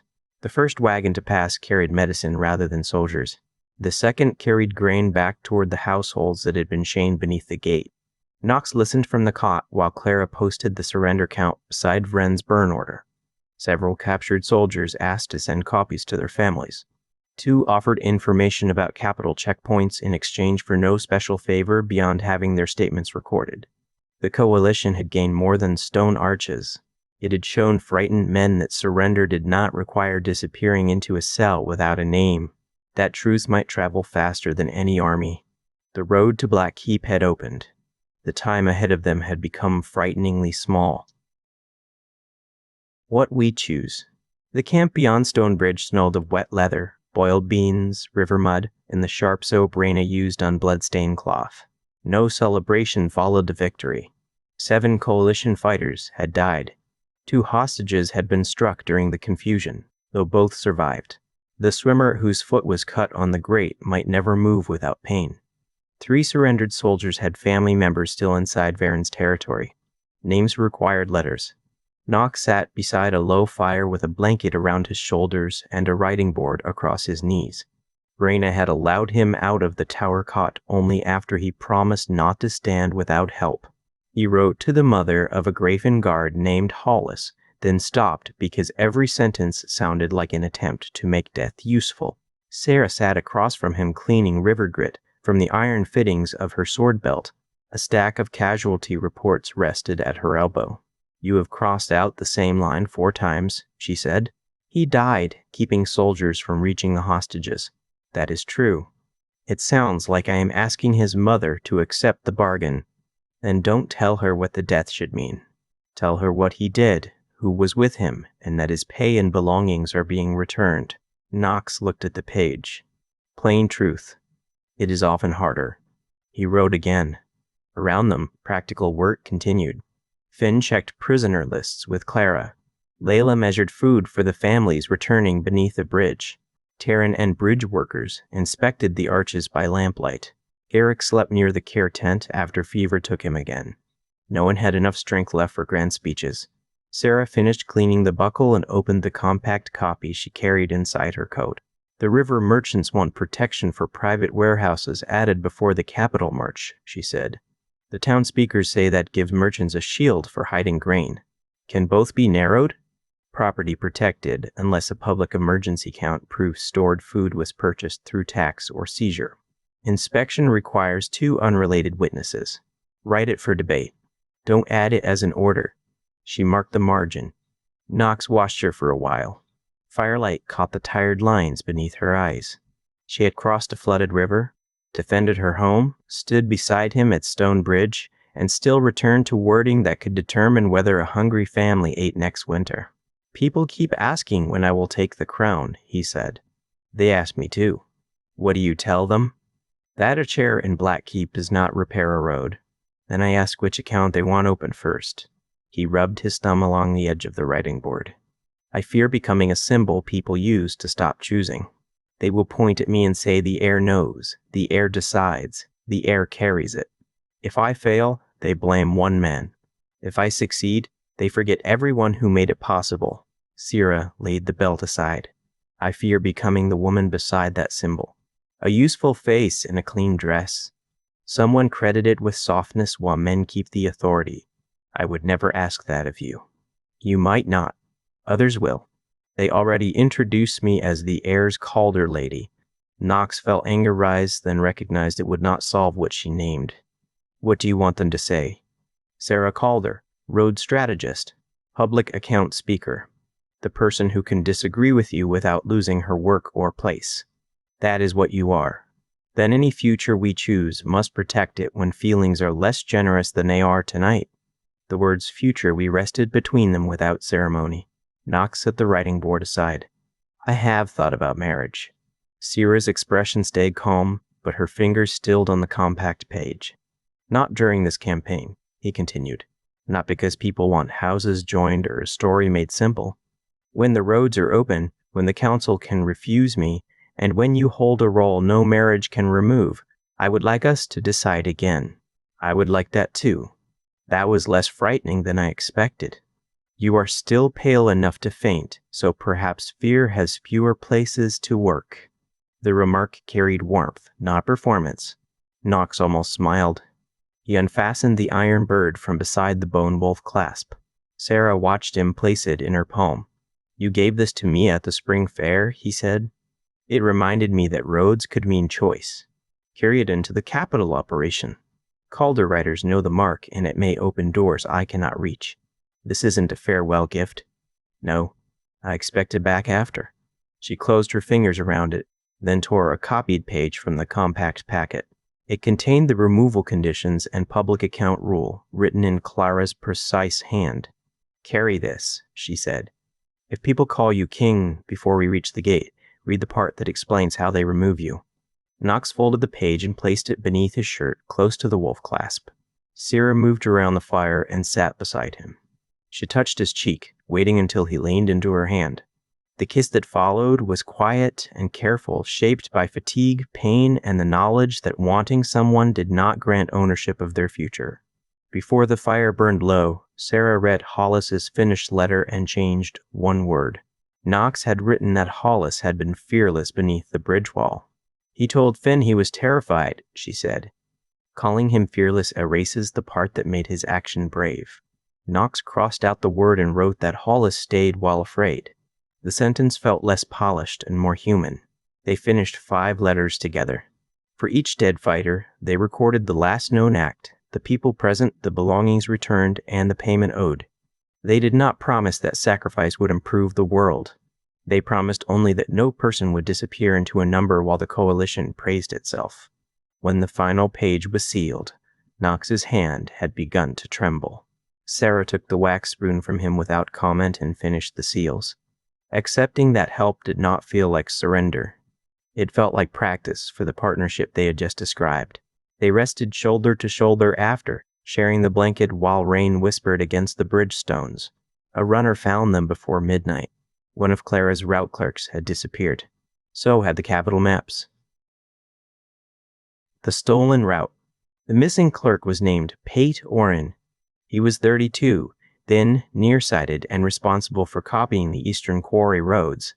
His bedroll remained beside Clara's record chest. His spare coat hung from a peg. He had taken 1 horse, the capital maps, and no food. Clara found the reason inside his writing case. A child's wooden bead lay beneath a black thread message. Your sister and her 2 sons remain in Belcross. Bring the route maps to the red mile marker before dawn. Speak, warn, or delay, and the younger boy dies first. Finn read the message twice. He should have told us. Fear doesn't always make room for trust, Clara said. Her voice was controlled, but she had trained Pate herself. He may believe the threat because Varen's men know the children's names. Knox studied the road board from his cot. The red marker stood 6 miles east, where the old Capitol Road passed between a cut slope and abandoned lime kilns. An ambush site so clear it felt insulting. Rusk expects us to chase the maps, Cora said. We chase Pate, Knox said. The maps are already copied elsewhere. Clara looked at him. Not the final approach, marks. I changed 2 after the bridge inspection. Then assume Rusk gets them. We move the public record chest by a different road and send a visible convoy toward the red marker with decoys. Finn tightened the strap on his shield. I take the decoy wagons. You take Clara and the false chest. Cora controls the riders. I stay with the reserve. Sarah gave Knox a level stare. You intend to be near enough to intervene. Near enough to keep the reserve from becoming another chase. Reyna had not slept. She pressed 2 fingers beside his healing cut and watched his face. You can sit a horse at a walk. You do not charge, wrestle, or pretend pain is information you can ignore. I understand. You understand words. I remain uncertain about obedience. The decoy convoy left under clouded moonlight. 2 wagons carried boxes filled with ruined account paper, broken slate, and stones. Clara had placed real-looking index sheets on top, each naming false archive sites. 12 riders traveled openly. Another 10 moved along the wooded slope. Knox followed with the reserve at enough distance to remain unseen. Pate's horse stood riderless near the red marker. Finn raised a closed fist. The first cart stopped. A rope snapped tight across the road behind it. Arrows came from the lime kilns and the cut slope at once. One driver fell between the traces. Horses screamed and twisted the second wagon sideways. Cora's hidden riders charged the north kiln, but Rusk had expected them. A buried pit collapsed beneath the first 2 horses. Men rolled in mud and broken chalk while Black Tower fighters rose from brush along the lower road. Knox heard the attack before he saw it. The reserve waited for his order. Every old instinct demanded speed. Finn and Clara were inside the trap. The record chest sat exposed. Pate might still be alive.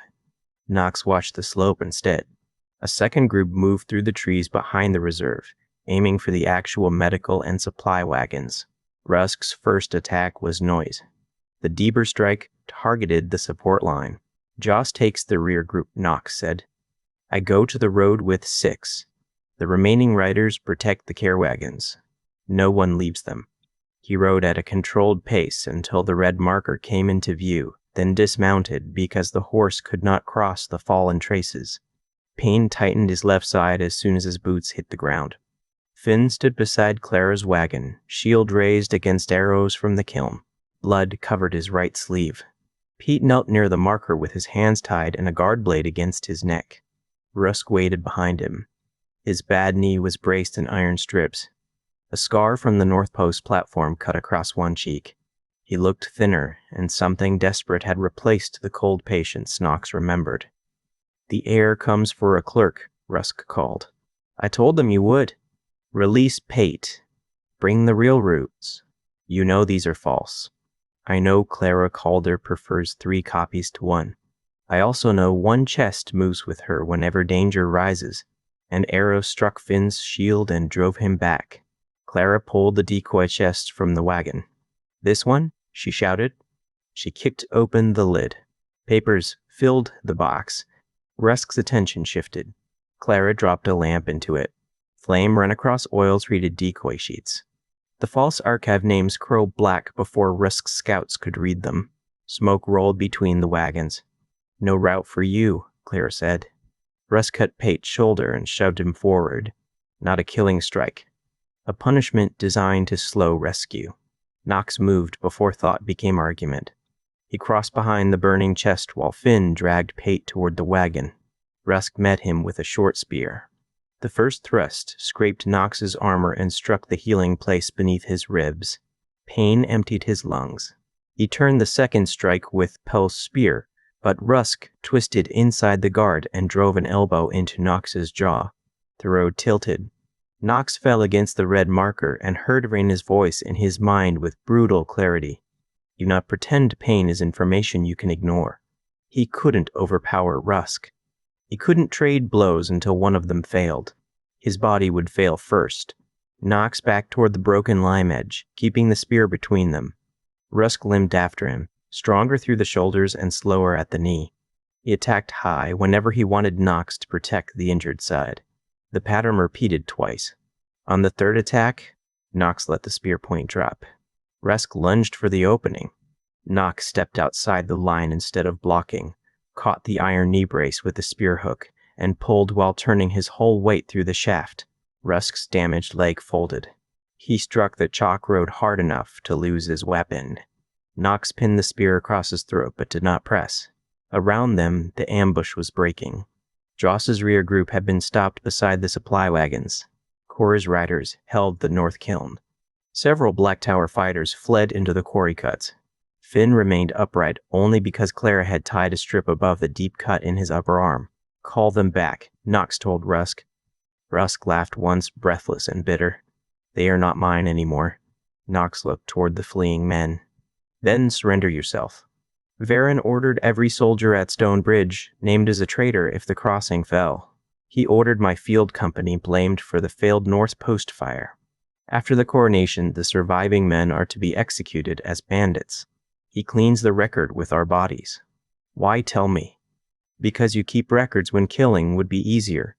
Nox's hands shook from effort. That isn't a promise of freedom. I did not ask for it. Cora reached them and bound Rock's wrists. No one struck him after he was secured, though several people wanted to. Nox ordered his name, injuries, capture place, and statement recorded before questioning began. Pate survived the cut. He sat against the wagon wheel while Reyna's assistant cleaned the injury. My sister, he said. The boys. We send riders to Bell Cross by 2 routes, Nox told him. You will answer for taking the maps. The threat against them is recorded beside that act. Pate began to cry without sound. The Bellcross rescue riders returned while Rusk was still giving names. Pate's sister and both boys were alive in a cooper cellar. Protectorate men had kept them there for 2 days and fled when the local bell warned that coalition riders were entering from both roads.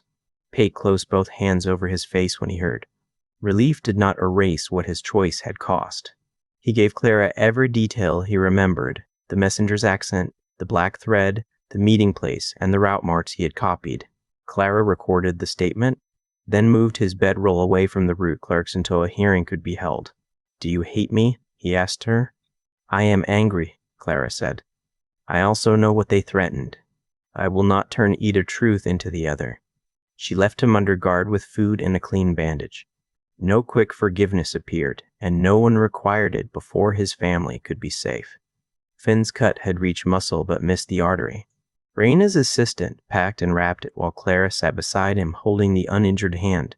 The decoy chest burned down to red coals. 3 coalition fighters and 4 horses lay dead along the road. 2 supply wagons had been taken by Rusk's rear group before Joss drove them off. The plan had anticipated a trap. People had still paid for it. The capture did not end the danger on the road. One of the stolen wagons carried lamp oil and dried food meant for the quarry approach. Cora sent scouts far enough to learn the thieves had turned south, then called them back before the chase opened another gap. Taryn inspected the remaining axles and found one cut nearly through. The ambush had included sabotage before the first arrow. Sarah gathered the route workers around a slate board. They listed what the lost wagons had carried, what could be replaced at Stone Bridge, and what must be abandoned. Tents came off the capital load. Every fighter would carry 1 blanket shared between 2 people. Grain was reduced to 4 days because the quarry path could not bear heavy carts. Medical water, record copies, rope, and tools stayed. People will be hungry on the 5th day, Taryn said.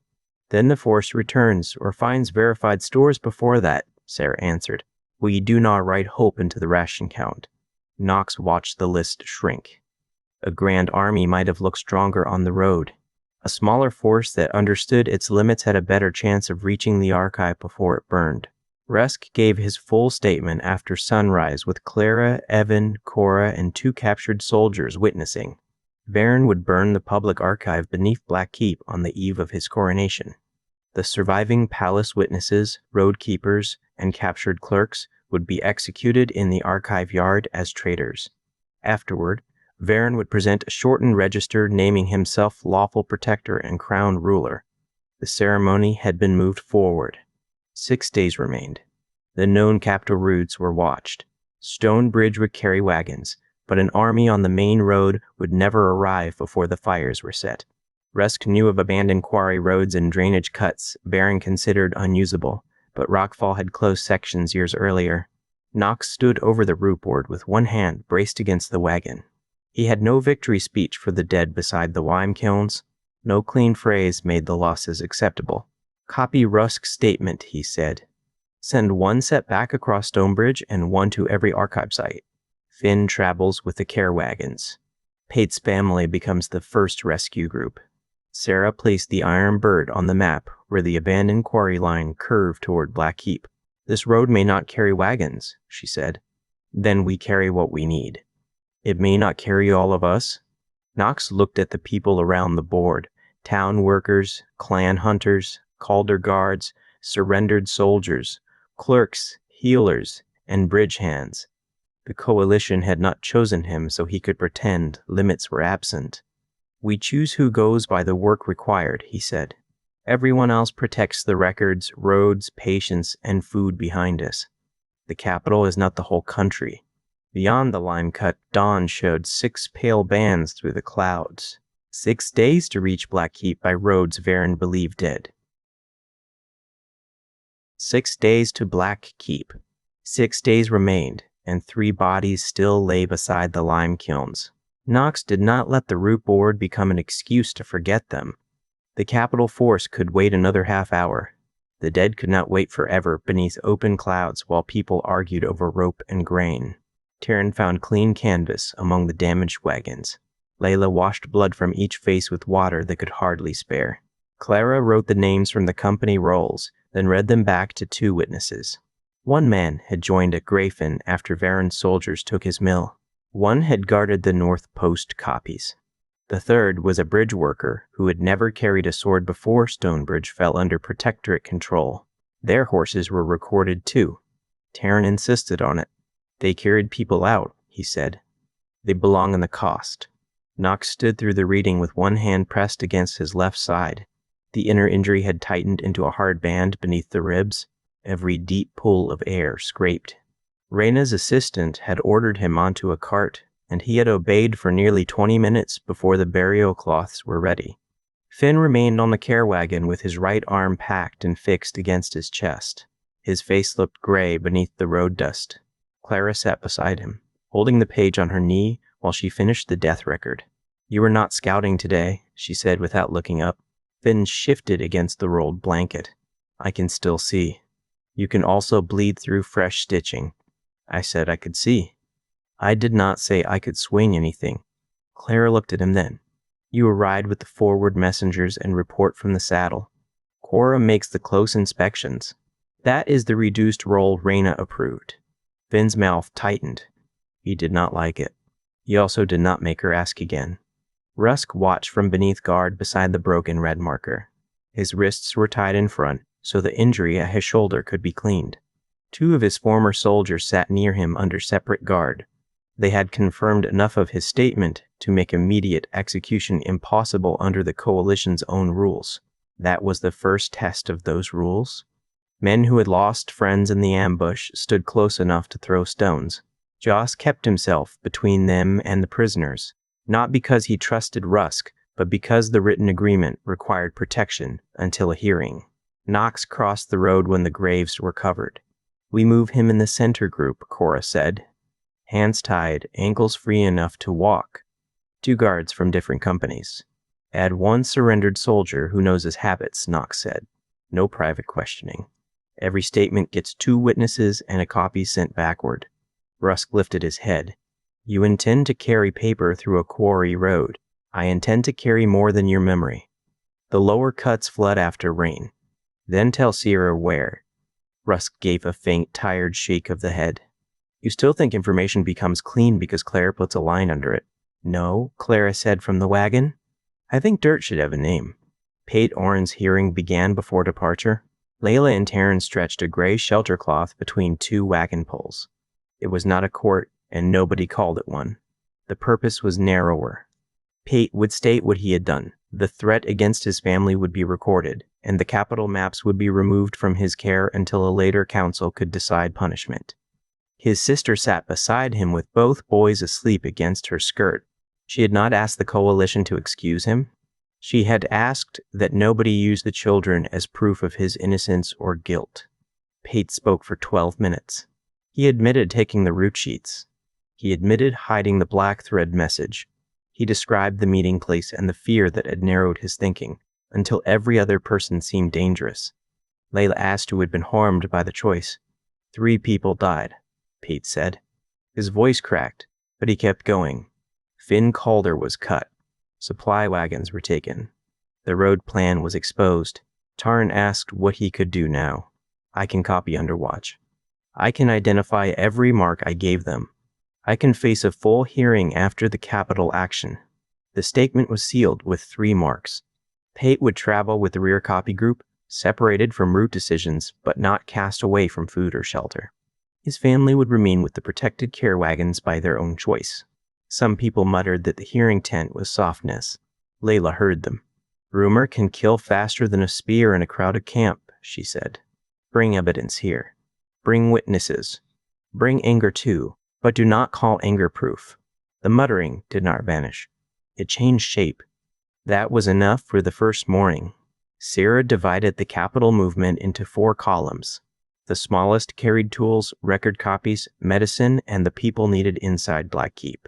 A second moved north along the ridge tracks to ring old signal bells and gather guides. A third stayed visible on the western road, large enough to hold Varen's attention, but too light to become trapped against the gate. The fourth protected the care wagons, the rescued families, Rusk's witnesses, and the supplies that had to remain outside any city fight. Knox looked at the names assigned to the first column. Sarah, Clara, Cora, Raina, Layla, Taryn, Finn, Garrick, Rusk, Joss, Evan, and fewer than 90 fighters and workers. Garrick sat on a low cart, with his bad leg stretched on sacks. Fever had returned during the night. Sweat darkened his hair despite the cold. You are not entering a city drain, Raina told him. I know the capital channels. You knew Blackstone's channels too, and nearly died in them. That experience improved my caution. Raina stared at him until his dry attempt at humor faded. You may advise from the route cart, she said. If you attempt sustained fighting, I will have Taryn tie you to the axle. Taryn glanced over. I have suitable rope. Garrick accepted the threat with the silence it deserved.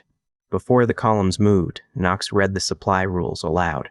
Every town would be paid at current road value or given a written debt witnessed by its own clerk. Seed grain could not be taken. Families could not be punished for a relative's service under Varen. Any coalition member who seized food, struck a civilian, or used Knox's name to demand private lodging would face a public hearing before the next march. A guard near the back called, "What if the town supports Varen?" "Then evidence goes to the hearing shelter," Knox answered. "Children still eat. Seed still goes into the ground." Another man asked whether officers could take better rooms. "Officers sleep where the column sleeps." Cora raised her voice. "That includes the air. It includes me first." The words were not a promise of goodness. They were instructions other people could measure. The first day took them into the abandoned quarry cuts. Rainwater stood in white pools between broken stones. Old cart ruts vanished beneath slides of shale, forcing Taryn's crews to lift tool chests by hand. Knox walked when the path narrowed and rode when Raina caught him trying to hide the tremor in his knees. At dusk, they reached Bell Cross. The town bell hung crooked above a roofless toll house. An old woman climbed the ladder herself and struck a pattern, Garrick had taught Dane's crews at North Post. 3 slow calls. 2 quick. 1 slow. Road open. Witnesses moving. Shelter requested. Payment promised. A bell answered from beyond the next ridge. Then another sounded farther east. The old house storm network had survived in pieces people thought useless. Farmers knew the calls. Quarry hands remembered which towers could still be reached. Children repeated the pattern on cooking pots while adults dragged stones from forgotten paths. Volunteers joined in small numbers. Knox refused every request to take sons by household count or compel cart teams. Ask for the work, he told the town speakers. State the danger and the time. Let people answer. Some towns gave no fighters. They gave guides, dried beans, lamp wicks, or one night beneath a sound roof. The records marked every gift and every debt. On the second day, a young coalition rider took 2 hens from a roadside yard and claimed the storm air required them. Taryn brought him to the hearing shelter before noon. The owner named the loss. 2 witnesses confirmed it. The rider repaid twice the value from his own purse, lost his place in the forward column, and spent the next day carrying water for the care group. Knox stood beside the shelter while the decision was read. The towns watched. By evening, twice as many guides had joined. The next quarry settlement had no bell tower left, only the iron frame where one had burned during Varen's first toll campaign. A smith had hidden the bell itself beneath charcoal sacks for 11 years. His family dug it out when the column approached. The bell had cracked along one side. Its first call sounded rough and uneven, but the ridge station still answered. More than 40 people gathered around Knox before the evening count. Half wanted to join. Several carried farm tools sharpened into weapons. A man with a bandaged scalp demanded permission to seize the toll officers' houses before those officers escaped east. They took my winter store, he said. Their families ate while ours dug roots. Layla opened the hearing shelter beside the broken tower frame. Name the officers. Name what was taken. Bring anyone who saw it. We all saw it. Then all of you do not need to shout at once. Choose witnesses. The man stared at her as if process were another delay invented by comfortable people. They will run while we speak. Cora offered 6 scouts to watch the houses and roads. They would stop armed flight, but not drag children from beds or strip buildings before records were checked. The hearing lasted until moonrise. 2 toll officers had signed illegal seizure pages. One had left 3 months earlier after refusing a second collection. The 4th name belonged to a dead clerk whose seal had been used after his burial. The crowd had arrived ready to punish 4 households. It left with 2 prisoners under guard, 1 family cleared, and a new line of evidence pointing toward a palace seal office. The man with the bandaged scalp returned to Knox after the decision. I still want my grain back. You should. I also wanted the clerk's sons thrown out. Knox looked toward the shelter where the boys slept beside their mother. Wanting it after what happened does not make you a monster. Doing it after the truth was known would make another family pay the wrong debt. The man studied him for a long moment. At dawn, he joined the road crew instead of the fighting column. The cracked bell sounded behind them as they departed. The 3rd day broke cold and clear. The quarry road narrowed between cliffs where old support beams had rotted into black ribs. Rusk pointed out 2 places Varen's engineers believed closed. Taryn's crews found a sheep path around the first collapse. At the second, Finn rode ahead with Cora and returned pale from effort but smiling through it. There is a drainage shelf above the slide, he said. Single file. No carts. The tool crews can brace the outer edge. Clara looked at the bandage beneath his coat. You rode no faster than Reyna allowed? I rode at a pace she would describe as irritating. I asked how fast you rode. Finn's smile faded. I kept the arm still. The column crossed before dark. Garrick gave directions from a litter while Fever shook his hands. He did not stand. He did not pretend the choice was easy. On the 4th morning, the road bells began ringing behind them in sequence. Not an alarm. A count. 1 bell for a town that had sent workers. 2 for food. 3 for copied evidence received. The sound passed ridge to ridge until it became a moving map. No single messenger could erase. Varen scouts tried to cut 1 bell rope. The local millers caught them and brought them to Layla's shelter instead of beating them in the road. One scout carried a list of households marked for seizure after the coronation. The list was copied before the men were sent under guard to the rear. By the 5th day, Blackkeep's outer towers appeared through smoke. The capital sat in a stone basin where 3 roads met beneath high walls. Blackkeep rose at the center, dark roofs layered around a square coronation tower. The western gate had been sealed with fresh timber. Soldiers lined the wall walks. Wagons had been turned across the main road to form a second barrier. Sarah spread the city map on a flat stone. Our visible column stops beyond crossbow range. The north group moves toward the old lime ward. The care wagons remain behind the quarry ridge.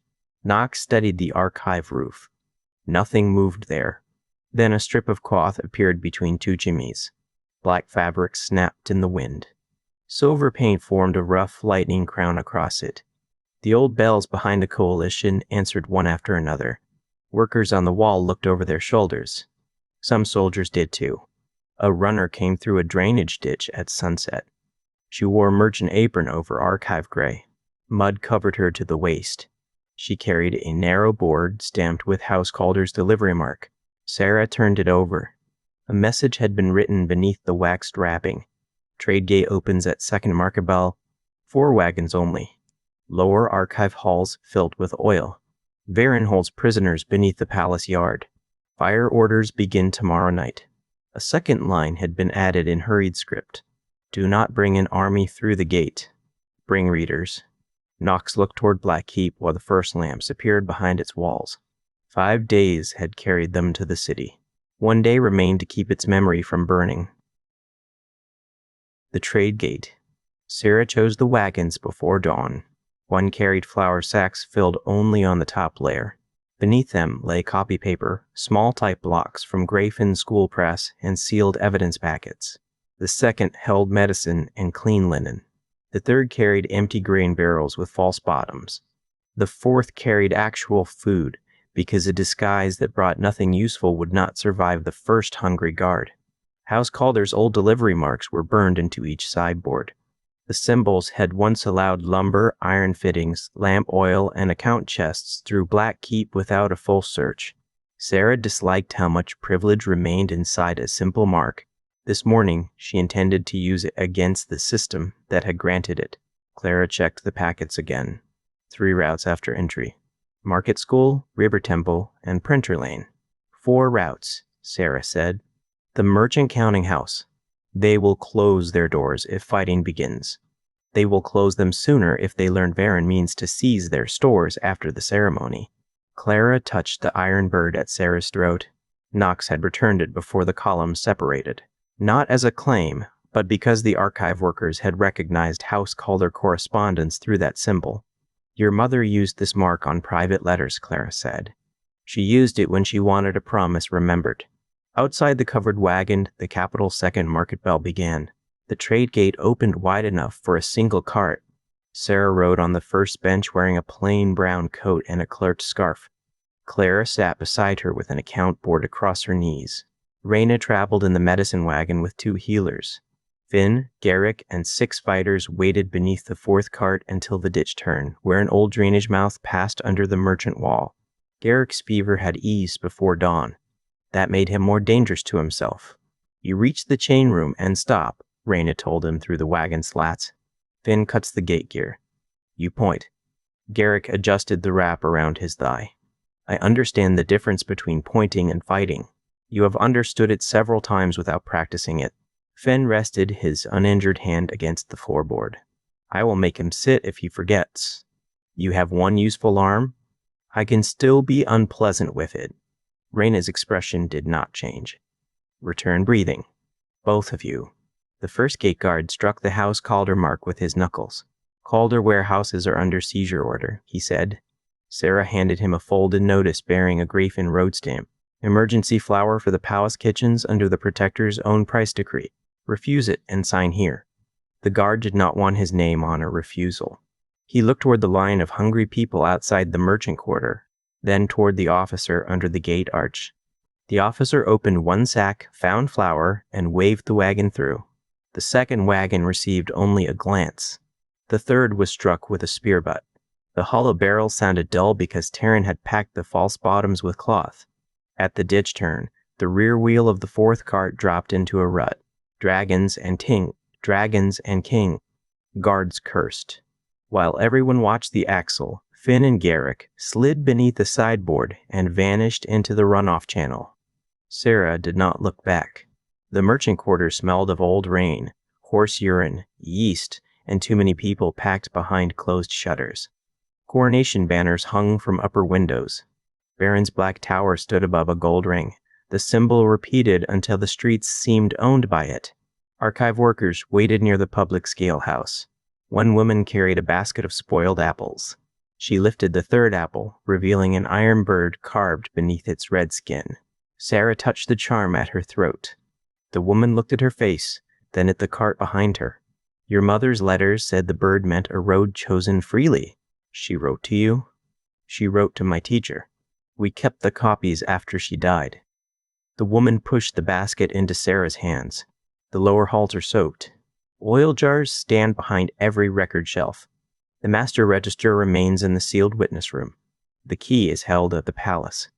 Can the archive doors be opened from inside? Clara asked. For a few minutes. After that, the inner guard closes them. A few minutes is enough for pages to leave. The workers moved quickly. Flour sacks opened in the school cellar. Evidence packets went beneath bread trays, inside prayer books, and under the false floors of handcarts. Clara reached the copying rooms through a narrow stair behind the scale office. 30 clerks waited there, some old enough to remember House Storm, and some too young to remember any ruler before Varin. Clara set the first payment order on the central table. Do not copy summaries, she said. Copy names, dates, amounts, and seals. If one page is taken, another person must still know exactly what it said. A clerk asked, Who decides which pages matter? You do. Then the market readers do. Then anyone who hears them and asks for the next page. That answer unsettled several people. It also made them sit down. Sierra took the seizure ledger to the merchant counting house. The front door was barred. She hammered with the account board until a narrow panel opened. We are closed. Varin's officers are coming tomorrow morning for every private grain store above household ration. The panel remained open. Sarah pushed the copied order through it. They also intend to cancel city debts owed to the palace and preserve debts owed by workers. Merchants lose stores. Families keep obligations. The protector calls it emergency balance. A man inside read the page. Another took it from him. This seal could be false, the first said. Then compare the payment code to your own tax receipts. Compare the clerk's hand. If it is false, close the door and keep your grain. If it is true, open your back passages to public readers before soldiers seal the quarter. The panel shut. Sierra walked away without waiting. It opened again before she reached the corner. The merchant court did not join from courage alone. Sarah spent an hour hearing what fear had already cost them. Baron had forced some houses to extend palace credit while forbidding them to collect from favored officers. Others had profited from closed toll roads and now feared public books would expose them beside the protector. A cloth dealer asked whether the coalition meant to punish every merchant who had signed a palace contract. No, Sarah said. A contract signed under threat is not the same as a contract used to profit from a neighbor's hunger. The records must show the difference. Who judges that difference? Not House Calder alone, not Knox alone.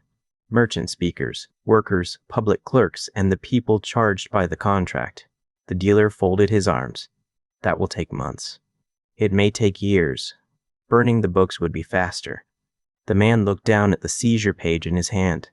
Baron always says speed proves strength. Speed can also hide who was crushed.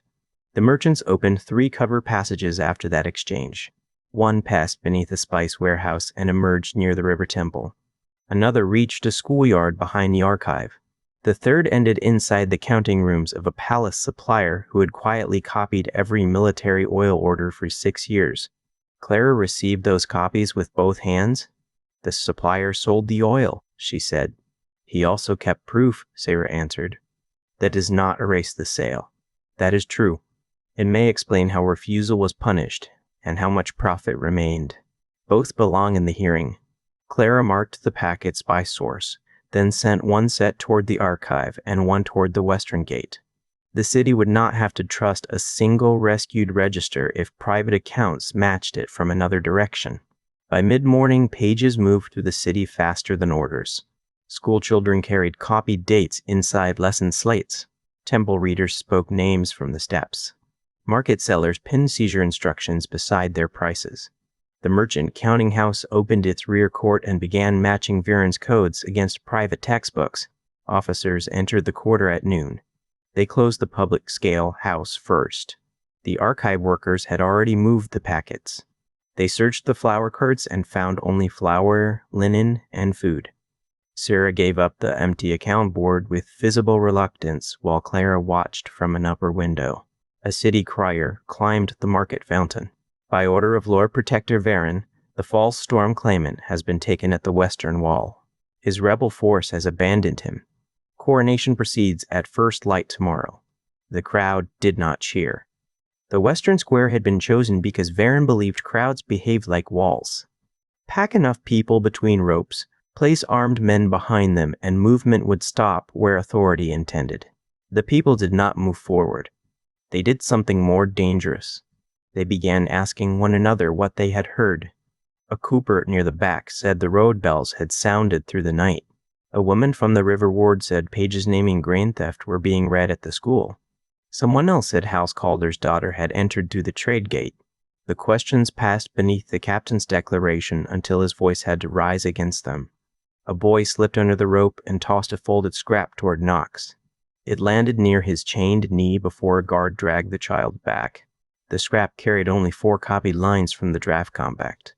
Emergency authority expires. Stores remain public. Families cannot be punished. Removal conditions apply to the keeper.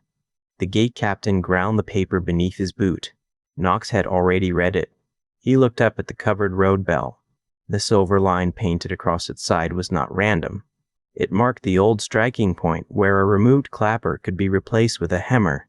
An elderly street sweeper stood closest to it. She met Knox's eyes, then rested her broom handle against the painted place without striking. Not yet. The restraint mattered. A bell call at the wrong moment would bring arrows into the crowd. The city workers were not waiting for a hero to create courage for them. They were measuring time, exits, and cost. Knox lowered his gaze before the captain noticed the exchange. Rusk bent as if tightening the chain between Knox's wrists. "They do not believe the announcement," he murmured. "They believe their own roads. Viren will make an example in the palace yard. Then remember every person placed there." Rusk's hand paused. "You still expect me to testify after this? I expect you to choose while choice remains." The captain ordered the procession onward. Behind them, the street sweeper kept her broom against the bell's silver mark. Sarah looked toward the wall. Knox still stood outside it with Cora, Joss, and the visible column. The lie had arrived before the plan to use it. In the copying room, Clara lowered the page in her hand. "That announcement will draw people toward the palace," she said. The archive woman listened to the crier repeat the claim. "It will also make Viren demand a body?" Sarah understood at once. Rusk's uniform, Knox's blue eyes. A controlled surrender could carry both men through the western gate while the officers believed they were displaying a victory. It could also put Knox beneath Viren's hand before the archive opened. A bell rang beneath the merchant wall. Not the market bell. A metal impact, followed by another. Finn and Garrick had reached the chain room. The trade gate shuddered. One side opened half a yard before the gears jammed. Fighters outside could not enter, but messengers and narrow hand carts began slipping through. Then shouting rose from the drainage street. Finn appeared first, soaked to the chest, his injured arm fixed against him. He dragged one chain worker by the collar while 2 defecting guards followed. Garrick did not appear. Finn reached Sarah and bent over, fighting for air. "The lower grate dropped behind us," he said. Garrick held the turn while we cleared the gear. Palace guards took him to the drain yard. Reyna gripped Finn's coat. "Was he standing?" "When they took him, yes." "Was he struck?" "I heard it. I could not see where." The city crier repeated the false capture from the fountain. Sierra looked from the palace road to the archive roof. The lightning cloth still snapped between the chimneys. Knox had not yet been taken. Garrick had. The false capture. Knox listened to Rusk's proposal twice before answering. They stood inside a quarry shed beyond the western wall. The visible coalition column had drawn 3 companies to the battlements. Chorus scouts reported that Baron's crier was already naming Knox a prisoner, though no soldier had come within 200 yards of him. Rusk sat on a stone block with his hands tied. His damaged knee had swollen around the iron brace. A clean protectorate coat lay across a barrel beside him, taken from the baggage of one of his surrendered officers. You announced a capture he does not possess, Knox said. Baron often orders the story before the event, Rusk answered. He assumes fear will finish the work. You can carry me through the gate. I can carry a chained claimant through the gate if the wall officers still recognize my rank. They may kill us both when they see the record marks on my wrists. Cora stood near the door. That is the first honest part of the plan. Rusk ignored her. Beren needs you visible before the ceremony. He will take you to the palace instead of a common cell. That places you near the witness room, the prisoners, and the archive key. Knox looked at Sear's last message, delivered through the ditch. Garrick had been taken. The archive workers had started moving pages. Lower halls were soaked with oil. Every part of him wanted to use the opening to reach Garrick first. The need felt clean because it came from love. That did not make it wise. What do you require? Knox asked. A recorded agreement. My field soldiers receive public hearings. No summary killing. No punishment against their families. Those who testify receive protection until judgment. You receive the same hearing, not release. I expect no release. Your statement remains public even if this fails. That is why I offered it. Clara's duplicate clerk wrote the terms. Cora marked them for the coalition. Evan marked for the road council. 2 surrendered soldiers marked for Rusk's field company. Rusk pressed his thumb into ink beneath his name. Knox added a line of his own. No person may claim this agreement grants pardon for acts not yet heard. Rusk read it. You distrust gratitude. I distrust blank spaces. The hidden release key was small enough to fit beneath Knox's wrist wrap. Tarn had filed it from a cart pin. The chains were real. Rusk insisted on that. Gate officers know the weight by sound, he said. Loose links will expose us. Knox surrendered Pell's spear and the Blackstone short sword to Cora. White Claw's bone clasp remained beneath his shirt beside the copy removal conditions. He wanted the iron bird there too, but Sierra carried it inside the city. Reyna checked his ribs before the chains went on. You will not have room to protect the left side. I know. You will be struck. I expect it. Expecting it does not protect the injury. She pulled the wrap tighter and fixed a thin pad beneath the chain line. If you feel wet heat under this, you leave the deception. No archive page is worth dying before you reach it. Knox met her eyes. Garrick is inside. I heard. Her hands paused. You cannot repair 16 years by throwing yourself at the first door. The truth hurt more than the bandage. I will remember. Rusk put on the clean coat. Cora darkened the bruises on Knox's face with soot and old blood. 2 defecting guards joined them. One had served at Stonebridge.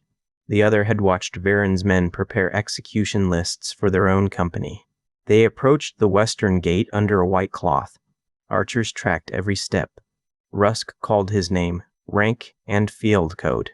He claimed he had escaped the red marker with the storm claimant after killing the rebel guards. The gate captain demanded proof. Rusk seized Knox's hair and forced his face toward the wall. Blue eyes looked up beneath a scar over the left brow. The timber gate opened. A crowd had been driven into the western square to witness the victory. Soldiers held them behind ropes. Viren's banners covered the old road bell. The bell's clapper had been removed, but someone had painted a silver line across its side during the night. Knox walked between guards with his wrists chained and his shoulders pulled forward. Each step jarred the left ribs. He did not hide the pain. A painless prisoner would look false. People recognized him in pieces. The eyes first, then the scar, then the dark cloth visible where guards had torn his collar. A woman near the rope whispered, "He is a boy." An older man answered. He reached the city. Rusk shoved Knox to his knees beneath the covered bell. The gay captain climbed the fountain edge. The false claimant is taken. The Western rebels have scattered. Lord Protector Viren restores order. Silence met him. Knox looked toward the palace road. Smoke did not yet rise from the archive. Are the archive doors open? He asked. The captain stared down. You will speak when questioned. People came to hear whether records remain open.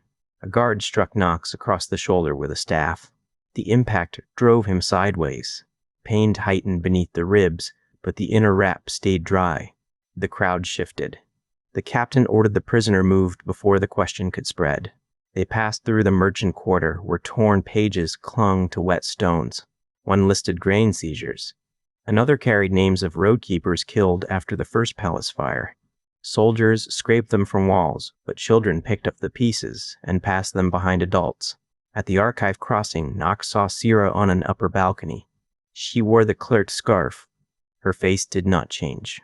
One hand rested against the rail, and the iron bird lay against her coat. Knox kept walking. The palace yard smelled of coal smoke and oil. Prisoners stood against the lower wall with hands fixed above iron rails. Archive keepers, city workers, captured coalition messengers, and several protectorate soldiers filled the line. Garrick stood among them. His face was bloodied. One eye had swollen nearly shut. The bad leg shook beneath him, and the shoulder injury had soaked through his coat. A guard held him upright by the back of the collar. Knox's step faltered. Garrick lifted his head. For an instant, the yard disappeared. Knox saw the man beyond Raina's shelter in the opening storm. The watcher who had waited until an abandoned infant breathed.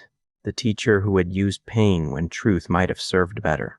The guardian who had stayed without telling the child why. Garrick looked at the chains. His mouth moved once. Keep walking. Knox did. The choice tore at him with every step. He could use the hidden key. He could take the nearest guard's knife. He could reach Garrick before the yard filled with more soldiers. He would also expose Rusk, close the palace passages, and leave the archive key in Baron's hand. Knox passed within 12 feet of Garrick without turning again. Inside Black Keep, servants and minor officials crowded the walls. Some looked relieved. Others looked sick. Vern had arranged the procession through the long audience passage, so every person in the palace would see the captured heir. The throne chamber doors stood open. Baron waited beneath the high chair wearing black armor without a helm. He was older than Knox expected, broad through the chest, with gray beginning at the temples. Nothing in his face looked frantic. That calm made the oil smell worse. Rusk forced Knox forward. I bring the storm claimant, he said. Baron descended 2 steps. His gaze moved over Rusk's bruised wrists, the defecting guards, and Knox's chains. You've disappointed me often this season, he told Rusk. I corrected the largest failure. Baron stopped in front of Knox. Look at me. Knox raised his face. Recognition hardened Baron's eyes. It was not surprise. It was confirmation. He searched Knox himself. The hidden key remained beneath the wrist pad. The copied removal conditions were taken from inside the shirt. Byrne read the page and gave a quiet sound of contempt. Then his fingers closed around the pale bone wolf clasp. White Claw's mark, he said. Knox said nothing. Varen turned the clasp beneath the chamber light. So the Blood Wolf clan did more than shelter you. They chose you. They chose a road out of a fire. People rarely understand what they choose. Varen pulled the clasp free and placed it beside the high chair. For the first time since the gate, his composure showed a crack. The clan Knox had been raised at the edge of, had placed its final authority in his hands. Varen understood the proof better than any crown. The Protector's offer. Varen sent everyone from the throne chamber except 4 guards, Rusk and Knox. The doors closed with a deep wooden impact. Outside, the palace continued preparing for a coronation that had not yet happened. Hammers struck platforms in the square.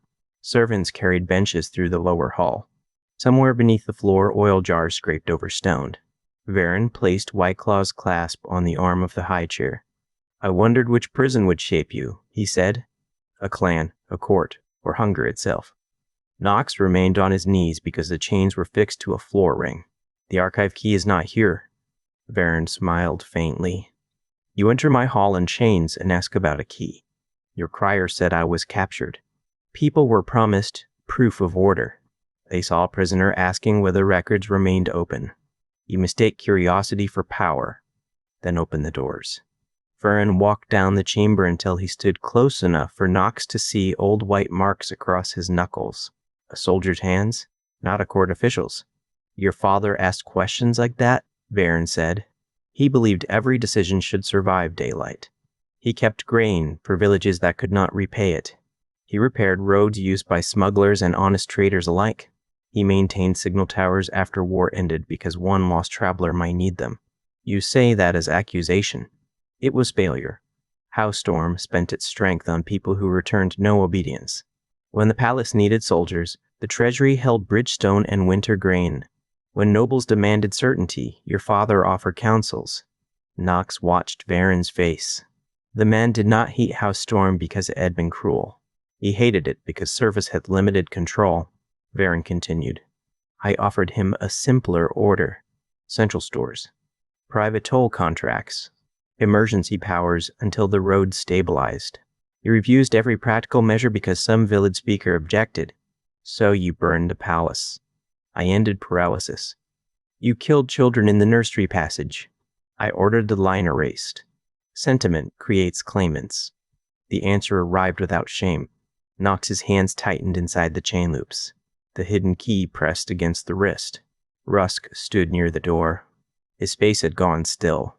Varen glanced at him. You were instructed to clean the western failures. You wrote execution orders for my company, Rusk said. I wrote necessity. You named us bandits after using us as soldiers. You failed as soldiers. Rusk looked toward Knox. The public hearing agreement had become more than a bargain for survival. It was now the only record standing between his men and Varen's planned lie. Varen returned his attention to Knox. The crown can be yours tomorrow. Knox did not answer. Your birth record exists. I have read it. I can place the master register in the square, recognize you before the city, and end every argument. You sign one declaration. The Road Coalition is named a temporary rebellion stirred by forged documents. House Calder receives pardon after surrendering its private copies. The Bloodwolf families keep protected land. Sarah Calder retains her estate and her safety. You offer me what you already tried to burn? I offer identity without years of begging clerks and townspeakers for permission. Varen stepped onto the first stair below the high chair. You have spent your life outside every circle. Reyna's outer shelter. White Claw's guarded camp. Calder's guest rooms. Road councils that trust your strength but write conditions against your hand. Sit here, and no one can send you back to the edge. The offer found the place it was designed to find. Knox remembered winter smoke drifting past the last reliable fire. He remembered people staring at his eyes before they knew his name. He remembered every room where gratitude had carried a question beneath it. What are you worth here? The high chair promised an answer nobody could challenge. That was the danger. What happens to the people in the archive yard? Knox asked. They are convicted traitors. Before a hearing, their guilt is administrative fact, and the field soldiers named as bandits, removed from the record. The towns whose grain you seize, fed according to usefulness. Knox looked at Whiteclaw's clasp. The chief had built the same measure inside a smaller circle. Useful people close to the fire. Others left in cold darkness. Fear had made the system. Power had kept it after the fear should have eased. Varen offered the center fire of an entire country. Knox lifted his chained hands. This is the crown, you mean? Varen's expression cooled. Chains are temporary. Not when everyone else wears them. You speak as though public limitation will protect you. The Road Council will praise your restraint until the first famine.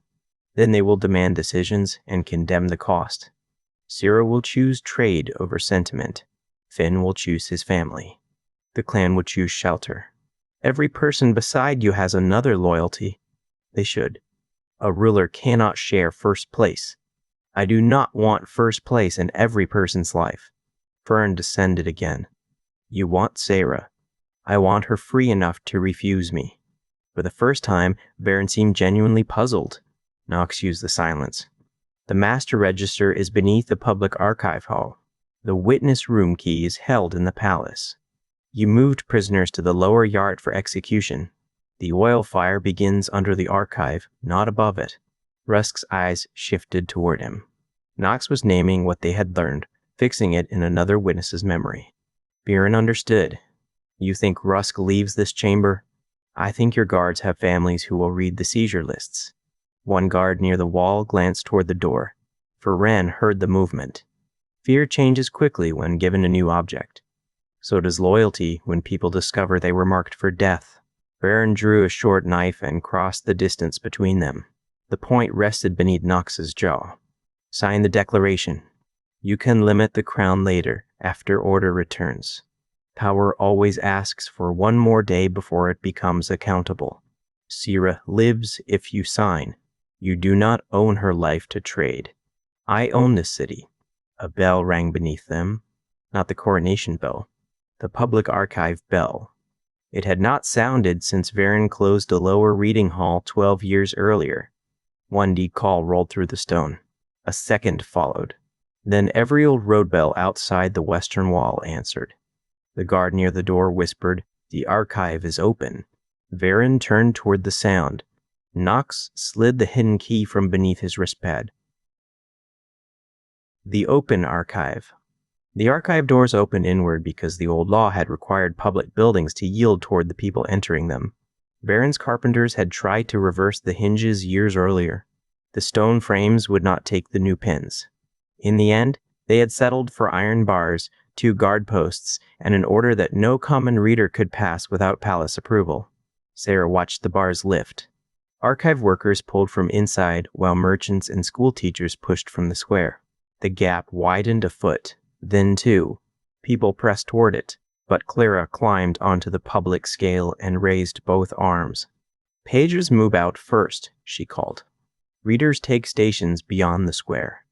Do not crush the workers carrying records." A man near the front shouted that his brother had been hanged under a false decree. "He deserves the truth," Clara answered. "Give the truth room to pass." The crowd shifted, not calmly and not all at once, but enough for the first handcart to emerge. It carried copies rather than treasure. Names filled the top sheets. Under them lay toll contracts, grain orders, military payments, and lists of sealed prisoners. Children from the market school formed a line to the east stair. Temple workers formed another toward the river lane. Each page reached a reader, was spoken aloud, and moved onward to another hand. People who could not read heard dates. People who could not understand court marks heard the amount of grain taken from their quarter. A baker heard the name of the official who had seized his ovens. The soldier's mother heard that her son had been recorded as a deserter 3 days after he died under Rusk's command. No single voice controlled the account. Sarah entered with the second handcart. The iron bird showed at her throat. Workers who had known her mother's letters touched 2 fingers to their own collars as she passed. The lower reading hall smelled of dust, lamp smoke, and fresh oil. Jars stood behind the shelf rows with cloth fuses already inserted. Thin channels had been cut in the floor, so burning oil would run beneath the record cabinets and climb the stairwells. Varen had not prepared a hurried destruction. He had designed a furnace. Terran's workers began lifting the jars into sandcarts. Layla organized a line to the courtyard cistern. Every person who entered received 1 task and 1 exit route. Nobody was told the danger was smaller than it was. "The west stair remains clear," Layla called. "If smoke drops below the hanging lamps, you leave. Records stay behind before people do." An archivist protested. "The charter shells cannot be replaced. You cannot copy anything after smoke takes your sight," Layla said. "Carry what you can and leave when called." Clara reached the central desk with 6 copy clerks. She broke the wax on the first recovered register and assigned each page to 2 readers. A young clerk asked whether they should conceal the names of informants who might face the crowd. "Read the acts exactly," Clara said. "Do not announce addresses. Do not turn a public record into an invitation for private revenge." Outside, the hearing shelter was raised beneath the old bell. Layla sent every accusation there before anyone could be dragged from a house. Taryn posted surrendered soldiers at the entrance beside town workers, so no group controlled the passage alone. Rumor still moved. A palace cook was accused of poisoning children because she had served Ren's table. The hearing workers found that she had been stealing broth from the palace kitchen for families behind the east wall. A tax clerk was accused of writing seizure orders. His hand appeared only on receipts showing what had been taken, records he had hidden rather than destroyed. Other accusations held. 2 grain officers had sold emergency stores and blamed spoilage. A prison keeper had changed death dates to hide questioning after legal limits. Their names entered the public statement book. They were placed under guard, fed, and kept from the crowd until witnesses could be heard. Sierra found Raina at the rear wall of the reading hall. The healer stood before a narrow stone panel carved with leaves. Smoke from the crowd's torches drifted near the ceiling, making her old bruises look darker. She ran her fingertips across one leaf, then pressed the stem. The panel released with a dry click. "You remembered," Sarah said. "I spent 3 years carrying medicine through passages. Noble guests were not meant to notice." Raina pulled the panel inward. "The sealed witness room lies beyond the old clerk's stair. You should not go alone." "I did not intend to." Sierra took a lamp. 2 archive workers joined them, along with Clara after she placed the reading lines under another clerk. They entered single file. The passage was too narrow for shoulders to turn. Damp stone pressed close on both sides. The oil smell strengthened as they descended. At the bottom, an iron door blocked the witness corridor. Raina examined the lock. Palace key. Sierra tried the iron bird against the plate, though she knew it was no key. The charm fit inside a shallow mark beneath the handle. The lock did not open. A small panel above it did. Inside lay a folded strip, written in Sarah's mother's hand. "If the bird returns after the doors close, trust the healer who knows the leaf passage." Sierra read it twice. Grief struck without warning, sharp enough to make the lamp shake. Raina touched her wrist, not taking the message from her. She planned for people she might never meet.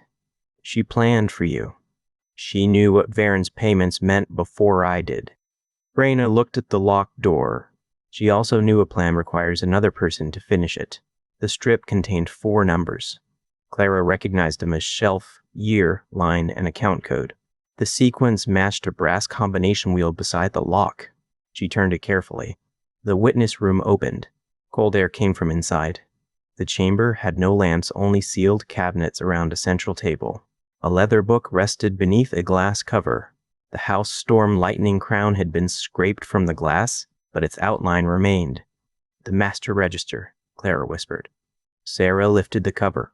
The first pages documented ordinary road service. Bridgestone. Bell rope. Grain transfers during flood. Then the handwriting changed. Emergency decrees appeared before the emergencies they claimed to answer. Payments for oil entered the palace account 9 days before the first fire. Replacement death pages were prepared before the people named on them were killed. Black Tower companies received money through false road repair contracts. Alice Rain's name appeared beside a payment code already found in the Calder Garden records. Raina stood very still. Clara turned the next page. The order was short. Raina Vale, healer's assistant, was to be accused of conspiring with a noble household, removed before public questioning, and discredited if she returned. The payment went to Alice Rain and 2 palace witnesses. Beneath it lay a second order bearing Varen's private seal. House store nursery passage to be closed. Infant male to be confirmed dead. All attendants, wet nurses, guards, and record clerks to be removed. No surviving line. Sarah looked at Raina. The healer's face had gone white. "There it is," Raina said. Her voice barely carried in the cold room. "The thing I thought I needed for 16 years. Footsteps sounded in the passage. An archive runner entered, coughing. "The woman named Alice Rain is in the East Records office. She wants protection." People recognized her from the copied payments. Raina closed her eyes for one moment. She had been young when Alice took her future. She had crossed winter fields half-starved because a false accusation made every inn dangerous. A man she intended to marry had died before he could hear her defense. The memory had shaped every careful silence she later used around Knox. "Place her under witness guard," Raina said. "No one questions her a bone." Her statement is copied. The runner waited. You do not want to see her? Not while this room is full. A dull impact rolled to the floor. The lamp flame bent toward the door. Then smoke pushed from the passage. Varen's men had reached the lower oil stores. Clara tore the nursery order from its binding only after marking the page and cabinet position. Sarah took the payment order. The archive workers lifted the master register between them. They reached the leaf passage and found fire moving across the lower hall faster than water could stop it. One oil channel had ignited beneath the west shelves. Flame crawled under cabinets and climbed the dry backs of record boxes. Black smoke folded across the ceiling. West stair closed, Layla shouted. Use the public doors or the river passage. An archivist stumbled from the shelf rows with both hands burned. 3 copy workers are trapped in the index room. The east office lay beyond the fire. Alice Rain waited there under guard. Raina could reach the woman through the clerk's stair if she turned left. The trapped workers were to the right. Raina handed the payment order to Sarah. Take the register outside. Where are you going? 3 people still need a healer. She wrapped wet cloth around her mouth and moved toward the index room with Layla and 2 bucket workers. Sarah did not call her back. Justice did not require Raina to stare at the woman who had harmed her while strangers died in smoke. The master register reached the public doors beneath a shield of wet hides. Clara climbed the archive stair and held 1 page above the crowd. This is the order that killed House Storm, she called. Copies begin now. The crowd answered with anger, grief, and questions. No single cry became command. Readers took the page and began speaking every line. Inside the throne chamber, the archive bell shook the floor again. Smoke entered beneath the closed doors. Knox turned the hidden key. The first wrist shackle opened. Fire under the hall. The guard nearest Knox saw the loose chain and reached for his sword. Rusk moved first. He drove his tied hands into the man's throat, caught the falling weapon between his forearms, and kicked it across the floor. Knox freed the second wrist and pulled the chain from the floor ring. The other guards hesitated because Varen had turned toward the archive bell and hesitation was enough. Knox wrapped the chain around one guard's weapon arm. Rusk struck another with his shoulder. The guard who had glanced at the door during Varen's offer stepped backward instead of attacking. Varen did not waste time cursing them. He snatched White Claw's clasp from the high chair and retreated through a side door. Knox could see the stair behind him. The coronation tower lay that way. So did the palace escape bridge. Smoke thickened under the chamber doors. A servant outside screamed that the archive was burning. Knox ran toward the main hall. Viren's side door slammed behind him. Rusk caught up at the doorway. He reaches the tower from the private stair. Then he reaches it. He has the clasp. People are below. They entered the lower courtyard together. Guards had abandoned several prisoner rails to answer the fire alarm. Rusk took a key ring from the stunned chamber guard and opened the first set of restraints. Garrick sagged as soon as the rail released. Knox caught him under the arms. The older man was hot with fever and cold from sweat. Blood had dried along his temple. His injured thigh could barely bear weight. You kept walking, Garrick said. I hated it. You were meant to. Knox pulled Garrick's arm across his shoulders. Can you reach the kitchen yard? I can reach farther. I asked whether you can reach the yard. Garrick looked at him through the swollen eye. I can, with help. Knox passed him to 2 released roadkeepers and pointed toward the kitchen arch. Take every prisoner who can move. Rusk opens the remaining rails. Anyone who served Varen but surrenders keeps the same protection until hearing. Rusk looked toward the palace stair where Varen had vanished. Then he unlocked the next rail. The archive fire had spread beneath the floor by the time Knox reached the public hall. Heat pushed through the stone grates. Civilians stumbled from smoke-carrying boxes, single pages, and sometimes nothing except another person. Sarah met him near the public doors with soot across her face. The iron bird hung over a wet scarf. The master register is outside, she said. Raina and Layla went for trapped workers. Clara is organizing copies in the square. Where does the oil drain? Lower channels run toward the palace cistern, but Varen's men block the west outlet. Knox remembered Blackstone. Stormwater had entered through high grates and escaped through maintenance cuts beneath the cells. Hailstorm engineers had repeated designs across forts and public halls because workers needed repairs they could understand. "The kitchen has roof vents," he said. "The old drains should connect beneath the bread ovens." Sarah called Taryn. Within minutes, kitchen workers tore open vent shutters, blackened by years of grease.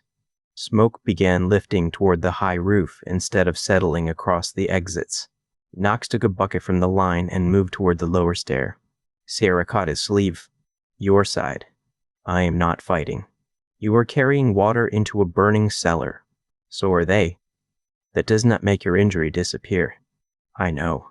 Put me where the weight is shortest." She considered him, angry because there was no safe answer. Then she pointed to the central relay, 10 steps between hands. "You do not enter the shelf rows." Knox took the place she gave him. Buckets moved from the cistern to the lower stair. Empty ones returned along the opposite line. Palace cooks stood beside quarry workers. Surrendered soldiers passed water to archive clerks. People who had spent years separated by doors and rank now shouted the same warnings through smoke. "Full bucket coming. Step clear. Child through the line. More wet cloth at the stair." The work had no heroic shape. Arms failed. Water spilled. People coughed until they vomited against the walls. One bucket struck Knox's injured side and nearly put him on his knees. He remained there only after Sarah moved in 2 places closer to the cistern. Taryn found the maintenance cover beneath the flour bin. The road coin was with Cora outside, so Garrick directed them from the kitchen floor. 3 catches, he said. Left, low, then the center plate. Taryn worked a pry bar under the first. Finn lay beside him and reached into the gap with his good hand. "You are meant to be on a care wagon," Garrick told him. Finn grunted as the catch released. "The care wagon did not follow me into the palace. The second catch will cut your fingers." That warning would have been useful before I touched it. Garrick showed him the safe angle. The cover opened onto a narrow channel full of old silt. Hot oil ran across the upper branch toward the archive. The west outlet had been blocked with fresh brick, exactly as Sarah reported. Knox crouched beside the channel. "Where does the cistern overflow enter?" Garrick pointed with a shaking hand. "Behind the oven wall. Break the clay throat and water enters the lower cut. It may push the oil toward the river drain. It may also spread fire under the market side," Taryn said. "Not if the south gate opens first." The south gate had rusted shut. Joss and 6 workers attacked it with hammers while Taryn broke the clay throat. Water struck the channel in a brown surge. Burning oil hissed, rose, and moved away from the archive foundation. The south gate opened after the 4th hammer blow bent its lower hinge. Fire and black water burst into the empty ash yard instead of the market passage. A cheer started outside. It ended when part of the lower ceiling collapsed. The impact drove smoke and sparks through every floor grate. Knox heard Sarah shout Raina's name. He left the bucket line before she could stop him and reached the lower stair as Layla emerged with a burned archivist across her shoulders. "Rena is behind us," Layla said. "One worker cannot walk." Knox took a wet hide and entered the passage. Heat closed around him. The left ribs cramped so hard he could not draw a full breath. He stayed low and followed the sound of coughing. Raina appeared through smoke with one arm around a young copy worker. Another archivist crawled behind them. The ceiling cracked. Garrick came past Knox from the stair. He should not have been standing. His bad leg dragged. One hand pressed against the wall. "Turn back," Knox said. Garrick looked above them. A black beam dropped from the ceiling. He drove Knox and Raina toward the wall. The beam struck Garrick across the back and shoulder, throwing him face first onto the stone. The wet hide caught part of the falling ash, but the end of the timber pinned his lower body. Knox rolled beneath the smoke. Pain tore through the left side when he lifted.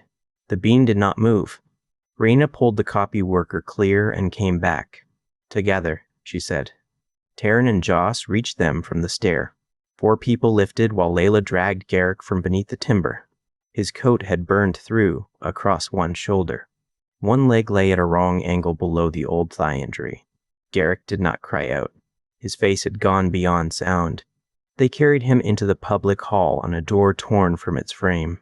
Raina knelt beside him. "Can you feel my hand?" "Which hand?" "The one on your left foot." After a pause, he said, "I can." That answer may have saved the leg. Knox crouched near his head, unable to help, while Raina examined the back, shoulder, and hip. Garrick's good hand searched across the floor until it found Knox's wrist. "I saw the beam," he said. "You were meant to remain in the kitchen. I have failed that lesson." Anger and terror pressed together inside Knox. "You do not get to make this payment and call the account settled." "I know." Garrick's grip weakened. "It was not payment." Raina ordered him moved to the square surgery tent. He lost awareness before the stretcher reached the doors. The archive fire did not die. It became smaller, divided into shell fires and oil pockets that crews could reach. The master register remained outside. More than half the public records survived. 3 trapped workers came out breathing. 2 others did not. Knox stood in the rain that had begun without anyone noticing. Sarah approached through the square. Water streaked soot down her cheeks. She held the iron bird in one hand. "You gave this back for the trade gate," she said. It opened more than the gate. She fastened it beside the copied removal conditions inside his coat. Varen took the wolf clasp. "He is climbing the old coronation tower with 12 guards and the palace witness who holds the crown chest." Knox looked toward the tower above Black Keep. Fire glowed through broken windows near its base. Rain silvered the steep roof. "Garrick needs you here," Sarah said. "The city also needs the tower stopped." Knox understood the mercy in her refusal to choose for him. He touched the iron bird, then the empty place where White Claw's clasp had rested. "I am going up," he said. "You keep the doors open." Sarah handed him the plain blackstone short sword Cora had carried through the gate. "Come back through them." Rain strengthened over Black Keep as Knox entered the tower stair. The empty crown. The coronation tower had been built for witnesses, not defense. Its stair climbed around an open center so people on every level could see the ruler pass above them. Carved panels showed road crews, grain carts, bridge masons, and storm shelters. Varen's banners covered most of the older work, but rain and heat had loosened the cloth. House Storm's public service remained visible in torn strips beneath the black tower marks. Knox climbed with Cora, Finn, and 4 city workers. Finn's right arm was fixed tight against him. He carried a short club in the other hand and moved more slowly than pride wanted. Cora stayed 1 step below Knox, watching the landings instead of the summit. The first guards met them above the bell chamber. There was no room for a wide swing. Knox used the short sword point forward, keeping the wall against his injured side. Cora cut the first man's wrist. A city worker hooked the second guard's ankle with a bell pull. Finn blocked the stair behind him when 2 more rushed down. Knox did not move cleanly. Smoke had dried his throat. The left ribs tightened whenever he turned. A guard struck his shoulder against the wall, and the impact blurred the stair for several seconds. Cora killed the man before the next strike reached him. "Can you climb?" she asked. "I can climb?" "I asked more than that. I can still choose where I put my feet." She accepted the answer, because the landing below filled with palace soldiers who had not yet surrendered. "Then keep moving," she said. "We hold this turn." Knox climbed alone with Finn. At the crown chamber, a palace witness lay beside the open chest with his hands tied. Blood ran from his scalp. Varen stood near the broken roof wearing the old crown. It was smaller than Knox expected. Dark metal formed a plain band with 4 worn points. No jewels remained. Rain struck it and ran down Varen's face. White Claw's bone clasp had been fixed to the front with a strip of wire. Varen held the long sword in both hands. "The city is reading your records," Knox said. "The city reads today because soldiers have not yet taught it silence." The archive doors remain open. Half the lower hall burns. Half remains. Varen looked past him toward Finn. "A wounded merchant's son, and a smoke-sick heir. This is the force that takes a kingdom." Finn rested the club against his shoulder. "The stairs are crowded. We brought what fit." Knox glanced at him. Finn's face remained serious. The line was not a performance. It was simply true. Varen stepped toward the roof opening. Your coalition will break before winter. Townspeakers will protect their stores. Merchants will protect contracts. Clan families will leave when roads grow cold. You will spend every day bargaining with people who know only their own hunger. That is the work. No ruler can work beneath removal conditions. Then no ruler should keep the power. Varen attacked. The long sword crossed the chamber before Nox could set his feet. He turned the first cut, but the force drove the short weapon against his chest. Varen struck again from the opposite side, using the longer reach to keep Nox near the stair rail. Nox had expected a politician protected by guards. Varen fought like the soldier his hands had promised. He varied the rhythm. A heavy cut became a thrust. A retreat became a shoulder strike. He aimed at the left ribs after the first time Nox protected them. The third impact opened the inner injury. Wet heat spread beneath Nox's wrap. Reyna's instruction returned with no room for argument. Leave the deception. No page is worth dying before you reach it. The deception had ended. The danger had not. Nox changed his stance. He stopped trying to meet the long sword near its strongest point. He backed around the crown platform, keeping the central pillar between them whenever Varen reset. Finn moved toward the bound witness. Varen saw him. He kicked the crown chest across the floor. It struck Finn's legs and threw him against the broken roof edge. The palace witness rolled toward the opening as the floor stones shifted beneath him. Nox had one clear path to Varen.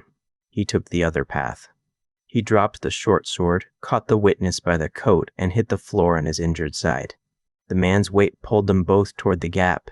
Nox locked one boot against the stone lip. Pain emptied his vision into white sparks. Finn grabbed the witness's belt with his good hand. Together they dragged the man away from the opening. Varen ran for the outer stair. Cora appeared there with blood on one sleeve and 2 city workers behind her. "Closed," she said. Varen turned back. Nox retrieved the short sword and stood with help from the central pillar. The rain made the grip slick. Blood from beneath his wrap darkened the left side of his coat. "You chose a clerk over the crown," Varen said. "I chose a person you meant to use. You think witnesses will save you. They will sell memory for bread. Then we keep bread and records public." The next clash moved across the exposed roof. Wet stone changed every step. Nox's boot slipped twice.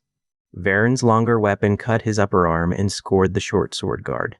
Nox struck Varen's shoulder, but armor turned most of it. He could not win through strength. The climb, smoke, and reopened ribs had taken too much. Varen knew it. He pressed harder, forcing Nox toward the roof edge where fire glowed through a break below. Nox watched the feet instead of the blade. Varen protected his right side whenever he stepped on the sloped stone, an old injury hidden under control. His left foot carried the turn. Nox gave ground until Varen committed to a downward cut. Then he moved inside the reach and struck the flat of his short sword against Varen's left knee. The joint failed. Varen dropped to one hand. Nox kicked the long sword across the roof and placed the short blade against the gap beneath his armor. "Stay down," Nox said. Rain struck both of them. Below, the public archive bell continued to sound. "You receive a public trial," Nox said. "The register is read. Your orders are copied. Witnesses speak where the doors remain open." Varen looked at the city square. "You would put me before bakers and stable hands, before the people who paid for your order. The crown recognizes no such court. The crown is metal."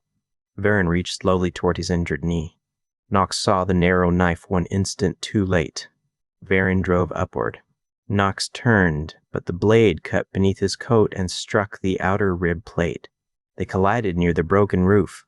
Varen seized Nox's throat with one hand and forced the knife again. Finn shouted. Nox trapped Varen's wrist with both hands. His short sword fell through the gap into the chamber below. Varen's strength pressed the knife closer.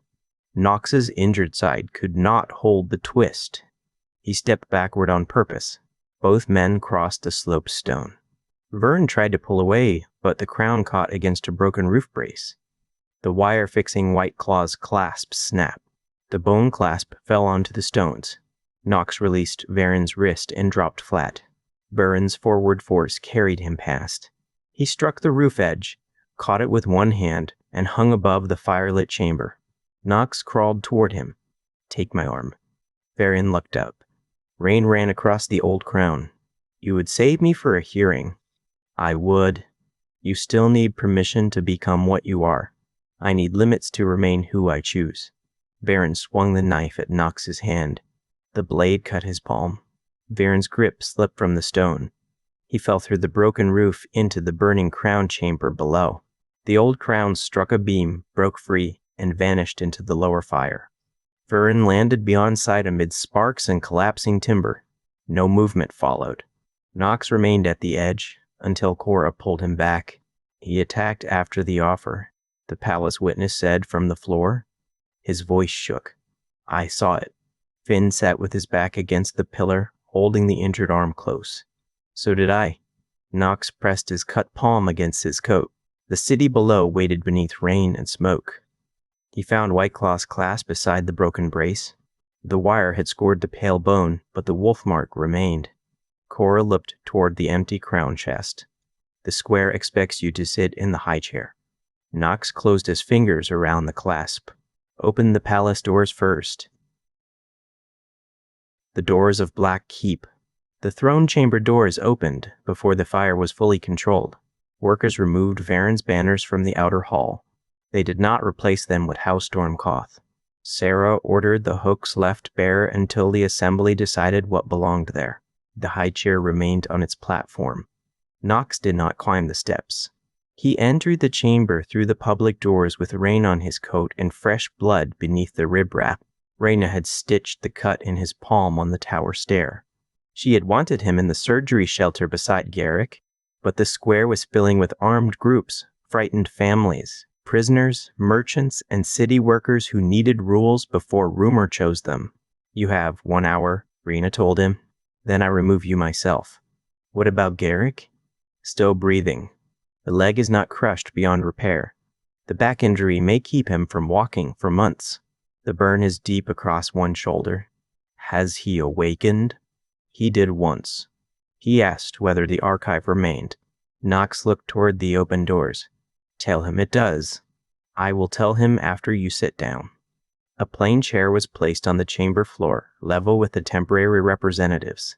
Knox used it. The square could see him through the open doors. Sound carried poorly until archive workers moved the public reading platform to the threshold. Speakers repeated each declaration outward, line by line, so people at the back heard the same words as those near the chamber. The First Order opened every palace prison. Not every prisoner walked free without question.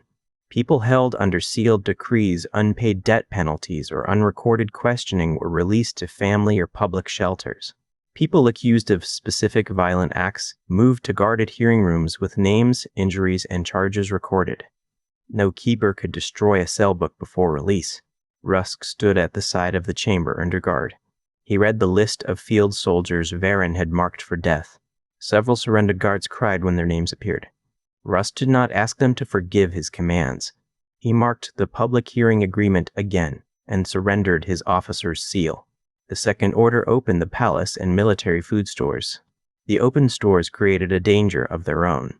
Word moved faster than the counting teams, and hungry people began pressing into the lower yard before the first ration tables were ready. Palace guards reached for staffs. Market workers pushed back. A child fell between adults and disappeared from view. Knox started to rise from the plain chair. Sarah caught his attention from the threshold and pointed toward Layla. Layla had already climbed onto a grain cart. "The stores hold enough for tonight," she called. "They do not hold enough for panic. Families with patients mark here. Children under 10 use the East Line. Everyone else chooses 2 household speakers to collect measured sacks." Some people ignored her. Taryn rolled an empty barrel into the narrowest gate, forcing the crowd to divide without soldiers striking anyone. Surrendered guards put down their staffs and formed a human rail with bakers and archive workers. The child was lifted out, frightened but unhurt. Knox remained seated. His body wanted action because action felt like care. The room had people able to solve the danger without him. Standing would have turned their work into his gesture and reopened the injury for no useful reason. Raina noticed the choice from the side door. She gave no praise. She only stopped moving toward him. When the ration tables opened, every scoop was counted aloud. A palace cook discovered that 3 store ledgers showed more grain than the rooms contained. Claire placed the mismatch beside the officers responsible for inventory. No one blamed the families waiting outside. At the same time, released prisoners began naming people who had vanished from cells without burial records. The assembly set aside a chamber for missing names. Families entered one at a time, carrying scraps of letters, clothing descriptions, and dates. Archive clerks compared those details against transport books rescued from the fire. Not every family received an answer. Some received an answer they had feared for years. The open doors brought grief inside as surely as they brought hope. Knox watched an older woman hear that her daughter had died at Blackstone. The woman did not thank the assembly for truth. She struck the table with both fists and demanded the name of the officer who signed the transfer. The clerk found it. Her anger now had a person, a date, and a place for judgment. It did not become smaller. It became harder to use against an innocent household. Claire required a count before the first sack moved. City bakers, road clerks, 2 soldiers, and 3 market women entered every storehouse together. Grain went first to the fire crews, patients, prison survivors, and the quarters Baron seizure orders had emptied. No official household received a private ration. A merchant shouted from the square that his grain had been taken by palace order and should be returned to him first. Sierra stepped onto the threshold. Your claim enters the debt register with the seizure receipt. Hungry families are not the people who stole it. The man argued that public distribution would ruin him. Then your loss is recorded publicly, and recovery terms are heard with every other claim. No one protects trade by creating a second famine. Some merchants approved. Others did not. Sarah asked both groups to appoint 2 temporary speakers. The Third Order published the surviving master register. Clara refused to place it beneath palace control. The original moved to the public archive under a guard chosen from archive workers, road clerks, surrendered soldiers, and market households. Copies went to Grafin, North Post, Stonebridge, House Calder, and the river temples. Readers continued through the night. Raina's false accusation was spoken in the square beside the payment to Alice Rain. The order against the House Storm nursery followed. Raina did not stand beside the platform while it was read. She remained in the surgery shelter with Garrick, burned archivists, and people injured in the city crush. Alice Rain gave a first statement under guard. She admitted taking money to accuse Raina and claimed she had believed Varon only intended exile. The hearing workers recorded the claim without treating it as fact. Raina sent one written question. Who else knew the death pages were prepared in advance? The answer named 2 palace clerks and a former judge. Search teams went with witnesses rather than a mob. By afternoon, the throne chamber held temporary speakers from every major group that could be reached. Town delegates sat beside city ward workers. Bloodwolf households appointed Layla and an older outer ring mother. Terran spoke for transport crews only after those crews chose him. Finn represented road scouts from a chair near the door, pale from blood loss and angry at everyone who tried to move him farther back. House Calder did not claim a seat through wealth. Its workers, warehouse crews, and contracted towns appointed separate speakers. Lord Calder sent a written statement from the estate recognizing Sarah's authority to negotiate trade recovery, but Sarah placed it with the other supporting letters rather than using it as appointment. The city assembly chose her after hearing 3 proposals. She would coordinate trade recovery, store opening, road repair contracts, and emergency debt review for 90 days. Her accounts would be public. 5 appointed record keepers could suspend her orders. Her authority did not come from Knox, House Storm, or any future marriage. Sierra accepted while standing on the chamber floor. I will not ask the heir's permission to protect the work assigned here, she said. I will also not use this office to hide House Calder's losses or profits. Both enter the account. Knox marked the appointment as a witness, not as the source of it.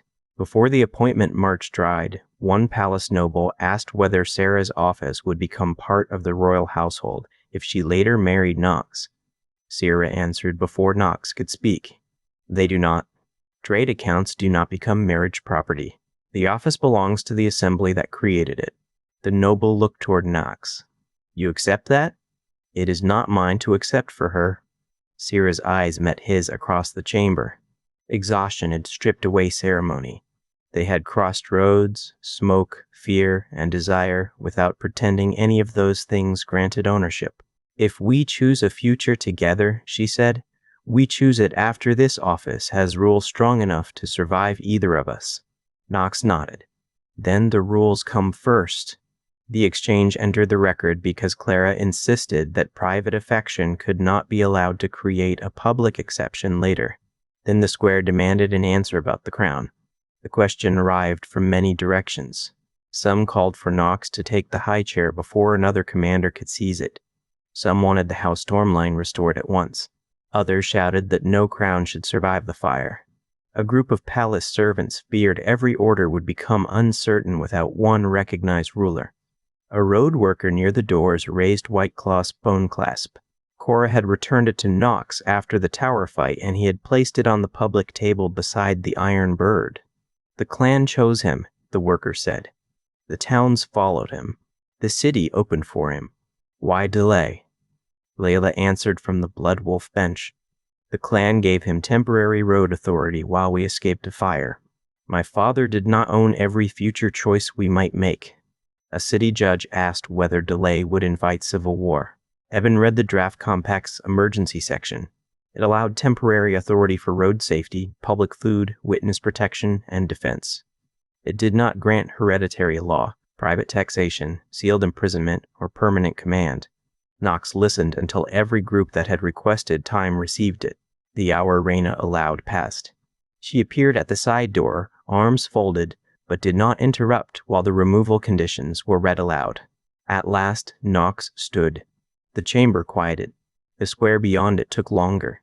I will not accept coronation today, he said. The public readers repeated the sentence outward. A man in the square shouted that Baron's supporters would call him weak. They already called open records weakness, Knox answered.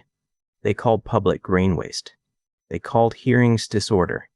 Their words do not become true because we fear them. He lifted the copied compact page. For 90 days, I will accept the title Keeper of the Western Road. The purpose is narrow. Roads remain open where possible.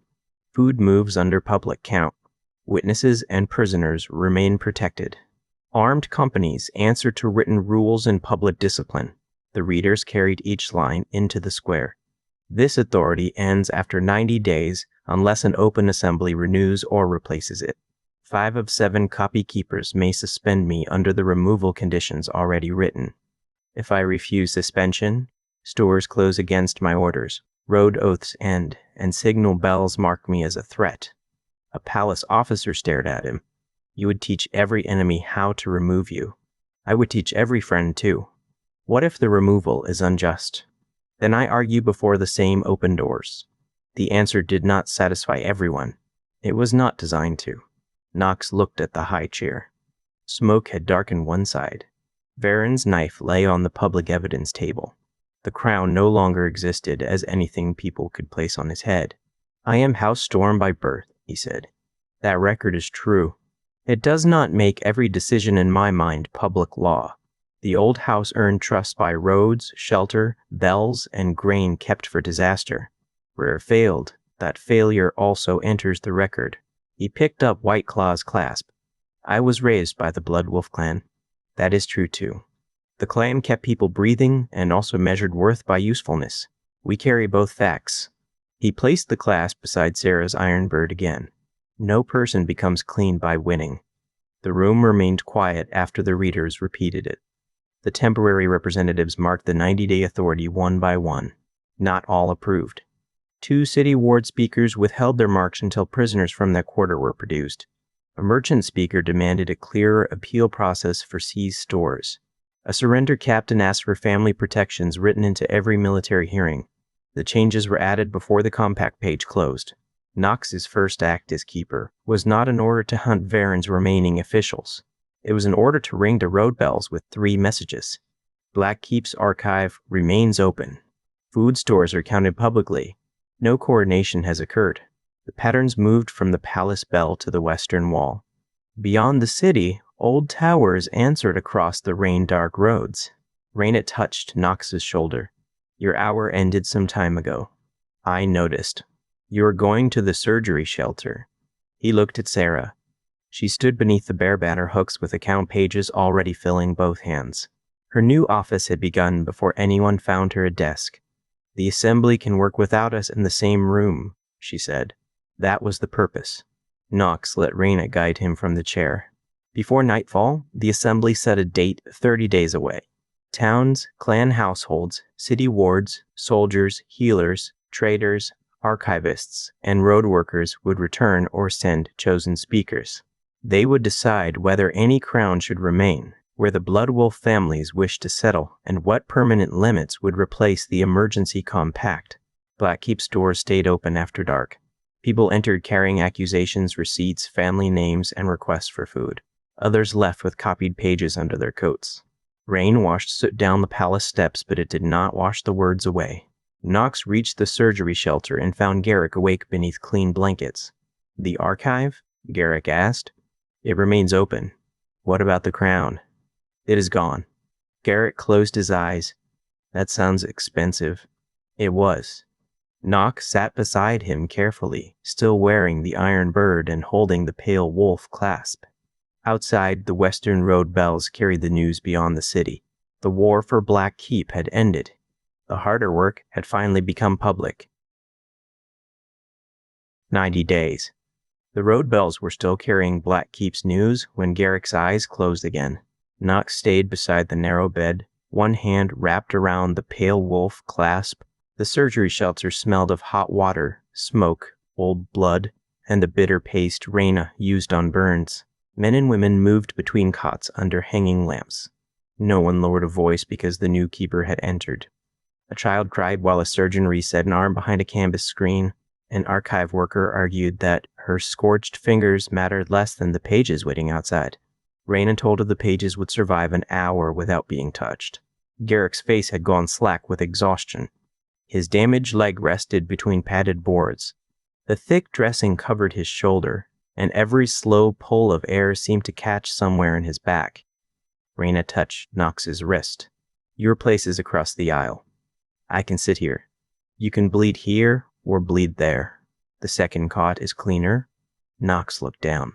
Fresh red had reached the edge of the wrap beneath his coat. The cut in his palm burned where the thread pulled.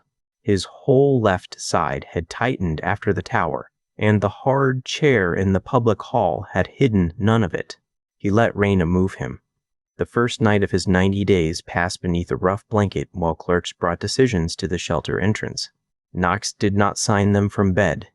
He made the clerks read each request aloud, then sent most of them to the temporary speakers appointed that afternoon. A store captain wanted authority to seize private flour until the city count ended. The market speakers decide the temporary measure, Knox said. Clara records what they take and who is owed. A surrendered officer asked whether his wife would lose her room because he had guarded the palace wall. His acts receive a hearing. His family keeps its shelter unless they committed their own crime. A road crew wanted timber reserved for the Western Gate, while Burn Home stood open to rain. Sarah has the repair account. She chooses with the ward speakers, not through my cot. By dawn, Knox understood that victory had created 1,000 doors, and every person outside one believed his hand should open it first. Raina slept for 2 hours in a chair beside Garrick. When she woke, she found Knox reading a petition by lampglow. You were told to rest. I am resting while reading. You are sitting upright with a fever. The fever is small. So is a spark until it finds dry wood. She took the page from him and placed it on the floor where he could not reach it without standing. Then she sat beside his cot and checked the skin around the rib wrap. Knox watched her hands. Bruises still yellowed her forearms from Blackstone. Her split lip had closed, but the skin remained dark at one corner. How many patients? More than the shelter should hold and fewer than the street expected. How many might die? Raina did not hide the answer. 4 before morning. Another 9 if smoke sickness deepens. Knox closed his eyes for a moment. Do you have what you need? I need clean cloth, boiled water, sleep, and officials who stop sending injured prisoners to separate rooms because uniforms make them afraid. I will change the prisoner order. You will ask the medical speakers to change it. They have already written the reason. The correction stung because it was deserved. Before noon, the new rule went onto the public board. Injured people would be treated by urgency, not by faction. Guards remained where needed, but no officer could delay care while deciding whether a patient had chosen the correct side. The rule lasted 3 hours before a city family protested that the man receiving the next bed had beaten their son during a grain seizure. They stood at the shelter entrance with neighbors behind them, anger making their faces almost unrecognizable. Knox went outside despite Raina's glare. He wore a plain road coat over fresh wrapping. White Claw's clasp hung at his throat. No crown, storm banner, or palace guard marked him. The father pointed through the open flap. That soldier gets medicine before my boy's widow gets a private room. Your son's death has a hearing page, Knox said. The officer's name is on it. You were speaking about the hearing. I asked why he receives medicine first. Knox felt the old instinct rise, the desire to settle the whole pain in one command. The private room is not medicine. The soldier has smoke in his lungs and may die tonight. Your daughter-in-law has a bed in the East Shelter and a family advocate beside her. Raina's medical speakers made that choice. You permit it. I agreed to rules that prevent me from moving a patient because a crowd is angry. Those rules must protect people I dislike too. The father's mouth shook. He watched while my son begged. Knox looked at him and did not offer a polished answer. Then the hearing must record that. Treatment does not erase the charge. The family left unconvinced. Their anger entered the public record beside the medical decision. That became the shape of the first week. Blackkeep cell books produced prisoners who had been forgotten for years, but release created disputes over homes sold during confinement. Grain stores opened, yet old owners arrived with receipts and demanded payment from people who had eaten. Soldiers surrendered, and ward families wanted every uniform driven beyond the walls. Road workers asked for wages from an account Burin had emptied. Widows demanded the names of commanders who had signed false bandit orders. Children searched the public lists for parents whose deaths had never been admitted. Knox spent 4 hours each day in the hall because the assembly had written that limit after Sarah caught him taking hearings past midnight. When he protested, she placed a public complaint on the table. It was signed by Raina, 3 surgeons, 2 copykeepers, Finn, and a palace cook who had watched him fall asleep over a grain appeal. You cannot use office to ignore the same medical rules everyone else follows, Sarah said. I was not using office. You dismissed the guard who reminded you. He repeated himself 6 times. That was his assigned duty. Knox read the complaint again. You signed first. I wrote the first draft. The assembly set 4 hearing hours, 1 travel hour inside the city, and 2 periods for private medical care. 5 copykeepers could close the hall if he refused. The rule was posted before sunset with Knox's objection beneath it. People laughed when they read the objection. Knox did not enjoy that. He also did not remove it. By the 3rd week, he could walk the palace stairs without gripping the rail, though turning sharply still pulled beneath his ribs. The cut in his palm had closed into a stiff line. Finn's arm remained strapped, but he had begun riding short distances under Clara's watch. Garrett could sit with support. His burned shoulder required daily cleaning, and feeling had not fully returned to one foot. He responded to that uncertainty by criticizing every crutch brought to him. The city changed more slowly than the injuries. Rain stopped entering most burned roofs. Public kitchens replaced emergency grain lines. Former Crown soldiers worked beside masons after hearings separated those who had committed named crimes from those drafted under threat. Some residents refused to share tools with them. The assembly did not order friendship. It required work rules, safety, and payment records. Knox traveled the Western Road in the 5th week. He went with 2 rotating guards, a clerk chosen by the road workers, and no parade. The plain coat had already faded at the shoulders. Mud reached his knees before the first village. At Brackenford, 2 families claimed the same mill. One had owned it before Varen's seizure order. The other had repaired it, kept the stones turning, and fed the town through the winter. Both brought witnesses. Both expected Knox to declare a winner before supper. He listened beneath a leaking awning while water dripped from his hair. Then he sent the claim to a 3-town hearing and ordered the mill income divided into labor pay, old debt review, and maintenance until the decision came. The first family called him a thief. The second called him a coward. The clerk wrote down both names and both accusations. On the road out, one guard said, "They will tell people you pleased no one." They would be correct. You could have chosen. I could have chosen quickly. The difference followed him through every town. A bridge repair required wood that a burned quarter needed for roofs. A debt contract had legal marks but had been signed during famine. A surrendered company wanted wages for guarding relief carts, while villagers remembered the same men collecting false tolls. Conditional amnesty required each act to be named. It was slow, humiliating work. It prevented the easy lie that every uniform carried the same guilt, or that obedience erased what a person had done. By the 70th day, Knox no longer mistook public anger for proof that the system had failed. He listened, answered when the decision belonged to him, and admitted when it did not. Some days, he still wanted to take every page into his own room and fix it before dawn. Sarah had learned to recognize that look. "You are trying to become the only hinge again," she told him after a road hearing. "The appeal is stalled. Then repair the appeal process. Do not carry the door." He disliked the image because Garrick might have approved of it.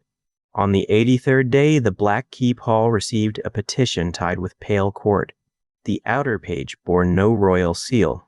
A small wolf had been pressed into plain wax beside marks from 37 households. Knox opened it before the gathered speakers. Layla's handwriting filled the first lines. "The Bloodwolf families request a meeting on open ground outside Blackstone. We ask the Knox storm attend as witness and family. We do not ask the keeper to choose our future. We ask him to hear us refuse that choice on our behalf." Knox read the final sentence twice. Sarah watched him from the account table. They learned quickly. They learned before I did. The road bells marked evening beyond the open doors. For the first time since Blackheath fell, Knox looked west without seeing only an unfinished duty. He saw people waiting to make a decision that did not belong to him. The clan chooses. The field outside Blackstone had once served as a drill ground. Spring grass now pushed through old boot ruts. Workers had removed the broken target posts and stacked the usable wood near the road. The fort's black walls remained above the slope, scarred by smoke and rain, but no banner flew from them. A public list beside the gate named every known prisoner held there, every person rescued, and every person still missing. The Bloodwolf families had pitched their shelters below the field in loose groups. There was no center pavilion. Cooking smoke rose from 7 separate fires. The patient shelter stood closest to the spring. Store wagons sat where every household could reach them, with counting boards fixed beneath oiled cloth. Children ran through the space without slowing when they crossed the place where White Claw's fire might once have burned. Knox stopped at the edge of the gathering. He had expected the sight to hurt. Instead, the absence felt honest. Layla met him beside a cart stacked with roof tiles. She wore a plain brown coat with the sleeves pushed above her wrists. A healing pouch hung at one hip and a store key hung at the other. White Claw's daughter had once crossed camp beneath the attention of every family. Now 2 women stopped her to ask about salt measures before she reached Knox. She answered both. "You arrived without soldiers," she said. 2 guards are watering horses down the road. That is close enough to make Brannick complain and far enough to keep him from performing for them. Knox looked toward the gathering. Is he still angry? He has expanded the subject. Stone walls, school plans, Southern grain, written counts, and chairs with backs have all offended him this month. That sounds exhausting. It has given him purpose. The humor rested lightly between them, born from familiarity rather than a need to hide fear. Layla's face became serious before she touched the wolf clasp at Knox's chest. "You kept it. It was given to me. My father gave many things as if the giving settled what came before. I remember what it was like." She let the clasp fall. "Today is not about him, though his shadow will attend." Tarrant approached carrying 3 rolled boards and a bundle of charcoal. He greeted Knox with a grip at the forearm, then placed the boards on a table low enough for children to see. Each board held a different plan.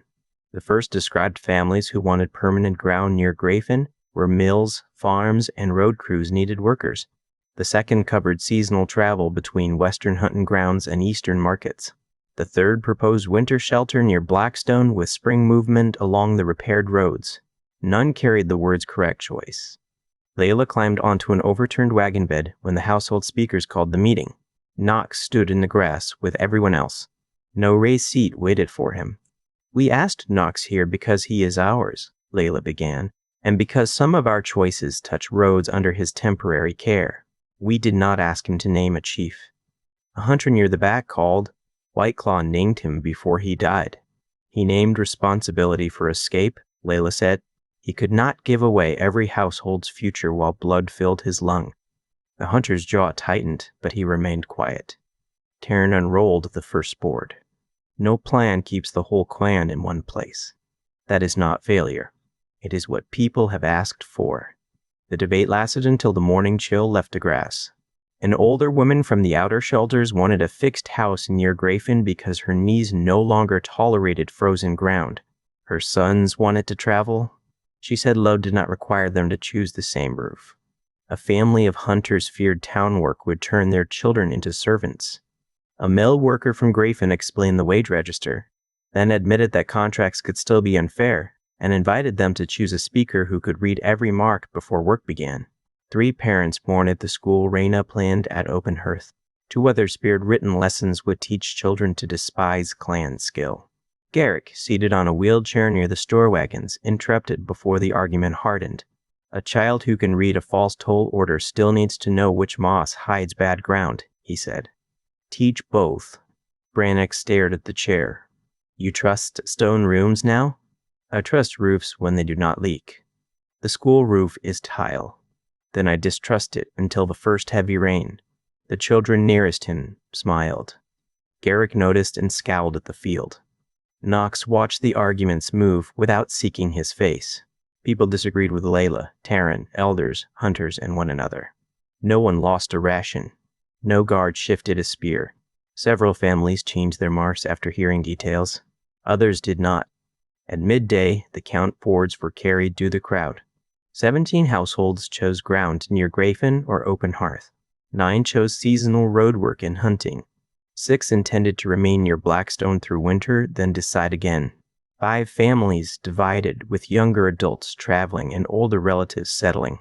4 refused every written plan and asked only for their supply share and the freedom to head north.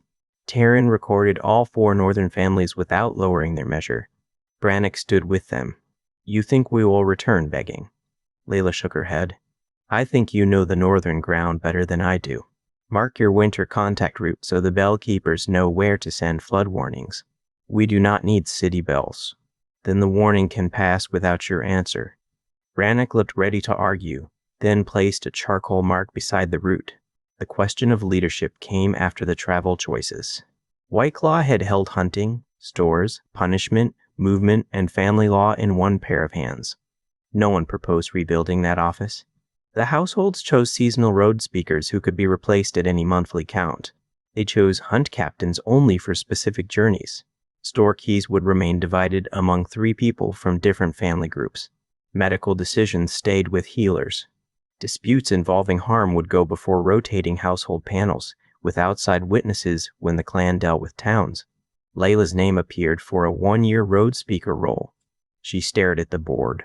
"Who marked me without asking?" "Most of us," the older outer ring mother said. "You may refuse." Layla looked toward Taryn. He did not nod for her or answer with his face. "What do you want?" Her shoulders eased. "I want the work. I am afraid people will hear my father's voice when I speak." "Then we tell you when we do," said a woman whose ration White Claw had once cut. The plainness of it struck harder than praise. Layla accepted after the removal rule was read aloud. Taryn was chosen as a transport speaker for the same year. He requested that his role end whenever carts were not moving or stores were not being counted. The families changed the language before his mark dried. No one called them chief. Near sunset, a school planner asked who would train scouts for children staying near Open Hearth. Every face turned toward Garrick. He gripped the arms of his wheeled chair. "I am not a schoolmaster." You trained Knox, Layla said. That is evidence against the idea.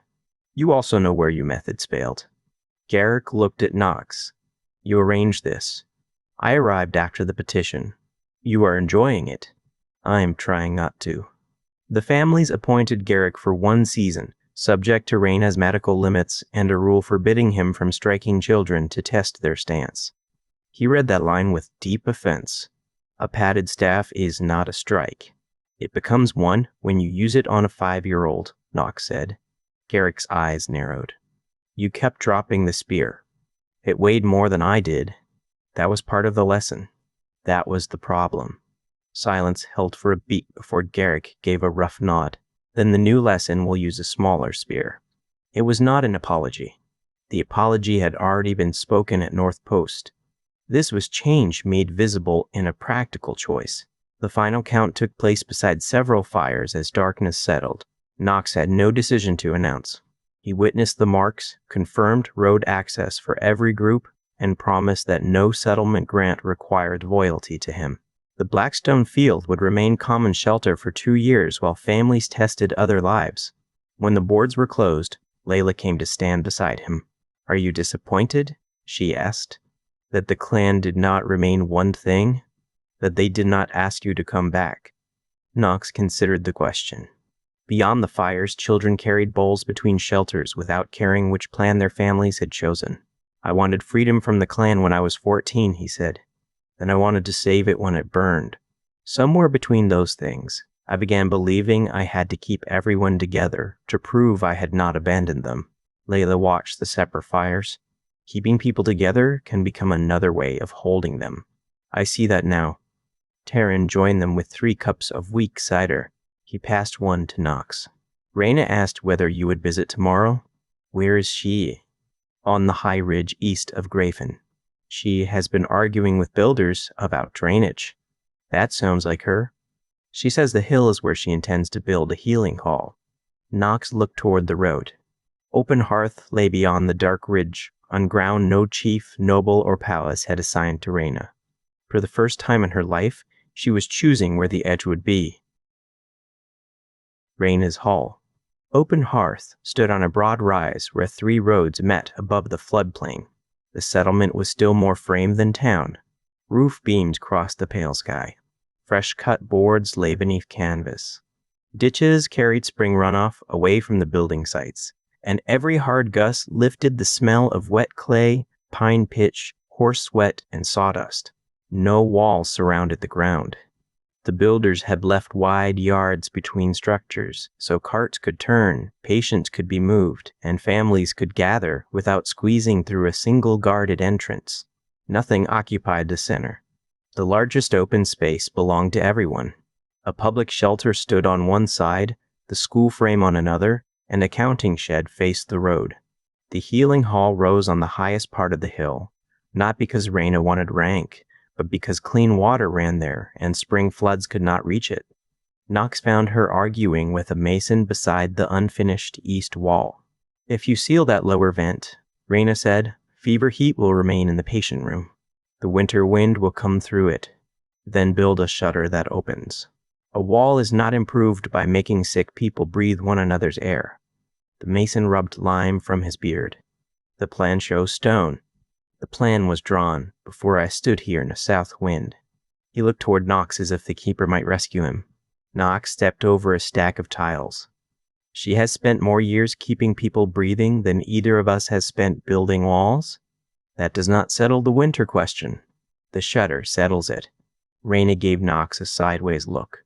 You are learning. The mason took his complaint to the builder's speaker rather than obeying Knox's presence. By afternoon, the wall plan included a raised vent, a fitted shutter, and the line in the account for extra ironwork. Raina guided Knox through the hall. The main patient room had windows on both sides and space between beds wide enough for a healer to work without stepping over families. A smaller room near the entrance would receive people whose sickness might spread. The herb room had stone shelves, a drain in the floor, and a locked cabinet requiring 2 keys. A classroom opened toward the garden, where children and adults could learn letters, measurements, clean water practice, and the uses of local plants. Any family? Knox asked. Any person willing to work and learn. What about payment? Those with coin pay. Coin. Farms may provide food. Road crews may repair roofs or carry supplies. No patient is refused because the account is empty. That will need a stable grant. It will need several sources, so no single office can close it when offended. She had already prepared the request.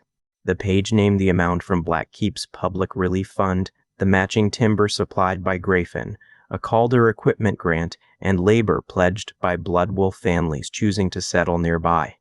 The grant included annual review and required the hall to publish medicine stores, patient fees, and apprenticeship places. Knox read it at the counting shed, with 2 settlement speakers present. This is less than the palace surgery used in 3 months, he said. The palace surgery served fewer people and purchased silver basins. Do you want silver basins? I want basins that can be boiled. He marked the grant as keeper, only after the speakers marked it first. The amount went onto the public board before the first stone dried. Raina's private room stood at the far end of the building. It was small, with one window toward the eastern ridge and a door opening onto the herb garden. The room did not face the central yard. It sat where evening noise would fade and dawn light would reach the bed. Knox stopped in the doorway. You chose the edge. Raina rested a hand against the new frame. For years, the edge meant I mattered least. Here it means I can sleep while everyone argues in the yard. You could have taken the larger room near the front. I have spent enough nights waking whenever someone touches a tent flap. I want a door that closes and a place where I am not useful every moment. The words carried no shame. Knox looked across the unfinished room. A shelf had been built into one wall. On it rested Raina's brass medicine key and the small dark cloth that had wrapped him in the opening storm.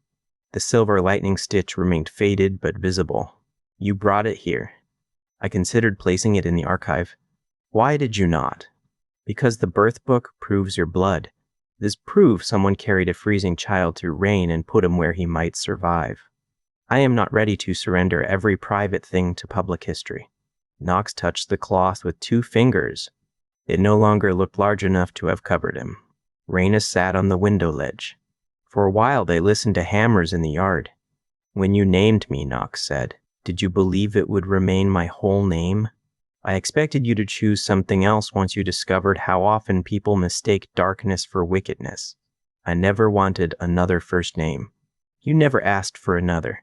He leaned against the frame, careful with the left side, though the injury had mostly become stiffness.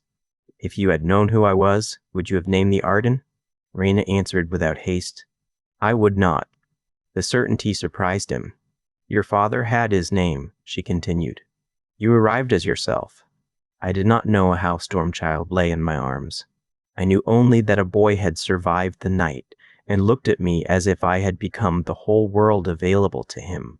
You were. For a little while. For longer than that. Her eyes lowered to the cloth. Knox is the name of the child I chose. Storm is the history you chose to carry after learning what it meant. Neither cancels the other. Knox sat beside her on the wide sill. The old anger had not disappeared. It no longer filled every space between them. I still think you should have told me about the mark. You are right. I understand why you were afraid. That does not make the silence right. It does not. Raina covered his hand with hers. They did not force the moment toward forgiveness greater than either could honestly give. Garrick arrived near dusk in a cart built with a low step and a padded seat. He refused help until the wheel struck a rut. Then he allowed Taryn to brace his good side while he lowered himself with a crutch. His damaged foot dragged slightly. The burned shoulder remained stiff beneath his coat, and the effort of crossing the yard left sweat along his hairline. He looked up at the tiled roof frame. Too many angles. Raina came to the door. You have not seen it under rain. That is when bad work reveals itself. The builders have heard your opinion through 3 messengers. They kept bringing questions. They asked whether you wanted the school near the east path. You answered with 6 complaints about rafters. The path decision was obvious. Knox took the second crutch from the cart and placed it within reach. Garrick accepted it after a pause. They walked to the unfinished classroom. Small practice spears leaned against one wall, each fitted to a child's height. Tracking boards showed hoof marks, broken grass, shifted stones, and trail signs. Beside them hung letter cards and road bell patterns. Garrick studied the smallest spear. It may be too light. It is for a 5-year-old, Knox said. A 5-year-old still has wrists. Raina wrote a rule against testing those wrists with a grown fighter's weight. Garrick looked toward her. You wrote it before I began. I remember how Knox came home from your first lesson. He returned standing. He was bruised across the chest and could not lift a bowl without shaking. Garrick's mouth closed. The three of them remained in the classroom while evening cooled the open walls. Children shouted in the yard. Somewhere below the hill, a saw bit through timber in slow strokes. Garrick lowered himself onto a bench. I came to speak without asking you to make it easier. Knox waited. I told myself that danger made honesty a luxury, Garrick said. After the palace, after the road pursuit, after I left you in the rain, every season gave me another reason to wait. When you were 5, I believed pain would prepare you faster than explanation. When you were 14, I believed keeping you angry at me was safer than letting you wonder why I cared. His hand tightened on the crutch. Some of that fear was real. Some of it was pride. I knew how to train a guard. I did not know how to help raise a son, so I used the skill that kept me from admitting the difference. Raina stayed near the door, silent. Knox looked at the tracking boards instead of Garrick's face. You are not my father. I understand that.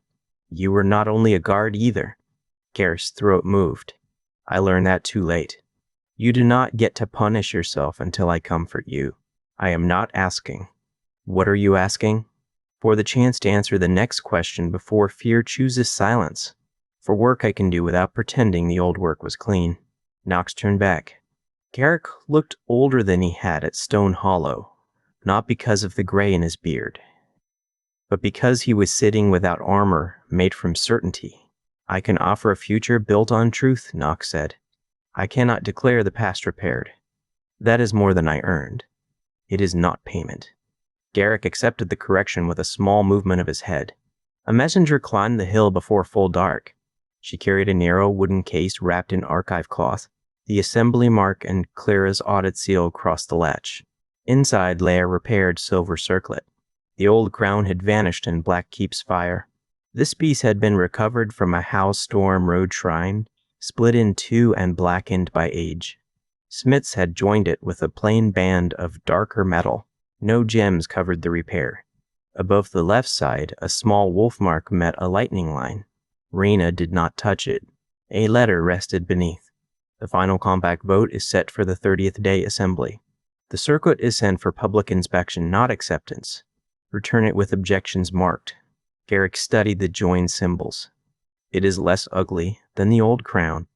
You saw the old crown? Knox asked. I saw it once. It was heavy enough to injure a neck. Raina closed the case. Then this one has already improved the office. Knox looked through the open classroom toward the settlement lights. The circlet waited in a box. The hall, the school, the roads, and the people arguing over shutters were already becoming real without it. That made the decision ahead feel safer and more dangerous at the same time. The Calder account. House Calder opened its old account room to the public on a clear morning. The room had been built to impress merchants. Dark shelves climbed 2 floors. Brass rails crossed the upper gallery, and tall windows poured light onto long tables marked by years of ink. Lord Calder's ancestors looked down from painted frames and coats too clean for roadwork. Sarah had every portrait covered with plain cloth before the hearing began. We are not asking painted men to defend these numbers, she told the household staff. Workers filled the room first. Mill hands, warehouse crews, miners, carters, cooks, stable workers, and clerks took seats normally reserved for trade guests. Grafin sent 2 speakers. Stonebridge sent a repair captain and the mother of a worker killed during the crossing. Clara placed duplicate ledgers on 3 separate tables. Finn stood near the doors with his right arm finally free of its fixed strap. He could lift it only to chest height, and the long scar still pulled when he turned. He wore a road officer's coat without a House Calder crest. Lord Calder entered last. The attack on the estate had left one side of his face marked by burn heat. He walked with a cane and stopped at the ordinary chair Sarah had placed beside the workers' speakers. He looked toward the covered portraits, then sat without asking for another position. Sarah began with the profitable years. House Calder had earned money from lumber, ore, river shipping, warehouses, and road contracts. Much of that work had paid fair wages and kept towns alive through hard seasons. The account did not erase that. Then Clara opened the hidden books. Varen's officials had offered reduced tolls and protected charters in exchange for Calder's silence when smaller carriers were driven from western roads. House managers had purchased seized timber at low prices. Debt contracts had bound families to mills after grain shortages engineered by the Protectorate. Several villages had paid repair fees for bridges never repaired because the money entered a private reserve. The total filled 4 boards. No one in the room spoke while Clara read it. Sarah stood behind the table with both hands flat on the wood. The house did not order the palace fires. It did not design the grain seizures. That does not make every profit clean. We saw enough to ask more questions and accepted answers that protected our contracts. A warehouse foreman called, "Your father signed 2 of those renewals." "Yes, he did." Lord Calder shifted his cane.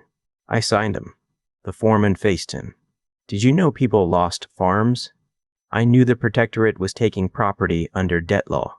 I told myself the law would exist with or without our contract." "I asked whether you knew families were losing their farms." Lord Calder looked toward the figures. "I knew some farms were lost. I did not ask how many because the answer might have required me to surrender the charter." Anger moved through the room in low voices. Sarah did not defend him. Finn remained near the door, jaw tight. A miner asked whether House Calder intended to return every coin. Clara answered, "Some money can be traced directly. Some cannot. The repayment plan begins with named debts, unpaid wages, seized timber value, and bridge fees. The remaining profit moves into a road and village fund controlled outside the family. How much remains for the house? Enough to continue work if management accepts smaller returns for several years." Several Calder relatives seated near the rear rose in protest. One accused Sarah of ruining a family inheritance to gain public office. Another demanded that Lord Calder remove her from the account room. Lord Calder lifted a hand, but Sarah spoke first. "My authority here does not come from being his daughter. The workers in contract towns appointed the review board. They may remove me from this process. My father cannot stop the published account by changing his mind in private." The relatives left before noon. The hearing continued. Each debt required proof. Some claims were denied when dates or names did not match.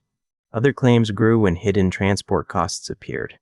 Workers argued over whether current employees should lose pay to repair old harm. The board protected wages first and reduced owner distributions. Sarah's own inheritance entered the repayment reserve with Finn's. Finn marked the page using his left hand because the right still shook under pressure.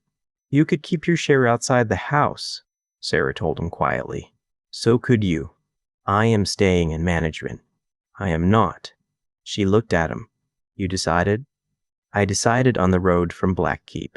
I want field operations, bridge security, and signal crews. I can read accounts well enough to know when Clara is about to become frightening. I do not want this chair. It was never a contest. That is why I can choose without losing." Finn asked the worker board to appoint him as a road protection coordinator under term review. House Calder would pay part of the office, but towns and road crews would choose the other supervisors. He would not command private soldiers answerable only to the family. The room accepted the proposal after removing a line that allowed emergency secrecy longer than 7 days. Clara's audit office came next. She refused rooms inside House Calder or Blackkeep alone. The main office would sit at Grayfen, with full copies stored at North Post, Stonebridge, the River Guild, and Openhearth. Any 2-copy houses could demand a public comparison. No family member, keeper, steward, or local speaker could close the account without every copy site recording attempt. A clerk asked whether that much duplication was wasteful. Clara held up a page burned along one edge.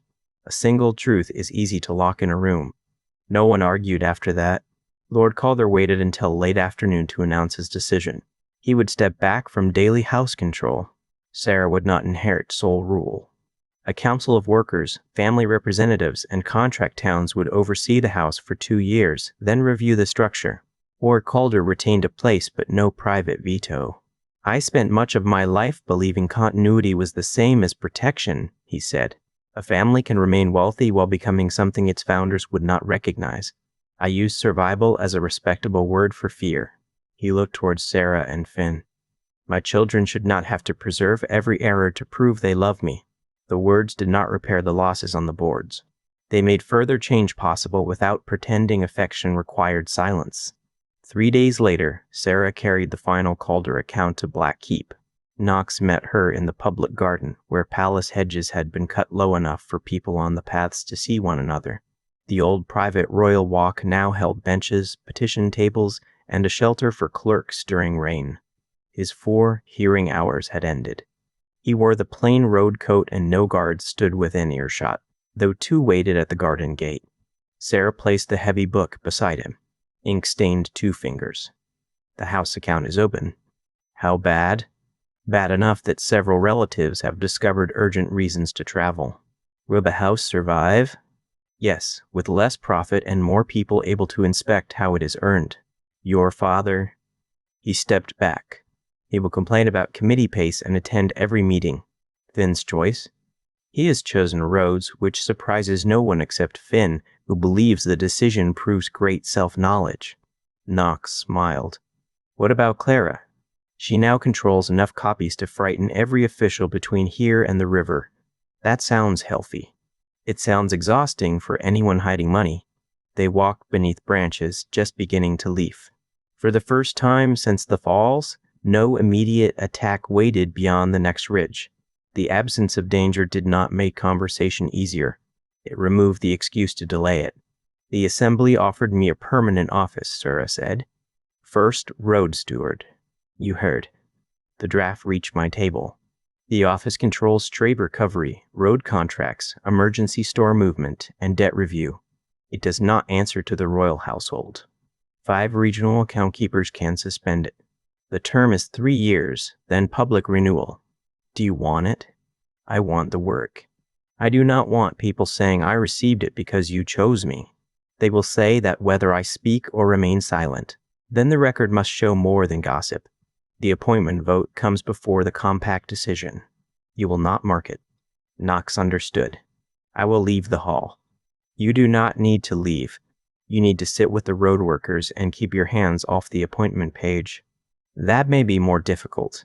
You are learning to be governed. He touched the stiff scar in his palm. People keep saying that as if it is pleasant. It is not supposed to be. They reached the end of the pass. The city spread below, patched roofs shining after rain. Road bells stood above the western wall with new ropes and old bronze. Sarah took the iron bird charm from beneath her collar. She had carried it through Blackkeep while Knox wore the wolf clasp. The small metal bird rested against her thumb. I told you before the city that I would not promise marriage during a campaign, she said. I remember. I also told you I would not disappear into your house or title. I remember that too. The Calder account is open. My office will be voted before yours. The compact has removal terms, independent records, and public stores. It is not perfect. No honest paper is. She looked at him directly. I am ready to marry you after the compact vote if you remain willing. The answer rose too quickly, and Knox made himself slow enough to understand it. He thought of the forced shelter with Layla, White Claw speaking of future as if naming it made consent irrelevant. He thought of Sarah at the falls, the iron bird in his palm, letters hidden from him, roads crossed together, and every time she had refused to let love become command. I remain willing, he said. I want a marriage that does not merge your office with mine, your name with mine unless you choose it, or your disagreement with disloyalty. I want the right to remove you from supper when you bring 6 petition books. That seems too broad. It will be written clearly. He reached for her hand. She closed the distance first and kissed him beneath the young leaves, not as reward for winning a city, but as a choice made after both had built places from which they could stand alone. When they parted, Sarah rested her forehead against his. The compact vote is in 12 days, she said. I have not forgotten. Do not invent a crisis to avoid planning a wedding. I have never invented a crisis. You attract enough of them that the distinction may not matter. The road bell sounded from the western wall. Not alarm. A bridge crew reporting the east supports finished ahead of spring rain. Sarah listened until the pattern ended. 12 days. Knox looked toward Blackheap's open doors. Then we finish the rules first. The Open Road Compact. The permanent assembly filled Blackheap's public hall before sunrise. 30 days had passed since the city doors opened. 90 days had passed since Knox accepted temporary office. Speakers had arrived from road towns, river crossings, city wards, traveling households, farms, trade crews, healing halls, signal posts, and surrendered companies. Some carried sealed instructions from people who could not travel. Others brought objections written along the margins of earlier drafts.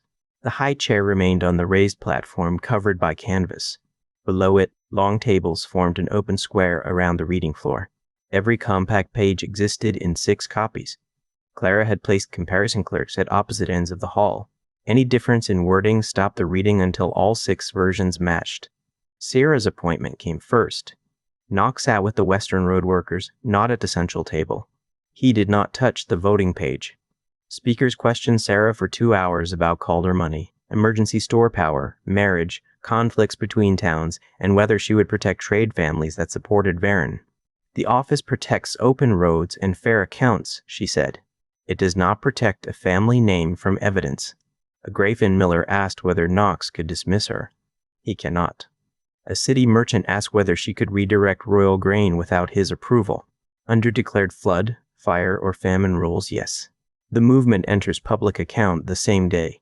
A Bloodwolf speaker asked what happened if Sarah married Knox.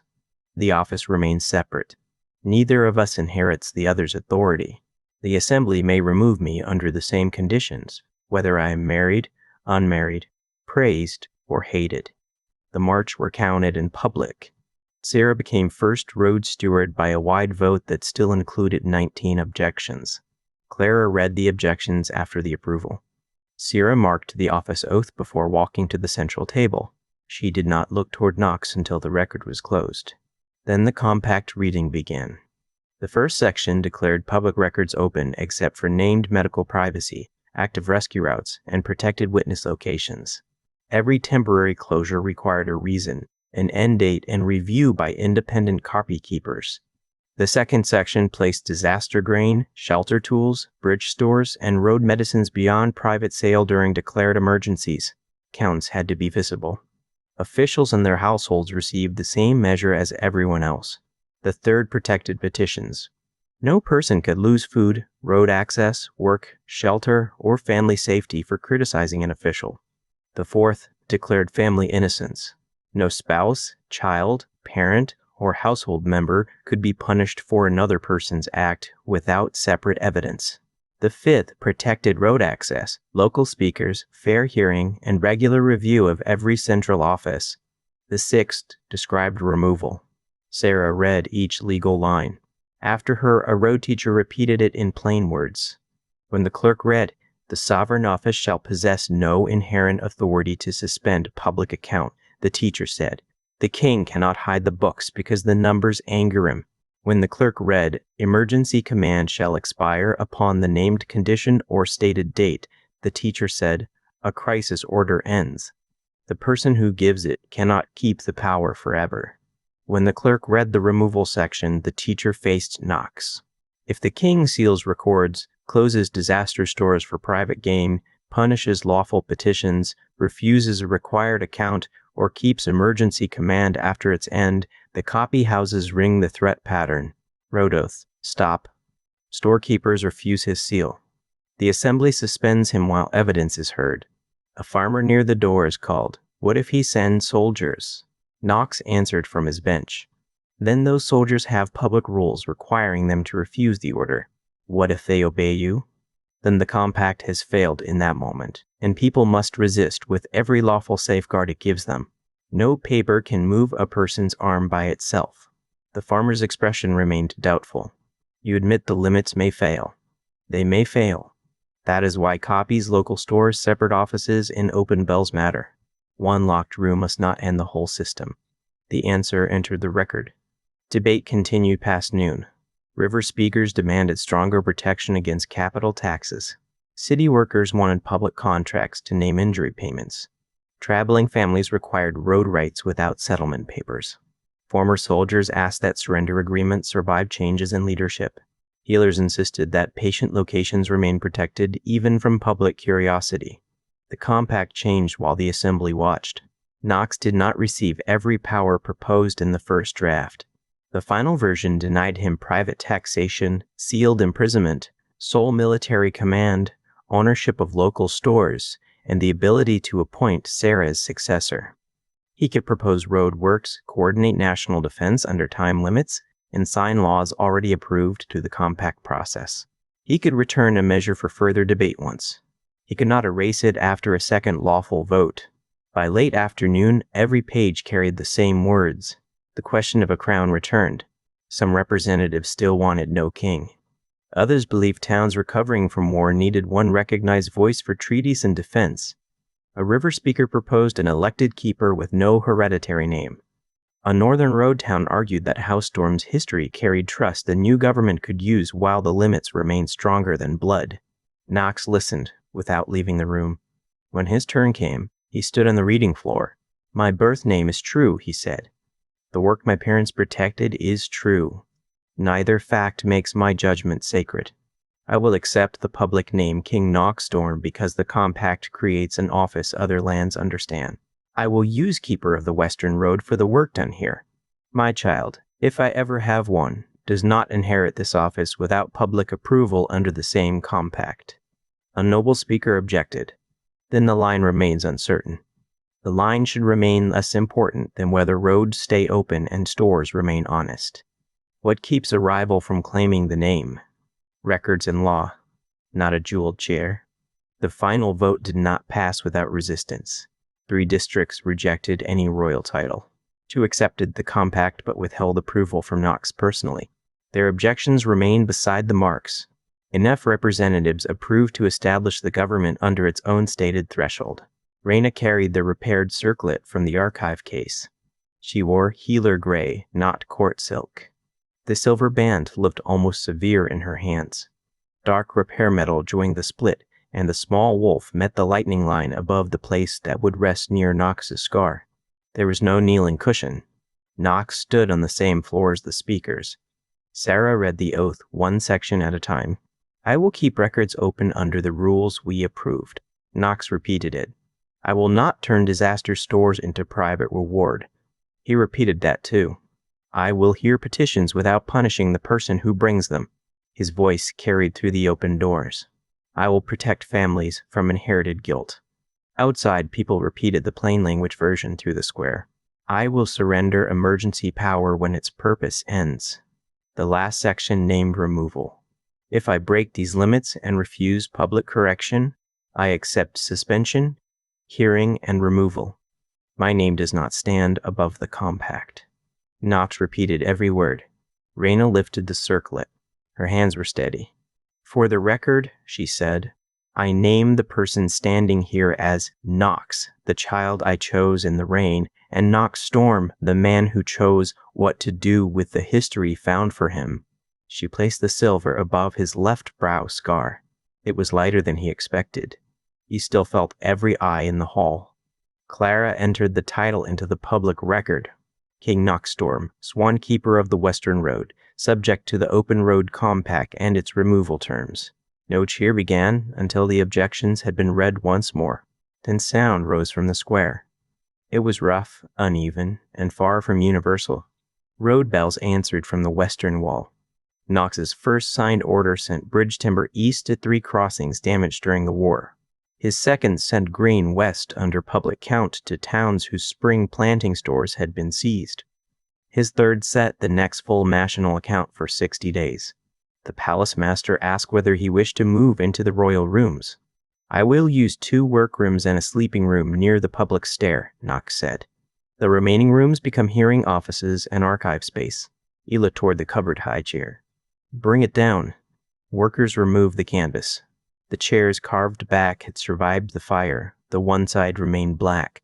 They loosened the platform bolts and lowered the seat to the hall floor. Knox did not sit in it. He asked a carpenter to shorten the legs until its height matched the other chairs.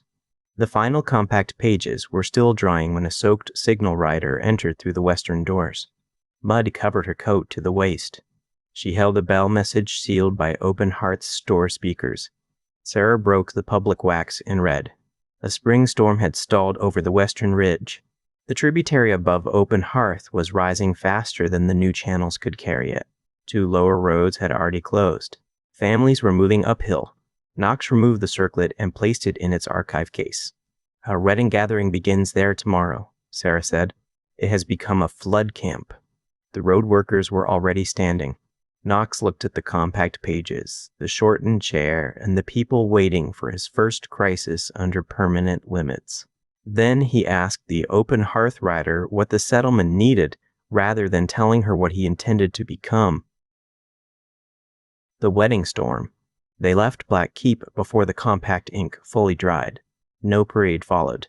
Knox rode with Sarah, Finn, Cora, 2 road guards, 3 bridge workers, and a wagon carrying rope, dry blankets, lamp oil, and medicine.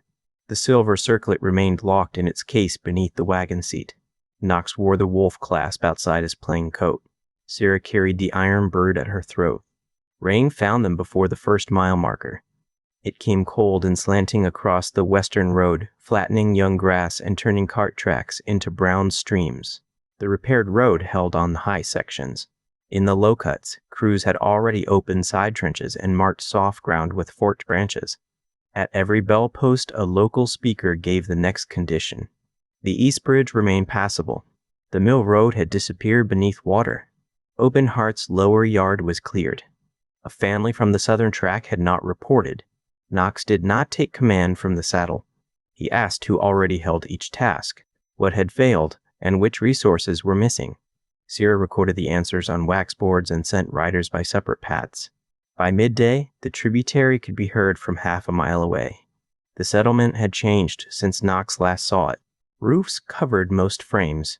Raina's healing hall stood finished on the high ground, its pale walls streaked by rain. The school had shutters. Broad yards climbed the slope without any house claiming the center. People who had come for the wedding now carried sandbags, children, tools, and cooking pots uphill. Blood wolf hunters moved between flooded paths with rope around their waists. Grafen workers shored the counting shed. Calder carters turned wagons into windbreaks. Road travelers who knew no one in the settlement held canvas over patients entering Raina's hall. Sarah dismounted beside the public board. Who has the flood count? Layla pushed wet hair from her face. Taryn has the lower buildings. I have patients and missing households. Garrick has the western rope crews, though Raina has threatened to tie him to a post. Where is Raina? Knox asked. Inside, treating a man hit by roof timber. She said you are not to enter water above your waist. My ribs healed months ago. She prepared that answer. She said old damage remains old damage when a king becomes foolish. Knox looked toward the tributary. Water had crossed the lower pasture and struck the new cart road. Fence posts rolled in the current. A footbridge hung twisted from one support. Beyond it, an overturned wagon leaned against 2 trees in the flooded channel. Children clung inside the wagon frame. An older man lay across the rear boards, one leg trapped beneath a broken bench. A woman stood waist deep beside the nearest tree, holding a rope that no longer reached the bank. Taryn shouted over the water. The wagon came from the southern track. The front team cut free before the current turned it. We cannot pull from this angle without rolling them. How many children? Sarah asked. There are 4. The driver reached the tree. The elder cannot move. A bridge worker handed Sarah the rope plan. She looked once and began changing it. 2 anchors uphill, not 1. Use the school foundation and the millstone. Taryn, clear everyone from the lower bank unless assigned. Layla, prepare warm blankets in the counting shed. Cora, find the missing southern family. This wagon may not be all of them. She pointed toward the twisted footbridge. Cut the loose side before it tears free and strikes the wagon. Knox removed his coat. Sarah caught his wrist. You enter only on the guide rope. Finn goes beside you. Garrick remains at the near anchor. I heard that, Garrick called from the bank.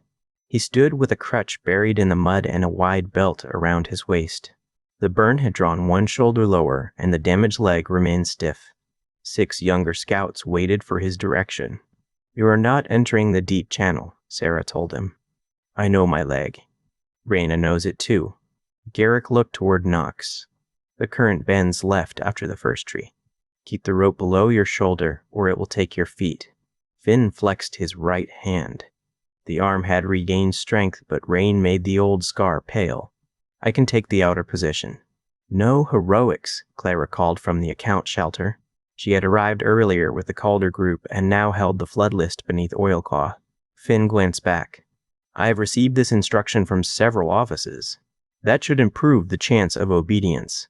The bridge workers fixed a loop around Knox and a second around Finn. They entered from the upstream bank, where the current crossed shallower ground before dropping into the channel. Cold struck like a blow. Water reached Knox's thighs, then his waist. Stones shifted beneath his boots. The rope pulled from behind while rain struck his eyes. Finn moved half a step downstream, bracing with a short pole. At the first tree, the current turned. Knox lowered the rope as Garrick had instructed. It pressed across his hips instead of his chest. 2 scouts on the bank fed slack at Garrick's count. The woman beside the wagon saw them. The rear is breaking. A child cried that the water was inside. We are here, Knox said. Keep them against the upper side. He did not promise safety he had not yet created. Finn reached the tree first and clipped a second line around it. Knox crossed the last 6 feet using the wagon's broken shaft as a handhold. The wood jumped beneath every impact of water. The wagon had lodged against roots, but one rear wheel spun in open current. The trapped elder was conscious. Blood had soaked the cloth around his lower leg. My grandchildren, he said. They cross first. Knox fixed a sling around the smallest child. Sarah's rope crew pulled from the school foundation while Finn guided the child past the tree. One crossing succeeded, then another. On the third, the twisted footbridge tore free. A bridge worker on the bank shouted. The broken structure came sideways through the flood, rails turning beneath muddy water. The cutting crew had removed one loose section, but the main frame remained heavy enough to crush the wagon.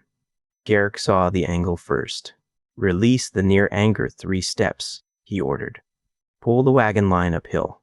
The scouts moved. Garrick planted his crutch and took the strain through the belt, not trying to use the damaged leg alone. The wagon shifted as the rope angle changed. The bridge frame struck the rear wheel instead of the children. Wood exploded across the current. The wagon rolled half a turn and stopped against the second tree. Knox hit the side hard. Old stiffness tore beneath his left ribs, sharp enough to blur the water. Finn caught the back of his belt. Stay with me. I am here. The remaining child had fallen between the boards. Knox reached beneath the water and found cloth, then an arm. The current pinned the child against the frame. He could not pull straight without hurting the shoulder. Finn climbed onto the tilted wheel and pushed the board outward with his pole. Knox lifted while the pressure eased. The child came free, coughing and terrified. They sent him across. Only the elder remained. The broken bench trapped his lower leg. Knox could feel the wagon moving against the roots with every surge. There was no time to dismantle the whole frame. A bridge worker reached them carrying a short iron bar along the guide rope. Together they raised the bench enough for Finn to pull the leg clear. The elder cried out and nearly lost consciousness. Knox fixed the sling beneath his shoulders. The leg will hurt when they pull. It already hurts. I believe you. Hold the line with both hands. The bank crew drew him through the channel, while Finn protected the injured leg from the tree.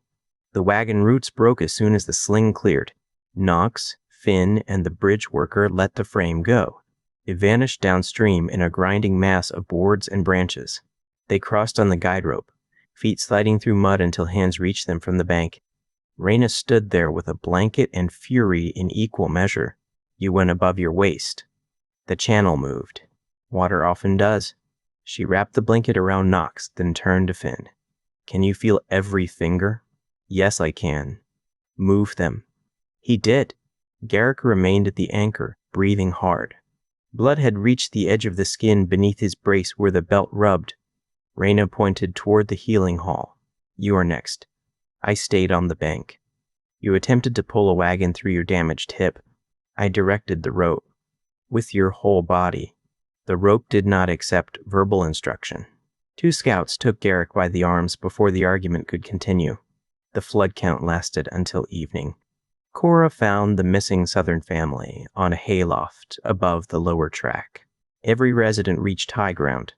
3 houses lost floors, the counting shed lost 1 wall, and the new footbridge was gone. No person died. Sierra posted the losses before anyone served food. She also posted the mistakes. The southern bell rope had been fixed too low, the lower pasture lacked a second escape marker, and the footbridge release cut should have been installed during construction. The wedding guests read the same page as the settlement workers. Rain softened near dark. Knox sat beneath the healing hall awning, in borrowed trousers and wet boots. Sarah lowered herself beside him, hair loose and coat streaked with mud. The compact's first day has cost a bridge, she said. It also moved timber east before we knew why. That order may save 3 other crossings. Open Hearth will need another. The account will show it. They watched children from the wagon sleeping beneath blankets inside the public shelter. The injured elder had kept his leg. Reyna expected a long recovery. The wedding tables had been carried uphill and used for medicine, rope, and food counts. Flowers floated in a drainage ditch. The musicians had spent the afternoon filling sandbags. Reyna came through the hall door wearing a dry apron over muddy boots. She looked from Knox to Sarah. Do you still intend to marry today? Sarah examined the mud on her sleeves. I had planned to wash first. The water barrels are occupied. Knox looked at his soaked boots. We could wait. Reyna glanced toward the people repairing the shelter wall by lantern light. You could. Everyone is already here, and no one expects perfection after watching your wedding platform float away. There was no platform, Sarah said. Then the storm saved itself the trouble. Sarah's tired smile reached Knox before she answered. We will marry in wet boots. Chosen vows.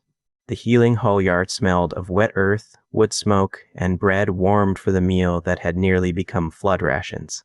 No one rebuilt the damaged tables before the ceremony. Workers set the usable ones on uneven ground and braced short legs with flat stones. Lanterns hung from the hall eaves. The storm clouds broke apart in the west, leaving strips of pale evening between dark ridges. Reyna gave Knox a dry shirt and failed to find dry boots in his size. Sarah changed into a plain green dress borrowed from a Grafen teacher. The hem stopped above her ankles, and the sleeves were slightly too short. Mud remained beneath one thumbnail despite 2 washings. She wore the iron bird at her throat. Knox wore White Claw's clasp. The silver circlet rested inside its open case on a small table near the hall door. No guard stood beside it. Clara had placed a copy of the compact beneath the case and a flood damage account beside that. The royal office could wait among ordinary paperwork while 2 people made private promises. There was no raised platform. Reyna, Garrick, Layla, Taryn, Finn, Clara, Lord Calder, and Cora stood in the same broad circle as builders, patients, travelers, clan families, city clerks, and children wrapped in blankets after the rescue. Some people had come for a king's wedding. Others had come because roads brought them near Open Hearth. No one was moved backward for lacking rank. Garrick sat in a chair with his damaged leg extended.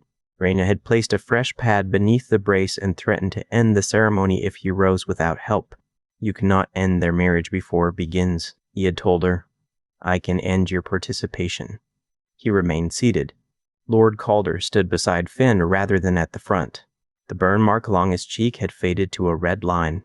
He carried no house staff. When Sarah joined the circle, he looked at the borrowed dress and smiled with visible effort. Your mother would have complained about the fit, he said. She would have repaired it while complaining. She would also have brought 6 wagons of cloth. We lost 1 wagon today. I prefer the smaller plan. Lord Calder touched her hand. So do I. Layla approached Knox carrying a covered basket. He recognized the smell before she lifted the cloth. Pastries filled the basket, uneven and slightly burned at the edges. Years earlier, she had arrived at Rena's shelter with a basket chosen for Knox and a future chosen for them both by someone else. "I made these," Layla said. "That explains the danger." Taryn ate too and remained standing. Taryn looked over her shoulder. "I was hungry and poorly informed." Layla passed the basket to Knox. "The first time I thought bringing food made the answer mine. Today they are only food. You may share them, save them, or drop them in the flood." Knox took one. "I will share them before Finn reaches the basket." Finn protested from across the circle. "My injured arm has reduced my speed, not my hearing."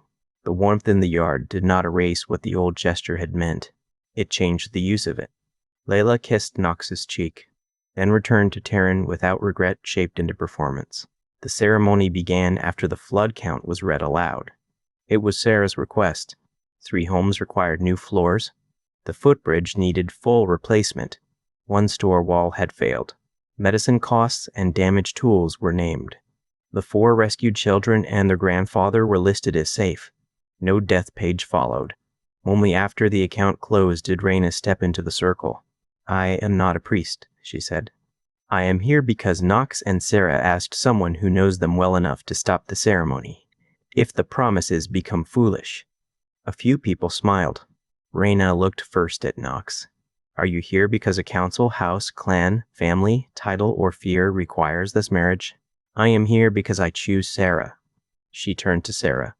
"Are you here because his office grants her office, because House Calder needs protection, or because anyone has told you waiting would be disloyal?"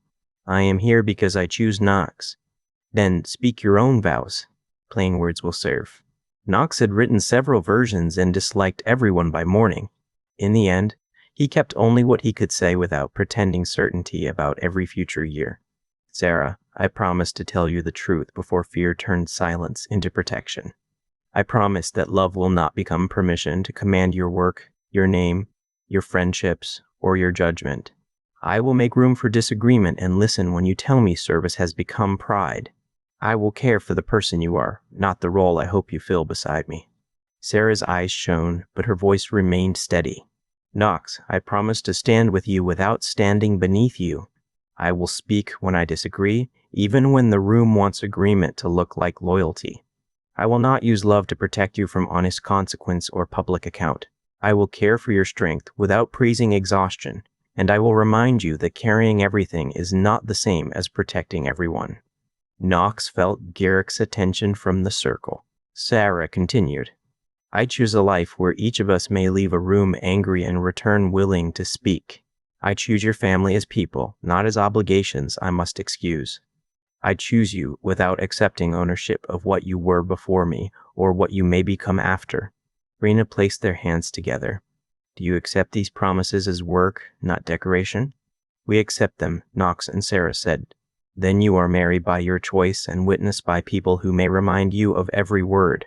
The circle broke into sound. No palace horn announced the marriage. Children shouted first. Road travelers struck cups against tables. A musician found a dry string instrument and played from beneath the awning. Eric stood with Finn's help despite Raina's threat and embraced Knox with one arm. "You did not mention obedience," Garrick said. "It was intentionally absent. That may complicate marriage." Raina reached them. "Sit before you complicate your leg." Garrick obeyed while complaining about the ground. Sarah embraced her father and Finn, then returned to Knox with a pastry in each hand. "This one is less burned," she said. "You have already begun controlling shared property." The basket entered no public office. "Then I lack an appeal. You may petition Layla." Layla heard her name and denied responsibility from 3 tables away. The meal used food gathered from many places. Grafin brought root stew. Calder Kitchen sent bread and cheese. Bloodwolf hunters supplied meat from the western ridge. River travelers opened jars of preserved fruit. The portions remained modest because the spring stores were not endless. The account board showed every gift and every amount kept for tomorrow. Before they joined the tables, Knox and Sarah stepped into Raina's herb garden for a moment without witnesses close enough to hear. Rain clung to the leaves. Water shone along the low stone path, and the smell of crushed mint rose beneath their boots. Sarah looked toward the open circuit case. The public record calls me Sarah Calder. That is the name you chose? It may trouble foreign courts. Foreign courts survived Viren. It can survive your name. She touched the wolf clasp at his throat. And when they call me queen? You may correct them, ignore them, or charge them for the time required to explain your office. I prefer the third choice. Knox became serious. There will be people who treat our marriage as a path around the compact. They will ask you for my favor and ask me to control your decisions. They will discover two separate refusals. I do not want our home to become another hidden council room. Then we keep no public account there, accept no sealed petition there, and send every person who tries back to the proper door. The terms sounded unromantic. They also sounded like a life they could trust. Sarah reached for his hand. We should decide one private matter before Clara creates a form, she said. What matter? Where we sleep tonight. The healing hall is full. The guest shelters are damp, and Garrick has already claimed that married people should solve shelter problems. Knox glanced toward the school where dry classroom mats had been stacked after the flood. I trained for years to survive poor sleeping arrangements.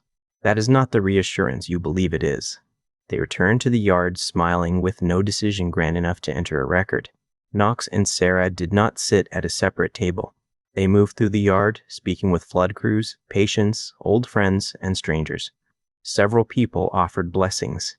Others offered complaints about roads, store rules, and an official who had not answered a petition. Clara collected the urgent matters before Knox could turn the wedding into a hearing. You have 4 public hours tomorrow, she reminded him. I only asked the petitioner's name. You also asked which clerk received the page. That seems reasonable. Today you are required to eat.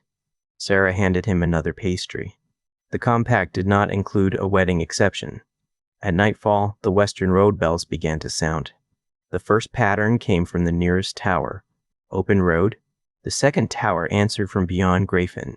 A third replied from the ridge near Stonebridge.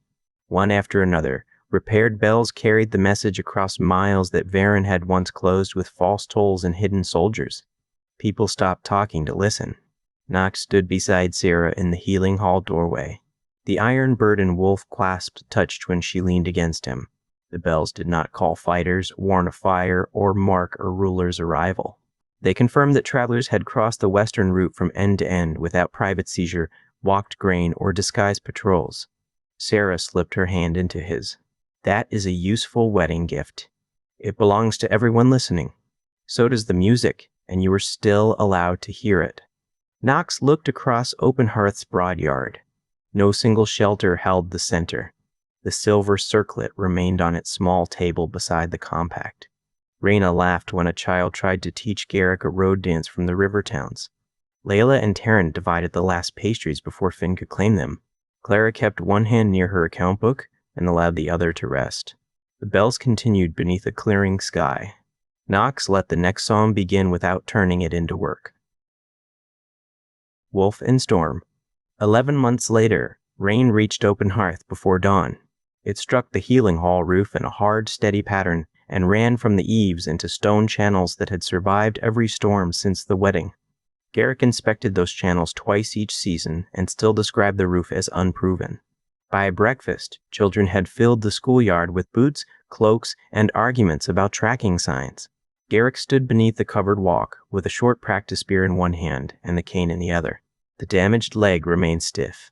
He could cross level ground without help, though cold rain made the foot drag.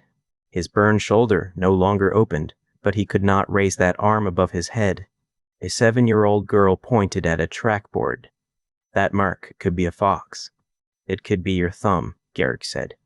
A fox does not walk in straight lines because you wish the lesson to end. You said to observe before guessing. That was my instruction. Then you guessed it was my thumb. Garrick looked toward Knox, who had stopped beneath the school eave. The children have discovered argument. They learned from public government. They learned from Raina. The girl lifted the board. It is my thumb. Garrick examined the smudge. Then clean it and begin again. He did not strike the board from her hand or test her with a weapon too heavy for her wrists. He waited while she corrected the page. Across the yard, Raina's healing hall had outgrown its first classroom. Apprentices from Grafin, Blackstone, traveling families, and the capital sat beside herb tables. Raina moved between them with a clean apron and a piece of chalk. Her private room remained the quiet edge. The window looked east over gardens, thick with feverfew, thyme, and winter greens. Nox's black infant cloth rested inside a sealed chest there, while the birth book remained in the public archive under multiple keys. Layla and Taryn arrived with the seasonal blood wolf store count just before the morning hearing. Some clan families had settled around Open Hearth and Grafin. Others traveled the western forest until winter. 4 northern families returned for trade twice a year without joining any permanent settlement. The Blackstone Common Field remained open. No one had rebuilt a chief's pavilion. Layla placed 3 count boards on the public table. The western hunters used more salt than marked. Taryn set a smaller repair page beside them. A barrel cracked during the north crossing. 2 families replaced part from their own measure before the loss was recorded. Then they are repaid first, Nox said. Layla raised an eyebrow. You have not heard the store speakers. Nox moved his hand away from the page. Then I will hear them. You are learning slowly. So everyone continues to tell me. A boy waiting beside the counting shed stared at the clasp and then at Nox's plain coat. He had arrived with one of the seasonal families and carried a practice tracking board beneath his arm. Are you the king here?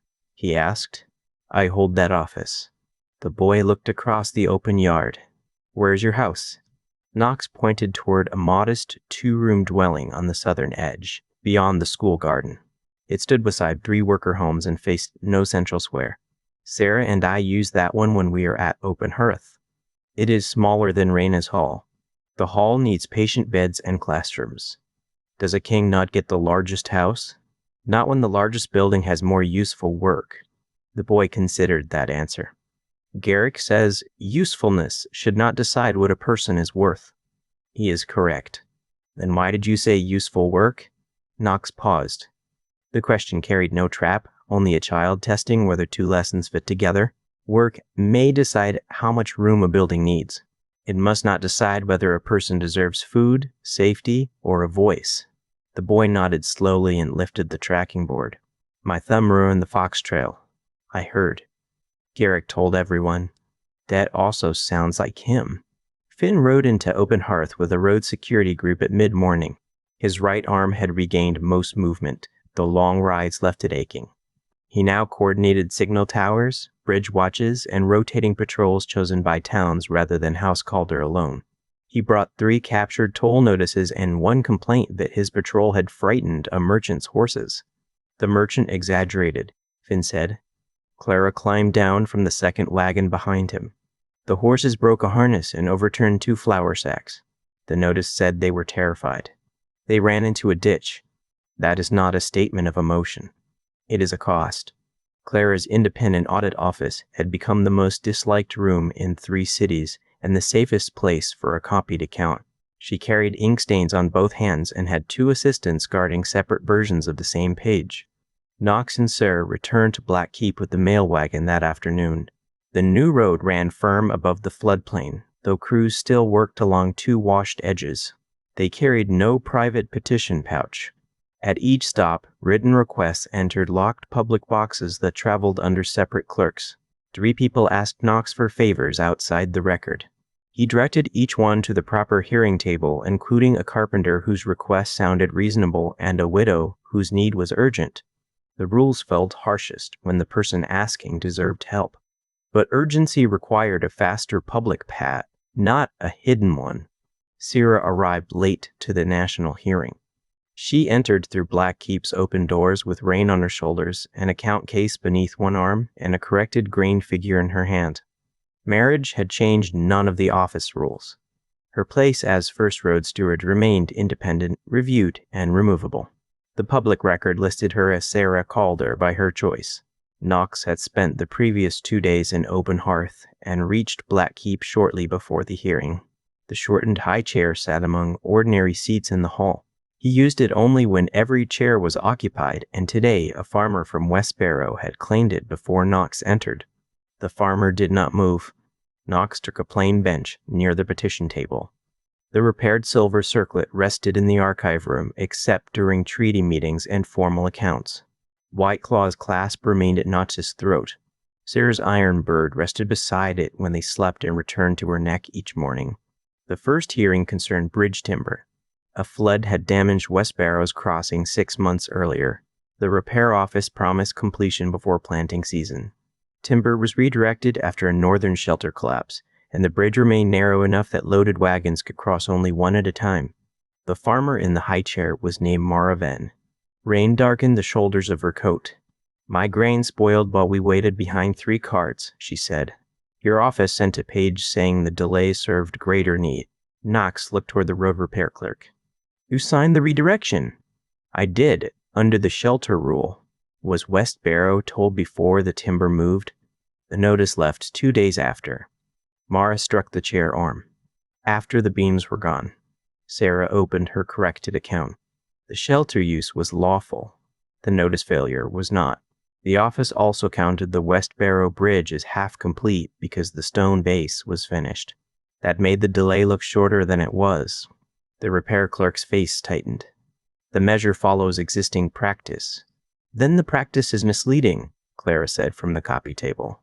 Several road workers defended the timber decision. West Barrow farmers answered that no one had offered temporary storage while wagons waited. A northern speaker described the families whose shelter roof had collapsed under snow. Knox listened. The old part of him wanted to explain why the timber had gone north and ask Mara to accept the moral weight of that need. The compact required more than a defense of good intention. "Enter Mara Venn's complaint into the permanent road account," he said. "Name the late notice, the spoiled grain, and the false appearance created by counting the stone base as half a bridge. The shelter redirection remains lawful. West Barrow receives temporary storage from the road fund and a new completion date approved by its local speakers. The counting rule returns for review." Mara leaned forward. "Do I receive payment for the grain?" "The claim goes to the loss panel with your receipts and witness pages. I do not decide the amount from this bench. You are king." "I am still not every office." She studied him, then placed the damaged receipt on Clara's table. "I may return if they refuse. The appeal remains open." Mara left the high chair and took a seat among the farmers. Knox did not move into it. The next petitioner could use it if needed. The hearing continued through corrected store figures, a soldier's amnesty review, school funding, and a dispute between traveling hunters and a settled sheep farm. People interrupted. Copy clerk stopped the room twice when versions differed.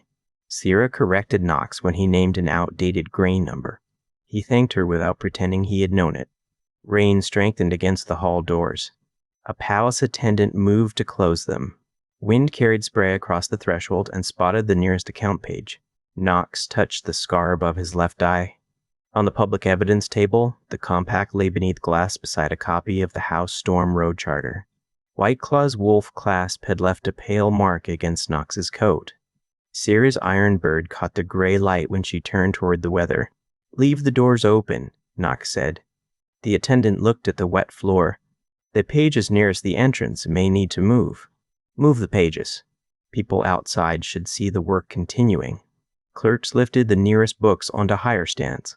Workers laid cloth along the threshold. No one treated the rain as a reason to hide the account. A bell sounded from the western wall. The pattern announced a road delegation approaching through bad weather. They carried petitions from 2 hill towns and a request for bridge engineers. The gate speaker asked whether the hearing would receive them before evening. Knox stood and took his plain road coat from the bench. Sarah closed her account case. "Your public hours end soon. I will meet them at the gate and bring the pages inside. The hearing can decide what begins today." She looked at the rain beyond the doors. "Take a cloak." Knox fastened the wolf clasp at his throat. "Bring the corrected grain figure." Sarah joined him beneath the open arch. Behind them, Clara protected the accounts. Finn argued over patrol costs. Raina's apprentices carried medicine through the yard, and Garrick's students arrived from open hearth with muddy track boards under their coats. The hall remained crowded, imperfect, and visible. Knox stepped into the rain and walked down the open road to meet the next delegation.